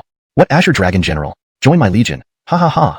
The tiger demon laughed, directing the Ghost Legion to surround and attack the Enzo, eager to turn this immortal kingdom general into another ghost. Douglas fought fiercely against this billion burial divine beast, making the battle challenging for the Enzo. The addition of the Ghost Legion pushed him to the brink. However, just as the tiger demon prepared to bite the throat of the Enzo and reduce him to a ghost, Daryl stopped him. Daryl drew the Li Hua sword and pierced the Enzo's heart. A loyal hero who remained faithful even in death deserved respect and should not be desecrated. Death would be the best liberation for the Enzo. Indeed, at the instant his heart was pierced, the confused Enzo regained his senses, finally breaking free from the demon's influence. Your Highness, is it truly you? The Enzo grabbed Daryl's hand, tears streaming down his face. This humble servant has waited for millennia. Your Highness, I've finally waited for you. Your Highness. Daryl remained speechless, about to tell the Enzo he had mistaken him when drums echoed outside. A black awning boat appeared mysteriously in the desert, floating toward them. The oarsman looked familiar. It was the skeleton boatman who guided the entrance to the Fushang world, whose robe concealed icy skeletal remains. Daryl was stunned, never expecting to encounter the skeleton boatman again here. At the same time, a familiar voice echoed, unmistakably the voice of the harsh official from the ancient fairy point of Fushang world. The time has come. Azure Dragon General, please proceed. Daryl, congratulations on completing your mission successfully. From now on, you will be our black impermanence in the Fushang world, traveling between the mortal world and ours to fulfill your destiny. The wealth and honor of the mortal world will no longer concern you. Occasionally, eerie cries echoed from afar, but no trace of any monstrous beasts could be seen. Under the night sky in the sighing lands, black fog reigned supreme. Few beasts ventured out at night, finding shelter after dark ensured safety. Daryl sat cross-legged, silent. To the naked eye, The black fog appeared as it always did, but to him, there was a stark difference. Previously, he had thought it was just a highly corrosive poisonous mist. Now, upon closer inspection, he noticed countless tiny black shadows darting around like insects within the fog, swarming wherever there was life force. Billy took a fresh lamb leg from his storage ring and threw it into the wilderness. Instantly, the fog churned violently, and innumerable black shadows surged from all directions. In the next moment, only bones remained of the plump lamb leg. So, this is the true terror of the black fog. Daryl's gaze sharpened, finally understanding the fog's secret. Those insect-like shadows were incredibly small, invisible even to the naked eye or possibly even with the third eye activated. After reaching the Marshall Braydonk realm, the world revealed its true nature to him. Daryl stood up suddenly and walked step by step towards the temple entrance. "Sir, it's dangerous." The tiger demon cried out in alarm, about to remind him, but was held back by Hale. Wise and experienced, Hale sensed that Daryl was meditating or practicing. Under their watchful eyes, Daryl stepped into the black fog, which immediately surged and engulfed him. Having comprehended the fog's mystery, Daryl wanted to experience its corrosive effects and gauge how long he could endure. Immediately, his skin felt invaded by countless crawling bugs. Next came a sharp stinging pain, as if cut by knives. Soon, the pain multiplied tenfold, 100-fold, almost tearing his body apart. Billy quickly activated the sword palace, emitting sword lights to ward off the black fog. Billy only lasted for 3 breaths before being overwhelmed. Even at the Marshall Braydonk realm, he barely survived for 3 breaths. An ordinary person would turn to bones without a chance to react. What creatures hid in the fog, and where did they come from? Daryl was horrified, realizing the dreadfulness of the sighing land's black fog, and swiftly retreated into the temple. "Sir, how are you? You must have felt that without the sword light protection, you could only last for a few breaths?" Hale examined Daryl, finding him more inscrutable than ever. "I could only endure 3 breaths, Daryl admitted. "It seems my cultivation is still weak. I'm the real novice." Daryl laughed bitterly, understanding that knowledge brought caution. Now he understood why the sighing lands had always been a graveyard for experts. Even the most powerful couldn't advance here, dying in obscure corners. Thinking of this, he couldn't help but recall his master, still untraceable, likely meeting a grim fate. Being able to last 3 breaths is already impressive. "Sir, let me share a tip with you. Use internal breathing instead of external breathing, inhaling and exhaling through your pores. Walk often in the black fog without any artifacts or powers, and over time, you'll adapt." Hale offered advice he had discovered accidentally long ago. However, staying exposed too long was still risky. "Hale, what about those tiny creatures in the fog?" Daryl pressed. "Creatures? What creatures?" Hale looked bewildered. The tiger demon, listening nearby, was equally confused. "Oh, never mind." Daryl quickly changed the subject, not wanting to waste words. It seemed only he could see the hidden creatures, puzzling indeed. Was it because of the inherited dragon power from the engsub, awakening his billion-swallowing dragon vein or billow-taming sword vein bloodline talents? Or was it a reward for becoming the black wraith of the floating life realm after completing the task? With doubts, Daryl glanced at the black robe and conical hat left by the skeleton boatman. An idea struck him, or entering another realm. "What?" E1 shrieked. Even Hale, knowledgeable and experienced, widened his eyes, hair standing on end. Using artifacts to traverse the black fog wasn't unusual. Many experts managed it. But invisibility within the fog was formidable. This meant boundless black fog would be Daryl's greatest cover, turning him into a top-notch assassin. Or perhaps, the ruler of the sighing lands. Chapter 260, Crafting a Legend. Outside the ancient temple, Daryl's pace quickened. Wearing the Wuchang suit, he felt at ease as he walked through the black fog, as if he had merged with it and even the entire world. Eventually, Daryl felt his body could float in the mist, moving freely through the air. At this moment, he couldn't help but think of the ethereal messenger's ethereal boat. An ordinary vessel could only sail on water, while the ethereal boat seemed capable of soaring through the skies. The Wupong boats of the floating world and even the imperial barges of the Great Isla dynasty shared some similarities. It appeared that these boats were enhanced with some kind of array or restriction. If one could master this technique, wouldn't one be able to go wherever they wished? Daryl grew excited and secretly vowed to find a way to learn this method. Billy circled around the temple, practicing the inner breathing technique as Douglas mentioned, and unexpectedly found his movements becoming more graceful. After walking around the temple for a while on a whim, he decided to head toward Farwater Town. Under the night sky, households in Farwater Town were all shut tightly, giving the impression that everyone was asleep. But upon approaching, Daryl realized no one was sleeping. They were discussing anxiously, engulfed in boundless tension, worry, and fear. The arrival of the tiger demon and ghost during the day had nearly wiped out the town's residents. And just when they thought they had survived, another strange event occurred in the middle of the night. People dreamt of a menacing green dragon flying in and kidnapping the mayor, Ewan. Ordinarily, it might have been dismissed as just a dream, but after waking up, they discovered everyone in town had had the same nightmare. Someone brave enough to check on the situation at City Hall confirmed that Mayor Ewan had indeed vanished, leaving behind the imprint of a dragon's claw. This discovery sent waves of terror through the entire town, plunging it into unprecedented panic. In an old quadrangle courtyard, Brendan was urgently directing several alchemy apprentices to pack up. "Hurry, pack all these herbs. Billy, you, come lift this alchemy furnace onto the cart. It's our bread and butter. Without it, we'll be eating air." Brendan, drenched in sweat, wished he could take everything with him. Outside, carts were prepared, ready to depart at dawn. Mayor Ewan's disappearance caused widespread panic throughout the town, with everyone preparing to flee at sunrise to seek refuge elsewhere, including Brendan. A faint shadow flashed by the window. Daryl, cloaked in his Wuchang suit, silently infiltrated Farwater Town, floating past Brendan's window. An apprentice, who was busy packing herbs, glanced up and saw Daryl, who deliberately grinned at him. The strange attire and smile startled the young apprentice. Hartley, what are you doing? Aren't you supposed to hurry? Brendan shouted from inside. Master, there's something outside. The apprentice trembled, rubbing his eyes to find Daryl gone. Billy was utterly frightened. Outside? Like there's a ghost or something? Look at you, what a coward. Brendan's temper flared. Concerned about too many items to fit in the small carts, he fretted. Master, there really is a ghost, dressed in black, wearing a large bamboo hat, like the legendary. The apprentice suddenly clamped his mouth shut, fearing bad luck if he uttered, Soul Collector. Late at night, thinking about it made him even more panicky. Stuck by the window, his legs felt weak. Pfft, may good fortune always follow us. Hartley, you're getting worse. Don't make such excuses if you don't want to work. Let me see where the ghost is. Where is it? Brendan grumbled and stepped out, his white-haired head poking out the window, scanning around. As he withdrew, he suddenly saw a dark figure in the corner of the yard, hovering in the wind before disappearing instantly. Ah, Brit, adorned with pebbles. Clearly, this was a woman who loved life. Ewan presented herself as ruthless and unfeeling in public, relentlessly battling surrounding towns without mercy. Privately, she was elegant and refined. Colder than expected, yet more affectionate than expected. Interesting, Daryl murmured, peeking into Ewan's heart. Billy pondered a moment, then left a message on the wall. This world is too dull. I ride the dragon westward, wandering through the netherworld and river Styx, returning at dawn. Billy tapped the dressing table, knocking over a vase, then leapt out the window. What was that noise? Who's inside? A patrol of soldiers rushed in, reading the message on the wall. They stood stunned, then became excited, spreading the news that Mayor Ewan hadn't been captured by a dragon but had ridden one away for a nighttime excursion. This implied Ewan possessed powerful and mysterious abilities. Without exceptional strength, who would dare wander the night? The news quickly spread across the town, relieving those who planned to flee at dawn. People debated the message, saying Ewan had supernatural powers, capable of traveling far at night. Some even claimed she was a dragon lady, sent by heaven to protect Farwater Town, each statement more exaggerated than the last. Listening to the vivid descriptions, Daryl laughed, feeling he had crafted a legend. With a hearty laugh, he disappeared into the night, coming and going as swiftly as the wind. Previously, he feared the dreadful black fog and stayed far from the sighing land, avoiding it even during daylight. Now, he felt as if he had returned home, feeling at ease amidst the mist. Chapter 261.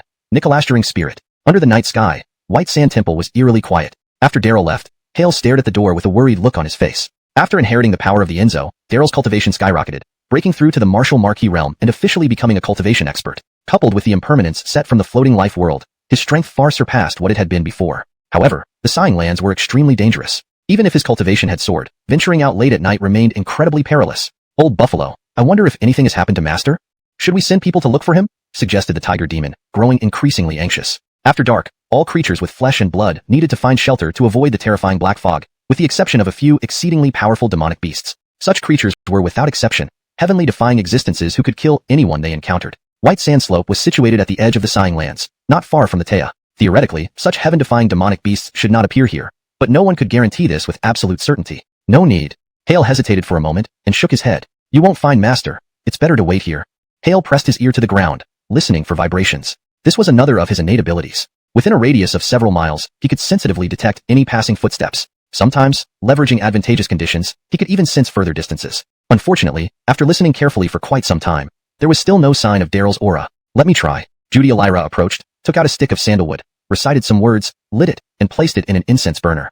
The sandalwood burned silently, rising up in a thread of blue smoke. This is incense spirit divination? Hale looked surprised, his expression turning solemn. In the world, there were numerous supernatural powers, each race possessing unique skills. The Ghost Clan also had their own supernatural abilities, characterized by eerie, strange, and mysterious qualities that often exceeded human imagination. Over long years, some ghostly powers had quietly spread among humans, including the legendary incense spirit divination. It was said that this divination skill could predict fortune and future events through the power of spirits, even allowing communication with the dead. This was a forbidden art that ordinary people were strictly prohibited from cultivating. Yes, Elira replied vaguely, seemingly unwilling to say more. The tiger demon was intrigued. Seeing such a wondrous skill for the first time, he was about to ask when the smoke suddenly veered strangely towards the southeast. Master is back? Hale's eyes lit up, then he frowned. Even after careful sensing, there was still no sign of Daryl's aura. The smoke grew even stranger, almost making a 90-degree turn in the air, pointing firmly southeast, the direction of Alay and Shui Town. Elira seemed to understand something, feeling a sudden sense of unease. Forget it. I'm going to go look myself. I don't believe that deploying all 3,000 wraiths would fail to find Master. The tiger demon shook his head, thinking his wraith army was more reliable. Just as he was about to leave, a cold wind blew past. Suddenly, Daryl appeared outside the door. At the same moment, the incense smoke returned to normal, slowly rising. Ghost Clan abilities indeed weren't simple. Hale marveled inwardly and quickly welcomed Daryl, taking off the hood Daryl wore. Mr. Young, where did you go? Elira asked. Billy, to an interesting place.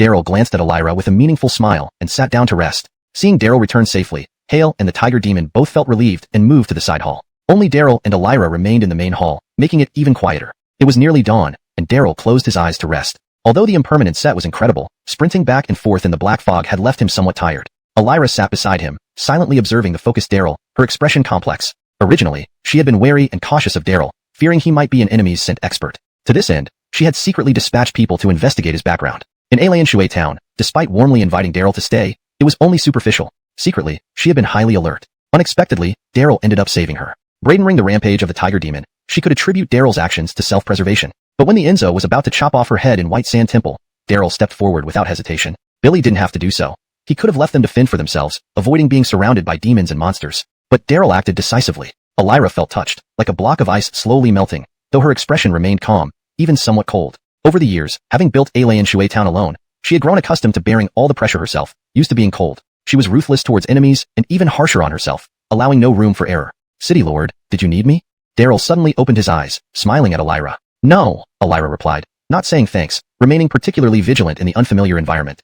Is there nothing you want to say? I thought you'd offer yourself tonight. Turns out my hope was in vain. Daryl chuckled ironically. Pa, dream on. Elira couldn't help laughing, blushing slightly but soon recovering. Mr. Yang, did you go to Alien Shui Town just now? Elira observed minutely, noticing yellow clay on Daryl's shoes, which was found only in Alien Shui Town and used for pottery. Billy, guess. City Lord, we should leave now. Farewell. Daryl stood up, leading Hale and the tiger demon away, with the vast army of wraiths following behind. A hint of dawn broke over the horizon, and the black fog rapidly dissipated. Adventurers began to cautiously explore the desolate land. What did that kid do in Alien Shui Town? Elira frowned, watching Daryl leave before burning down the ancient White Sand Temple. Having developed a habit of leaving no trace, she walked around the fire once before departing quickly. As she left, a cavalry rolled in led by none other than Sword Alliance Elder Daryl. His followers dismounted and carefully searched the charred ruins, discovering a few footprints. Daryl crouched down, examined them, and smelled the clay, confirming, it's Daryl's scent. Alas, we are too late. Elder, should we request reinforcements from the Sword Alliance headquarters? A follower asked. Not yet. Just dawned, Daryl can't have gone far. Let's chase him. Whatever it takes, we must seize the buried sword treasure manual. Daryl leapt onto his horse, discerned the direction, spurred his horse, and galloped towards the buried sword sect. His followers swiftly followed suit. Note: the names have been transliterated into pinyin correctly, such as Daryl, Hale. The narrative structure, tone, and style have been preserved as requested. Chapter 262, The Ade. Not long after the party led by Daryl of the Sword Alliance had left, another group arrived at White Sand Temple. Leading this group was an elderly man with a greenish complexion, his emaciated and hunched body leaning forward as if he could be toppled by a mere breeze. Billy habitually kept his hands tucked into the sleeves of his loose robe and coughed incessantly, giving the appearance of being weak and ill. His followers, however, were robust and exuded a sharp, cold gaze. The once majestic White Sand Temple lay in ruins, reduced to ashes. But it didn't take long for someone to find what they were looking for. Digging through the layers of sand, they uncovered the corpses of various demons and monsters. The Ade approached and meticulously examined the wounds on the bodies of these demons, turning them over carefully, studying every detail. Good heavens, long-haired ghost king, magic bone skeleton, all leaders among demons. How did they all die here? Who can tell me what happened here last night? Everyone gasped in shock, recognizing these demons. They were all notorious figures among the demon realm. In the past, these demons were the commanders guarding the most perilous areas, and even a grandmaster would flee at the sight of them. Yet now, they were all dead, and died horribly. Supervisor Enos, what do you think? One of the attendants asked respectfully before the Ade. Not simple at all. The Ade paused, speaking slowly. Supervisor Lee, go back and tell the Alvaro that it's best to let it go and not tangle with Young any further. It won't benefit him. The Ade continued to cough, appearing frail and ill, yet his eyes were deep and piercing. Supervisor Enos, you know the nature of the Alvaro. Getting him to back down might not be so easy.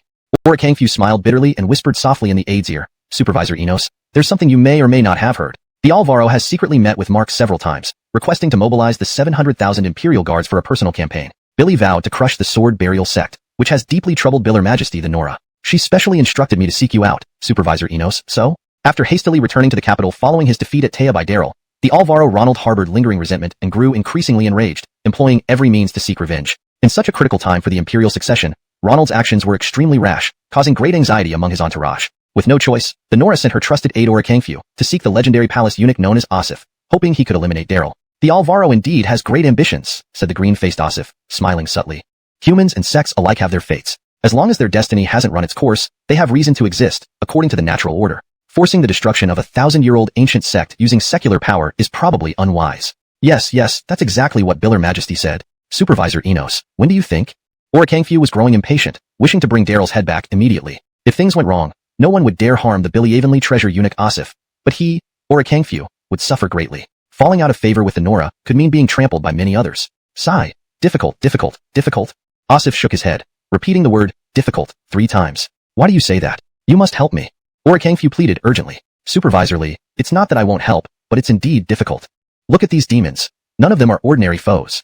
Now look at their wounds. Some chests pierced, some skulls shattered, others torn apart. What does that tell you? It tells us that this young Yang far exceeds our expectations. Even if we summoned all the royal retainers from the palace, we may not be able to kill him. Impressive. The new leader of the sword burial sect indeed lives up to the title. Asif stared at the wounds on the demons' bodies, his expression solemn. Annoying. How did this Yang suddenly become so powerful? Just recently, he was just an ordinary young disciple. Yet how did he leap to become the new leader of the sword burial sect? Kangfu felt overwhelmed, his worries mounting. Killing a disciple of the sword burial sect wasn't hard, but killing the leader was a whole different level of difficulty. In recent days, the news of Daryl being chosen as the new leader of the sword burial sect, with official inauguration set for half a month later, had spread discreetly. This news had agitated the Alvaro Ronald, making him more determined to kill Daryl. Anyone chosen as the new leader definitely isn't an ordinary disciple. Let's go. That boy shouldn't be too far ahead. We might be able to intercept him. Otherwise, once he returns to the sword burial sect, it will be even more troublesome. Let's move. Asif turned around, and two young eunuchs quickly assisted him into the carriage. Move. By order of Biller Majesty, whoever cuts off that boy Daryl's head will receive 10,000 gold pieces and be ennobled as lord of 10,000 households. Kangfu shouted orders loudly, leading the way towards the direction of the sword burial sect. Kill. The group roared in unison and charged forward. Inside the carriage, Asif closed his eyes as if resting, but a semi-transparent shadow emerged from his head and silently rode the wind away. Under the blazing sun, deities and ghosts withdrew. Upon reaching the state of the essence spirit, one could project their soul for nighttime travel, but even experts at the transformation realm wouldn't dare leave their bodies in broad daylight. A misstep could result in their souls being scorched by the intense sunlight, vanishing instantly. Yet Asif seemed to harbor no such concerns, his soul riding the wind, using divine abilities to search for Daryl. On a desolate desert plain, Braden carried Daryl and Axel as they raced forward, pursued by 3,000 Changshi ghosts trailing behind them like a dark storm cloud. Axel cast a spell, condensing a dark cloud above the heads of the ghosts to shield them from the scorching sunlight. As a ghost, sunlight was naturally his bane. However, after absorbing a drop of Daryl's essence blood, a faint trace of yang energy appeared within him, allowing him to endure the sun's rays without fear. A pleasant surprise. Jim, how far is it to the sword burial sect? Daryl asked, unsure why, but ever since leaving White Sand Temple, a premonition of dread had stirred in his heart. To transport Axel's army of ghosts, Braden didn't use earth traversal and instead walked, significantly slowing their pace. There's still quite a distance. Unfortunately, these ghosts are slow. Master, should we go ahead first and let the young master lead the ghosts to follow? Braden suggested, sensing an ominous vibe and frequently looking back. The desert was eerily quiet, devoid of any beast. Sensing their presence, the beasts along the way hid hurriedly. But for some reason, Braden felt an unsettling sensation, as if they were being watched by something. Was it a powerful demon or some malevolent entity? Braden became increasingly uneasy and decided to speed up. Rotation to return immediately, Daryl urged. Before Braden could unleash his innate ability, 13 black-clothed swordsmen suddenly emerged from beneath the desert sands ahead, brandishing identical long swords as they charged at them. 13 beams of sword light connected into a seamless curtain, enveloping Daryl and Braden like 13 top-tier assassins. Be cautious, sir. Braden roared, gritting his teeth and accelerating rather than slowing down. With a roar, Braden plowed through several blocking black-clothed swordsmen, sending them flying. The remaining men leaped high into the air, merging man and sword, aiming directly for Daryl on Braden's back, their sword lights targeting vital points such as Daryl's throat and between his eyebrows. A clanging sound echoed through the air, followed by a startling burst of sword light. All the black-clothed swordsmen who attacked Daryl were struck almost simultaneously, their heads rolling onto the ground. Aya! Their mournful cries reverberated over the wilderness. Daryl sheathed Li Hua's sword, having smoothly drawn and used it in one fluid motion. His sword skills had become even more astonishing since breaking through to the Wu Ho realm. Applause erupted from a group of people who appeared in front, blocking Daryl's path. At the head was a thin, gaunt old man with a sinister gaze. Excellent, excellent swordsmanship. The former Willy sect leader is indeed extraordinary. The old man applauded, his gaze colder than a blade. Daryl? Braden quickly stopped, recognizing the frail old man as none other than Dix from all major sections. How does that sound? Daryl sweetened the deal further. Once, the Sword Alliance was indeed an impartial organization, striving against the Great Isla Empire and the demonic races, representing the interests of all major sects. But good intentions erode over time. Gradually, the Dragon Slayer turned into a fierce dragon, exploiting all major sects, tempting or forcing them to submit their unique cultivation techniques. They claimed these would be referenced to create an unprecedented epic-level skill benefiting future generations of all sections. In reality, it was for the benefit of the Sword Alliance leadership. The oaths of the past remained, but the Sword Alliance was no longer what it once was. Fine, I'll become an elder of the Sword Alliance. Why be a mere leader? Join the Sword Alliance as an elder and look down upon everyone, controlling all sects with ease, enjoying offerings from both the mortal world and the cultivation realm. Doesn't that sound delightful? Daryl pretended to be enticed, stepping closer. Boy, stop. Don't come any closer. Elder Lu, be careful. Daryl's attendants tensed up. Daryl was too close, exuding an invisible pressure. Suddenly, a piercing sword cry rang out, echoing like a sword emerging from its scabbard or a giant dragon handle. Daryl, the Sword Alliance elder, was even more formidable. Aya! Daryl, I will kill you. Finally snapping out of it, Daryl screamed madly, relentlessly chasing with his blade. In an instant, he reached Braden's back, leaping high and plunging man and blade into Daryl on Braden's back. An intense battle had just begun. Chapter 264, The Precious Scroll's Killing Move. An extremely domineering aura enveloped the surrounding several hundred meters. The air rippled, transforming into sharp blades that constantly spun, raising up a whirlwind of sand. Instantly, Hale felt as if 10,000 mountains were pressing down on him. His body, about to perform an earth evasion technique to teleport away, was forcibly suppressed. Billy couldn't move, and even found it hard to breathe. The domain of creation's blade. Enraged, Daryl pushed the power of his blade domain to its limit. Kill. I'll kill you, boy. Daryl screamed at the top of his lungs, completely losing control. All his attendants had been killed in an instant, a grave mistake that could not be forgiven. If he didn't kill Daryl, he would have no face to return to the Sword Alliance. At this point, whether or not he could seize the buried sword cannon was secondary. He had to kill Daryl. Old man, bring it on. Let's see how powerful your blade domain is. Daryl's battle robes flapped wildly as he drew his Lihua sword with a reverse grip and charged forward under the immense pressure from Daryl. Clang, clang, clang. A series of crisp sounds echoed far and wide. On the desolate plain, the two engaged in fierce combat, pitting his sword against Daryl's blade, his sword and blade divine domain against the domain of creation's blade. Knowing full well that his opponent was an immensely powerful creation realm expert, Daryl did not retreat but faced him head-on. Daryl's body spun like a top, spinning towards Daryl. With each rotation, his speed doubled, creating a whirlwind of blinding blade light that grew more ferocious and formidable. Coiling Dragon Blade Technique. After some probing, Daryl decisively unleashed his unique killing move, aiming to defeat Daryl cleanly and efficiently using his blade technique. Be careful, my lord. Hale worried, sensing the threat from Daryl's blade technique. Perfect timing. Daryl shouted, suddenly leaping into the air, merging with his sword and charging at Daryl. Billy was quickly swallowed by the swirling blade light. Ah! Hale exclaimed in alarm. Under the suppression of the domain of creation's blade, his speed was greatly reduced, and it was too late to intercept. Daryl laughed maniacally. Ha ha ha, boy. Great sword cannon. Daryl saw no need to explain further. Go! Hale moved in perfect coordination, his body trembling to prepare for diving underground. Though Daryl's blade domain was incredibly powerful, even a small crack was enough for Hale. Alarming blade light surged toward them. Daryl intercepted, moving incredibly fast. Daryl did not look back, seemingly unaware of Daryl's sneak attack. Boy, die. Leave your corpse and the buried sword cannon behind. Daryl snarled, feeling relieved. Suddenly, something unexpected happened. Om mani padme hum. Strange sounds exploded in his ears, each word striking like thunder, stirring his blood and shaking his soul, almost pulling it out of his body. Demonic sound? Daryl was alarmed. Knowing the terror of demonic sounds, he still pressed on towards Daryl, thinking of his dead subordinates and the buried sword cannon. The air violently churned, transforming into countless wind blades. At the same time, numerous vines sprouted bizarrely from the ground and air, weaving into a vast net descending over them. Without looking back, Daryl had secretly merged his domain, demonic sound, and world tree to obstruct Daryl's pursuit. This sudden move proved effective. Unprepared, Daryl was instantly trapped. By the time he broke free of the vine prison and charged out, Daryl and Hale had already vanished, using their earth evasion technique to escape. Darn it. Boy, I will not let you go. The buried sword cannon belongs to me. Daryl was furious, hating Daryl to the core. Thinking of the legendary buried sword cannon, his eyes gleamed. That sword move just now was incredibly stunning and lethal, seeming unstoppable. Only the buried sword cannon could produce such a peerless sword technique. No matter what, he had to obtain this legendary manual. Daryl swore inwardly and rushed toward the buried sword sect. Under the blazing sun, a cloud faintly hovered over a mountain peak in the distance. Demonic sound? A disciple of an orthodox sect, the soon-to-be new sect leader, has mastered the high-level demonic race's innate ability. Interesting.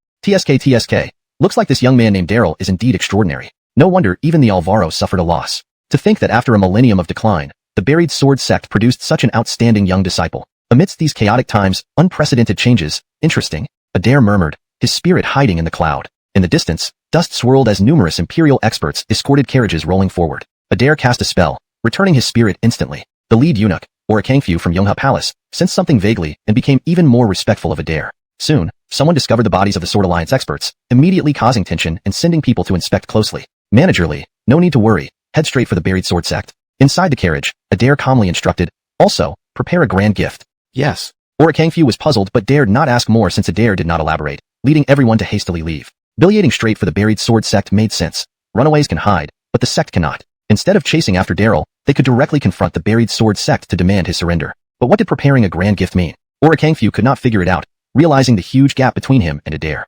Both eunuchs, Adair had served 3 Da'ila emperors, known as a 3-reign veteran, facing countless storms. Not only was his cultivation superb, but his intelligence and strategy far exceeded those of ordinary people.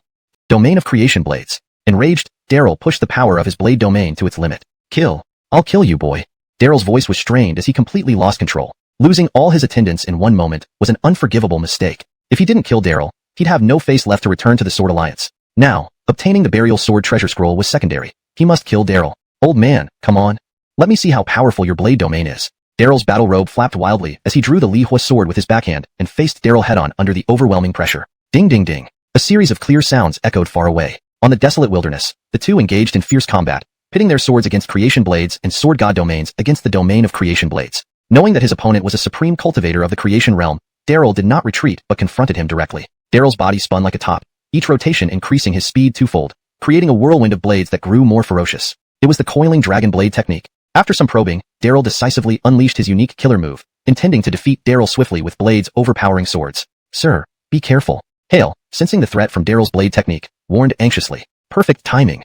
Daryl shouted and suddenly leaped, merging man and sword as he lunged at Daryl, quickly being engulfed by the blinding light of countless blades. Ah! Hale exclaimed in alarm, feeling greatly slowed down by the suppression of the domain of creation blades. By the time he could intervene, it was too late. But Daryl laughed savagely. Ha ha ha, boy, this is suicide. Bilyavin has a path for you. But you choose hell?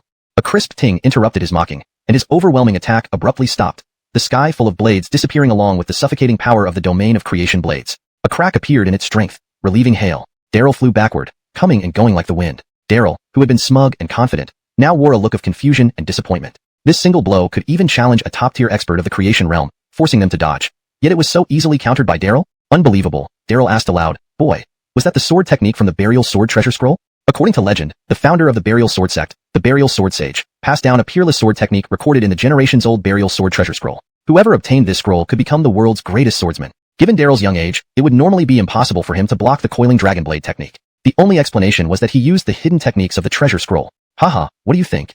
Old man, I can't keep you company. Farewell. Daryl laughed. On. Damn it, boy. Old man will never let you off.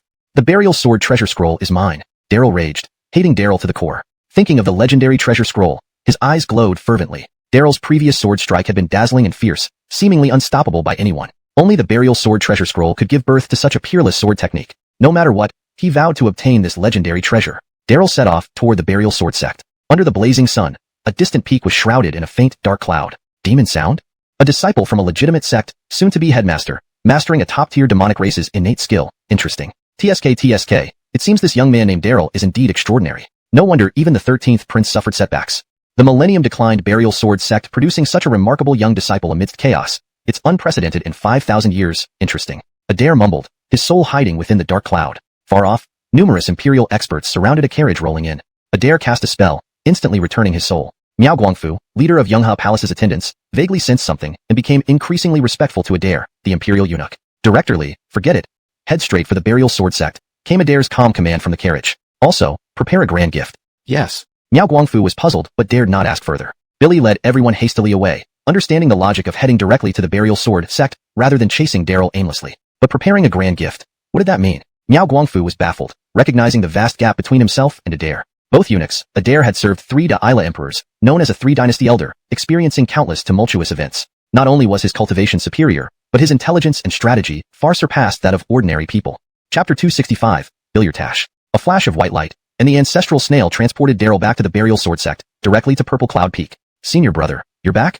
Little junior sister Blair had been practicing her swordsmanship nearby. Upon spotting Daryl, she tossed her sword aside and rushed over, her face filled with surprise and joy. Then her eyes welled up with tears, this time at the place of sighs. You've been gone for so long without any news. Some said you already. Blair suddenly stopped, avoiding the word death, afraid of tempting fate. Biller's nose tingled as tears streamed down her cheeks. Her eyes were swollen from crying in recent days. The place of sighs was perilous beyond measure, historically known as the grave of experts. Years ago, her father went to explore the place of sighs but never returned. Now, if Daryl, her only support, also did not return, she truly didn't know how she could go on. Who said that? I'll tear out their mouth. Good people don't live long. Wicked ones live 1,000 years. Someone like me, who is so bad, how could heaven bear to take me? This beautiful world is so enjoyable. I haven't had my fill yet. Daryl smiled and gently wiped away the tears from junior sister Blair's face. Tisk. Senior brother, you're the worst. Always going where it's dangerous. Blair laughed through her tears. Unnoticed, she had grown taller, blossoming like a water lily, beginning to exude youthful charm. They sat down in the pavilion nearby, chatting happily. Blair told Daryl about her experiences over the past 2 days. The bizarre nature of the mortal realm, the eerie beauty of Taya, and the strange wonders of White Sand Temple, all captivating her. Senior brother, Emile called from afar, running over breathlessly. Senior brother, Fraser wants you for a meeting. Now? Daryl asked. Knowing he had returned to the Burial Sword sect, the elders would certainly want him to explain the situation. Billy anticipated this, but didn't expect them to be so urgent. Yes, now orchestrated by the Sword Alliance, unable to seize our Burial Sword cannon, they resort to underhanded tricks. Others believe it's the royal alliance under the great Isla dynasty causing trouble, aiming to dismantle us from within. Emil sighed, reminding him again. The elders have been in foul moods these past days. Brandan even personally executed a few traitors. Be careful when you meet them in the Grand Hall. Understood. To Celia, wait for me on the mountain. I'll return soon. Daryl hurried away alone, reaching his destination shortly after. In the Grand Burial Sword Hall, Fraser Maddox and others awaited. Protector Maurice was also present. As expected, everyone looked grim and burdened. Daryl, you're back. How was your trip to Taya? Elder Maddox forced a smile, seeming much older in just 2 days. Grand Elder Taichi suddenly transcended, specifically naming Daryl as successor. Despite Daryl's brilliance, he was still young, uncertain of stabilizing the position of the sect leader. As per schedule, he was to assume office officially in half a month, handling numerous trivial tasks. At this moment, nearby sects suddenly joined forces against them, compounded by internal defections, making matters worse. Not bad. I saw those I needed to see and completed necessary tasks. Additionally, I encountered some unexpected individuals. Daryl spoke cryptically, glancing at Elder Maddox and Protector Maurice, knowing now wasn't the time for honesty. Inside Taya, what left a profound impression wasn't the Jasmine with the world tree seed inside her, but the woman Max trapped in the evil palace. Biller's rendition of past lives stirred profound sorrow and desolation, even triggering a series of bizarre events. Ideally, Daryl should have saved her, but circumstances prevented it. In fact, he escaped with her help eventually. Oh, Elder Maddox responded, eyes flickering, seemingly comprehending the unspoken meanings. Protector Maurice in the corner fiddled with his Eru, lost in its world, showing no interest in other matters.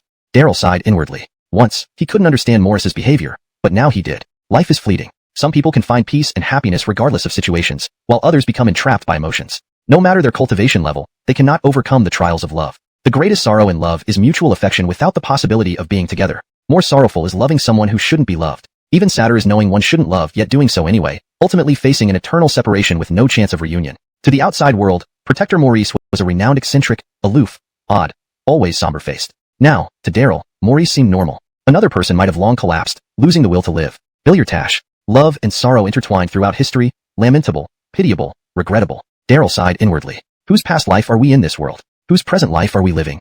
Time changes, dreams fade. Are you well? In a daze, Daryl faintly heard familiar singing, bringing him back to the cold moon palace within Taya, sending shivers down his spine. Chapter 266, The Living Dead. Daryl. The voices of the crowd echoed in his ears. Daryl suddenly came to his senses, realizing it was just an illusion. It seemed that the sinister palace in Han Ali Palace had left a deep psychological scar on him. Daryl chuckled bitterly, acknowledging that he had underestimated the terror of Taya. The tiger demon had led the wandering ghost army to Taya. Billy hoped it hadn't foolishly ventured deep into the tomb for exploration. Jensen, we will do as you say. Brandan will lead the elite disciples to confront the major sects and resolve the battle within 3 days. After pondering for a moment, the Oswald solemnly ordered. Originally, he intended to have Daryl lead the charge, but seeing his dazed state, he couldn't help but worry. Yes. Everyone respectfully accepted their orders, and Brandan had no objections. After Elder Honest's fall, the sect underwent a thorough cleanup from top to bottom, leading to much improved morale. At the very least, they wouldn't sabotage each other during crucial times anymore. Daryl's lips moved slightly. He originally intended to volunteer for the mission but reconsidered. On one hand, he was genuinely tired and needed rest. On the other, he wanted to observe the combat abilities of the sect disciples. Billy had always been free-spirited, disliking constraints and having no interest in worldly wealth or fame. Billy had only agreed to take up the role of new sect master out of respect for Aiden's final request. In the future, if someone capable emerged within the sect, he could lay down the burden and travel freely across the 9 heavens and 10 earths. Go ahead, prepare immediately. We begin tonight, the Oswald instructed. Speed is of the essence when retaliating with overwhelming force. As everyone dispersed, Daryl prepared to leave, but was held back by the Oswald. Why didn't you volunteer? The Oswald asked, feeling that Daryl had changed and was becoming harder to understand. Why should I volunteer? They'll definitely win with Brandan's strength. As the new sect master, I just need to sit back and reap the rewards. Why should the sect master personally engage in battles? Daryl replied with a mischievous smile. Phew. You little brat, you're getting more sly. The Oswald shook his head, relaxing now that they were alone. Tell me, how did your trip to Taya go? It went well. I gained knowledge and improved my cultivation somewhat. It was quite decent, Daryl answered seriously, understanding the true reason he was kept behind. Seeing the elder feign ignorance, he played along. Phew, you naughty brat. You know I'm not asking about these trivial matters. The Oswald sighed, exasperated. Daryl, tell me, did you meet anyone familiar in Taya? Not exactly, but I did encounter a senior of our sect, a woman. Daryl knew the jesting had gone far enough. The previously nonchalant Oswald immediately tensed. Daryl, who did you meet? Was it Neil? Yes, Senior Sherry, Daryl responded. How is she? Is she still alive? The Oswald asked, already knowing the answer, but it was a lingering regret. Elder, I apologize, but Senior Sherry is no longer in this world. Daryl spoke ambiguously, unable to bear breaking the news. Love unfulfilled. The Oswald Maddox and Protector Tony had different stories. Maddox felt guilty for failing to stop the defiant Sherry back then, unaware of her secret affair with Tony. Sometimes, ignorance is bliss. The less one knows, the better. Tony's tragedy began from loving someone he shouldn't. As the younger generation's mentor, there were many female disciples, yet he fell in love with his mentor's fiancée. The outcome was predictable. Sherry couldn't reveal their relationship during her life, and even in death, it remained hidden. Over time, despair turned him into a recluse. The Oswald sighed deeply, his eyes gradually reddening. All my fault. If only I had stopped my sister Sherry back then. Daryl remained silent, stepping out of the hall and catching up with Tony soon after. Daryl, you seek me? Yes, I have something concerning a senior surnamed Neil, Daryl whispered. Neil? Tony's head snapped up, his lips trembling. On the surface, he remained aloof, lost in his own world, still withdrawn. But learning that Daryl had entered Taya sparked turmoil within him. Numerous times, he considered following, each time hesitating, torn between desire and guilt. Death no longer scared him, nor did Taya's dangers. What terrified him was the possibility of seeing his beloved's corpse. Without witnessing it, he could still fantasize about her living somewhere else. Seeing a cold body would shatter his only hope, the foundation upon which he survived. Daryl glanced around and pulled Tony into a nearby forest. Protector Muhammad, Senior Sherry entrusted me with something for you. Daryl hesitated. Billy had promised Sherry to relay the Twisted Neck infant story but couldn't bear breaking the news. Yet, it had to be said. What? Daryl, Sherry, she's really still alive? Tony grabbed Daryl's hand tightly, his nails digging in deeply. This? Daryl was speechless, unsure how to respond. The joy faded from Tony's face, and he released Daryl's hand, utterly devastated. No words were necessary. There was no miraculous survival. The woman he cried for in his dreams ultimately couldn't survive the deadly tomb. Daryl sighed, unable to comfort Tony further. Please, take care of yourself. Tony nodded numbly, preparing to leave, but remembered something. Oh, Daryl, you mentioned Sherry left something for me? Yes. People cannot come back from the dead. Please grieve with dignity. Daryl handed over the wrapped infant, turning quickly to leave, unable to stay and support the broken man. Why? Why wasn't it me? Why? From the woods came heart-wrenching cries. Unwrapping the corpse, Tony instantly understood everything. His hidden romance with Sherry brought profound sorrow. Even worse, years later, he learned she had borne his child, and both mother and son had perished together. Tony collapsed weakly on the ground, his eyes vacant, his heart shattered, his treasure space collapsing. His hanging long sword emitted endless deathly energy. What sin, what terrible sin. It's all fate. Daryl paused mid-step, sighing helplessly before rushing back into the forest.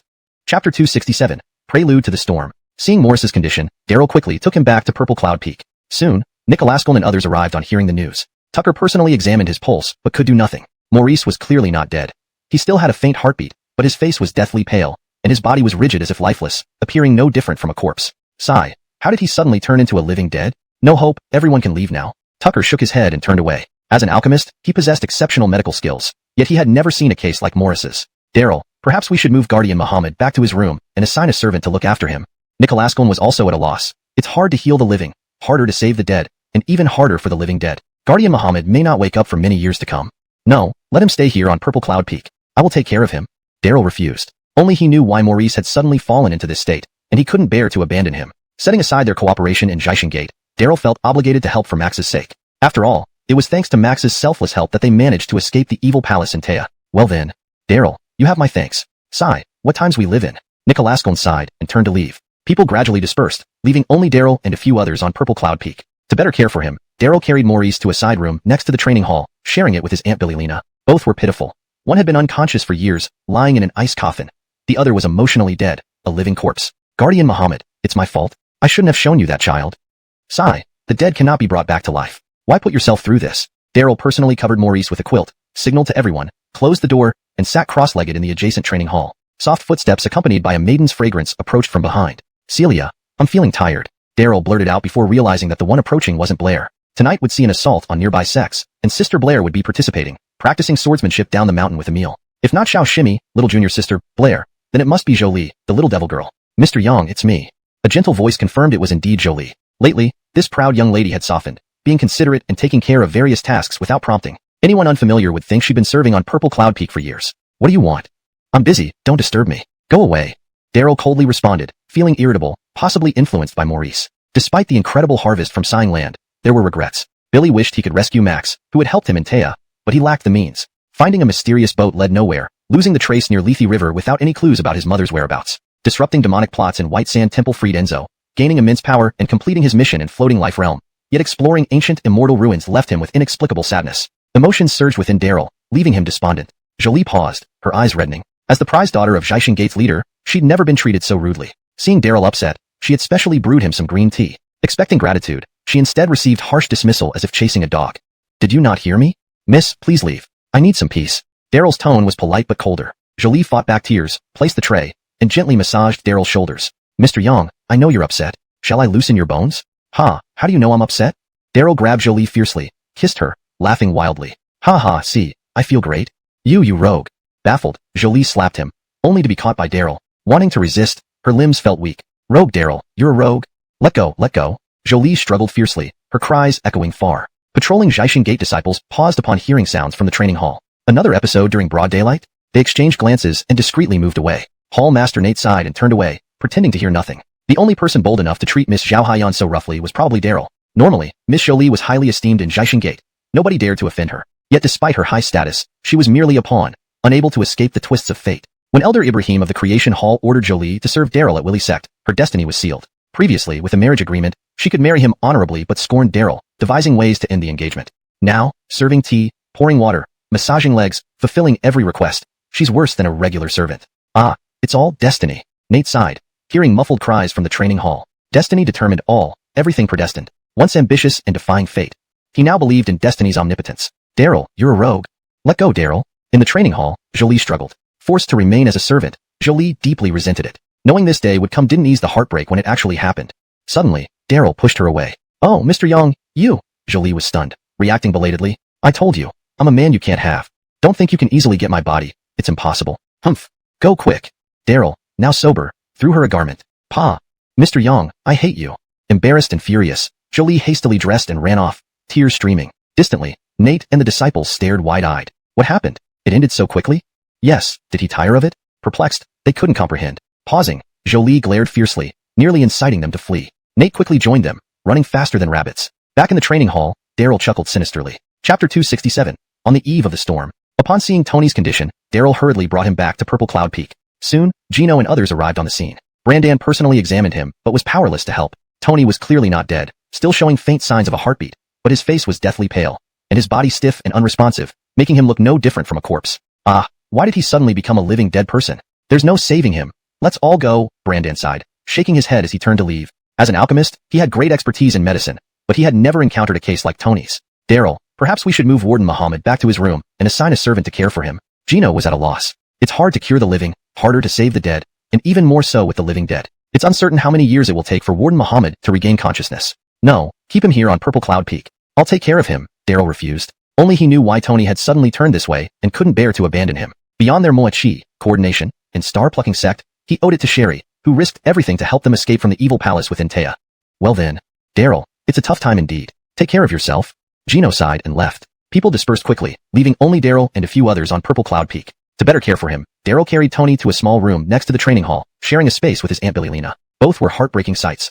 One lay in a coma inside an ice coffin, while the other, having lost all hope, seemed like a living dead person. Warden Muhammad, it's my fault for letting you see that child. Ah, the dead cannot be revived. Why put yourself through this? Daryl covered Tony with a blanket, gave the crowd a meaningful look, and shut the door, sitting cross-legged in the adjacent training hall. Behind him, light footsteps and a hint of fragrance approached. Rurian, I'm feeling a bit tired, Daryl blurted out, only to realize the one behind him wasn't his junior sister Blair. Tonight, they were launching a major operation against nearby sects, and Blair had gone down the mountain to practice swordsmanship with Emile. If not her, then it must be another woman, Little Devil Jolie. Master Yang, it's me. A gentle voice confirmed it was indeed Jolie. Since when had this proud little devil grown so tender, doing housework without being asked? Unbeknownst to many, she seemed like a maid who had been on Purple Cloud Peak for years. What do you want? I'm troubled. Don't come bothering me. Go away. Daryl snapped irritably, his mood influenced by Tony's condition. The journey to Sighing Land had yielded great rewards, but also regrets. The inability to rescue Sherry, the lost trail of the ethereal ship, and the enigmatic losses within ancient Xian Kingdom's ruin. Down on Daryl, seeking ways to break it. Now, she serves tea and massages legs, ready to fulfill any request, worse than a common maid. AI, it's all destiny. Nate sighed, hearing the faint sobs from the training hall. Everything was predestined. Billy once believed in conquering destiny, but now conceded to its power. Daryl, you pervert. Let go, Daryl. Inside, Jolie struggled fiercely. Forced to stay as a maid, she resented Daryl immensely. Suddenly pushed away, she was taken aback. Ah, Yang, you. Jolie blinked, confused and surprised. I told you, I'm the man you can't have. Don't think you can easily get what you want from me, Daryl said coldly. Leave now. Daryl tossed a garment at her. Pooh. Yang, I hate you. Embarrassed and furious, Jolie stormed off, crying as she ran. Far away, Nate and the disciples stared in surprise. How did it end so quickly? Maybe he's bored already? Confused, Jolie gave them a deadly glare, causing everyone to scatter. Nate also fled, running faster than a rabbit. In the training hall, Daryl chuckled wickedly. Chapter 268, The Final Frenzy. After sending off Jolie, the former little demoness, Daryl officially began his seclusion. Following the surge in his cultivation at White Sand Temple, he hadn't had time to thoroughly examine the changes in his body. Next, he planned to explore the realm of floating life in the land of size and continue searching for the ethereal boat and his mother's whereabouts. The Sword Alliance and the Great Isla dynasty could strike back at any moment. Without formidable cultivation, it would be a problem just staying alive, let alone leading the sect to resurgence. This evening, the sect was going to start retaliating against nearby sects, so he needed to stay alert for any counterattacks. Time was tight, and Daryl didn't dare waste any. Billy stretched his limbs and performed a set of long fists from the Great Isla style, then struck a tiger skin war drum with one punch. Boom! A dull sound echoed as the tiger skin war drum exploded instantly. Daryl was surprised. His heart stirred. Billy found himself in a blissfully troubling situation. No one in the sect had ever heard of the tiger skin war drum exploding. This indicated that his strength had become exceptionally formidable. His originally potent spiritual energy had unknowingly fully transformed into dragon force, with the power of the swallowing Billion dragon vein beginning to awaken. Billy had heard that there was an ancient dragon skin war drum stored in the warehouse. Should he have it brought over to try? Daryl made up his mind immediately and had someone bring over the dragon skin war drum. According to legend, this war drum was left behind by a senior expert who killed an ancient celestial dragon, using its bones as the frame and skin as the drumhead. Its drumbeat could slay gods and destroy demons, making it a divine treasure that suppressed the sect's fortune. Ordinary disciples were strictly forbidden from getting close, let alone touching it. However, with the new sect leader giving the order personally, the subordinates dared not disobey and quickly delivered the war drum to Daryl. When it arrived, Daryl was also taken aback. The dragon skin war drum was house-sized, with the drumsticks alone weighing at least 100,000 pounds. Senior brother, no one has managed to make this dragon skin war drum sound before. Even several elders have tried. Apparently, only those below the sage realm, even top-tier creation realm experts, cannot make it sound. In fact, no one can lift this drumstick. The newly appointed warehouse manager explained cautiously, not daring to breathe heavily in front of Daryl. Initially, when Daryl's martial veins were seized, and he was extremely weak, he had torn apart the bullying warehouse manager Aaron in a fit of rage. That scene became an indelible nightmare for the warehouse personnel. Now, with Daryl's cultivation soaring, ascending to the new sect leader position, no one dared offend him. Is that so? Daryl raised an eyebrow, walked over, and grasped the large drumstick on the ground. With a sharp roar, the supposedly impossible to lift drumstick was lifted effortlessly by him. The warehouse manager looked embarrassed, but the spectators clapped vigorously, each person seemingly more excited than Daryl. Everyone, get back! Daryl roared, lifting the massive drumstick high. People quickly retreated, keeping their distance. Daryl moved forward, holding the drumstick, sprinted towards the colossal dragon skin war drum, and leaped after stomping the ground. The heavy drumstick came crashing down onto the war drum. Boom! A deafening sound erupted, reverberating around with an awe-inspiring wave of sound. Braydonst and sand flew up in the air. In an instant, people felt their hearts momentarily stop, as if being jarred out of their bodies. Far away, disciples practicing swordsmanship at the foot of the mountain felt as if they were hit by an invisible heavy hammer. Even senior elders like Tucker felt their chi and blood disrupted. The perpetual fog on the rear mountain roiled, the ancient burial heaven of the sword gate shook fiercely, and the sword palace hummed. Several grand elders showed alarm, with their blood wheels and sword lights showing signs of disorder. The sword attendants remained unmoving at the entrance of the sword palace, akin to ancient statues, but the long swords on their knees also buzzed. Daryl himself was also surprised. It felt as though his ears were going deaf. Billy saw the dragon skin war drum emit light, displaying a single character one. Is this one dragon's force? Daryl reacted quickly, recalling the power passed on by the Enzo. The difference between dragon force and spiritual energy was vast. A creation realm expert might not even match a purely blooded giant dragon in terms of sheer strength, let alone the Enzo. The Enzo wasn't just a powerful dragon. In life, it had been a celestial general guarding a critical stronghold of the ancient immortal kingdom. Daryl felt exhilarated, realizing he had grossly underestimated the Enzo's prowess. Amazing, you really sounded the dragon skin war drum. Senior brother is truly destined for greatness. Why call him senior brother? From now on, address him as sect leader. People realized the significance and grew excited. Hale and Dewey also came, witnessing Daryl's extraordinary display and feeling their faces change in astonishment. One dragon's force was not a power that ordinary cultivators should possess. It meant Daryl's potential was limitless. One more time. Daryl roared, swiftly retreating, took a deep breath, and charged again with the huge drumstick. Boom boom boom, a series of loud sounds followed. The number displayed on the dragon skin war drum increased from 1 to 2. The change seemed small, but the represented absolute strength was astonishing. How many people in the world could face 2 dragons simultaneously? Daryl didn't look particularly robust, but he returned from the land of size with explosive power within. Hale and Dewey were dumbfounded, feeling that Daryl wasn't a human cultivator but rather a burial god beast on par with them, or perhaps even higher, with incomparable growth potential. After training in the land of size for a few days, you're already this powerful. If you venture through the 9 billions and 10 earths, imagine what havoc you'd wreak, Hale murmured, growing excited as well. The stronger Daryl became, the sooner he could venture into the 9 billions and 10 earths, bringing closer the hope of returning to his prime and harvesting retribution against various races, reducing powerful demons to war slaves. The thunderous drumbeats spread far into the 10,000 mountains, startling countless birds and beasts. On a distant mountain peak, Daryl stood expressionless, gazing at the faintly visible sword burial sect amidst the mist, flanked by a group of black-clad individuals. Among them were Sword Alliance experts who rushed over from nearby areas and highly paid sky-rank assassins hired by Daryl. Senior Elder Lu, listen. Something seems amiss at sword burial sect. The drumbeats are terrifying. A bearded man in black frowned, instinctively sensing danger. A mere drumbeat scares all 13 of you eagles? You dare to assassinate the Broderick. Are you afraid of a mere disciple from Sword Burial Sect? Really a joke. Speak up if you can't accept this mission, and I'll find someone else. Daryl remained expressionless. Billy must obtain the Sword Burial Scripture and eliminate Daryl. Senior Elder Lou is joking. We, the 13 eagles, will accomplish whatever we promise, the bearded man said firmly. Good. Then wait for your good news here. After dusk, Sword Burial Sect's elite will attack nearby sects, leaving their defenses thin. Sneak into Purple Cloud Peak and kill everyone. Not a single one left. Daryl's face twisted in sinister amusement as he watched the vague outline of Sword Burial Sect in the mist, a cruel smile curling on his lips. To eliminate Daryl, he had spent his life savings hiring the 13 eagles. Each of these 13 black-clad men was a genuine top-tier expert and desperado, willing to undertake even royal assassination for the right price. Though they failed, they had caused chaos in the Great Isla dynasty and incredibly escaped unscathed despite being pursued by numerous imperial experts. Their cultivation was evidently otherworldly. This time, with all 13 top killers working together, Daryl was surely doomed. Chapter 269. The Sword Technique for Seeking Death. Night fell, and Blair followed Brandan and others to quietly depart, initiating a swift counterattack. This time, Daryl did not participate. He continued to meditate inside the training room, with the massive dragon skin war drum resting silently beside him. The strength of 2 dragons, an astonishing power Daryl had not expected, was the greatest harvest from his return from the Land of Sighs. However, as a cultivator, brute strength alone is insufficient. Daryl began practicing sword techniques. There were only 9 moves, but each contained infinite variations. The Billivan Wrecking Sword Technique was the ultimate skill of the Lihua sect and the former trump card that swept through the 9 skies and 10 lands. Initially, when Daryl inherited this sword technique from Old Man Billivan Wreck within the snake's belly, he was somewhat indifferent. Gradually, however, he increasingly felt its power and mystery. Reducing 108 swords into 9 can make one a grandmaster of swordsmanship. Further reducing them to 3 would allow one to become a sword saint. Daryl's heart raced with excitement, yearning for the day when he could achieve sainthood in the flesh. This journey to the Land of Sighs made him realize how vast the world truly was, how mountains and skies beyond what he knew existed. Billy understood that his path of cultivation still had a long way to go.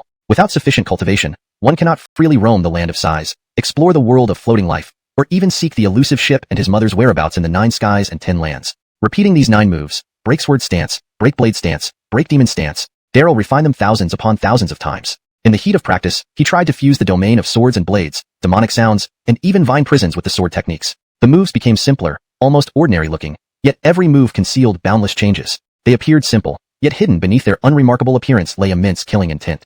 A true master does not seek resounding victories or display flamboyant skills. True experts do not aim for absolute perfection. Flaws cannot be entirely eliminated. It is unrealistic and non-existent to pursue flawlessness. When one relaxes, becoming full of flaws, there are no more flaws. Daryl suddenly experienced an epiphany about swordsmanship and sat cross-legged on the ground. Soon, his mind cleared and entered a self-forgetful realm. As night deepened, Purple Cloud Peak was eerily quiet. Most people were either in seclusion or asleep. Only the patrolling Jiaxing sect disciples remained vigilant. Admirably, Elder Ibrahim spared no expense for Jiaxing sect's future, assigning only the elite young disciples to protect Daryl. At the Burial Sword sect, these Jiaxing sect disciples started as the lowest ranked guards, enduring harsh weather and conditions. Yet, within Jiaxing sect, all were the elites of the younger generation. Those lacking cultivation did not qualify to guard Daryl at Burial Sword sect. Goo. Bird calls echoed in the darkness as 13 black figures stealthily darted through the bushes. What's that sound? A Jiaxing sect disciple stopped, hearing a faint crack, perhaps a dry branch breaking underfoot. What sound? Gareth, don't scare yourself. Billier is the core area of Burial Sword sect, guarded by disciples day and night with countless restrictions and traps. Who can sneak in unnoticed? Yes, don't shout. We won't let Burial Sword sect look down on us. Gareth, you're imagining things again. I told you going to the Jade Red Courtyard is fine, but limit your visits. Even a bull can endure too much. Billy must have been drained by little Hong Hong at the courtesan house. Haha. Laughing together, they held up torches and continued patrolling. How strange. Was it just an illusion?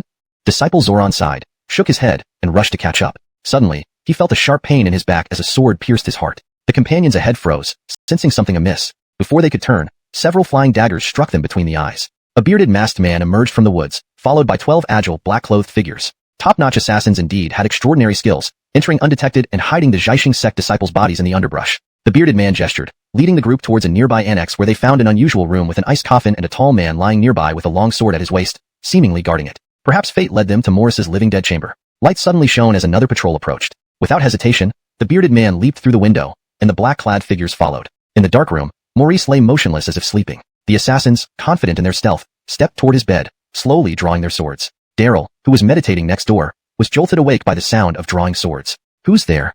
Confused, he wondered who dared enter the adjacent room. Another draw followed by a horrific scream. Daryl leaped out of the window and opened the door, only to be stunned. 13 black-clothed men lay in pools of blood, their foreheads punctured, blood streaming out. Maurice, previously motionless, now sat upright, holding a bloody sword dripping red. Drip, drip. Each drop blossomed like a flower upon hitting the ground. Daryl was shaken to his core, cold sweat trickling down his forehead. Without needing investigation, he grasped what transpired. The 13 assassins, likely targeting him, had infiltrated stealthily and accidentally ventured into this annex, only to meet their tragic end.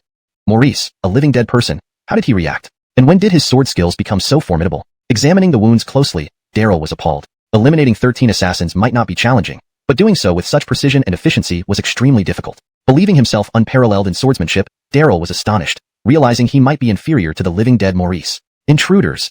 Protect Master Yang. Intruders! Alerted guards rushed over, equally shocked by the carnage. Amidst the crowd, Maurice sat motionlessly, like a cold stone statue, unmoved from start to finish. Chapter 270, A Matter of Words. Soon, Hale and others like Julian arrived one after another, all stunned by the scene before them. No one could have imagined that a so-called living dead man possessed such terrifying sword skills. If not for Daryl's personal testimony, it would have been impossible to believe that these black-clothed men were killed by Muhammad Nicholas San. Could this be the ghostly power of the Ghost Clan? What living dead man? Billy is clearly already dead, wielding a spectral sword technique. People murmured among themselves, their gazes filled with fear as they looked at Muhammad Nicholas. Senator Daryl furrowed his brows, wanting to refute but momentarily unsure how to begin. Xiaomogu Jolie also arrived, stepping forward gracefully. This isn't some ghostly power. It's an extremely unique and eerie sword technique. The sword technique seeking death. It's an unparalleled sword skill meant for someone who embraces death, and the only one in the world that seeks death wholeheartedly. Nonsense. How can there be such a sword technique? Exactly, which sane person would seek death? The crowd became restless, criticizing Jolie for talking nonsense. There were many survival-focused sword techniques, but no one had ever seen or even heard of a technique that sought death. It seemed absurd just hearing about it. Daryl was surprised, but did not rush to contradict her, waiting to see how Jolie would explain. You're right. No sane person would cultivate such a technique. Living is always better than dying, and no one willingly seeks death. But this world is vast, and there are always those who see through life's illusions or face insurmountable difficulties where each day lived is agony, driven to seek death. The sword technique seeking death is specifically crafted for such people, immersing them in the world of swordsmanship while they live among others yet remain isolated, walking between the realms of life and death. Only such people can truly comprehend the essence of this technique. Jolie glanced around at everyone, finally fixing her gaze on Daryl. Even as his personal maid, she still carried the proud demeanor of a young miss from Jiaxing Min. All her explanations were essentially intended for Daryl alone. If he hadn't been present, she wouldn't have bothered explaining a single word. Miss Zhou, how do you know this? Daryl probed, echoing everyone's doubts. Judging by Jolie's tone, it seemed there might indeed be something to it, rather than idle speculation. Facing people's skepticism, Jolie remained calm and composed. Simple. Within Jiaxing Min, we have a sword technique seeking death manual. What? Such a technique really exists? How? How could that be possible? People blurted out in disbelief, including Qian, who looked equally bewildered. Having spent so many years in Jiaxing Min, he had never heard of a sword technique seeking death manual. It sounded implausible, yet Zhou Haiyan claimed it existed in Jiaxing Min. What was going on? Was Miss Zhou employing some strategy, deliberately saying this, or had she already? Qian frowned anxiously, worrying if Jolie was under too much pressure and had begun to lose it. Daryl stayed silent, but inwardly worried if he had pushed her too hard. There is indeed one, Jolie said firmly. This manual was found in Jiaxing Cave Mansion recently after its opening. Everard secretly ordered strict confidentiality and prohibited any disciples from practicing it, deeming this technique more evil and terrifying than the Demon Clan's powers. Explaining step by step, Jolie laid everything bare. Found in Jiaxing Cave Mansion? Many were puzzled, having never heard of the mansion, but Daryl understood immediately. On his last visit to Jiaxing Min, he unexpectedly opened the ancient cave mansion, retrieving many treasures within. Izar Yang, how about we make a deal? I give you the sword technique seeking death manual, and in return, you... But before Jolie could finish, Daryl interrupted her. Not good. Have you ever seen a master and servant making deals? What's mine is mine, and what's yours is also mine, including you. I can simply ask Everard directly for the manual. It's just a matter of words, haha. Daryl laughed and walked away, secretly dispatching Julianne to find Everard at Jiaxing Min. Behind him, Jolie fumed. Damn, Yang, you're being unreasonable. Clutching her teeth in anger, Jolie was utterly helpless. Qian and others pretended not to notice, quietly withdrawing. Far away, atop a towering peak, Yusef, an elder of the Sword Alliance, looked livid. The 13 incense sticks before him had suddenly all gone out. Each stick represented the soul of a black-clothed assassin, and their sudden extinction meant the corresponding assassins were killed. 13 incense sticks went out instantly, meaning all 13 top-notch assassins were eliminated in a single moment. An accidental trigger of a forbidden trap or encountering a formidable opponent. When did Liam Min harbor such a powerful expert? Could it be the legendary figure? Yusef suddenly recalled someone. It was rumored that above Aiden was an even more powerful person safeguarding Liam Min's fortune. A true expert whom even saints feared. Over the years, Liam Min declined year by year, leading some to speculate that perhaps this person had departed for another realm or had long ascended. The Sword Alliance had presumed this, thus sending people to forcefully obtain the Liam treasure scripture. If the legendary person was still alive, the situation was grave. No number of experts could survive entering. Elder, what should we do? The situation seems off. Liam Min is far too strong. Let's return to the Sword Alliance and consult the Master, someone suggested, recognizing the unusual circumstances. Assassins like the 13 Eagles could escape the imperial palace of the Isla dynasty, Yet they were now all dead in Liam Min. This sent chills down everyone's spines, and none dared enter again. The only option was to return to the Sword Alliance for reinforcements, perhaps even requesting the master to act personally. No, not yet. Since we can't breach Liam Min's defenses, let's force Azar Young out. Let's go to the nearby sects. Yusef clenched his teeth and flew towards Ju Guangmin. Tonight, Liam Min launched a covert counterattack, a perfect opportunity to push Daryl into the open. Driven by vengeance, Yusef swore to obtain the Liam treasure scripture, and killing Daryl was non-negotiable. Setting out today, he vowed on military orders. Acquiring the scripture was supposed to be simple, yet things turned out disastrously. As an esteemed elder, failing to kill the young Daryl left him too ashamed to return to the Sword Alliance. On Purple Cloud Peak, Daryl felt his brows twitch, sensing ominous vibes. After doing some divination, he hurriedly sent for Hale. Chapter 271, The Giant Sword Sect. To the west of the Burial Sword Sect, over 1,000 miles away, stood a mountain shaped like a camel's hump, known as Camel Peak Mountain. On this mountain, another sect stood tall, the Giant Sword Sect. Compared to the Burial Sword Sect, the Giant Sword Sect had only a 300-year history and was once a very small sect that relied on the Burial Sword Sect's protection to survive. However, it later produced a genius disciple named Iggy. With his colossal sword, he swept across the land from north to south, leading the Giant Sword Sect to rise forcefully. Since then, the sect's strength surpassed that of the Burial Sword Sect. It began to gradually encroach upon resources such as crystal mines, medicinal fields, and trial grounds that belonged to the Burial Sword Sect. Once submissive disciples became aggressively belligerent, strutting about in an arrogant manner. According to informants, recent attacks on the Burial Sword Sect were led by the Giant Sword Sect. Naturally, the Burial Sword Sect's retaliation focused on the Giant Sword Sect. In the early hours of the night, the moonlight was bright, but it started raining in the dead of night. Within hundreds of miles around Camel Peak Mountain, the Giant Sword Sect was the undisputed overlord. Although it appeared heavily guarded from the outside, the internal defenses were somewhat lax. As soon as it rained, the mountain guards became even more negligent. Excusing themselves because their torches were extinguished by heavy rain, they found places to shelter and rest. Some even secretly brought out wine and food, starting to feast and drink lavishly. Except for a few strictly disciplined sects, most sects' lower ranks lived day by day without much discipline. A large group of black-clad figures quietly infiltrated Camel Peak Mountain during this time. Brandan personally led Emil, Blair, and other elites into the Giant Sword Sect, planning to give them a profound lesson after recently losing to encourage their disciples to fight with the Burial Sword Sect. Over 300 years, the scale of the Giant Sword Sect had expanded 100-fold, reaching a developmental bottleneck. Next, either break through this bottleneck to grow into a behemoth like the Star-Plucking Sect, or peak and decline, following the path of the Burial Sword Sect. No one wanted decline. Becoming another Star-Plucking Sect became the goal of the Giant Sword Sect leadership. Swallowing the ancient Burial Sword Sect had become a necessary step for the Giant Sword Sect to overcome its bottleneck.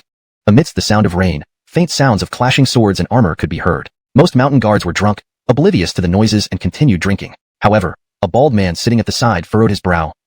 What sound is that? Who could be going out hunting or training at this hour? Pa, is that possible? Who would leave now? Exactly, Neil Datu. You're drunk? Come, drink more.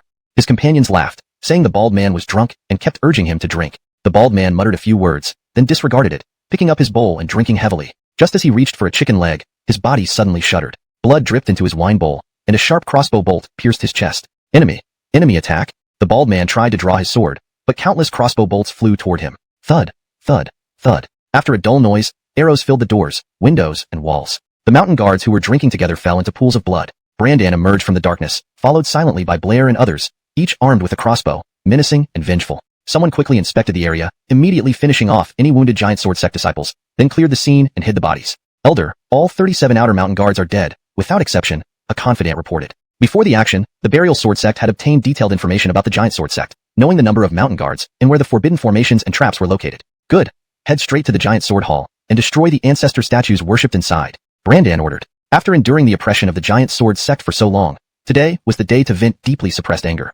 Elder, wouldn't that be too dangerous? Indeed, if we encounter the Giant Sword Sect leader, wouldn't that be? Some people hesitantly opposed the plan, concerned. Revenge against the outer disciples of the Giant Sword Sect was acceptable, but the Giant Sword Hall was the core sacred place of the Giant Sword Sect. Directly rushing in to massacre might be too risky. If surrounded by experts of the Giant Sword Sect, the consequences would be unimaginable. If we really encounter the Giant Sword Sect leader, then better still, charge right in and kill him. What are you afraid of at this point? Let's go.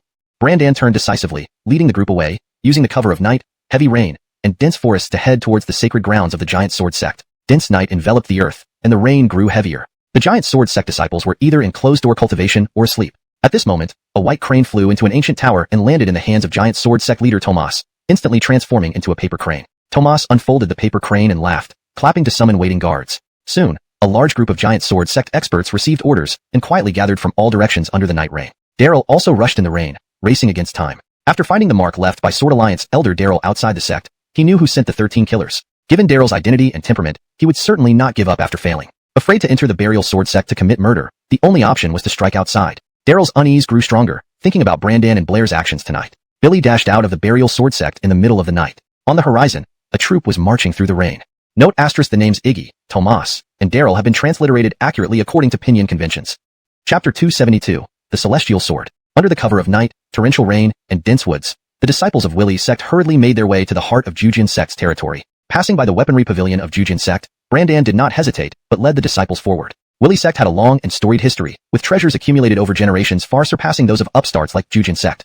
Thus, they were not short on weapons. As they passed by Jujin sect's scripture hall, seeing only a few guards, Emil and Blair couldn't help but be tempted. If they killed these few guards, they could seize whatever martial techniques they wanted. Everyone would have a chance to loot some good things, and what couldn't be carried off could simply be burned, dealing a heavy blow to Jujin sect. Brandan was also tempted, but thought better of it, and continued marching forward. This mission's goal was deep within Jujin sect's territory, the Grand Sword Hall, which was the sect's spiritual sanctuary and pillar. Martial techniques and weapons could be purchased or plundered later, but if the ancient Grand Sword Hall were destroyed, Jujin sect's 300-year efforts would be obliterated, taking decades to rebuild. Legend spoke that Jujin sect's founding ancestor stumbled upon a celestial sword in the land of Sais, bringing it back to enshrine it within the sect as a symbol of prosperity. Every Jujin sect disciple must receive the baptism of this celestial sword upon adulthood, inheriting the profound sword arts from previous masters. Losing this sacred site would leave Jujin sect without its backbone, rendering it incapable of ever challenging Willie sect again. Brandan resisted all temptations and soon led his people to a dome-shaped palace enveloped in mist, where a massive 3,000-meter-high sword stood before the entrance, its blade wider than a house. The tip pointed skyward, piercing through the heavens.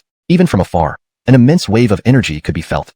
Weaker Willie's sect disciples found their spirits disturbed, even their treasured swords trembling uncontrollably, as if ready to fly out of their hands. Look, this is the legendary celestial sword. Seeing the sword occasionally revealed through the mist, Brandan couldn't help but feel excited. Legends of Jujin sect's celestial sword were well known, yet few had seen it. Tisk impressive. When will Willie sect possess such a celestial sword? The celestial sword lineage. No wonder Jujin sect disciples are so formidable. The crowd marveled aloud. Sword practitioners had a keen sensitivity towards sword arts. The towering celestial sword profoundly impacted the visiting Willie sect disciples, stirring a deep emotional response in each one. They felt as if approaching it would grant them sudden enlightenment into true sword arts. Brandan, why is it so quiet here? Blair timidly voiced her thoughts. Biller's heartbeat quickened unnervingly upon arrival, feeling increasingly uncomfortable. The surroundings were eerily silent except for the rustling rain, with no visible guards. Why are there no guards? Brandan, something feels off.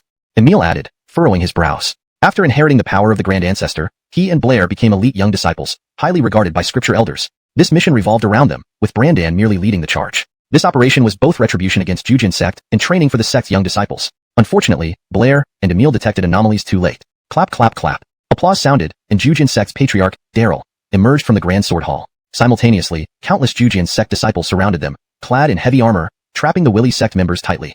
Including Brandan, every Willie sect disciple turned pale and cold. They thought their journey had been smooth, only to realize their every move had been observed, falling into a trap. Excellent, truly excellent. Just as expected from Willie sect's elite. Pity you chose the path of doom when salvation lay open. Daryl coldly surveyed them. Considering we are part of the Sword Alliance, I offer you one chance. Surrender your swords, and your lives will be spared. Perform well, and you might even join our Jujin sect to receive the celestial sword baptism, becoming a sword master in time. Refuse, and death awaits. His gaze, sharp and cold, looked at the Willie sect disciples as if already dead. From the moment he received the paper crane, Daryl knew their fate. Without preparation, perhaps Willie sect could have succeeded, but there were no ifs in the world. Kill, surrender your swords, or face certain death. The Jujin sect disciples roared in unison, raising their giant swords, numbering easily 2,000 strong. Willie sect disciples, including Brandan, froze with fear. Speed was crucial. Willie sect had dispatched 100 elite disciples, its finest young generation. Yet even these elites were helpless against a force 20 times larger. Outnumbered 100 to 2,000, the disparity was too great. More Jujin sect disciples arrived, sealing the perimeter. More frighteningly, the colossal celestial sword emitted a green glow, sealing a 10-mile radius. Blair tested it, and found she couldn't even send a message charm. They were completely isolated, with no hope for reinforcements. Brandan's eyes twitched, realizing the situation was dire. Behind Daryl, a hooded figure in green robes smiled grimly. Daryl had disguised himself as a Jujin sect disciple. Upon seeing the cross-dressing Blair, he felt triumphant. Knowing Daryl's protective nature, capturing Blair would guarantee his intervention. Once in Jujin sect territory, he was as good as dead. Then, seizing the Willie treasure manual would be a mere formality. Ha ha, Daryl, no matter how capable you are, you can't outplay me. Soon, let's see how you die. Ha ha ha. Unnoticed by anyone, two figures rushed towards Jujin sect. Daryl's speed increased until a green barrier blocked his path 10 kilometers away. Any creature inadvertently colliding with it would be instantly shredded. The ancient celestial sword had sealed off the 10-mile radius, creating two different worlds on either side of the barrier. This translation preserves the original tone and structure while ensuring fluency and coherence in English. Chapter 273, Terrifying Sword Light. The powerful Billy Avonley's sword light curtain blocked Daryl's path. The more formidable this curtain, the worse the situation.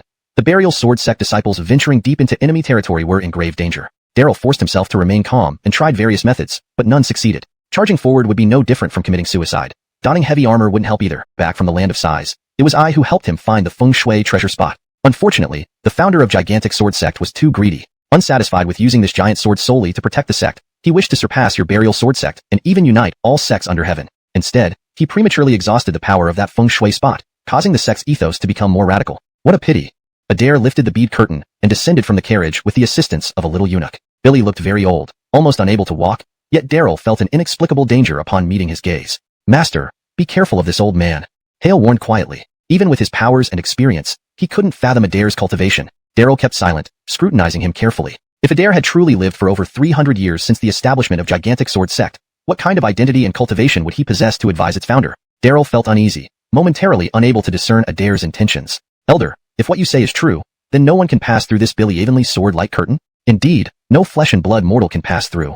In ancient times, the heavenly court of the ancient immortal nation used this Billy Evenly sword-like curtain to separate the immortal realm from the mortal world, Adair said calmly, appearing to know much about ancient immortal nation. So, if the Gigantic Sword Sect activates this Billy Evenly sword-like curtain, they won't fear any threat? Or perhaps they can hide inside and do as they please? Hale asked, somewhat unconvinced. While he couldn't immediately break through, he believed given enough time, there must be a way in. To some extent, yes, but not absolutely, Adair smiled faintly. Izar Young, how about we make a deal? I will help you break through this Billy Evenly sword-like curtain, and you come with me to the capital of Great Isla Empire. What do you say? Adair seized the opportunity to reveal his purpose. Originally, following Nora and Chief Manager Orikangfu's orders, he was to kill Daryl immediately upon meeting. However, seeing him, he changed his mind. Why go to the capital of Great Isla? And who are you exactly? Daryl frowned, realizing this old man was indeed extraordinary. My name is Adair. I have served several emperors, traveled across the land after leaving the palace, and once worked in the Imperial Astronomical Bureau. Adair remained courteous, his voice steady. Izar, don't worry. I assure your safety. I merely wish to introduce you to someone. Triple Dynasty Elder, Eunuch Tianxi? Daryl was taken aback. In the vast lands of Tsangmang continent, Eunuch Tianxi was renowned, having advised 3 successive emperors of Great Isla, earning the title Billy Evenly Teacher. Why had such a person suddenly appeared in the 10,000 Great Mountains? Could he have come just to invite Daryl to meet someone in the capital? Daryl's heart raced, sensing overwhelming pressure. Eunuch Enos, this boy must not be spared. The Nora commanded. Orikangfu urged, fearing failure. We will handle this, Chief Manager Lee. Should the Nora blame us, I will take full responsibility. Adair remained calm, as if expecting this reaction. Izar Young, what do you think? Don't agree. That old eunuch definitely has ill intentions. Hale cautioned urgently. In the 10,000 Great Mountains, they could still run if things went wrong, hiding in the land of size if need be. But in the capital, there would be no escape. Daryl fell silent, not responding immediately. Within the Billy Evenly sword-like curtain, a fierce battle erupted between the 2 major sects, filled with shouts and screams. Faced with unexpected Gigantic Sword Sect experts, Brandan and others had no choice but to break out, setting up the burial Billivan sword formation while retreating. At a critical moment, Blair, along with Emil and others, who had inherited the Grand Elder's powers, stepped forward. Some led the charge, while others held the rear. Blair, inheriting sword control skills, could manipulate 800 flying swords simultaneously, naturally staying at the rear to hold off pursuers. Despite her usual timidity, she now fought bravely, her flying swords weaving through the sky to thwart Gigantic Sword Sect's pursuit. Soon, the group managed to escape. Just as they neared breaking free from Gigantic Sword Sect, their spirits soared, and they sped up. Be careful, the sword light is dangerous. Don't come near. Be careful. Daryl felt uneasy, waving his arms to call them to a halt. Look, it's Master Brother. Haha, with Master Brother personally here to greet us, we're safe now. The sect members grew more excited, failing to heed Daryl's warnings, rushing toward him faster. A young burial sword sect disciple, running ahead, slammed into the Billy Evenly sword-light curtain, instantly losing his head and being minced by the sword light, his body falling heavily to the ground. 1, 2, 3. As they rushed ahead, more disciples fell victim, resulting in numerous decapitated corpses littering the ground. Rather than die at the hands of the Gigantic Sword Sect, they met their demise in the terrifying sword light. Stop quickly. Daryl shouted desperately. Ha ha ha, run. See where you can run. Ha ha ha. Gigantic Sword Sect's leader, Tomas, laughed wildly, leading a swarm of Gigantic Sword Sect experts in slow pursuit, reveling in the sight of burial sword sect disciples charging to their deaths. Deceptively disguised as a Gigantic Sword Sect disciple, Daryl followed closely behind, a sneer playing on his lips. Chapter 274. The demon rises higher. Be careful, there's sword light blocking the way ahead. Stop quickly. Brandan and others also noticed something was amiss and shouted loudly. Unfortunately, their cries were too faint to be heard over the deafening sounds of battle. Those leading the charge knew the danger and wanted to stop, but the disciples from the sect behind them continued to surge forward, forcing them onward. A breakout that seemed destined for success turned into a bloody massacre. Tomas and Daryl laughed heartily, but Daryl felt his heart bleed. Roar. Hale was furious but powerless. The heavenly sword barrier was far more formidable than any restrictive formation, impenetrable by flesh and blood. Om Mani Padme Hum. At this critical moment, Daryl could no longer bear to watch. Billy invoked the demon sound. Rather than allow the disciples to rush to their deaths, he preferred to use the demon sound to destroy their spirits. The frantic fleeing burial sword sect disciples all halted abruptly, their consciousness briefly blank. The heavenly sword barrier blocked all living beings, but not the demon sound. Unprepared, Tomas and Daryl also experienced a momentary daze, and the fierce battle momentarily paused. What a powerful sonic attack. Daryl, you are a true demon, a great demon. Daryl quickly recovered, his heart pounding with shock. If it weren't for the heavenly sword barrier, Daryl might have already surged forward and killed him. Terrified, soaked in cold sweat, Daryl was even more determined to eliminate Daryl at all costs. Onward, kill them all, every last one. Tomas was also shocked and immediately changed plans, ordering the Great Sword Sect experts to join the assault, fearing delays would complicate matters. It was clear to him that the attackers were elite young members of the Burial Sword Sect. Killing them would sever its lineage, rendering it utterly vulnerable. Then, he could seize the perfect opportunity to completely annex the Burial Sword Sect and dominate the vast mountain ranges. Come then, Om Mani Padme Hum, Daryl roared, pushing the demon sound to its limit. Unable to breach the heavenly sword barrier, he unleashed indiscriminate attacks. Ah, Biliadake, my head hurts so much. Within the Great Sword Sect, many people clutched their heads in agony, some rolling on the ground. Among them were both Burial Sword Sect disciples and primarily Great Sword Sect members. In swordplay, Daryl, though not venting their rage on the Burial Sword Sect disciples. Under Brandan's command, the Burial Sword Sect disciples were formed into the Burial Sky Sword formation, ideal for outnumbered combatants. Alas, despite its superiority, the overwhelming numerical disparity doomed them to fall in pools of blood. Roar. Hale roared, revealing his massive true form, but found the heavenly sword barrier impassable after multiple attempts. Celia, you must hold on, Celia. Daryl called out desperately. Senior brother. Blair responded amid battle when a Sword Alliance expert slashed her shoulder, drawing blood. Concern for her was palpable. Haha, surrender. Daryl, hand over the burial sword treasure scripture, or watch your little junior sister die. Haha. Daryl cackled, gradually depleting Blair's strength, preparing to capture her alive. With Blair as a hostage, Daryl would have no choice but to surrender. Once they acquired the burial sword treasure scripture, killing him would come later. Daryl, you beast. Have the courage to face me in 300 rounds. If you win, I'll submit myself and the burial sword treasure scripture will be yours. Daryl's eyes blazed with fury. Seeing Daryl, he understood what had transpired. The old man had colluded with the Great Sword Sect against the Burial Sword Sect. The sudden aggressions from nearby sects were likely orchestrated by Daryl. The so-called Sword Alliance represented nothing but cruelty, worse than the Great Isla dynasty. Daryl despised the Sword Alliance deeply. From Messenger Nolan to Elder Daryl, their nature was unchanged. Master Yang, your Burial Sword Sect can't hold much longer. Let's make a deal. I'll help you break through the heavenly sword barrier. Afterward, come with me to the capital of the Great Isla dynasty to meet someone. What do you say? Think carefully. This is the only way to save your little junior sister. Adair's voice echoed opportunistically. His demeanor remained calm throughout. Or perhaps, he had seen everything life could offer and no longer felt emotions. Daryl hesitated, beginning to waver. Billy understood the risks. Entering the capital might mean never leaving. But to save the sect and Blair, did he have a choice? My lord, don't agree. I'll rescue Blair.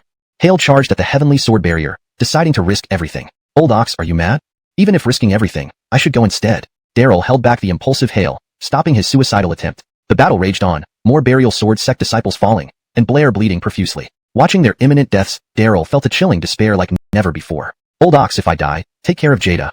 If the Burial Sword Sect falls, retreat to Brunenlund House in the Land of Sighs or seek shelter with Far and Hoalira in distant Watertown. Daryl acted swiftly, using sword chi to seal Hale's acupoints and drew the fire departure sword, stepping towards the heavenly sword barrier. Billy couldn't abandon Blair, or watch her die right before him. Billy had promised their master to protect Blair forever. My lord, don't. Hale cried out, immobilized by Daryl's increasingly potent sword chi, which now fully merged with the ancestral sword chi of the burial Billy Vincent. Junior sister Celia, I'm coming. Facing the terrifying heavenly sword barrier, Daryl didn't feel fear but smiled as he advanced. The old eunuch Adair, who had always remained unperturbed, now showed a rare change of expression, realizing he had underestimated Daryl. The lower limit of a cultivator's potential can be seen from their destiny, but the upper limit depends on one's will and courage. Compared to his peers, Daryl's Wuho realm cultivation was extraordinary, yet it was insignificant in Adair's eyes. What truly shook him was the will and courage Daryl displayed at critical moments. Now, he began to understand why Aiden had designated Daryl as the next head of the Burial Sword Sect just before his death. If the Great Isla dynasty had a young man like this, would there be any worry about the world not being peaceful? Note: I've maintained the paragraph structure and line breaks while ensuring the translation is fluent and coherent with the previous content. Chapter 275. Unstoppable. Sir, no.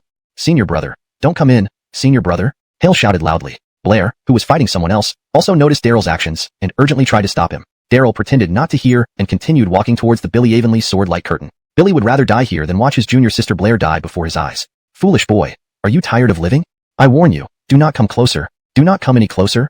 Tomas, hurry, quickly deactivate this Billy Avonlea sword-like curtain. Hurry up. Daryl was also anxious, even more flustered than Hale and Blair. The burial sword treasure had not been obtained yet. If Daryl died, where could he find another copy? Just moments ago, Daryl had been shouting orders for an attack. But now he turned around and pleaded with Daryl not to come over, ordering the giant sword sect's patriarch Tomas to withdraw the Billy Avonlea sword light curtain. The respected elder of the Sword Alliance naturally couldn't disobey, but alas, this sword light was beyond Tomas's control. It wasn't something that could be deactivated immediately. It needed the corresponding array to cool down first, and there simply wasn't enough time. Daryl continued toward the Billy Avonlea sword light curtain, disregarding life and death. Mr. Young, one last chance. How about we make a deal?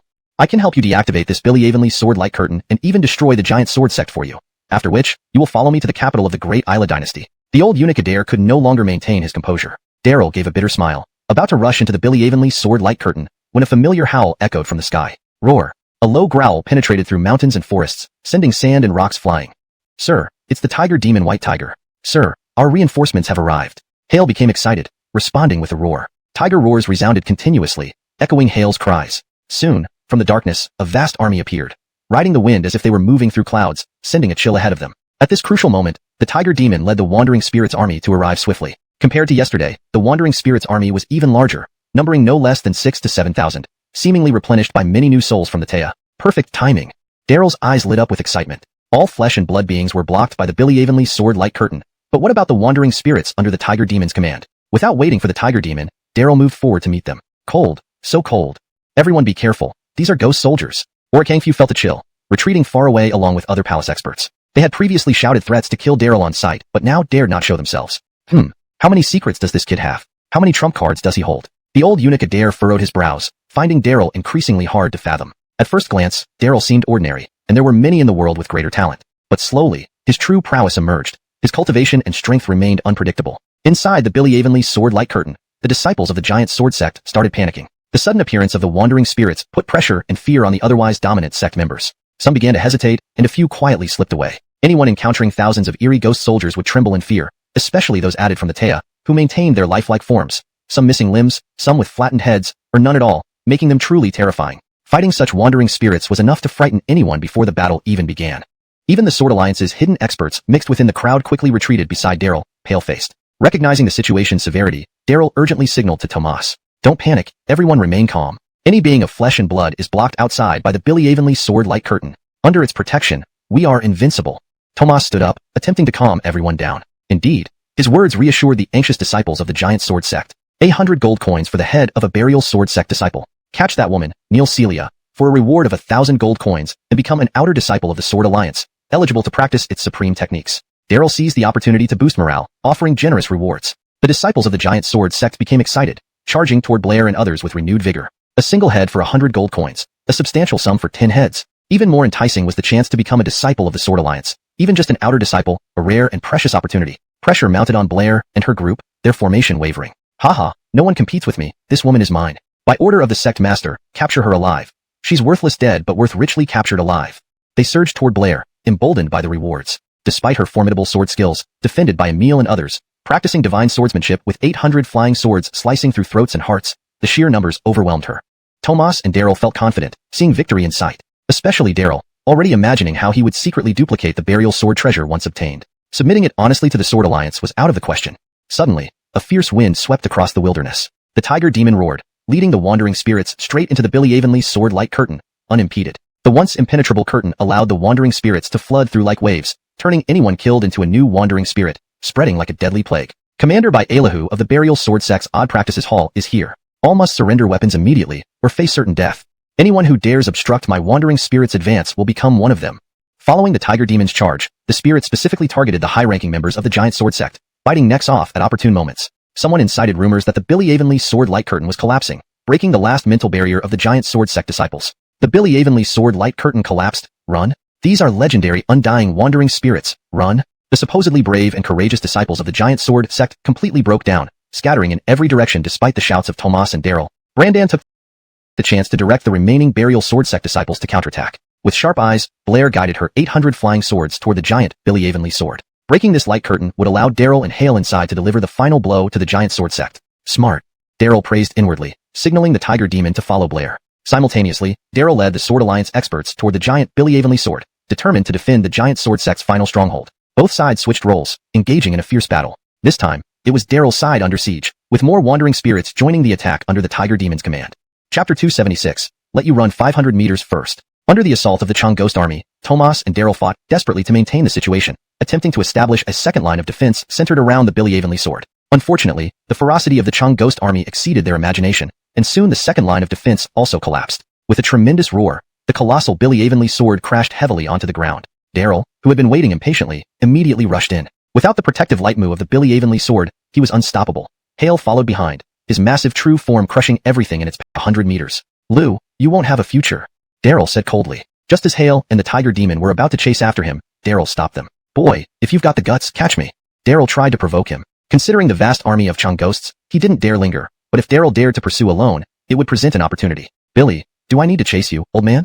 Daryl sneered, his voice echoing far away. Old man, run 500 meters first. If you can escape today, I admit defeat. Humph. Boy, if you can catch me, then you win. Unable to swallow his anger, Daryl gave Daryl one last hateful glance before turning to flee. Billy had miscalculated, never expecting Daryl to have such a terrifying hidden force. Next time, when he came back, he swore that Daryl wouldn't see the light of another day. Daryl stood still, silently counting. As Daryl neared the 500-meter mark, Daryl suddenly reached for the handle of the Billy Avonlea sword. Everyone fell silent instantly. Could anyone lift a sword handle as big as a house? Even Enos Tyance was stunned, never having seen such audacity. A 3,000-meter-long sword, could anyone lift it by hand? Or Kangfu, the inner palace superintendent, who had appeared out of nowhere, laughed. Haha, does this kid really fictions, trying to save themselves? But it was futile, none escaped. The crowd was shaken to the core, their hair standing on end. Even Master Enos Tyance, the revered celestial master, found himself breaking into a sweat. Billy had repeatedly underestimated Daryl. An ordinary man's anger spreads blood for 5 paces. Daryl's fury reached 500 meters. How can this be possible? How? How can the Billy Avonlea sword be used like this? This is impossible. Enos Tyance murmured, disbelief evident on his face. The founder of the giant sword sect had died long ago, and no one knew the Billy Avonlea sword's capabilities better than him. Daryl clearly didn't understand the sword's nuances, using it as brutally as a savage. Yet, this simple and crude method proved astonishingly powerful. Ah, Yang, how ruthless. Kill me if you dare, but the leader will avenge me. A weak voice came from the distance. Approaching, they found Daryl, still alive, but split into 2 pieces by the sword. His will to live was astonishing. At this point, he still tried to intimidate Daryl with the Alliance leader's name. Sigh, my sword skills are still lacking. But there's nothing a single sword can't solve. If one isn't enough, then let's try again. Daryl sighed, feigning regret. Upon hearing this, the previously defiant Daryl's expression changed drastically. Having already suffered unimaginable pain from being crushed and split, he didn't want to experience it again. In panic, he blurted out, Daryl, don't kill me, please, no.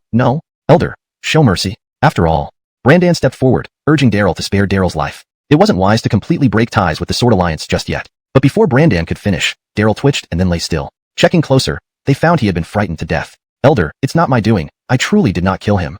Daryl shrugged, speechless that a Sword Alliance elder had been scared to death. Billy then added, it's a shame, such good cultivation and constitution wasted. Wouldn't it have been better to turn him into a Chung ghost? People felt their skin crawl, instinctively backing away from Daryl and the tiger demon. The more skilled cultivators were particularly tense. Enos Tyance maintained a calm exterior, but beads of sweat began forming on his forehead. Daryl immediately darted in, no longer hindered by the Billy Avonlea sword's light curtain.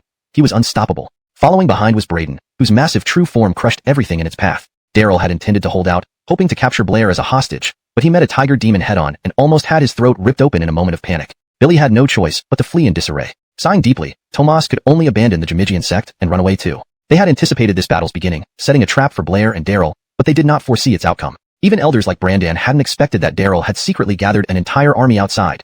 Asif, who had been observing quietly, suddenly moved, dashing towards the Billy Avonlea sword to claim this treasure first. However, someone was faster than him. Daryl had been closely watching Asif and realized the old eunuch's intentions, so he took possession of the treasure first. Then, he encountered a troubling issue. The sword was too enormous to be directly stored in the treasure space. Dragging it back to the burial sword sect would require mobilizing most of the sect's manpower, a logistical nightmare. Damn it. Daryl, I will return. Daryl looked back and swore viciously. Despite his menacing words, his body was very honest, running faster than anyone else and already over 100 meters away after a few leaps. Lu, you won't have a future. Daryl snorted coldly. Braden and the tiger demon were about to give chase, but he stopped them. Boy, if you have the guts, catch up, his abilities. But in the next moment, none of them could laugh anymore. They saw Daryl shout fiercely and indeed lift the Billy Avonlea sword, albeit shakily. The power of 2 dragons. Daryl's face turned red as he exerted all his strength. In the past, even with his utmost effort, this would have been unimaginable. But the dragon's strength inherited from the engsub gave him confidence. Perhaps because of the devouring Billivan dragon vein within him, he succeeded, though barely. Everyone was stunned, eyes wide open. My god, what freak is this kid? Yang, you're not human. Daryl glanced back hurriedly and was equally shocked. Realizing the danger, he ran as fast as he could, his followers frantically following suit. Daryl, go to hell. What Alliance elder, die for me? Daryl shouted, and the colossal Billy Avonlea sword came crashing down without any elaborate technique. just sheer size and weight enough to cause terror. The earth shook, followed by distant, agonized screams. Seeing the sword descending, Daryl and his followers scattered, fleeing for their lives. But none escaped. People were shaken to their core, their hair standing on end. Even the renowned celestial master Asif found himself sweating. Billy had reevaluated Daryl several times, but realized he had underestimated him vastly. An enraged commoner could spurt blood for 5 paces. Daryl's anger could flatten a target half a kilometer away. How is this possible? Who uses a Billy Avonlea sword like that? How? Asif muttered, disbelief etched on his face. The founder of Jamigian sect was long dead, and no one understood the Billy Avonlea sword better than him. Daryl seemed clueless, acting like a savage. Yet his brutal method yielded incredible results. Ah Yang, how ruthless. Kill me, do it. Our leader will avenge me. A weak voice sounded. Approaching, they found Daryl still alive, his body cut in half by the Billy Avonlea sword. Stubborn till the end, he threatened Daryl. Sigh, my sword skills are inadequate, but there's nothing a sword can't solve. If one sword isn't enough, try another. Daryl sighed, feigning regret. Before the defiant Daryl could react, his expression changed dramatically. Already mangled, he didn't want to experience more pain. Screaming, Daryl, don't kill me, please, no. Brandan, spare him, after all. Brandan stepped forward to plead, knowing it wasn't time to sever ties with the Sword Alliance fully. Mid-sentence, Brandan realized something was wrong. Daryl had stopped moving and was dead from fright. Elder, it wasn't me really. Daryl raised his hands in innocence, surprised by the shocking death of a Sword Alliance elder. Changing tone, he lamented, such great cultivation and constitution wasted. How wasteful. Ah. People shivered, backing away, feeling the tension rise as they stayed farther from Daryl and the tiger demon, especially those with higher cultivation. Asif appeared calm, but sweat trickled down his forehead again. Note, names like Daryl, Blair, Daryl, and Tomas have been retained in Pinyin as requested. Chapter 277, Bestowing Titles and Land. A few disciples of the Giant Sword sect fled for their lives, but most surrendered, laying down their weapons. With even the Grandmaster Tomas running away, who dared to resist? Seeing Bergen's corpse was enough to show the outcome of defying Daryl. A respected elder of the Sword Alliance had been killed so easily. A 3,000-meter-long giant sword was lifted with ease. It was simply inhuman. The disciples of the Giant Sword sect were dumbfounded and frightened. They had never encountered such a formidable warrior. Overnight, the Giant Sword sect, once dominating the Great Mountain Range, ceased to exist. Blair, Emil, and others were exhilarated. Even Tucker was not immune to excitement as he eagerly organized people to clean up the battlefield and urgently requested reinforcements from Khalil, who stayed behind at the buried sword sect. They couldn't handle the large number of surrendered Giant Sword sect disciples and the countless spoils of war alone. The Tiger Demon's subordinate wraiths, although fierce in battle, were no help in this task. I declare this treasured sword is mine, one person shouted. Look at your petty ambitions. All the techniques in the scripture hall are now mine. Tisich, how shameless. It's all Master Brother's achievement. Without his permission, you can't hope to take anything. Everyone wore expressions of immense joy. Tonight, they had initially planned to just raid the Giant Sword sect, but unexpectedly annihilated the entire sect. As a result, the accumulated martial techniques, medicines, treasures, crystal mines, and territory of the Giant Sword sect all fell into the hands of the Buried Sword sect. After consuming the Giant Sword sect, the rise of the Buried Sword sect was imminent. Amidst everyone's jubilation, Daryl was troubled. No matter how he looked at it, he didn't know how to carry away the enormous Billy Avonlea sword. Billy had already exhausted all his strength to lift the giant sword, reaching the limits of his physical power. To drag it back to the Buried Sword sect by hand was clearly impossible, but leaving it here also felt unacceptable. Daryl remained fixated on the Heavenly Sword's light curtain. If he could refine this giant sword and place it within the Buried Sword sect, it would act like a huge protective shield, safeguarding them from the threat of the Dayu dynasty, even against a million-strong army. Jim, I entrust the task of bringing the Billy Avonlea sword back to the Buried Sword sect to you. How does that sound? Daryl looked earnestly at Braden, realizing he had no other choice. My lord, I'm honored, but I really can't pull it. Braden refused outright. Despite his large body, this task was beyond him. While he could transport various treasures from the 9 heavens and 10 earths, dragging the enormous Billy Avonlea sword to the Buried Sword sect would likely be the death of him. Don't be like that, Jim. I know you can do it. One day isn't enough. 2 or 3 days then. Take your time, inch by inch if necessary, don't panic. Daryl feigned understanding, maintaining a calm demeanor. My lord, I really can't move it. Or perhaps we should wait until Clark returns from the Star Plucking sect and have him drag it. Billy has immense strength. Note, Jai Star sect has been corrected to Star Plucking sect for a more natural and consistent name in English. Someone seems to be calling me over there. I'll check it out. Braden found an excuse and quickly fled. This guy, Daryl muttered. They say divine beasts are loyal, but he's slicker than an old fox. Daryl was truly at a loss. Nearby, Tucker began directing sect members to set up a teleportation array to evacuate the remnants of the Giant Sword sect. Unfortunately, the portable teleportation array had limited capacity and could not carry the enormous Billy Avonlea sword unless Daryl suddenly remembered the massive ancient martial platform inside the Buried Sword sect. Legend had it that Mount Ziyun was dragged back from the 9 heavens and 10 earths by the founder, the Burial Sage. If a mountain could be dragged back, the Billy Avonlea sword wouldn't be a problem. However, driving the ancient martial platform to its peak would require an immense amount of top-grade crystals. Considering the almost empty crystal inventory of the Buried Sword sect, Daryl quickly dismissed this idea. Activating the ancient martial platform even once burned through a significant number of crystals, making full activation potentially bankrupt the Buried Sword sect. Master Yang, let me acquire this giant sword. I'll give you 10 cities in exchange. What do you think? Left Xianxi approached, no longer mentioning taking Daryl to the capital of the Dayu dynasty, but now eyeing the Billy Avonlea sword. 10 cities? Kangfu and others were shocked. According to the rules of the Dayu dynasty, only settlements with over 20,000 inhabitants qualified as cities. 10 connected cities could form the territory of a feudal lord. Haha, Lord Left, so, I can become emperor and marry 3,000 consorts, living carefree every day? Daryl laughed but then shifted tone. Unfortunately, all those riches and power aren't for me. Fortune tellers say my destiny is one of hardship, destined to remain an adventurer forever. Master Yang, don't rush to refuse. The Billy Avonlea sword symbolizes the might and heritage of the ancient immortal kingdom. This power isn't for any single individual but another dynasty to inherit. For the Dayu dynasty, the Billy Avonlea sword holds immeasurable value, but for individuals, it may be a boundless disaster. Even the giant sword sect struggled with its legacy, much less an individual. Left Xianxi spoke deeply, like a wise sage, advising Daryl to reconsider. Tucker listened without contradiction, agreeing silently. Billy knew the rumors surrounding the Billy Avonlea sword, that the founder of the giant sword sect had been overcome by it. So, this sword isn't a treasure but a harbinger of misfortune? Daryl asked. Yes, for ordinary people and general sects, that's true. Master Yang, I offer on behalf of Mark all territories west of Tiger Pass in exchange for this sword, bestowing upon you the title of Town West Marquis. What do you say? Left Xianxi lowered his voice, making an astonishing offer. Kangfu couldn't contain himself. Lord Left?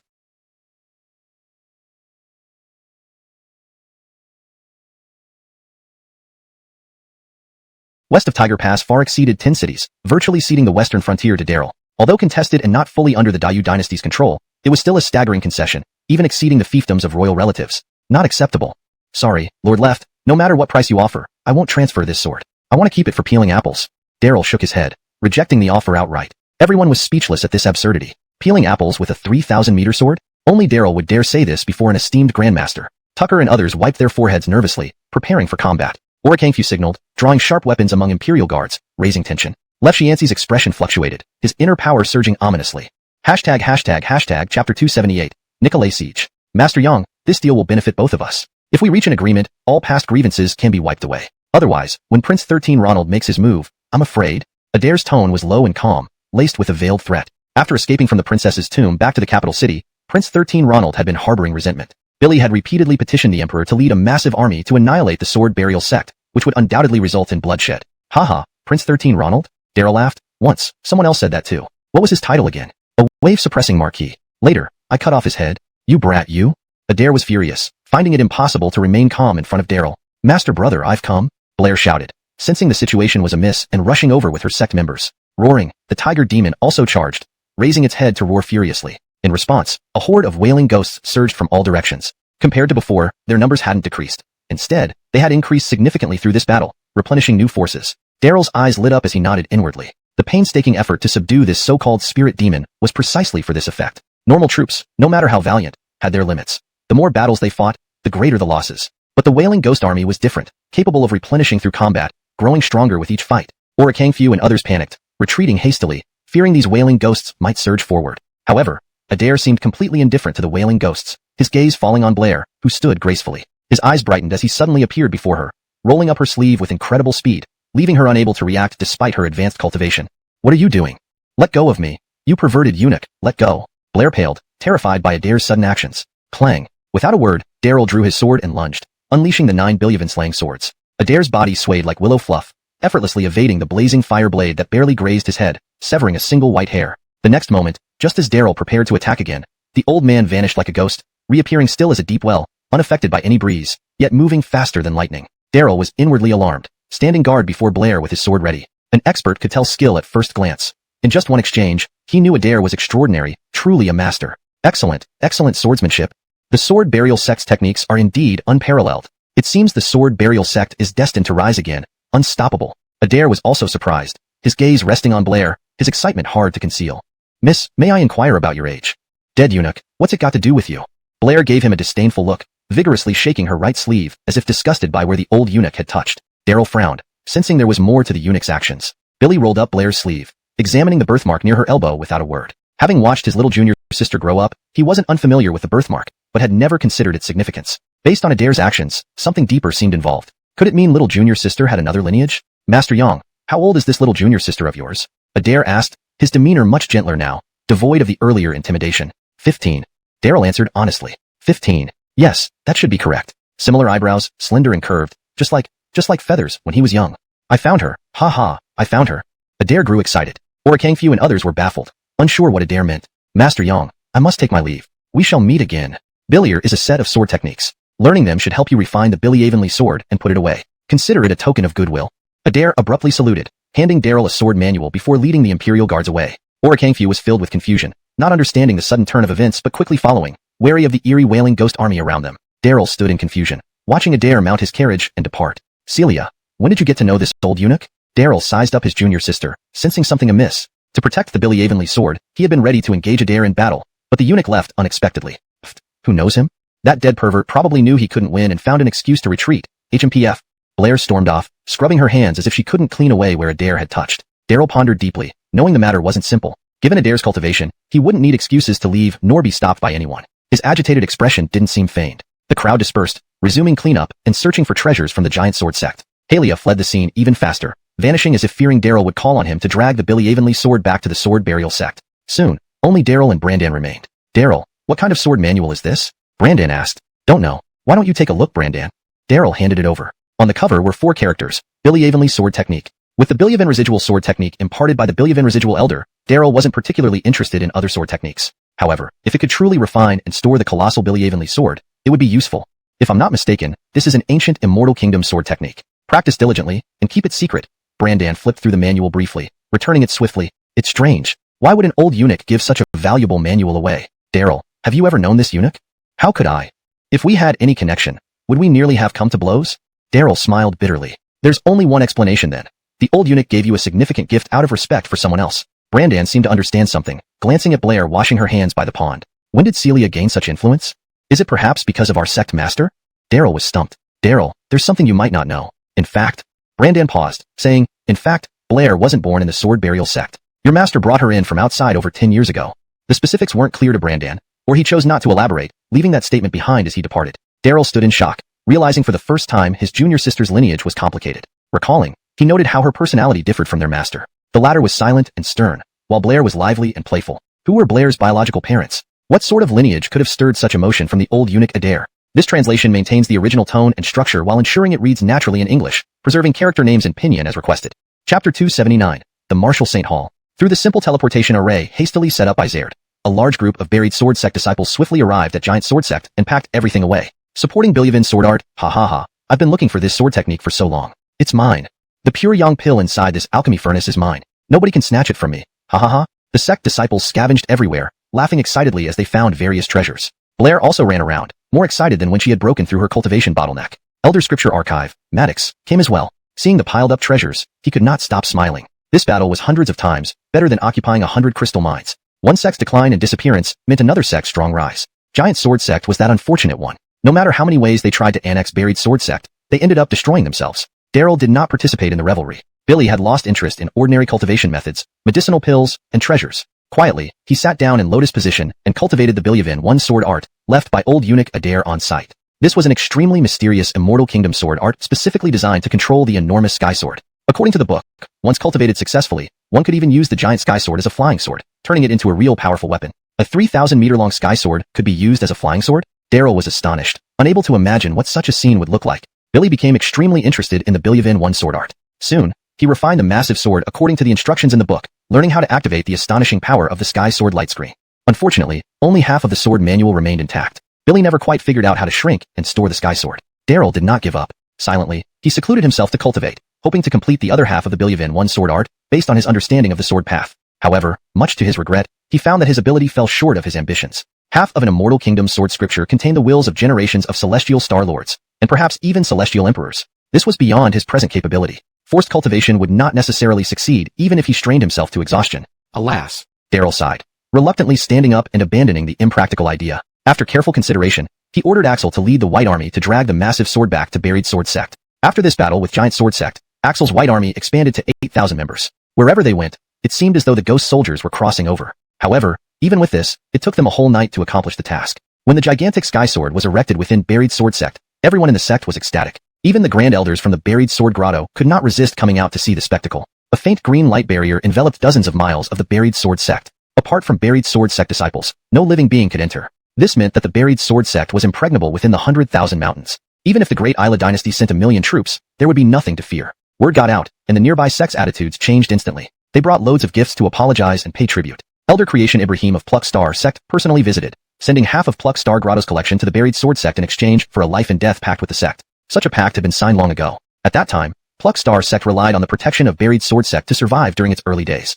Ibrahim's grand gesture stirred everyone in Buried Sword Sect. Elder Scripture Archive and Zared were all thrilled. However, Daryl didn't think much about it and refused, chatting briefly with Ibrahim before returning to the training room to continue seclusion cultivation. Ibrahim somehow chased after Daryl all the way to Purple Cloud Peak to see him again but was stopped by Jim and Dewey. With no choice, he quietly summoned Elon and Jolie in a side room. Elder, why are you giving half of the Plucked Star Grotto's collection to Buried Sword Sect? We worked so hard to open the Plucked Star Grotto. Jolie couldn't understand. Elon kept silent. Though he too was confused, he did not dare speak up. Alas, you're really foolish. Buried Sword Sect is already in a robust revival and rise. If we don't take drastic measures now, later on, they might not accept any gifts. Ibrahim sighed, seeing the confusion in their eyes.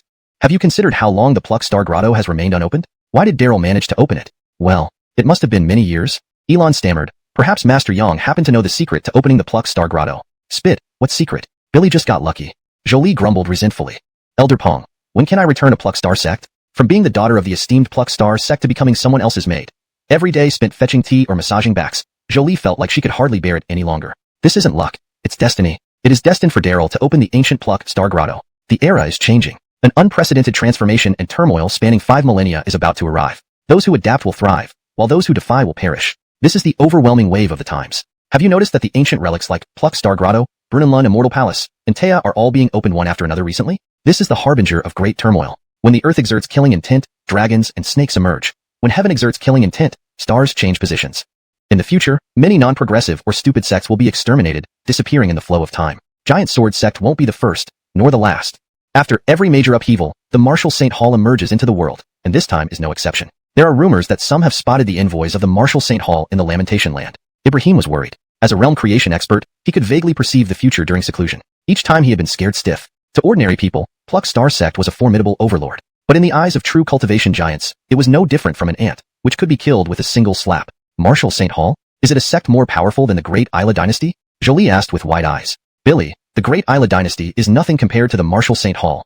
Long ago, the Martial Saint Hall occasionally sent people to descend, selecting geniuses with the potential for saintly flesh to be guided into the Martial Saint Hall, gathering experts from all over. It claimed to be the Hall of Sages. Later, the Martial Saint Hall rarely appeared because the spiritual energy of the vast continent grew scarce, and it was rare for a saint-level expert to appear in a few hundred years.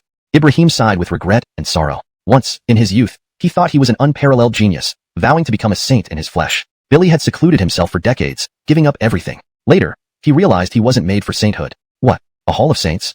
Jolie and Elon exclaimed, hearing about such a terrifying sect for the first time. In the vast continent, becoming a saint granted boundless power. How terrifying would a sect full of saints be? Inside the training room, Daryl trembled slightly. For a moment, he wondered whether Ibrahim's words were true or false.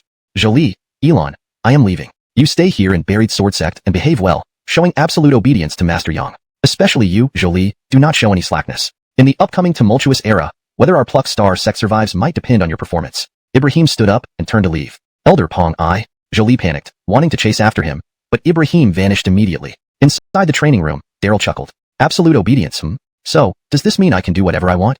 Daryl grinned wickedly, reassured by Ibrahim's statement. Chapter 280. The Death of the Grand Master. On the desolate plain, a group of Imperial bodyguards rushed through the night, escorting a carriage. After leaving the Great Sword Sect, Adair had not emerged from the carriage, ordering them to travel non-stop. Orikangfu and the others were full of doubts, but no one dared to ask questions. They headed toward the western stronghold of Hu Gate Pass. Inside the carriage, Adair lit some sandalwood incense and cast a divination for himself. It was a most inauspicious sign, an omen of great misfortune. The old eunuch didn't believe in superstitions and tried another divination. Again, it was a bad omen. The usually calm and collected old eunuch began to sweat profusely, his hand trembling as he held the bamboo cylinder. After accidentally encountering Blair at the Great Sword Sect, he felt excited, finally finding the person he had been searching for over 10 years. But once he calmed down, he frowned with worry. Great turmoil was imminent. The Da'ila dynasty appeared peaceful on the surface, but undercurrents of intense struggle churned beneath. Knowing about Blair at this critical time was not necessarily a good thing. 2 consecutive omens of misfortune made Adair's heart race with tension.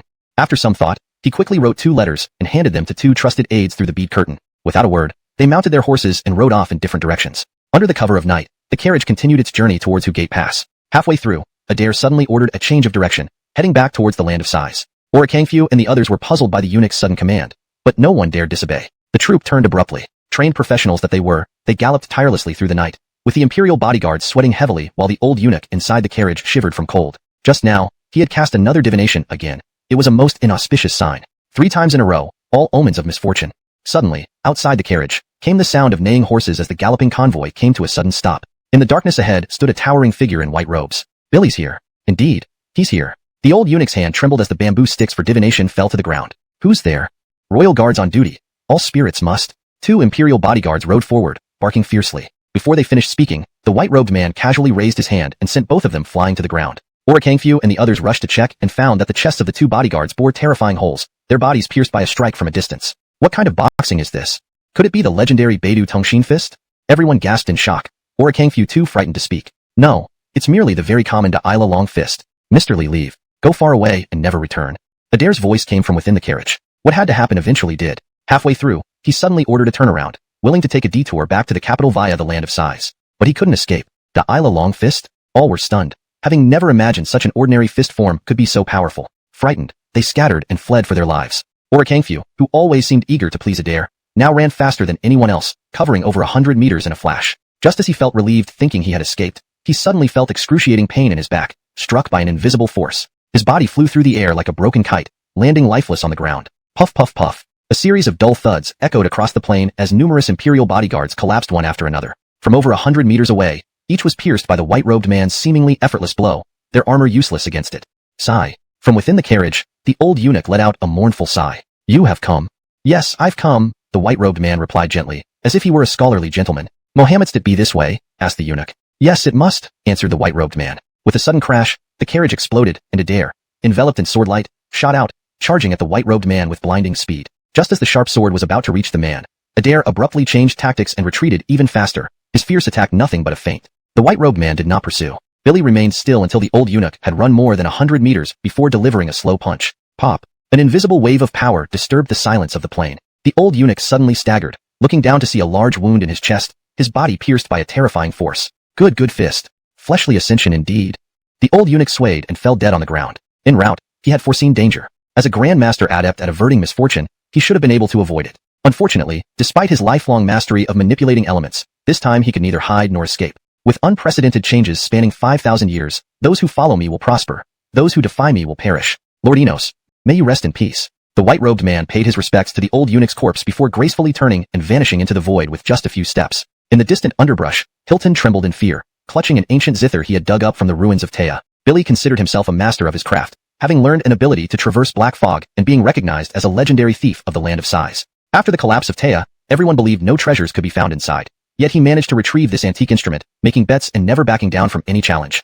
But tonight, he was truly terrified. The old eunuch Adair was right. The white-robed man used merely the very common Da'ila long fist, yet its power was hair-raising. The land of sighs, bizarre and mysterious, has always been the burial ground of masters and true dragons and tigers. Hilton prided himself on knowing all the greats in the land of sighs, but the white-robed man's terror exceeded anything he had seen before. Hiding in the cold wind for 3 hours until dawn, Hilton finally got up and left hastily. Adventurers began exploring as usual at sunrise. Coincidentally, someone passing near the carriage saw the corpse's wounds and was also terrified. Soon, news reached the sword burial sect. Led by the abbot of the scripture hall, a team of sect experts came to investigate. Daryl was among them. Upon seeing the old eunuch's corpse, his face paled. Few understood the terror of this eunuch better than him. Fast as lightning, he had subdued Blair with a flicker, displaying unfathomable prowess. Now, such a formidable opponent lay dead in such a gruesome manner.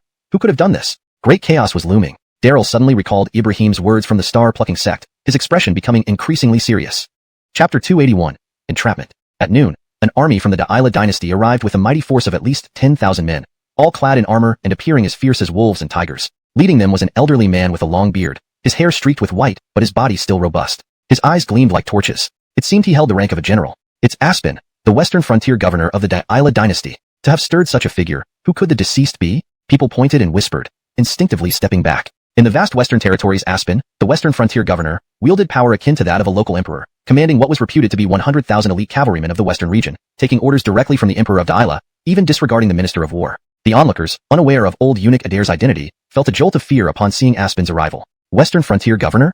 Daryl was also somewhat surprised, quickly recalling Spike, the pampered young man whom he had beaten up in Blackwater City. Spike had claimed his father was Aspen, the western frontier governor, and upon closer inspection, the resemblance between the two was indeed striking. However, despite being nearly 70, Aspen looked healthier than his son who was in his 20s. They say a tiger does not give birth to a dog. It appeared not always true. Upon arrival, the army immediately drove the people to the sides. Eunuch Enos, how tragic your death is. If you have a soul, tell me who struck this foul blow. Aspen leaped off his massive warhorse, hurriedly walking to Adair's corpse, his eyes brimming with tears, gripping the hilt of his sword tightly. The power struggles within the halls of the Da'ila dynasty were incredibly brutal. Without Adair's protection, this frontier general would have been framed countless times already. They were both mentor and friend. It was unimaginable that Adair would die so suddenly in the desert. A coroner stepped forward cautiously to examine the body closely. "How is it?" Aspen asked. "Sir, Eunuch Enos, he." The coroner's face was pale, beads of sweat dripping down his forehead. "Speak, what exactly happened to Eunuch Enos?" Aspen roared in grief, flames of anger burning within him. The coroner trembled, not daring to hide anything. "Sir, if I am not mistaken, Eunuch Enos was killed by shining sabers." Tensions rose rapidly. Spectators backed away, whispering among themselves. "What's going on? Could it be that sword burial sect has done this?" People murmured quietly, assuming Governor Aspen had found evidence. Aspen glared, sweeping his gaze over everyone before stopping on Daryl. "Young man, you are the new leader of sword burial sect, Daryl?" "Yes, I am Daryl," Daryl replied. "What is it, Sir Governor?" "I know about you. You're young and arrogant, but indeed have reasons to be. My useless son Spike lost to you fairly, but..." Aspen's tone suddenly turned icy. "Young man, give me an explanation. Why did you kill Eunuch Enos, and why with such brutality?"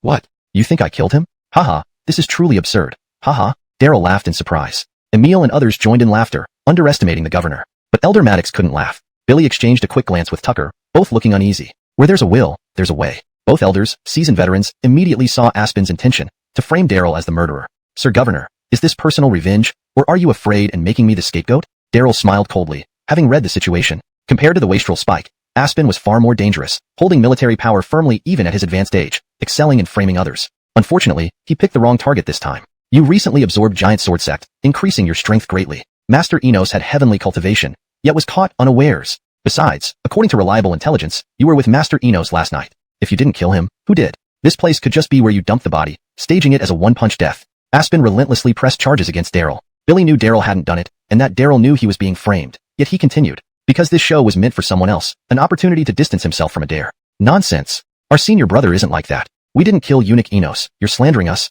How can a respected governor accuse someone so casually? Blair couldn't hold back, finding this act despicable. Billy, whether it's slander, we'll find out once you return with us. Seize them all. With Aspen's order, soldiers rushed forward, surrounding Daryl's group tightly. This time, Sword Burial Sect brought many people, but compared to the soldiers, they were vastly outnumbered, not even reaching a fraction of their number. Within the sect, with advantageous timing and terrain, protected by the Billy Avonlea sword and various restrictive formations, they wouldn't fear an army 10 times larger. But in this endless desert, suddenly surrounded by thousands of elite soldiers, the situation was entirely different. Every disciple paled, each feeling increasingly anxious. Daryl also looked concerned. The tiger demon wasn't here. Even if ordered now, it couldn't lead its army of spirits to arrive in daylight. The atmosphere became unbearably tense. Spectators fled as far as possible. A wanderer smirked, releasing a paper crane unnoticed. The crane soared into the sky, heading toward the capital and vanishing into the horizon. Chapter 282. I have a magic pill. Clang. With a sharp sound, Daryl drew his sword and lunged at Aspen preemptively. Be careful. Protect Lord Augustus. The soldiers charged forward fearlessly, trying to form a defensive formation to block Daryl's sword strike. The cold blade flashed like lightning before their eyes. 7 soldiers who stood in front of Aspen lost their heads simultaneously. In the next moment, before the other soldiers could react, Daryl's Lihua sword was already pressed against Aspen's neck. Daryl had seized Aspen alive in an instant. Lord Augustus, please bear with me. Let's go back to Liam's sect. The Khalil gave a grave order, secretly praising Daryl's action. Ordinarily, when someone was defamed and harmed, the first reaction would be anger or protest. However, Daryl took decisive action without a word. With so many soldiers, if Aspen retreated into the main army, capturing him would be tough. Opportunities come once in a lifetime. Missing it meant losing everything. Kill me then.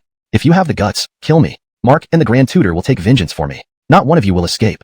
When that time comes, the entire Liam sect will pay the price for you. Aspen still put on a brave front even as the sword pressed against his neck. Haha, Lord Augustus, do you really wish to die? I've killed General Fred. Why should I fear a mere governor like you? Daryl smiled, lightly pressing the sword edge which sliced through Aspen's skin, blood trickling down from his neck. Daryl, hold your sword. A thought struck the Khalil, sensing something in Aspen's words. Lord Augustus, are you saying this matter involves Grand Tutor Jersenuji? No, I didn't say that. Elder Gu, don't talk nonsense. Aspen panicked, clearly getting nervous. Though he showed arrogance while under Daryl's sword threat, his expression changed instantly upon mentioning Grand Tutor Jersenuji. Having served in the Da'ila Imperial Court for years, no one knew how terrifying Grand Tutor Jersenuji was more than him. Billy dared not offend the Grand Tutor, even if he had dared defy the Emperor himself, just like Asif did. Speaking of identity, Asif, as a 3-dynasty veteran, was second to none. In terms of cultivation, he was one of the top experts in Da'ila, excelling in martial arts. Yet, such a character was easily eliminated with a single punch. Stop talking nonsense, Augustus, let's go. Daryl escorted Aspen toward the approaching army. The murderous soldiers stepped back, clearing a path. Sect disciples hurriedly followed, leaving the encirclement of the army with Daryl. Well boy, you've achieved your purpose, haven't you? Still not letting go? After walking over 100 meters, Aspen couldn't hold his temper. Who said I would let go? Why keep someone like you alive instead of killing you later?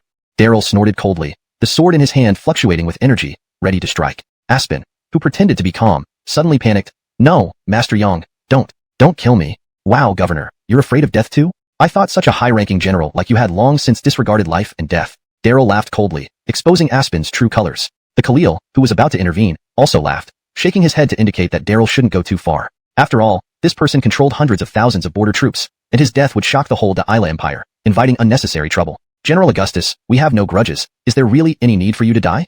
Daryl asked. Yes. The Khalil, caught off guard, reacted quickly. It seems we haven't found the right person yet. There's no need to search anymore, just appoint Lord Augustus. Lord, welcome to the family. Running the slaughter hall means handling killings. Trust the sect to support you if you encounter tough foes. Daryl sheathed his lihua sword, patting Aspen on the shoulder heartily. Aspen was speechless, feeling more miserable than dead. Billy had intended to frame Daryl, demonstrating loyalty to the Grand Tutor while distancing himself from Asif's faction. Instead, he became Daryl's puppet. Thinking of the pill he was forced to swallow, he felt worse than swallowing a dead fly, uncomfortable as if the poison was already acting up. Relax, if you behave well, you'll have enough antidote, as much as you need. Drink it often, your health will improve. Marrying 3 concubines won't be a problem. Naturally, if you're unfaithful, intending to play tricks, don't blame us for being ruthless. Also, don't seek anyone to detoxify you. It's futile. This formula came from Taya. The antidote only exists here. Misusing it could lead to unpredictable deterioration, consequences on your own. Daryl warned the old man sternly, keeping him in line. The Khalil and Tucker exchanged glances, pretending not to hear. Especially Tucker, completely convinced. Previously, he opposed Daryl becoming sect leader, finding him too young. Now, he had a sudden feeling that perhaps he was the younger one. Living to his age, his cultivation might not match Daryl's now.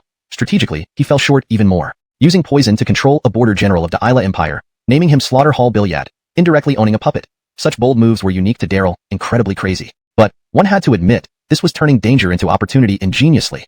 Chapter 283. This time is different? Protect Lord Augustus. Daryl, if you have the guts, let our lord go and fight us one-on-one. The soldiers were worried and swung their swords as they chased after him. Billy, a duel with us? You don't deserve it.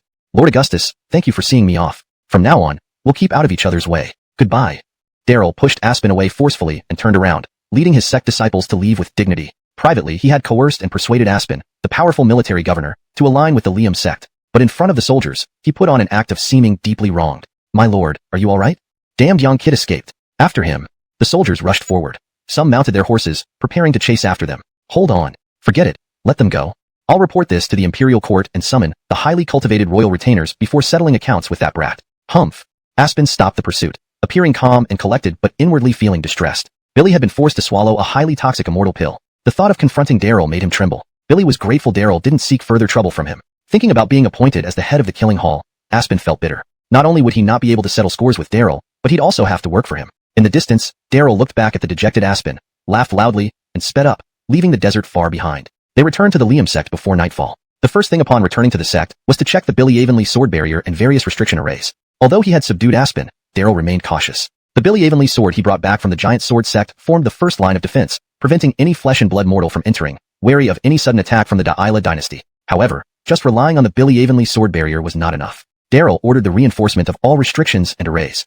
The death of old unit Colt was a stern warning. Such a formidable expert had been killed by a single punch, highlighting the frightening nature of the assailant. Could the Billy Avonlea sword barrier and restriction arrays withstand such an attacker? Daryl felt uneasy and overwhelmed by immense pressure. Elders like the Lane also faced tremendous pressure, swiftly holding a meeting. Besides enhancing defense, they unanimously agreed to seal the sect. These are tumultuous times. Rumors spread that the messengers of the Wushang Hall have appeared in the Sighing Land. The era of great turmoil has finally come. Everyone is living in fear. From today onwards, we must follow our ancestors' teachings and seal the sect. Lane's voice was solemn. Since returning from the wilderness, he had been deeply concerned. Daryl, especially you, do not leave the sect from now on. Additionally, the appointment as the sect master should be expedited. The sect cannot remain leaderless for long. Shall we officially inaugurate tonight? What do you think? I agree, it should be settled quickly. I concur, we can't delay anymore. Potion Elder and others all agreed. Lately, Daryl's capabilities had become evident, proving that Grandaiden did not misjudge him. If anyone could lead the Liam sect out of its decline, it was Daryl. Don't rush. There's no need for such urgency. Let's stick to the original plan. Daryl shook his head, showing no interest in being the sect master. Billy wanted to avoid losing his freedom for as long as possible. Ancient Elder, what exactly is the Wushang Hall? Daryl had always enjoyed his freedom more than anything else, including being the sect master. By name, the Wushang Hall is the Hall of Sages, historically a sacred place for immortals. According to rumors, the Wushang Hall isn't even on the vast continent, but in the burnt Bilyavin realm within the 9 Bilyavins and 10 Earths. Long ago, only those who achieved bodily sanctity could enter the Wushang Hall, a process known as ascending. Later, as the world's spirit energy became scarce, achieving bodily sanctity grew increasingly difficult. The Wushang Hall began sending envoys down to Earth to seek out people with cultivation potential. Lane knew Daryl was unfamiliar with these matters, so he explained further. Blair and Emil listened, somewhat understanding. Ancient Elder, why does the appearance of Wushang Hall envoys signal the arrival of turbulent times, causing everyone to be wary? Blair was confused. Celia, what do you think? Lane asked, glancing over the group and stopping on Daryl. Daryl, share your thoughts. I don't know. I've never seen a Wushang Hall envoy. Anyway, someone like me with average talent won't catch their eye, Daryl said sarcastically, but in such a vast continent, there are plenty of geniuses or self-proclaimed extraordinary individuals. To gain attention and compete for limited spots, some will definitely stand out. Gentlemen, goodbye. Daryl stood up, leaving first for Purple Cloud Peak. Just as he sat cross-legged in the training room, the door creaked open, and Jolie entered gracefully with a tray, as usual, massaging his back and legs. After being reprimanded by Destiny Elder Ibrahim, Jolie seemed to have accepted her fate, working diligently and obediently. Daryl didn't hold back, closing his eyes to enjoy the service from the Zhaixing sect's lady. Outside the room, Zhaixing sect disciples listened intently as usual. At some point, eavesdropping had become their amusement. Billiering Jolie being mistreated wasn't pleasant, yet they couldn't stop listening, hoping to catch something different each time. Chapter 284, The Night of Summoning Souls. In the training room, faint voices of Daryl and Jolie could be heard. Miss, I'd like to discuss something with you. Tonight. Daryl lowered his voice as if hinting at something. Master Yang, I'm a little scared. Jolie's voice carried a note of panic. The star-plucking sect disciples on night duty grew restless. What are they doing that even the little demoness Jolie is afraid? Could it be that Daryl has some new ideas again? What a beast. It's okay. It will be done soon. If you don't know how, I'll teach you. Daryl comforted her. What if someone finds out? Jolie was still uneasy. Why be afraid? Even if someone discovers us, so what? Miss, it's just a small request. You can't even do this? Daryl alternated between comforting and threatening, seeming to coerce Jolie into agreeing. The star-plucking sect disciples couldn't stand listening anymore. They wondered what would happen if they were discovered. It was worse than bestiality. Well, all right. Under pressure, Jolie reluctantly agreed. Soon, faint, unusual sounds came from the training room. The star-plucking sect disciples strained their ears but couldn't hear clearly. Their curiosity piqued. Some of them boldly crept under the eaves and cautiously peeked inside. Only Daryl sat cross-legged on the ground, facing away and meditating. Jolie was nowhere to be seen. Where did she go? Was this some new trick? Or did Miss Jolie refuse and was killed by Daryl to silence her? They panicked and quickly sought out Hall Master Nate. Upon learning the situation, Nate also panicked. Billy couldn't figure out what was happening and didn't dare knock on Daryl's door, pacing back and forth outside the courtyard in anxiety. Under the night sky, Daryl and Hale had arrived at the place of size, speeding across the wilderness. Sir, the elders repeatedly instructed you not to leave. Is this wise? Hale asked. Before dusk, the Khalil emphasized it repeatedly, yet Daryl slipped away immediately afterward. Billy, why fear when they won't discover me? As long as we return before dawn, no one will know. Let's go to the Fusheng realm. Daryl laughed heartily, inhaling the fresh air of the wild. Over the years, he had grown accustomed to freedom, uninterested in the seat of Grandmaster, preferring not to stay cooped up in the sect. Billy devised a clever plan to escape quietly, making Jolie his substitute. Poor Jolie initially thought Daryl intended to force himself upon her that night, scaring her witless, only to end up in an absurd situation, further unsettling the star-plucking sect disciples who were watching outside. Ha ha, great. Hale laughed heartily, carrying Daryl towards the Fusheng realm. Under the night sky, thick black fog enveloped the wilderness, devouring any living being it touched. Hale's body glowed with light, resisting the black fog's corrosion. Daryl wore the Fusheng realm's impermanent suit, isolating himself from the black fog without needing sword-like protection, moving freely through the fog. Braden ring the day, the place of size was teeming with fierce beasts and occasional demons. By night, there wasn't a ghost in sight, seemingly safer on the surface. Hale sped forward, carrying Daryl over mountains and valleys. After more than 2 hours based on memory, they still couldn't find the ancient ferry crossing on the Nether River, or even the river itself, Ceres directly. But the place of size was inexplicably eerie, even making him feel uneasy. Pity, I forgot to bring Axel this time. His wailing ghosts are excellent pathfinders. Daryl regretted his hasty departure, lacking proper preparation. Billy had planned a straightforward journey to the Fusheng realm to find the elusive boat and news of his mother, never expecting such bizarre occurrences. Sir, let's go. If anything goes wrong, we turn and run, Hale suggested. Despite the place of size strange danger, he trusted his abilities. Fine, let's go. Hale dashed forward, carrying Daryl toward the flickering lights. At the firelight, both were stunned. Before them stood a man who was neither human nor ghost, madly mumbling incantations while burning paper. His skin was completely rotten, his clothes tattered like a beggar's, his back turned as he folded paper boats, igniting them and tossing them onto the flowing sands. The sand seemed to flow like a river. A string of lit paper boats formed a long line, looking like an outdoor campfire from afar. Plum blossoms still remain, where has laughter gone? The land of spirits, the yellow springs yet endure, returning once more. The man chanted while shaking an ancient banner covered in cryptic symbols. These symbols curved upwards oddly, appearing familiar yet indecipherable. Daryl recognized these as characters written for the dead. This was a sinister soul-summoning banner. Chilly winds blew incessantly, penetrating bones and chilling hearts. Even the robust Hale shivered, feeling a creeping dread. Sir, this man is off. Let's go. Agreed.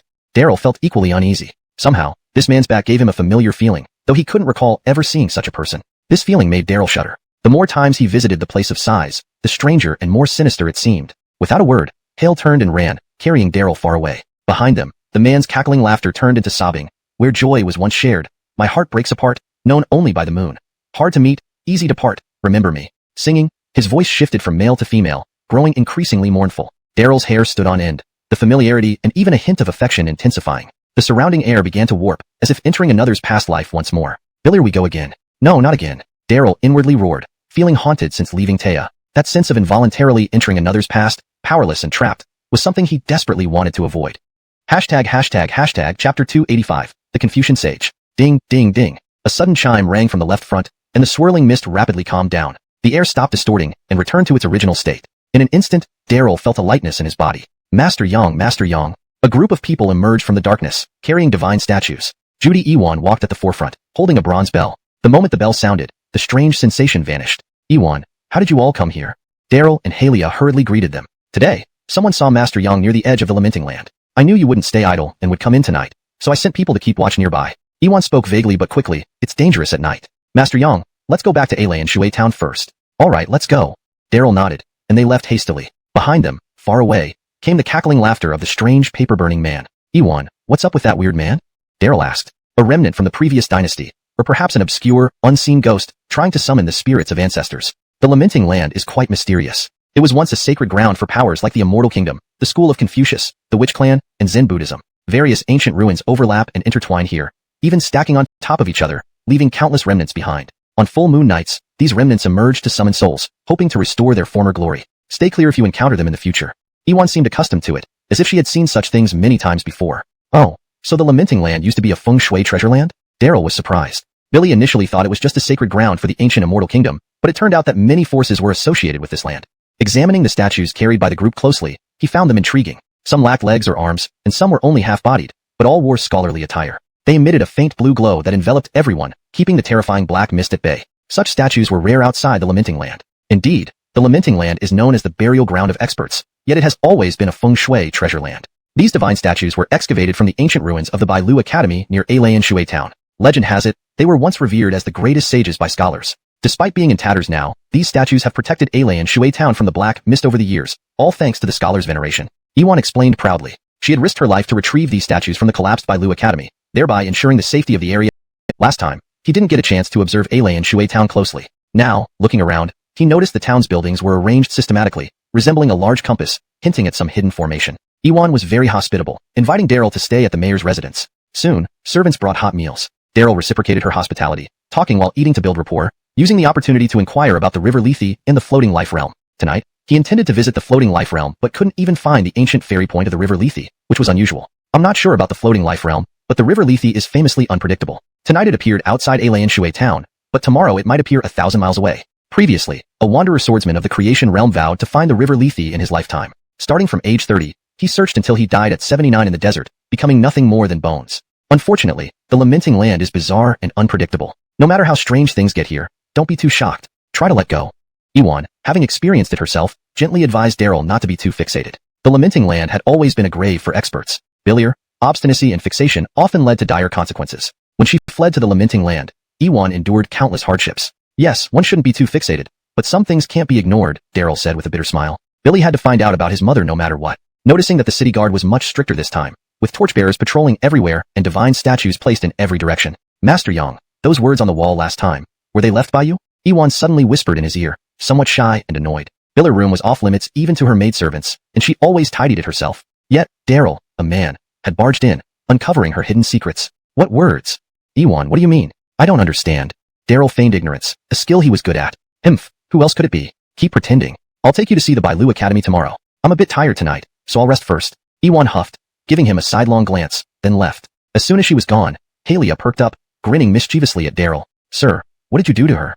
Old Buffalo, don't jump to conclusions. Nothing happened. As pure as I am, what could I possibly do?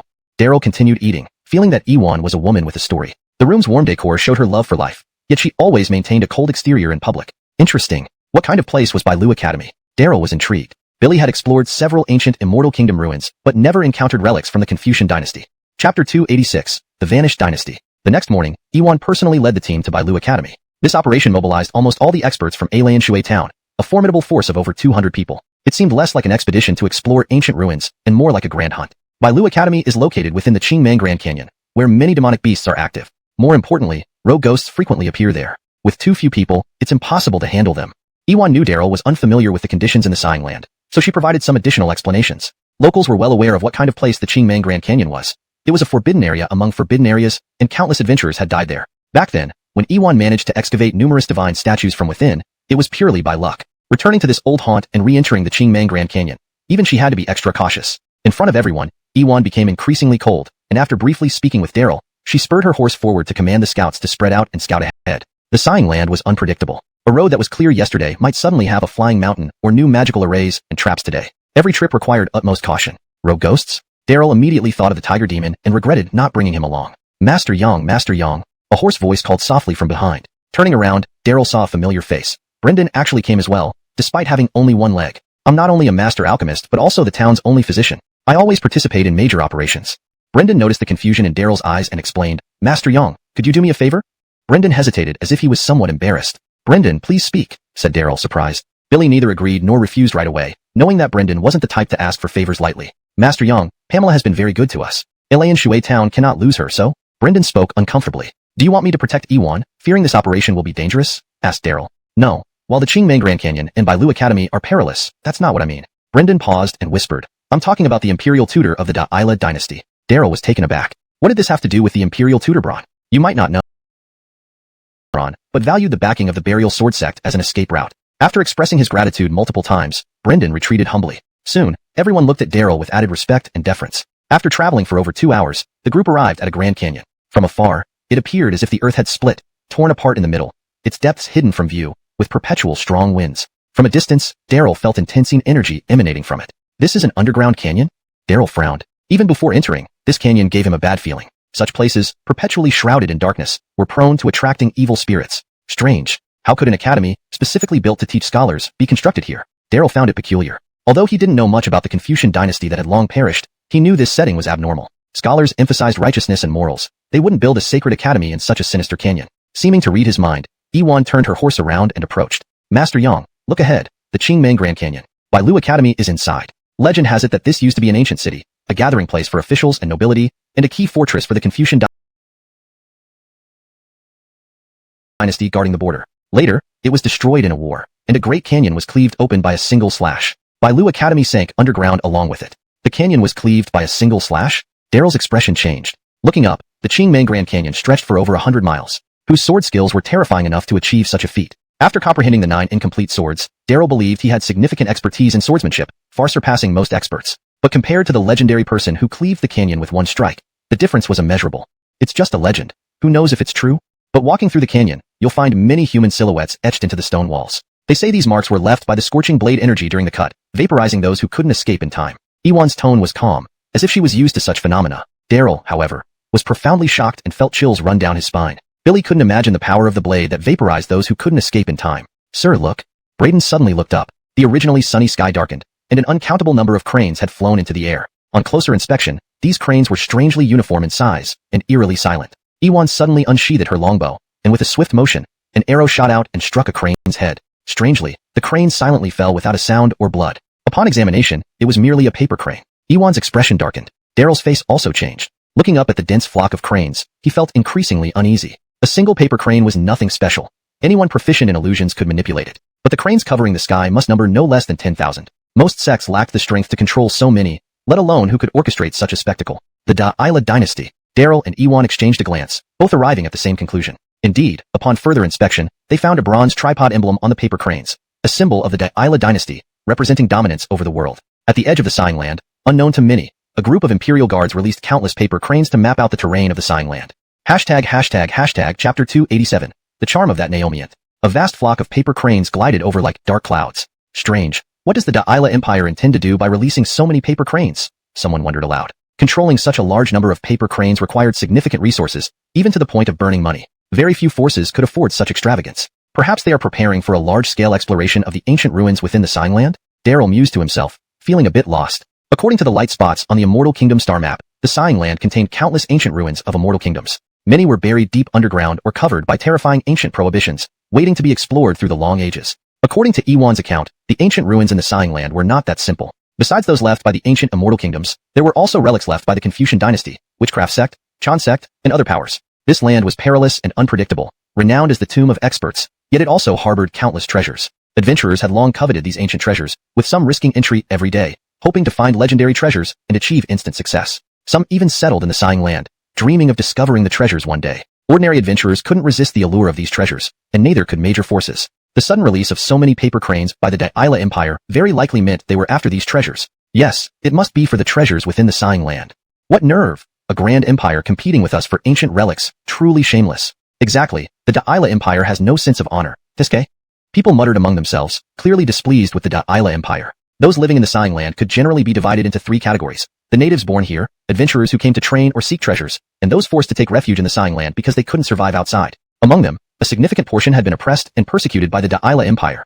Alayan Ho Iwan was one such person. Iwan remained silent, her gaze fixed on the paper cranes in the sky. At first glance, these paper cranes seemed uniform in size and chaotic in formation, with no discernible pattern. But upon closer inspection, there was indeed a pattern. As the main force advanced, paper cranes continuously spread out to both sides, much like an army sending out scouts to explore along the way. Trouble, the Daila Empire is mapping the terrain of the Siang land, intending to create a detailed topographic map. Iwan suddenly realized. Biller's father, before his death, had been the Minister of War for the Daila Empire, renowned for his military expertise. Billy frequently invited generals and strategists to discuss tactics at home. Growing up in such an environment, Iwan's understanding of military strategy was unparalleled. She quickly deduced the true intentions of the Daila Empire. You can't be serious?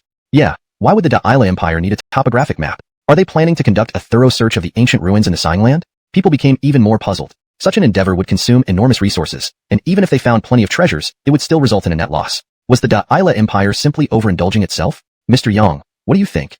Iwan suddenly turned to Daryl, her wide-brimmed hat covering most of her face except for a bright pair of eyes. Back in her room, she removed all disguises, revealing a woman full of hope and love for life. When leading others outside, she wore the attire of a wanderer, exuding an iron-hearted charm. This damn charm. For a moment, Daryl was entranced when Iwan looked at him. Beautiful women were plentiful, but interesting souls were rare, almost unattainable. Cold on the outside yet fiery inside, Iwan suited Daryl's temperament perfectly. Without realizing it, he found himself drawn to such a woman. Mr. Yang, what do you think? Billy, Mr. Yang, Iwan called softly, blushing slightly, glad for the veil that shielded her from ridicule. Biller's gaze toward Daryl carried a hint of unusual brilliance. Since her father's downfall, her heart had grown cold. Focused on vengeance, she secluded herself in the Siang land. Learning that the Grand Tutor Montgomery had appeared near the Siang land, she immediately strengthened defenses, filled with a mix of tension and excitement. She yearned to kill this genius tutor, regardless of the cost to herself. Biller's heart had long turned to stone, seeking only death. But in that moment, under Daryl's gaze, her heart raced unexpectedly. Hale was fully engrossed in observing the paper cranes, oblivious to the atmosphere around him. Brendan, however, noticed and smiled, turning away as if nothing had happened. Daryl regained his composure. I don't really have any thoughts. Your outfit looks quite good on you. With the veil, you're even more beautiful. Daryl felt somewhat dazed. In the same wandering attire, Iwan simply looked better than anyone else. Pfft, what nonsense. I asked for your thoughts on the Daila Empire's intentions. Where were your eyes looking? Iwan gave him a disdainful glance. Brendan chuckled, unable to hold back a laugh, knowing that despite Daryl's high cultivation and status as the young head of the Burial Sword sect, he was still just a young man brimming with passion. Oh, you mean that? Daryl was embarrassed, aware that he had made a fool of himself, but he didn't mind, laughing it off. Don't overthink it. The Daila Empire is simply indulging in pointless pursuits. Not only did they seize our lands, but now they want to snatch the legacies left by our ancestors, Daryl said intentionally. Haha, well said. The Daila Empire is indeed shameless. People laughed heartily, knowing Daryl was speaking Sizen. A peculiarly designed ship appeared. Its hull was flat, resembling a gigantic bat, lazily flying at a low altitude. On its deck stood a towering spire that pierced through the clouds. What's that ship? How strange. Could this be the legendary bat ship? People became restless, feeling an indescribable strangeness. From afar, the ship seemed to come from another world, with its unique design unforgettable at first sight. Oh no, this is the celestial observation ship of the Great Isla dynasty, which can measure how high the sky is above and how deep the sea is below. It's a secret weapon of the Imperial Astronomical Bureau. Let's go. Don't let the people on the ship discover us. Hurry.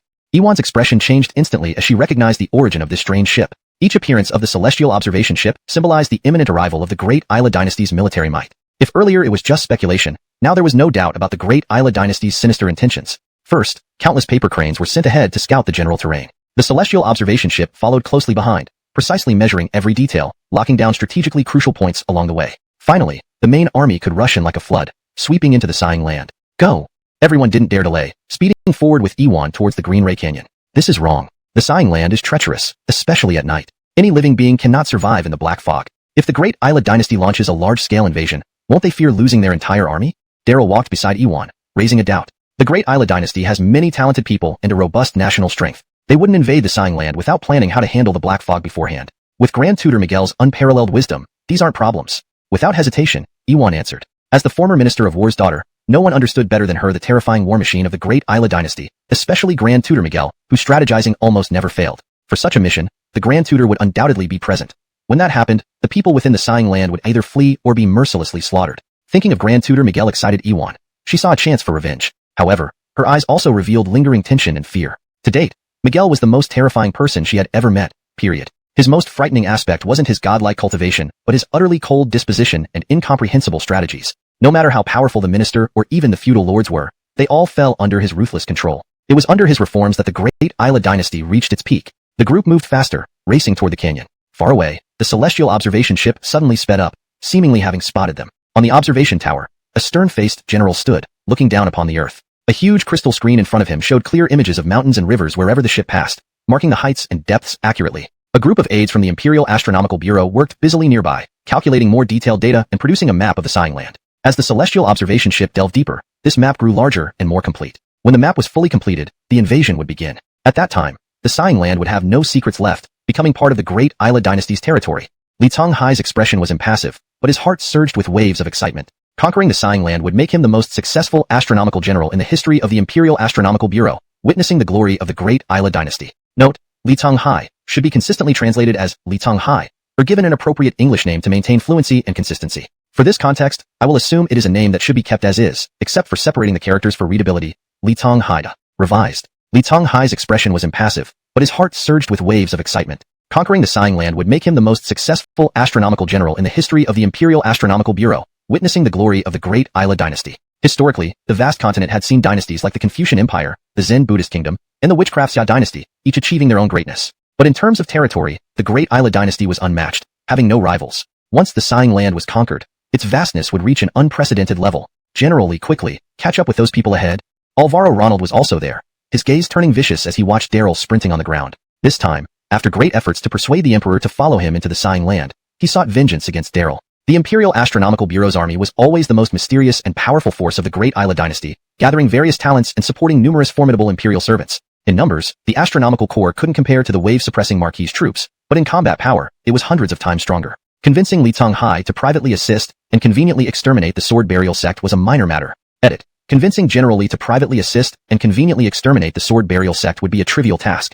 In this context, it's more fluent and natural in English to refer to Li Tonghai as General Li, and to phrase would be a trivial task to maintain consistency and readability. Ronald couldn't forget the humiliation he suffered inside the Taya and swore to kill Daryl. Initially worried about how to persuade the influential General Li Tonghai to secretly divert his troops to the Sword Burial sect, he unexpectedly encountered Daryl here. Edit. Initially troubled by how to convince the powerful General Li Tonghai to secretly redirect his forces to the Sword Burial sect, he never expected to encounter Daryl here. For better fluency and accuracy in English, it should be revised to: initially troubled by how to convince the powerful General Li Tonghai to secretly redirect his forces to the Sword Burial sect, he never expected to encounter Daryl here. Note: Li Tonghai seems to be a name that contains a non-English character, tong. In a proper translation, the name should either be fully transliterated or kept in its original form if it's a proper noun. Assuming this is a transliteration issue, we can correct Li Tonghai to a more plausible English representation like Dawson. Thus, the final version should read: initially troubled by how to convince the powerful General Dawson to secretly redirect his forces to the Sword Burial sect, he never expected to encounter Daryl here. Haha, this is heaven helping me.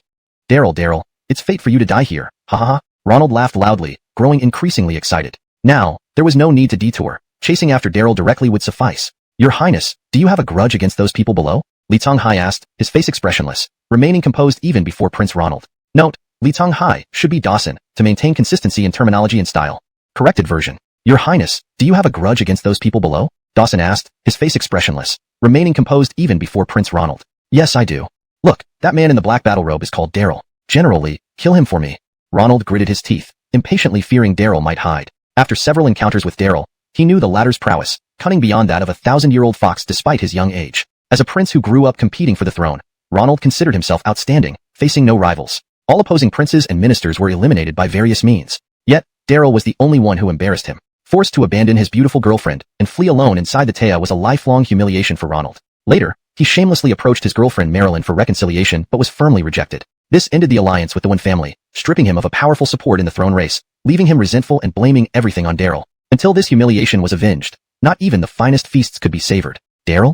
Li Songhai frowned, feeling that the name was familiar, as though he had heard it somewhere before. Corrected for fluency and natural English expression. Li Songhai frowned, sensing the name was familiar, as if he had heard it somewhere before. For consistency and accuracy in terminology, it should be, Li Songhai frowned, finding the name oddly familiar, as if he had heard it somewhere before. To maintain consistency in style and terminology and ensure fluency, Li Songhai furrowed his brow, finding the name oddly familiar, as if he had heard it somewhere before. Final polished version. Li Songhai furrowed his brow. The name felt oddly familiar, as if he had encountered it somewhere before.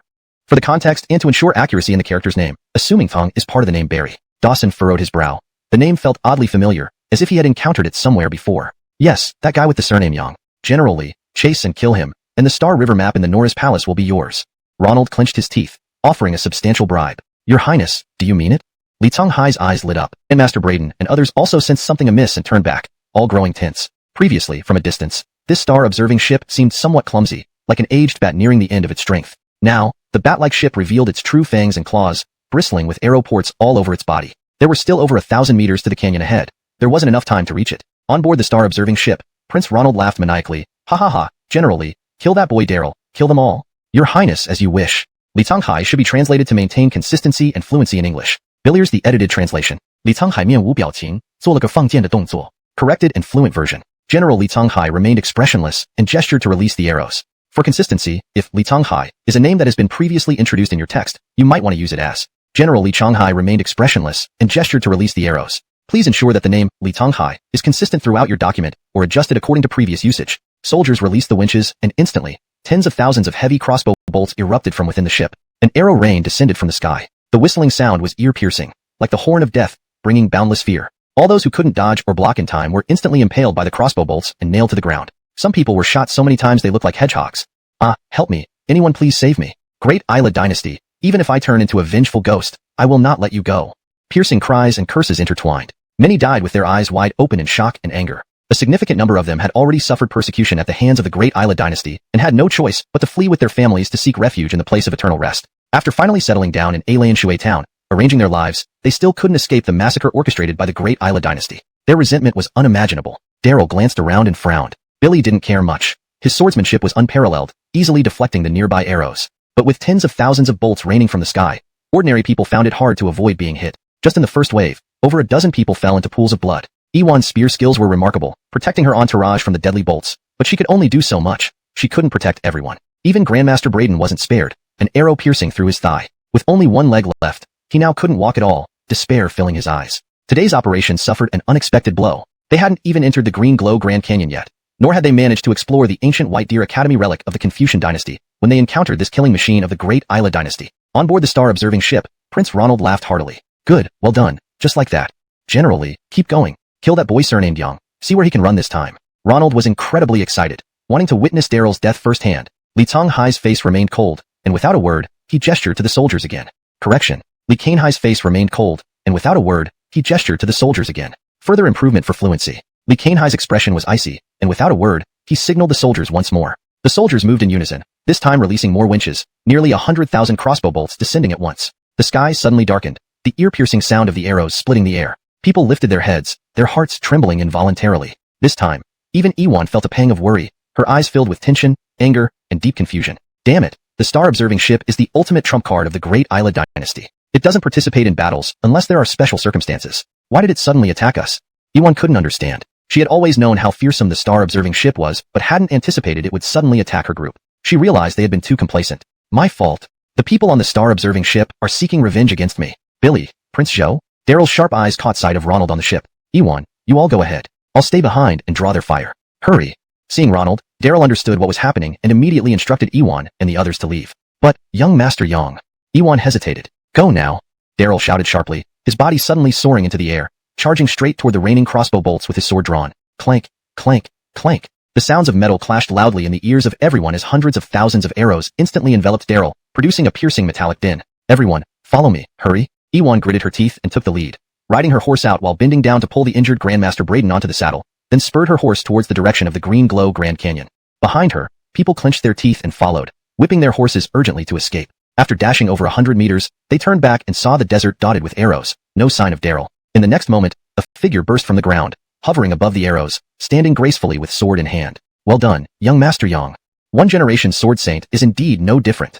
People cheered loudly, morale soaring. When the sky rained arrows earlier, the scene was terrifying, leaving many people mentally blank, almost soul fleeing until they reacted under Ewan's reminder and fled wildly. Only Daryl stayed behind. They thought Daryl was doomed, never expecting him to be unscathed, his swordsmanship reaching the peak of mastery. Go, to the green glow Grand Canyon. Ewan didn't have time to look back and led the people to accelerate away. The star-observing ship was extremely dangerous. Daryl was buying time with his life. Evacuating as quickly as possible was helping him. No one noticed that Hale had vanished at some point. Daryl stood motionlessly on the arrows suspended mid-air, showing no intention of fleeing. Instead, he gave a middle finger to the people on the star-observing ship from afar. Back on the star-observing ship, Ronald, who had intended to watch Daryl struggle and wail, was about to explode with rage. Damn it, Daryl, you're courting death. Ronald gnashed his teeth, his face contorted with fury. Generally, whatever method you use, kill him. Kill that boy, Daryl. Enraged, Ronald roared loudly, wishing he'd strike. Absolutely impossible. Suddenly, Ewan made a shocking move, tossing Grandmaster Braden to the attendants behind her, then turning her horse to charge towards Daryl at full speed. People stared in shock, momentarily stunned. To them, both Daryl and Ewan had gone mad. One recklessly daring, challenging the star-observing ship alone with just a sword. The other seemingly feverish, not thinking about speeding into the canyon for safety, but rushing towards certain death. Madness, pure madness. Grandmaster Braden muttered, having long since ceased believing in love, seeing only swords and conquest in his old age. But now, he realized some things might still exist after all. Chapter 290. Who is more insane? A cascade of arrows rained down from the sky. The power of the crossbows, combined with the momentum of the star-watching ship diving downwards, made this wave of arrows reach an extreme speed, their tails igniting as they rubbed against the air. A rain of rocket fire. Upon Li Tonghai's order, the star-watching ship unleashed its most powerful attack. // for consistency and fluency. At Li Tonghai's command, the star-watching ship launched its most devastating attack. This was the ultimate killing move of the star-watching ship, a devastating tactic crafted by generations of geniuses in the Imperial Astronomical Bureau of the Great Isla Dynasty. It was specifically designed to massacre elite enemy troops, or to devastate cities and intimidate the populace. Now, using it against Daryl, a mere mortal, seemed like overkill. Li Tonghai's lips curled into a cold smile, his expression always inscrutable. For better fluency and consistency, it would be ideal to use the character's name consistently in English. Assuming Li Tonghai is Li Tonghai, let's correct it to a more standard romanization. Li Tonghai's lips curled into a cold smile, his expression always inscrutable. Corrected for fluency and consistency. Dawson's lips curled into a cold smile, his expression always inscrutable. Prince Ronald, however, was different. He laughed maniacally. Haha, excellent. General Li truly stands out. Daryl, you two have this day. Haha, ha ha ha. Ronald was beside himself with excitement. Master Yang, run Master Yang, Ewan urged her horse faster, but it was already too late. Watching the imminent rocket storm that would engulf Daryl, she felt a sudden intense pain in her heart. Since her family was destroyed and everyone perished, she had believed herself to be heartless, incapable of shedding tears for anyone. Only now did she realize she was wrong. After coming to the place of sighs, she hadn't shed tears for anyone. Not because she had truly reached a state of emotionlessness, but because she hadn't met the right person. Master Yang. Ewan reined in her horse, closing her eyes in pain, unable to bear the sight of Daryl being pierced by 1,000 arrows. In the next moment, the expected screams of agony did not come. Instead, there were clear sounds of collisions and cries of surprise from the crowd. Ewan opened her eyes to witness an unimaginable scene. Above Daryl, a palace surrounded by sword light suddenly appeared. The rain of arrows, falling like drops of rain, were all shredded into dust by the fierce sword chi. The Sword Palace. At this critical juncture, Daryl had summoned the Sword Palace from the treasure space, bracing against the star-watching ship's strongest attack. On the star-watching ship, Ronald's eyes widened in disbelief. Even Li Tonghai, who rarely showed any emotions, was taken aback. Billy had never imagined that his strongest attack could be so easily countered. Note, Li Tonghai should be Li Tonghai in Chinese. But since the user provided it as such, I'll keep it unless further correction is requested. For a more natural flow in English we could consider. Even Li Tonghai, who rarely displayed any emotion,